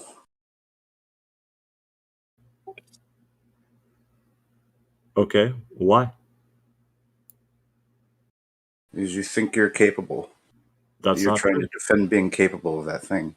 No, that's not what I'm doing. It is. Nope. Hold on, I think there's a way we can get. I think there's a way we can get to the bottom of this. Okay. So, do you? This is to Santiago. Do you think thoughts are your own? You come up with thoughts. They come from you. No. Right? No. No, they don't. They don't. Okay. He doesn't have original thoughts. He's not capable of original thinking. No, But he can confuse himself to believe think that that he you is. have original thoughts, but a person next to you will have, it's like your thoughts came from your ancestors, right? From your history, from everything around you, from your environment.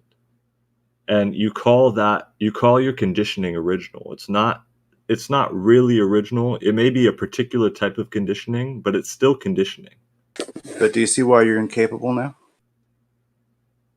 No, Snacks. Tell me why I'm incapable. You're illustrating it. I'm You're just asking- you're already saying that like thoughts Sure. aren't generated from you and that you're inherited all these, but like No, it's not my thoughts, right? When you say like, that hey, you're saying that you basically listen. discredit using a genetic fallacy, right? So like No, listen. I'm saying, When you say like, look at your thoughts, right? You're Look at incapable. your thoughts, right? You're And you pin those to that person. They say those You're are your programmed thoughts, to a fear right? response. Yeah. Those are your thoughts, right? Obviously, they came from me, right? You're not But capable of contemplation on this level, dude. You're not that fucking. I'm sorry. hipster. Let me Or make a point here. How's You're that? just not. Let me make a point. So, thought is like sodium. Okay? It's not your sodium, it's not your salt. It's just salt. It's just thought. And when you pin it down to a specific person in a flesh suit and their interactions and their own experiences that you know nothing about, and you say like, look, that's because of you, right? I don't do that. Look, you didn't even fight me to tell me that you could think that you had original thought. You can't even imagine having. No, you're This so is the held thing. up on original thought, and you want to hold your own original thought as if it's like a glorified. You think you're taking the other side to fight me on it? No, you think it's a trophy to have original thought. I don't think it is. No, I don't. I see thought. I see my thought as You're not being capable of contemplating. individualistic, right? My individualistic thought, and I see it the same way for you and everybody else. Therefore, we all share the same mistake. And if you want to just What like you're doing is rationalizing positions. You're not you skip over that mistake, I right? want you to And know you that there's say, a like fucking you want to point fingers and say like, hey, I want it's you to know that you, there's a difference. and it's me, right? We're There's a separate. distinction to be drawn here. I don't And want to. I am refuting that, your case that scenario line. based on Okay, go on. your limited scope here.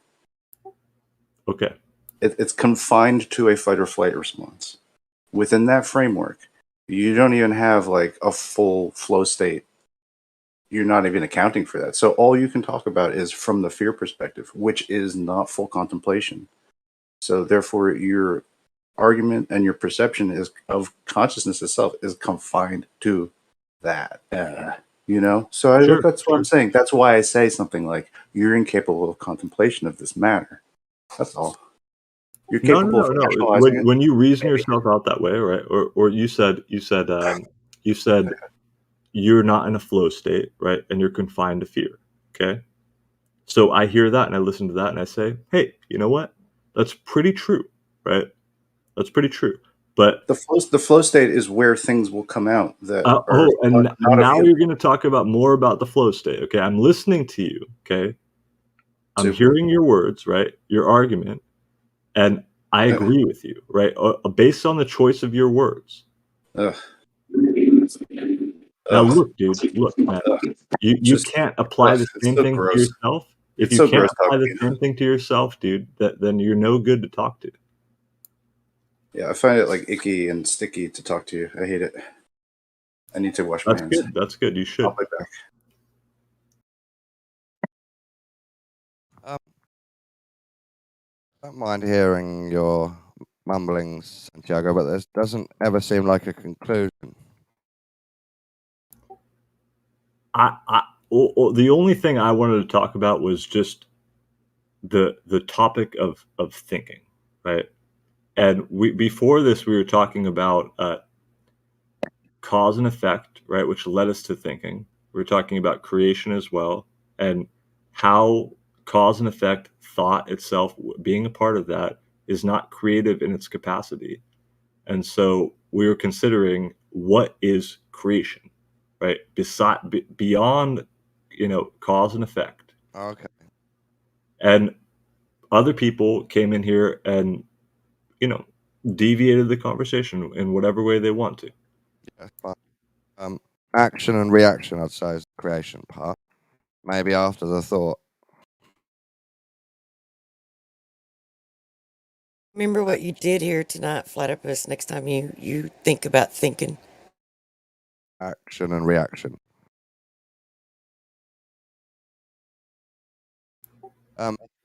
I've also heard Alan Watts say, if you think about thinking too much, you'll have nothing left to think about except thoughts.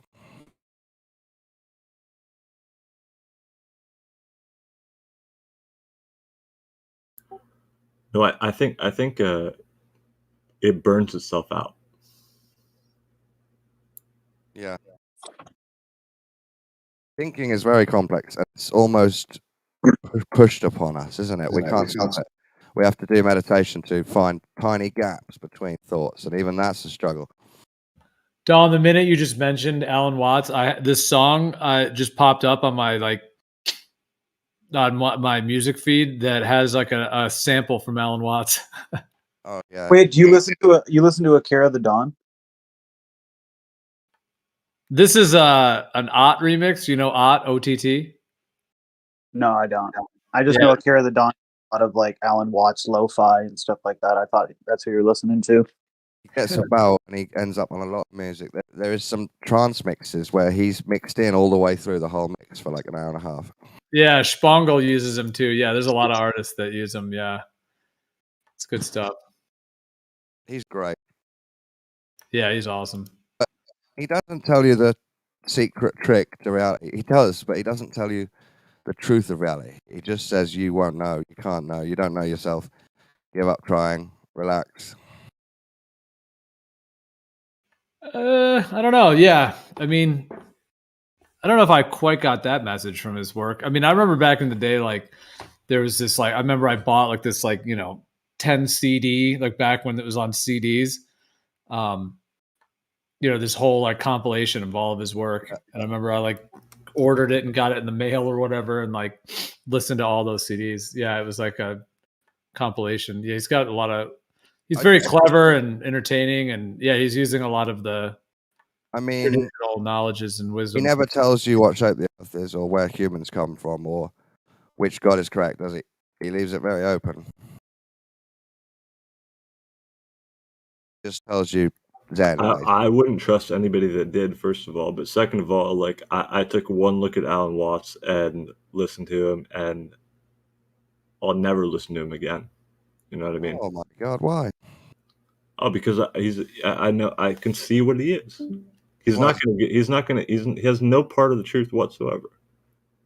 He helps you relax into the Zen truth.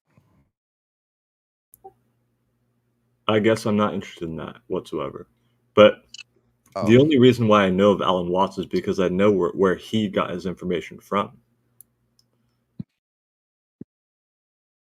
And he does a disservice to that information. Well, he's representing it for the Westerners. Representing, but it matters on who you hear it from. Well, I would like to hear the real stuff from the real guys, but I also like to hear him.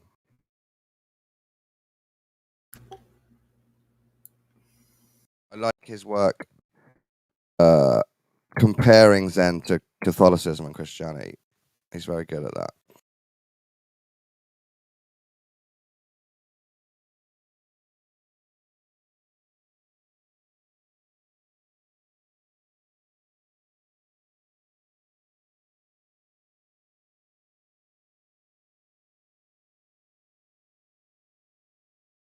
No, I mean, we engage in interesting conversations here, I guess, a little bit. I haven't had very many on this channel, to be honest, but more so elsewhere. But really, people do a disservice to it, right? And having talked about these types of things enough, I can see, realize at some points I'm doing a disservice to it as well. And really, it's about asking a good question. That's it. Disregard Alan Watts, disregard anybody who's talking about any of this stuff. Even the content of what they're saying. Like, disregard it and ask a good question. Because you'll find an answer if you put your heart into it. But it's the conditioning that you have that is the question, right? That asks the question that conditions the answer. And Are if these you're like not are these like riddles, or I'm trying to figure out what you're doing? Like, are these what is going on right now? Like, is this a I'm just conversation? talking. Are you just like you're just talking? Yeah. Okay. It You seems got like that. You don't see what I'm saying? You get a little winded, buddy. That's fine. I'm not That's taking points off or anything, but maybe if you would make your points a little bit more concise or formulate them in a question. Yeah, or interrupt me like you do. But really, I'll make my point is because I think this is like a good thing. Okay, but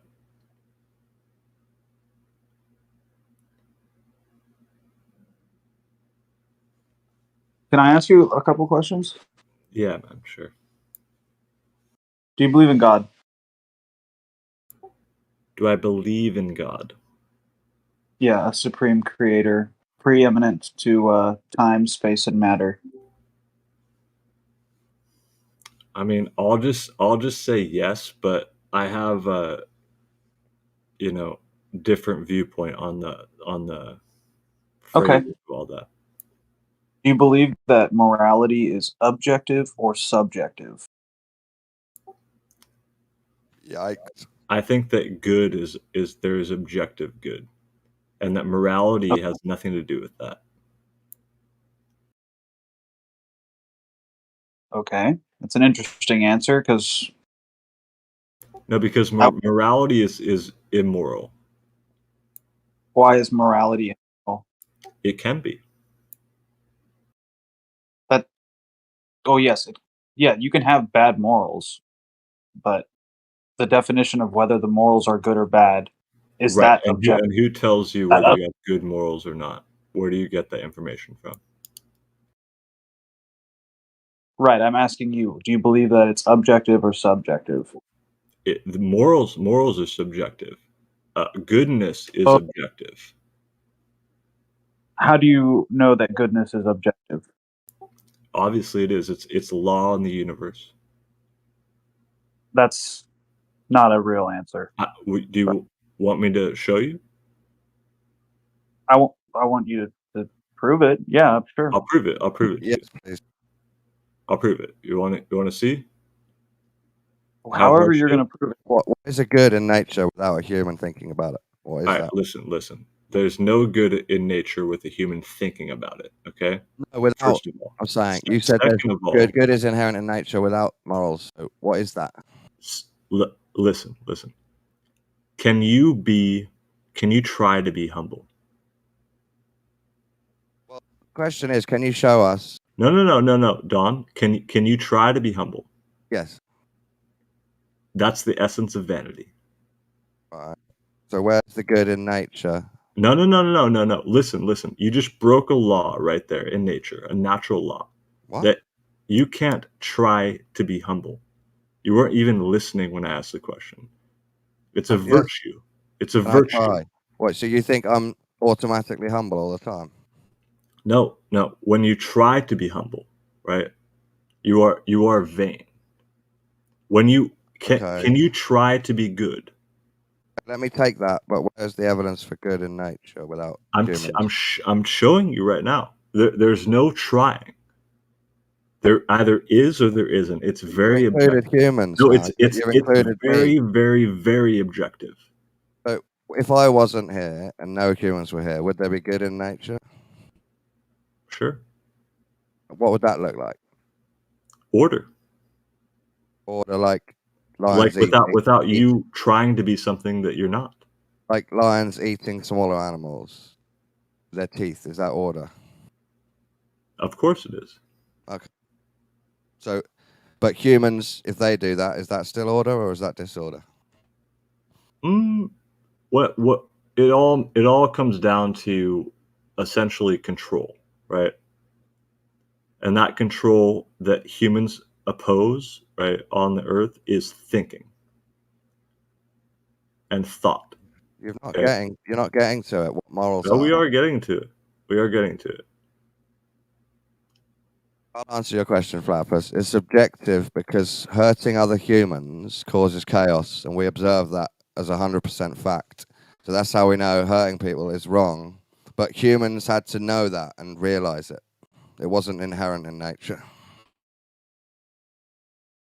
No, you're separating yourself from the whole thing, man. And that division is never going to find out what's right and wrong. Sorry, I got it wrong. It was inherent in nature, but we had to discover it. It didn't show itself until we Discover what that was so great. Hurting humans causes chaos. So it's That you best not. still do. You have war. Everybody's at war.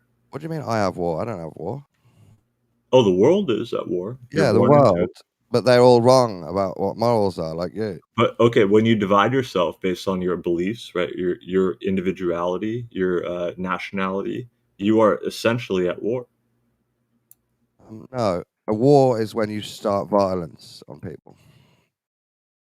I mean, I think you're talking about like in-group preference, and You've you're conflated disagreeing with war.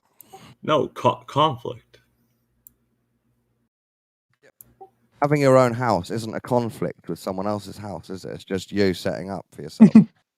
yeah, dude. I don't know. You're kind of stretching the whole war thing. No, it will lead to it because you don't understand human nature. No, it won't. And I don't claim to understand human nature.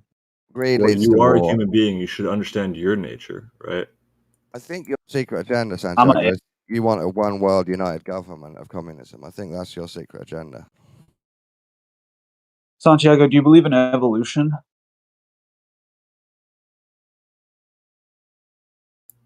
Yeah, I believe in adaptation. What about speciation?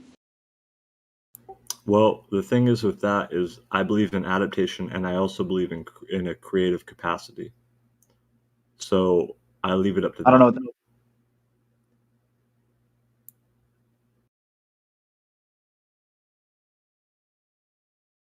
You believe in adaptation and a creative capacity? I have no idea what that means. I believe in adaptation and that there is a timeless aspect of creation that intervenes, that takes place, that has nothing to do with time-like things that are withheld to time, like adaptation, or like you call evolution, or like I would call, thinking and all that stuff. I'm going to ask you a serious question. First, I'm going to tell you, I've smoked a lot of weed tonight, but that's not out of the ordinary or anything. And I can usually follow somebody pretty well. What you just said makes me think that you are higher than I am. Have you been smoking marijuana tonight, sir? No, it hasn't. And actually, you saying that, right, is a little bit of a red flag for me, determining like who I'm talking to, because if you can't see that a creative capacity can exist also with adaptative, perception. You said you believe creative capacity exists like in a timeless nature where it's separate from adaptation yet still 100%. happening at a creative capacity. Yeah, 100%. And that is word salad. I have no idea what that means. Why? Why is it word salad? Why is it word salad? Can you give me an example? No, I'm asking you first why you said that. Because I said it because of why I said it. That's what I meant. Explain to me why what I said is word salad before I go into any conversation with you whatsoever. Explain to me why. I'm trying to, but you won't let me do it. Go ahead. Yeah, I don't know what that means when you say a creative capacity that is timeless yet exists separate from adaptation. just like what I'm referring to as evolution. Like, I don't know what that means. You're gonna have to use different words with me. I don't think so, man. I didn't even understand what I just said as I said it to you, and I'm pretty sure I was paraphrasing you really well. Which it's just I don't, dude. You're just giving me word salad. Well, that's what you're gonna be eating tonight, then, I guess. Word salad. Well, one way you could help me is you could give me an example of what you're talking about. Like you said, I believe in adaptation, and I said, okay, what do you think about speciation? And you didn't really give me a clear answer, and you started talking about this other thing that I have no idea what you're talking about. Do you know what speciation is?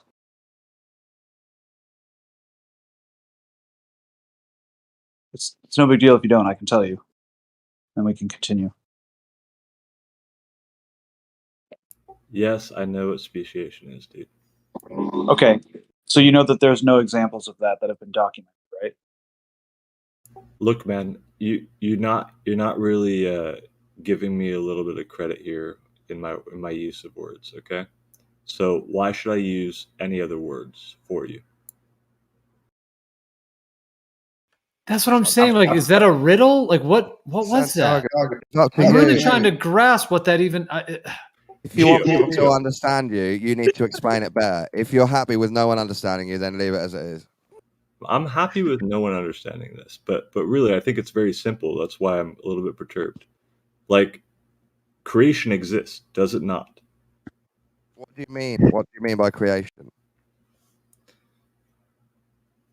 A creative capacity in the universe, whatever you want to call it. Things being made, like a It's baby not being born. that it's just not like things being, adapted over time. It's not just cause and effect, all explaining everything, right? There's something behind it, right? I'm over.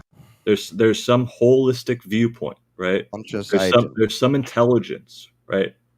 Yes, that's Okay. the God thing. Some intelligent creative capacity that is behind all the adaptation that we see. Yes, I agree. Okay, thank you. It's very easy to agree with. And when Platypus is putting up such a fight like this, and Geo is just chiming in like whenever he fucking wants to. Do you believe this conscious agent, the consciousness of God, the prime mover, can that do speciation?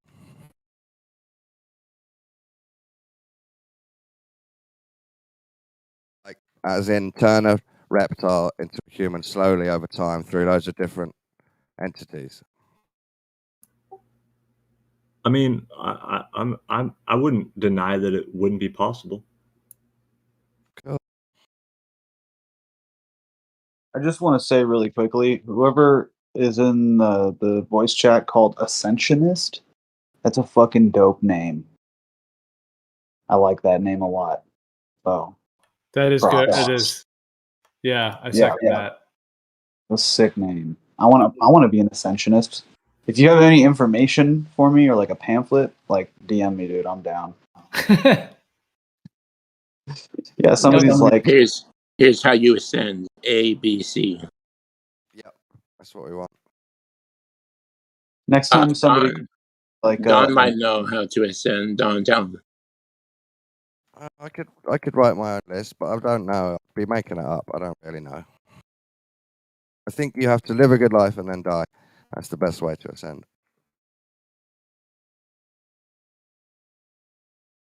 it's 2:19 in the morning and there's a construction crew operating a jackhammer outside my window. It's fucking awesome, guys. Oh, I would hate that. How annoying. Yeah, I'm almost out of weed. This is why I'm chain smoking so much. I literally can't get high enough. Dude, it's just like I can. Yeah, it's ridiculous. I have headphones in. That should be illegal. So wait, hold on. Platypus, you completely dropped the whole creation, adaptation, evolution topic? Yeah, I did. After I answered the question. So what do you have to say about that? Nothing really. He gave you God Platypus. He gave you the prime mover that can change reptiles to human.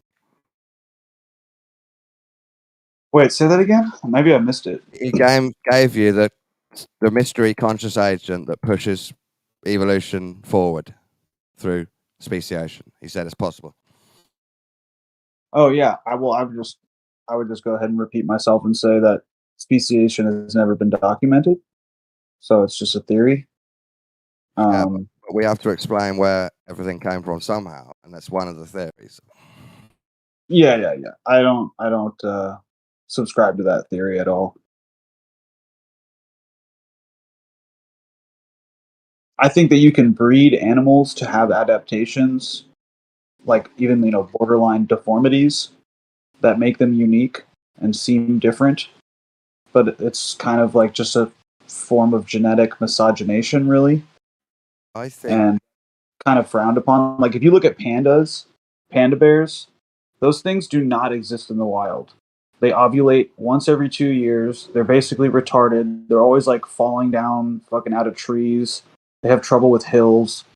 They were. It's like the Shih Tzu or the Chihuahua. There's no Chihuahua in the wild, right? I think panda bears did used to live in the wild. I think. I don't know.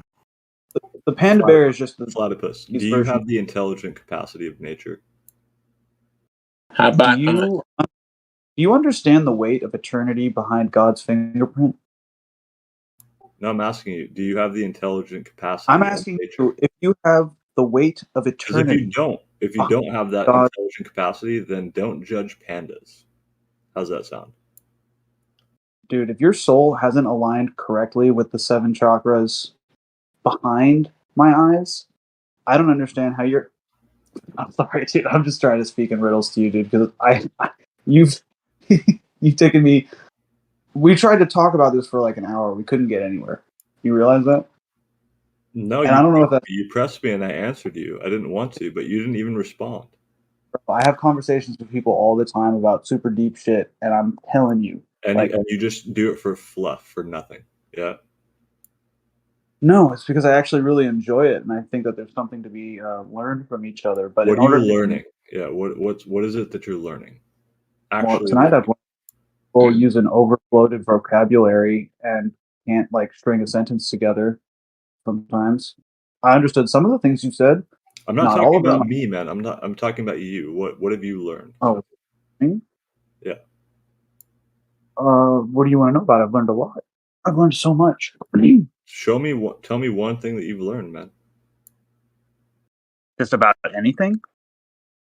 Ooh, because I want to give you some like really good information. Yeah, okay.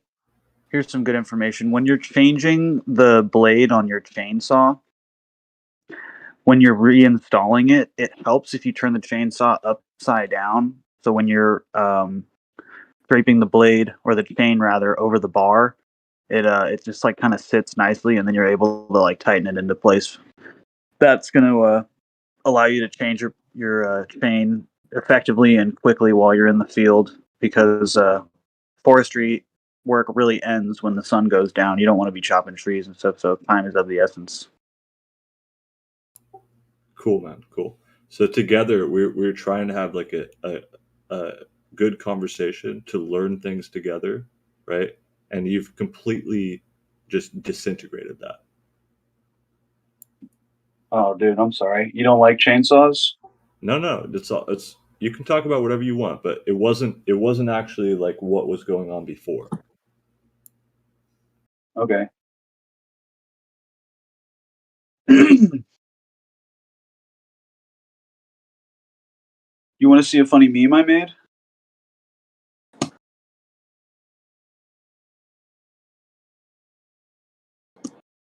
Wait, Santiago, do you believe we went to the moon?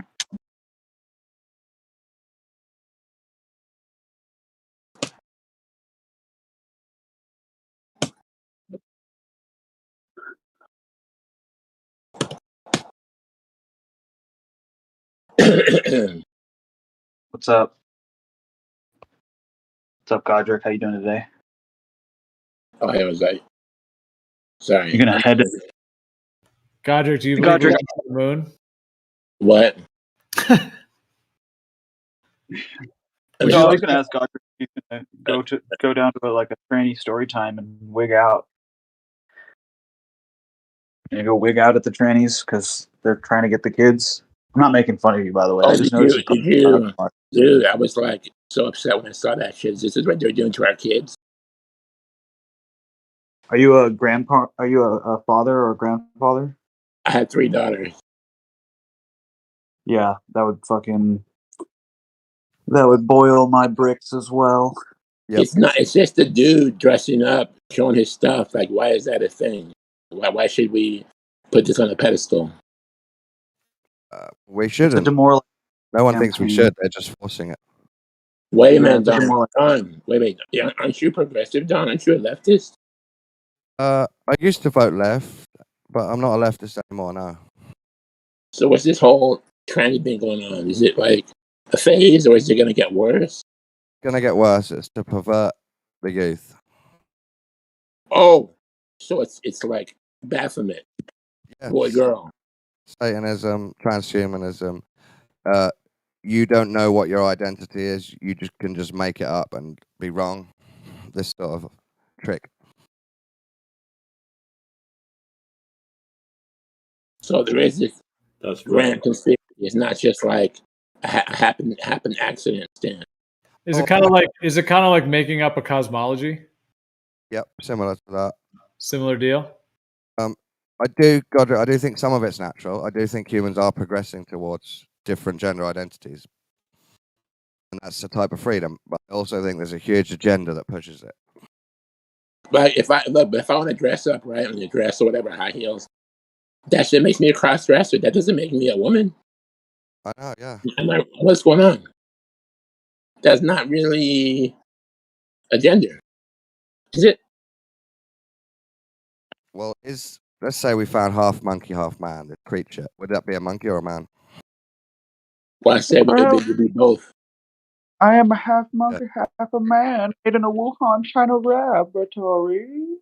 I've got I another mean, video. there's you some got men that look like monkeys. You can say that, right? yeah, So you can say he's a half monkey, half man. yeah, but Oh, I guess there's nuance between terms. Anyway, I've got a new video for you, Godric. I'm gonna tag you in the chat with it. Thank you, Don. Hey, Don, I heard some of your music. That was awesome, man. Yeah, thanks. Yeah, good job. can you send some to me? You posting it in the This is just me and Merle talking about a UFO cult, but I find it interesting, even though it's me talking.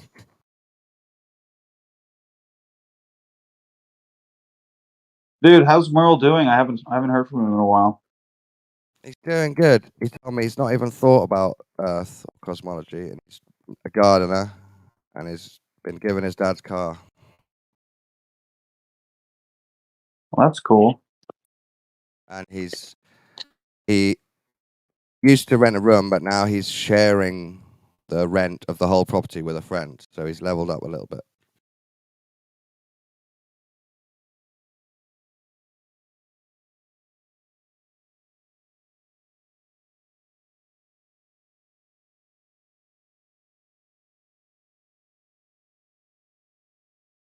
Wait, is that Merle with the Jewish star with the swastika in it? No, that's Okay. Maitreya Rael, who started Raelism movement. That's a crazy symbol, dude. He's got some big balls to wear that. Yeah, I say in this, I'm not even edgy enough to wear that swastika inside a Star of David. But That's it's pretty interesting. That symbol is what got Kanye banned from Twitter by Elon. Oh yeah, that's interesting. Can't have that. Elon said this doesn't represent love. Banned.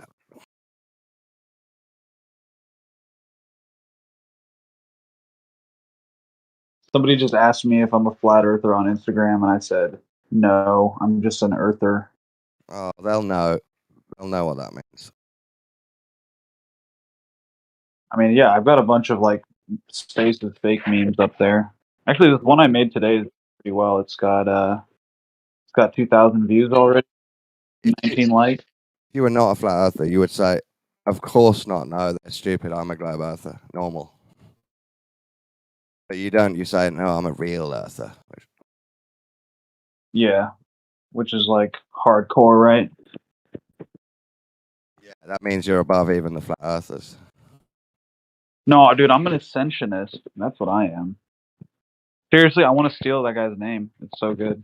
So much better than Platypus. It's cool because it's when you're the ist, it's like you keep ascending. You're just doing it non-stop, ascending. Yeah, that might be in the top 10 best names on Discord right there. A while back, somebody said that something I said was racist, and I was like, "No, I'm not racist. I'm just ascended." But yeah, it was pretty funny, and it was like a little racist, but like not. I'm not a racist. It was like I'm a real racist. no, but okay. If I am, well, I am a little bit racist, but it's like, we all are. White people don't spice their foods. Black people are like they like watermelon. Chinese people, make funny sounds with their language. It's not. I'm not like bring them up. I'm not They've got fucking funny small eyes, don't they, the Chinese? It's more of a celebration of our differences and the funny stereotypes that we actually do fall into. And it's fine. That's good. I think true racism is believing that you are the chosen one above all other types of human. Yeah, I would agree with that. Like having an extreme in-group preference, thinking essentially that you're chosen by like I don't know an all supreme being. I think that's pretty weird And too. there's like a lower light form of racism where you're just a bit worried about too many black people. Dude, I live in a pretty dicey neighborhood right now. There's a lot of crime and stuff, but I just keep my head down and I don't go around stupid places. I don't like hang out in front of a liquor store. Black people have the same racism when they get worried about slightly too many white people. It's exactly the Don't same. keep your head down, man. Treat everybody, good, right? What did you say, Flappers, for them to call you a racist? I'm trying to remember. Honestly, it was I think it was at like some birthday party, and I don't know, it was just this girl. She got mad, and I was like, Did you say the Jews own the banks, something like that? No, I don't think it was the Jews. I don't know. I say a lot of stuff, dude. I'll just say, like, on this topic, I think before I go, I think there's a lot of racism going on, and racism is just like treating people funny. It's not funny. No, it's treating people based. I mean, you can make jokes about people's skin color, but essentially, racism is just judging somebody based on their skin color, right? And using that as like a superficial factor for how you're, maneuvering. It's much deeper than skin color. What do you mean? Well, a Jew will have white skin like me, but I will still be anti-Semitic because I'm worried he's trying to take over the world and brainwashing children with fantasy. Okay. And chopping their foreskins off and all of the other bad stuff they do. Okay. So you say that, it's not just skin color, it's also cultural? Yeah, I'm saying it's cultural. I think skin color is the light fake version of racism. Real racism is actually judging people, not because of their skin color, but what they are, what they do.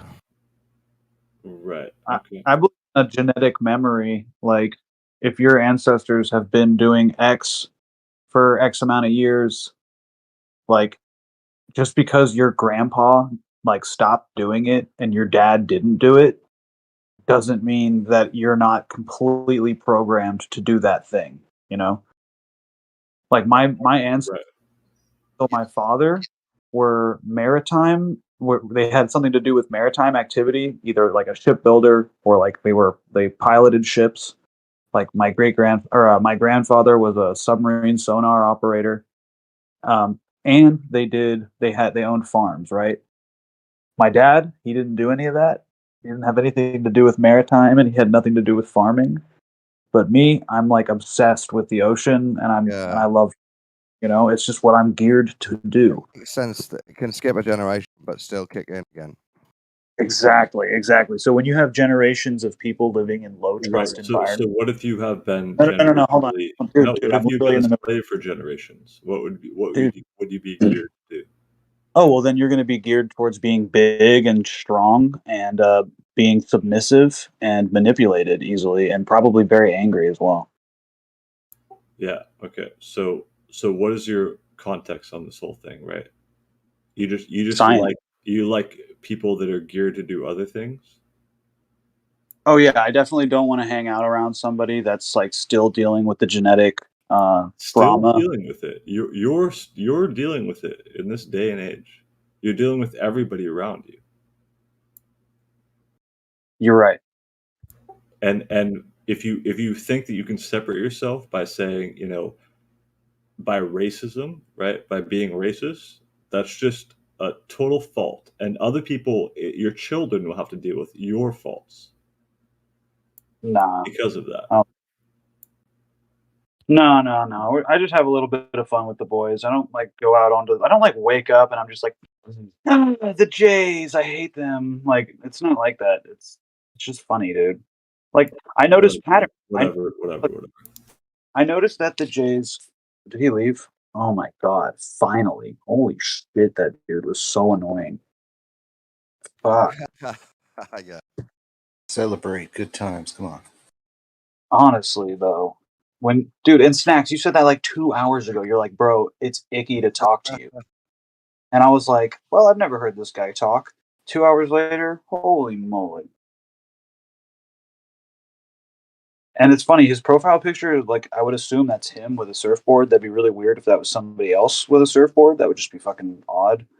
But that Imagine guy's that's so what Jack on. Johnson. That's what Jack Johnson's really like. It's I like think a cool surfacing cool music. You know what I mean? It's like super depressing. his brain is blown out from Buddhism. Now nothing makes sense because everything is Maya. Is that what that is? Because I was trying to understand, like, where he was mental fog. Oh my goodness. Everything needs to be understood in a different way, man. Yeah, I don't like that. It's like, no, you're not misunderstanding this correctly. Gio's so funny. He's like, dude, is this fucking riddle? It's like read my mind. I was like, yeah, dude, I feel like I'm literally reading or being read riddles right now. This is so insane. He asked him, "Where's the morals in nature?" And he answered, Like I had "You to are mute vain." him, but like I was like listening to you guys, and like I can just track the conversation based on what your responses are. So that was my experience. Yeah, I mean, I was a little distracted. I don't know. I just disagree with some of the vagueness. Yeah, well, it was weird, bizarre. I think he got triggered with the J things. That was kind of funny. Probably. But I didn't know that's. See, I explained racism saying I can be racist against the Jews and it's nothing to do with the skin. But that doesn't mean I am racist. It just means that we have questions and other people call that racism. But if I hated the Jews because of what they did, under me, that would be the real racism. Dude, okay. I'm like not super white, but I'm also not like super dark. So people in the very progressive society that I live in really project their preconceived biases towards race onto me. Like people will be like, "Oh, you're so exotic. You're like a POC. You probably have all this victimhood and oppression." Or sometimes they'll be like, "Oh, you're you're a white male. You're a fucking white male." Right? Like I was at the skate park the other day and there's this black guy there and he's eating this like some kind of meat out of a brown paper bag and like the bottom of the bag is like all greasy and gross and he's just like got grease all over his hands and I'm like talking to him, I'm being nice, I'm being friendly, and he asked me, he's like, "Hey, you want some meat?" And I was like, "No, I'm good." He's like, "Oh, you don't fuck with meat?" And I was like, "No, it's not that I don't eat meat, I just don't want to eat any of that." And he's like, "Oh, it's some fucking weird white people shit, you don't want to share food with me." And I was like, "What?" I was like, "Are you calling me racist?" And he's like, "Yeah." And I was like, "Dude, that's I would have no, said, no, well, listen." it does look very greasy. No, listen to what I said. He's like, I was like, "Are you calling me racist?" And he's like, "Yeah." And I was like, "Dude, that's fucking gay." And we just like stood there for a second, like at opposition. And then he just was like moved on and like just dropped it. It was the most bizarre thing I've ever seen. It was fucking funny. I was like, okay, I that. record vocals for a Rasta. He's 64, and he believes that I have more privilege than him because I'm white, and that's how I manage to work computers because I am related to Babylon. That That's, is. but he doesn't hate Oh, me because of it. He just hates. He really believes it. Yeah, he's a true believer. There are some true believers out there.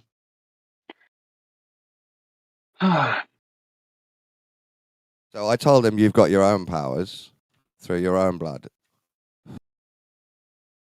Oh, you believe that they like pull energy through their cornrows or whatever?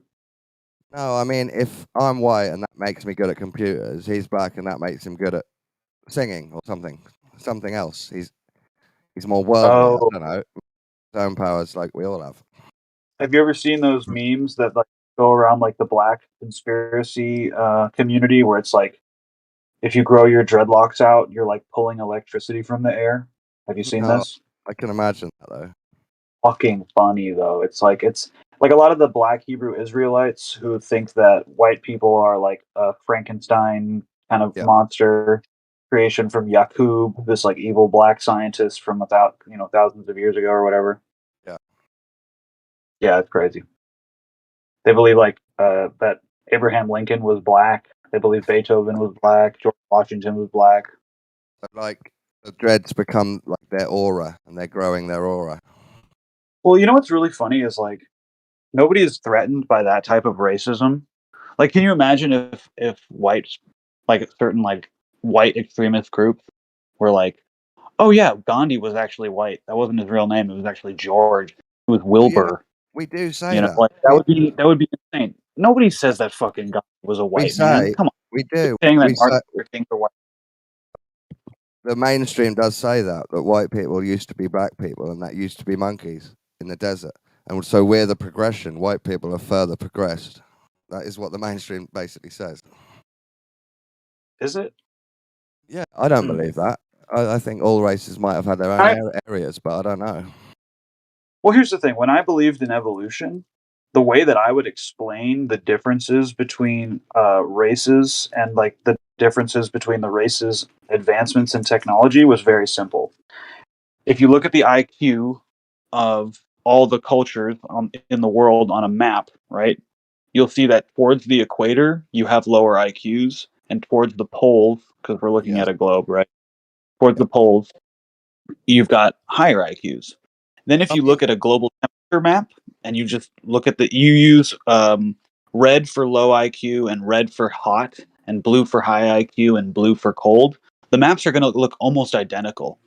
Yes, I Because agree. at the equator, you're going to have a lower IQ, and that's simply because you don't experience weather changes. And without these weather, go ahead. I think that is race theory, but I also think it makes sense that the sun would stop people learning a little bit because it's too much. And Well, that yeah, works if you on a don't flat have to Earth. plan, if you don't have to count your grains out, if you don't have to, store up food for a winter, and all you got to do to get your food is just like chase an animal in the heat until it becomes exhausted and falls down, or just like pick watermelons up off the ground. No, because you don't have any time to study because you're constantly sweating and dirty. I wouldn't that necessarily, but survival, you have time to think. I don't think it works for all people born in the equator. I think it might be a general thing that some people with more temperate climates have more time to study in the past. Well, I would say like when you have the temperate climate, you're right. I would agree. You do have more time to study because you have to work together, right? You count up all your food stores for the winter, for the long winter, and then you're stuck inside for a long time. And what are you going to be doing? Yeah, you're sitting around the fire, you're thinking things. You're like, how am I going to do next spring and summer and fall better so that this winter I'm not freezing my ass off, so my kids aren't dying. You get to plan ahead a bit more. Yeah, we were pushed through extreme, suffering to like get to this point. And then we were like, you know what? Fuck this. I'm going to build a boat. Next summer, I'm going to cut all these trees down. I'm going to build a fucking boat, and I'm going to sail away. And then we started our empire. What is that Black And Israelite? kidding. I'm just kidding. I'm just kidding. Black Israelites are weird because they've fallen for the Bible, haven't they? And they want to be the chosen ones. It's really weird. I don't know. They believe some crazy shit. I don't really fully understand it. It's fun though, seeing other people claim to be the Jews who look totally different.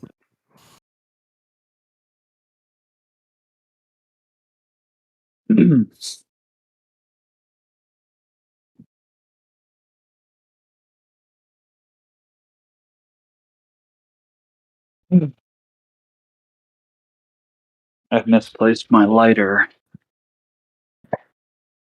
It's an issue.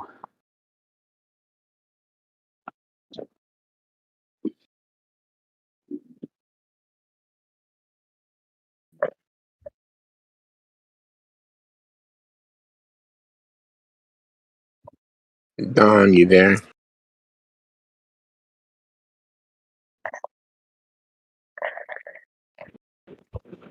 Yeah. Don, Sorry. have you been casting any spells? No, I did a prayer for my girlfriend so she can keep her job. So is a prayer like a spell, but in a religious sense? I mean, Yeah. but that's More sort of asking rather than commanding, but it's similar. so. May I ask you who you pray to? Yeah, God. I use weird names. So I like to be God, protect my girlfriend's job. She needs it. She's a good worker. Help her out. ISIS and Lucifer. Amen. Not amen. ISIS and Lucifer. Oh, you don't use amen. No, I say, let my will be done, so mote it be. And that shit just like bam, like fucking poof. Yeah, straight into the ether. It comes back. It comes back with a raise, fucking time off and shit. And that'd be cool. It'd be like, what's that's Bewitched with the she twinkles her nose and shit. Yeah, Great show. Love that show. Love that show. So when she gets through the interview and keeps her job, I can say, "Ha, I did that with magic." Right, and then it's like you have these tools, you know. Yeah. In a toolbox. It's like helps you feel like you're doing something. See, the shamans of old, they all have this knowledge, right? And most of it is lost to us today. And we're exchanging our spiritual abilities with technology, and it's not the same. No, it's not the same. I do like technology. Technology can never be like a human spirit power. It's like a tool. It's like an iPhone. Yeah. I would be careful, like praying to weird spirits like that and stuff, dude. Well, it's just names for God. ISIS and Lucifer, they're names for God. Don is all into it, bro. You better talk to him. He's like all like Aleister Crowley and shit. Yeah, no, the do without will. That is the whole of the law. I understand. The funny second thing part, is second part to that is love is the law, love under will. right. I mean, that guy was like a literal Satanist. You know, If what's you're a wrong with changing Amen to so mote it be if Amen is the name of an Egyptian sun god? I have no opinion on that. If it's already the name of an Egyptian pharaoh, why not? Yeah, the name. Why I not don't play change it? name game. I don't do religious name games. I don't do like super secret name or super special names. None of that shit means anything to me. I only Do you care pray to about Jesus? yes. You call him Jesus. I use God, Father, Lord. I'll use Jesus Christ if I feel like it needs to happen. But Any names that you feel relating to the work? no, God, God can read your heart. He knows who you're referring to. Exactly. Yeah. There's only one. There's only one creator of everything. I think the one creator has many faces and can be spoken to with many names. I don't really see why that would be the case logically, but okay. But you even said yourself you don't play the name game, so it doesn't matter. Yeah, it doesn't. If you're referring to the one creator of, the one true creator of the universe, he'll know. If you're playing will name know. games, It will know. if you're playing name games, I like to think of God as a he, but that's just Yeah. my. I like to think of it as a she with a son.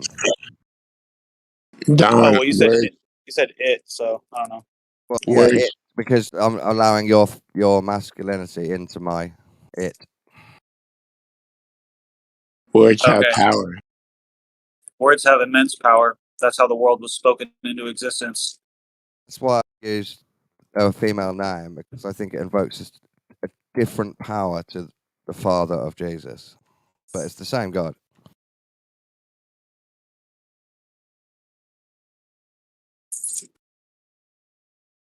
People are kind of geeking out over this this directed energy weapon video I made. It's got 16,000 views in less than 24 hours. I'm fucking stoked.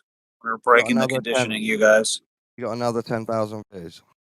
I reposted it because the other one flatlined at 6,000 views. It got shadow banned, so I reposted it with like some editing, and then I made it so you can't leave comments. I just said, "Hey guys, I'm sorry, I'm turning the comments off on this.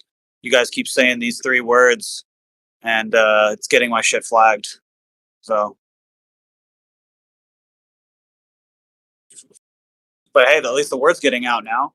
I left the comments open on the original video that I posted that got shadow banned. So if you want, like, I said it in the video description. I was like, if you guys really want to have a discussion about it, my original video's up and the comments are open, but the comments on this video are going to be closed. And it's just the same video with me green screened in front of it, being like, okay, what the fuck is going on, guys? I wonder if you called them Jews, DEWs. Whether you I get didn't away call with them it. anything. I didn't call them anything. It was like there was one comment. Okay, so what happened was I woke up. I posted it last night. I was on here with you guys. We were coming up with the idea for it, and I posted it, and like in the first 30 minutes, it got like 200 views, which is a good sign, right? Because it's in the middle of the night. Most of my audience is actually asleep, so I was stoked about that. I went to bed and I woke up and I was like, oh shit, 6,000 views. I only slept for like 5 hours. I got 6,000 views. Cool. An hour later, I have 17 more views. Another hour goes by, I've got like 50 views. Nothing. It just completely dropped off. And I look at the analytics, and the only people that are viewing it now, like the only view count that's going up, are subscribers, not non-subscribers, right? So I'm like, when you get shadow banned on Instagram, your followers can see all of your content, but non-followers will never. Your reels will never pop up for them. And so I look at the comments and I scroll all the way to the bottom and it says hidden comments. And I click the little eye that lets you see it. And then it says comments hidden by Instagram. And it's just one person wrote directed energy weapon. And I looked at the time and he literally posted that like right before I woke up. So the algorithm just caught it and just stopped my views. I posted the same video less than 24 hours later. No comments section. Nobody's saying those 3 words, and I have excuse me, and I have 16,000 views, and I posted that about 12 hours ago. So I'm really pretty much right on track for like where that original video would have been if it hadn't been stopped. Right, 6,000 in 5 hours, 16,000 in 12. Yeah, it's like pretty much right on track.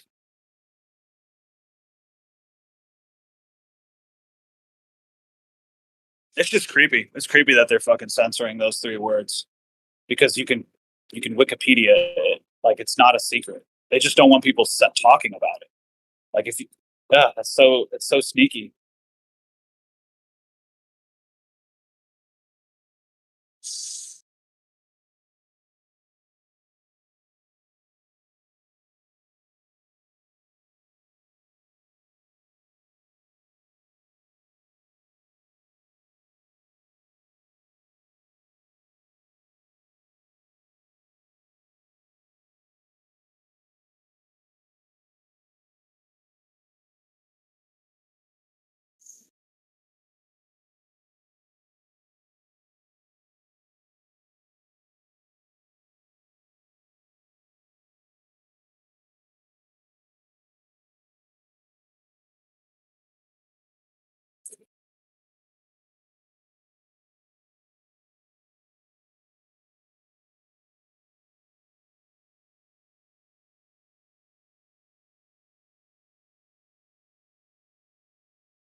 I think of a very funny joke candy, like a breath mint, but they're called indictments.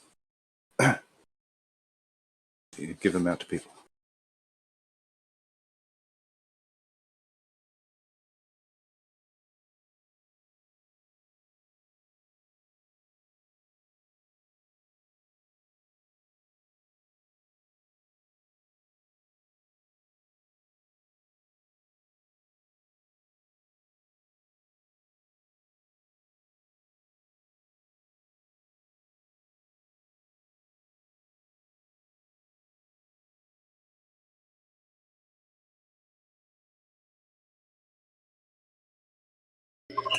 I got the words of affirmation going.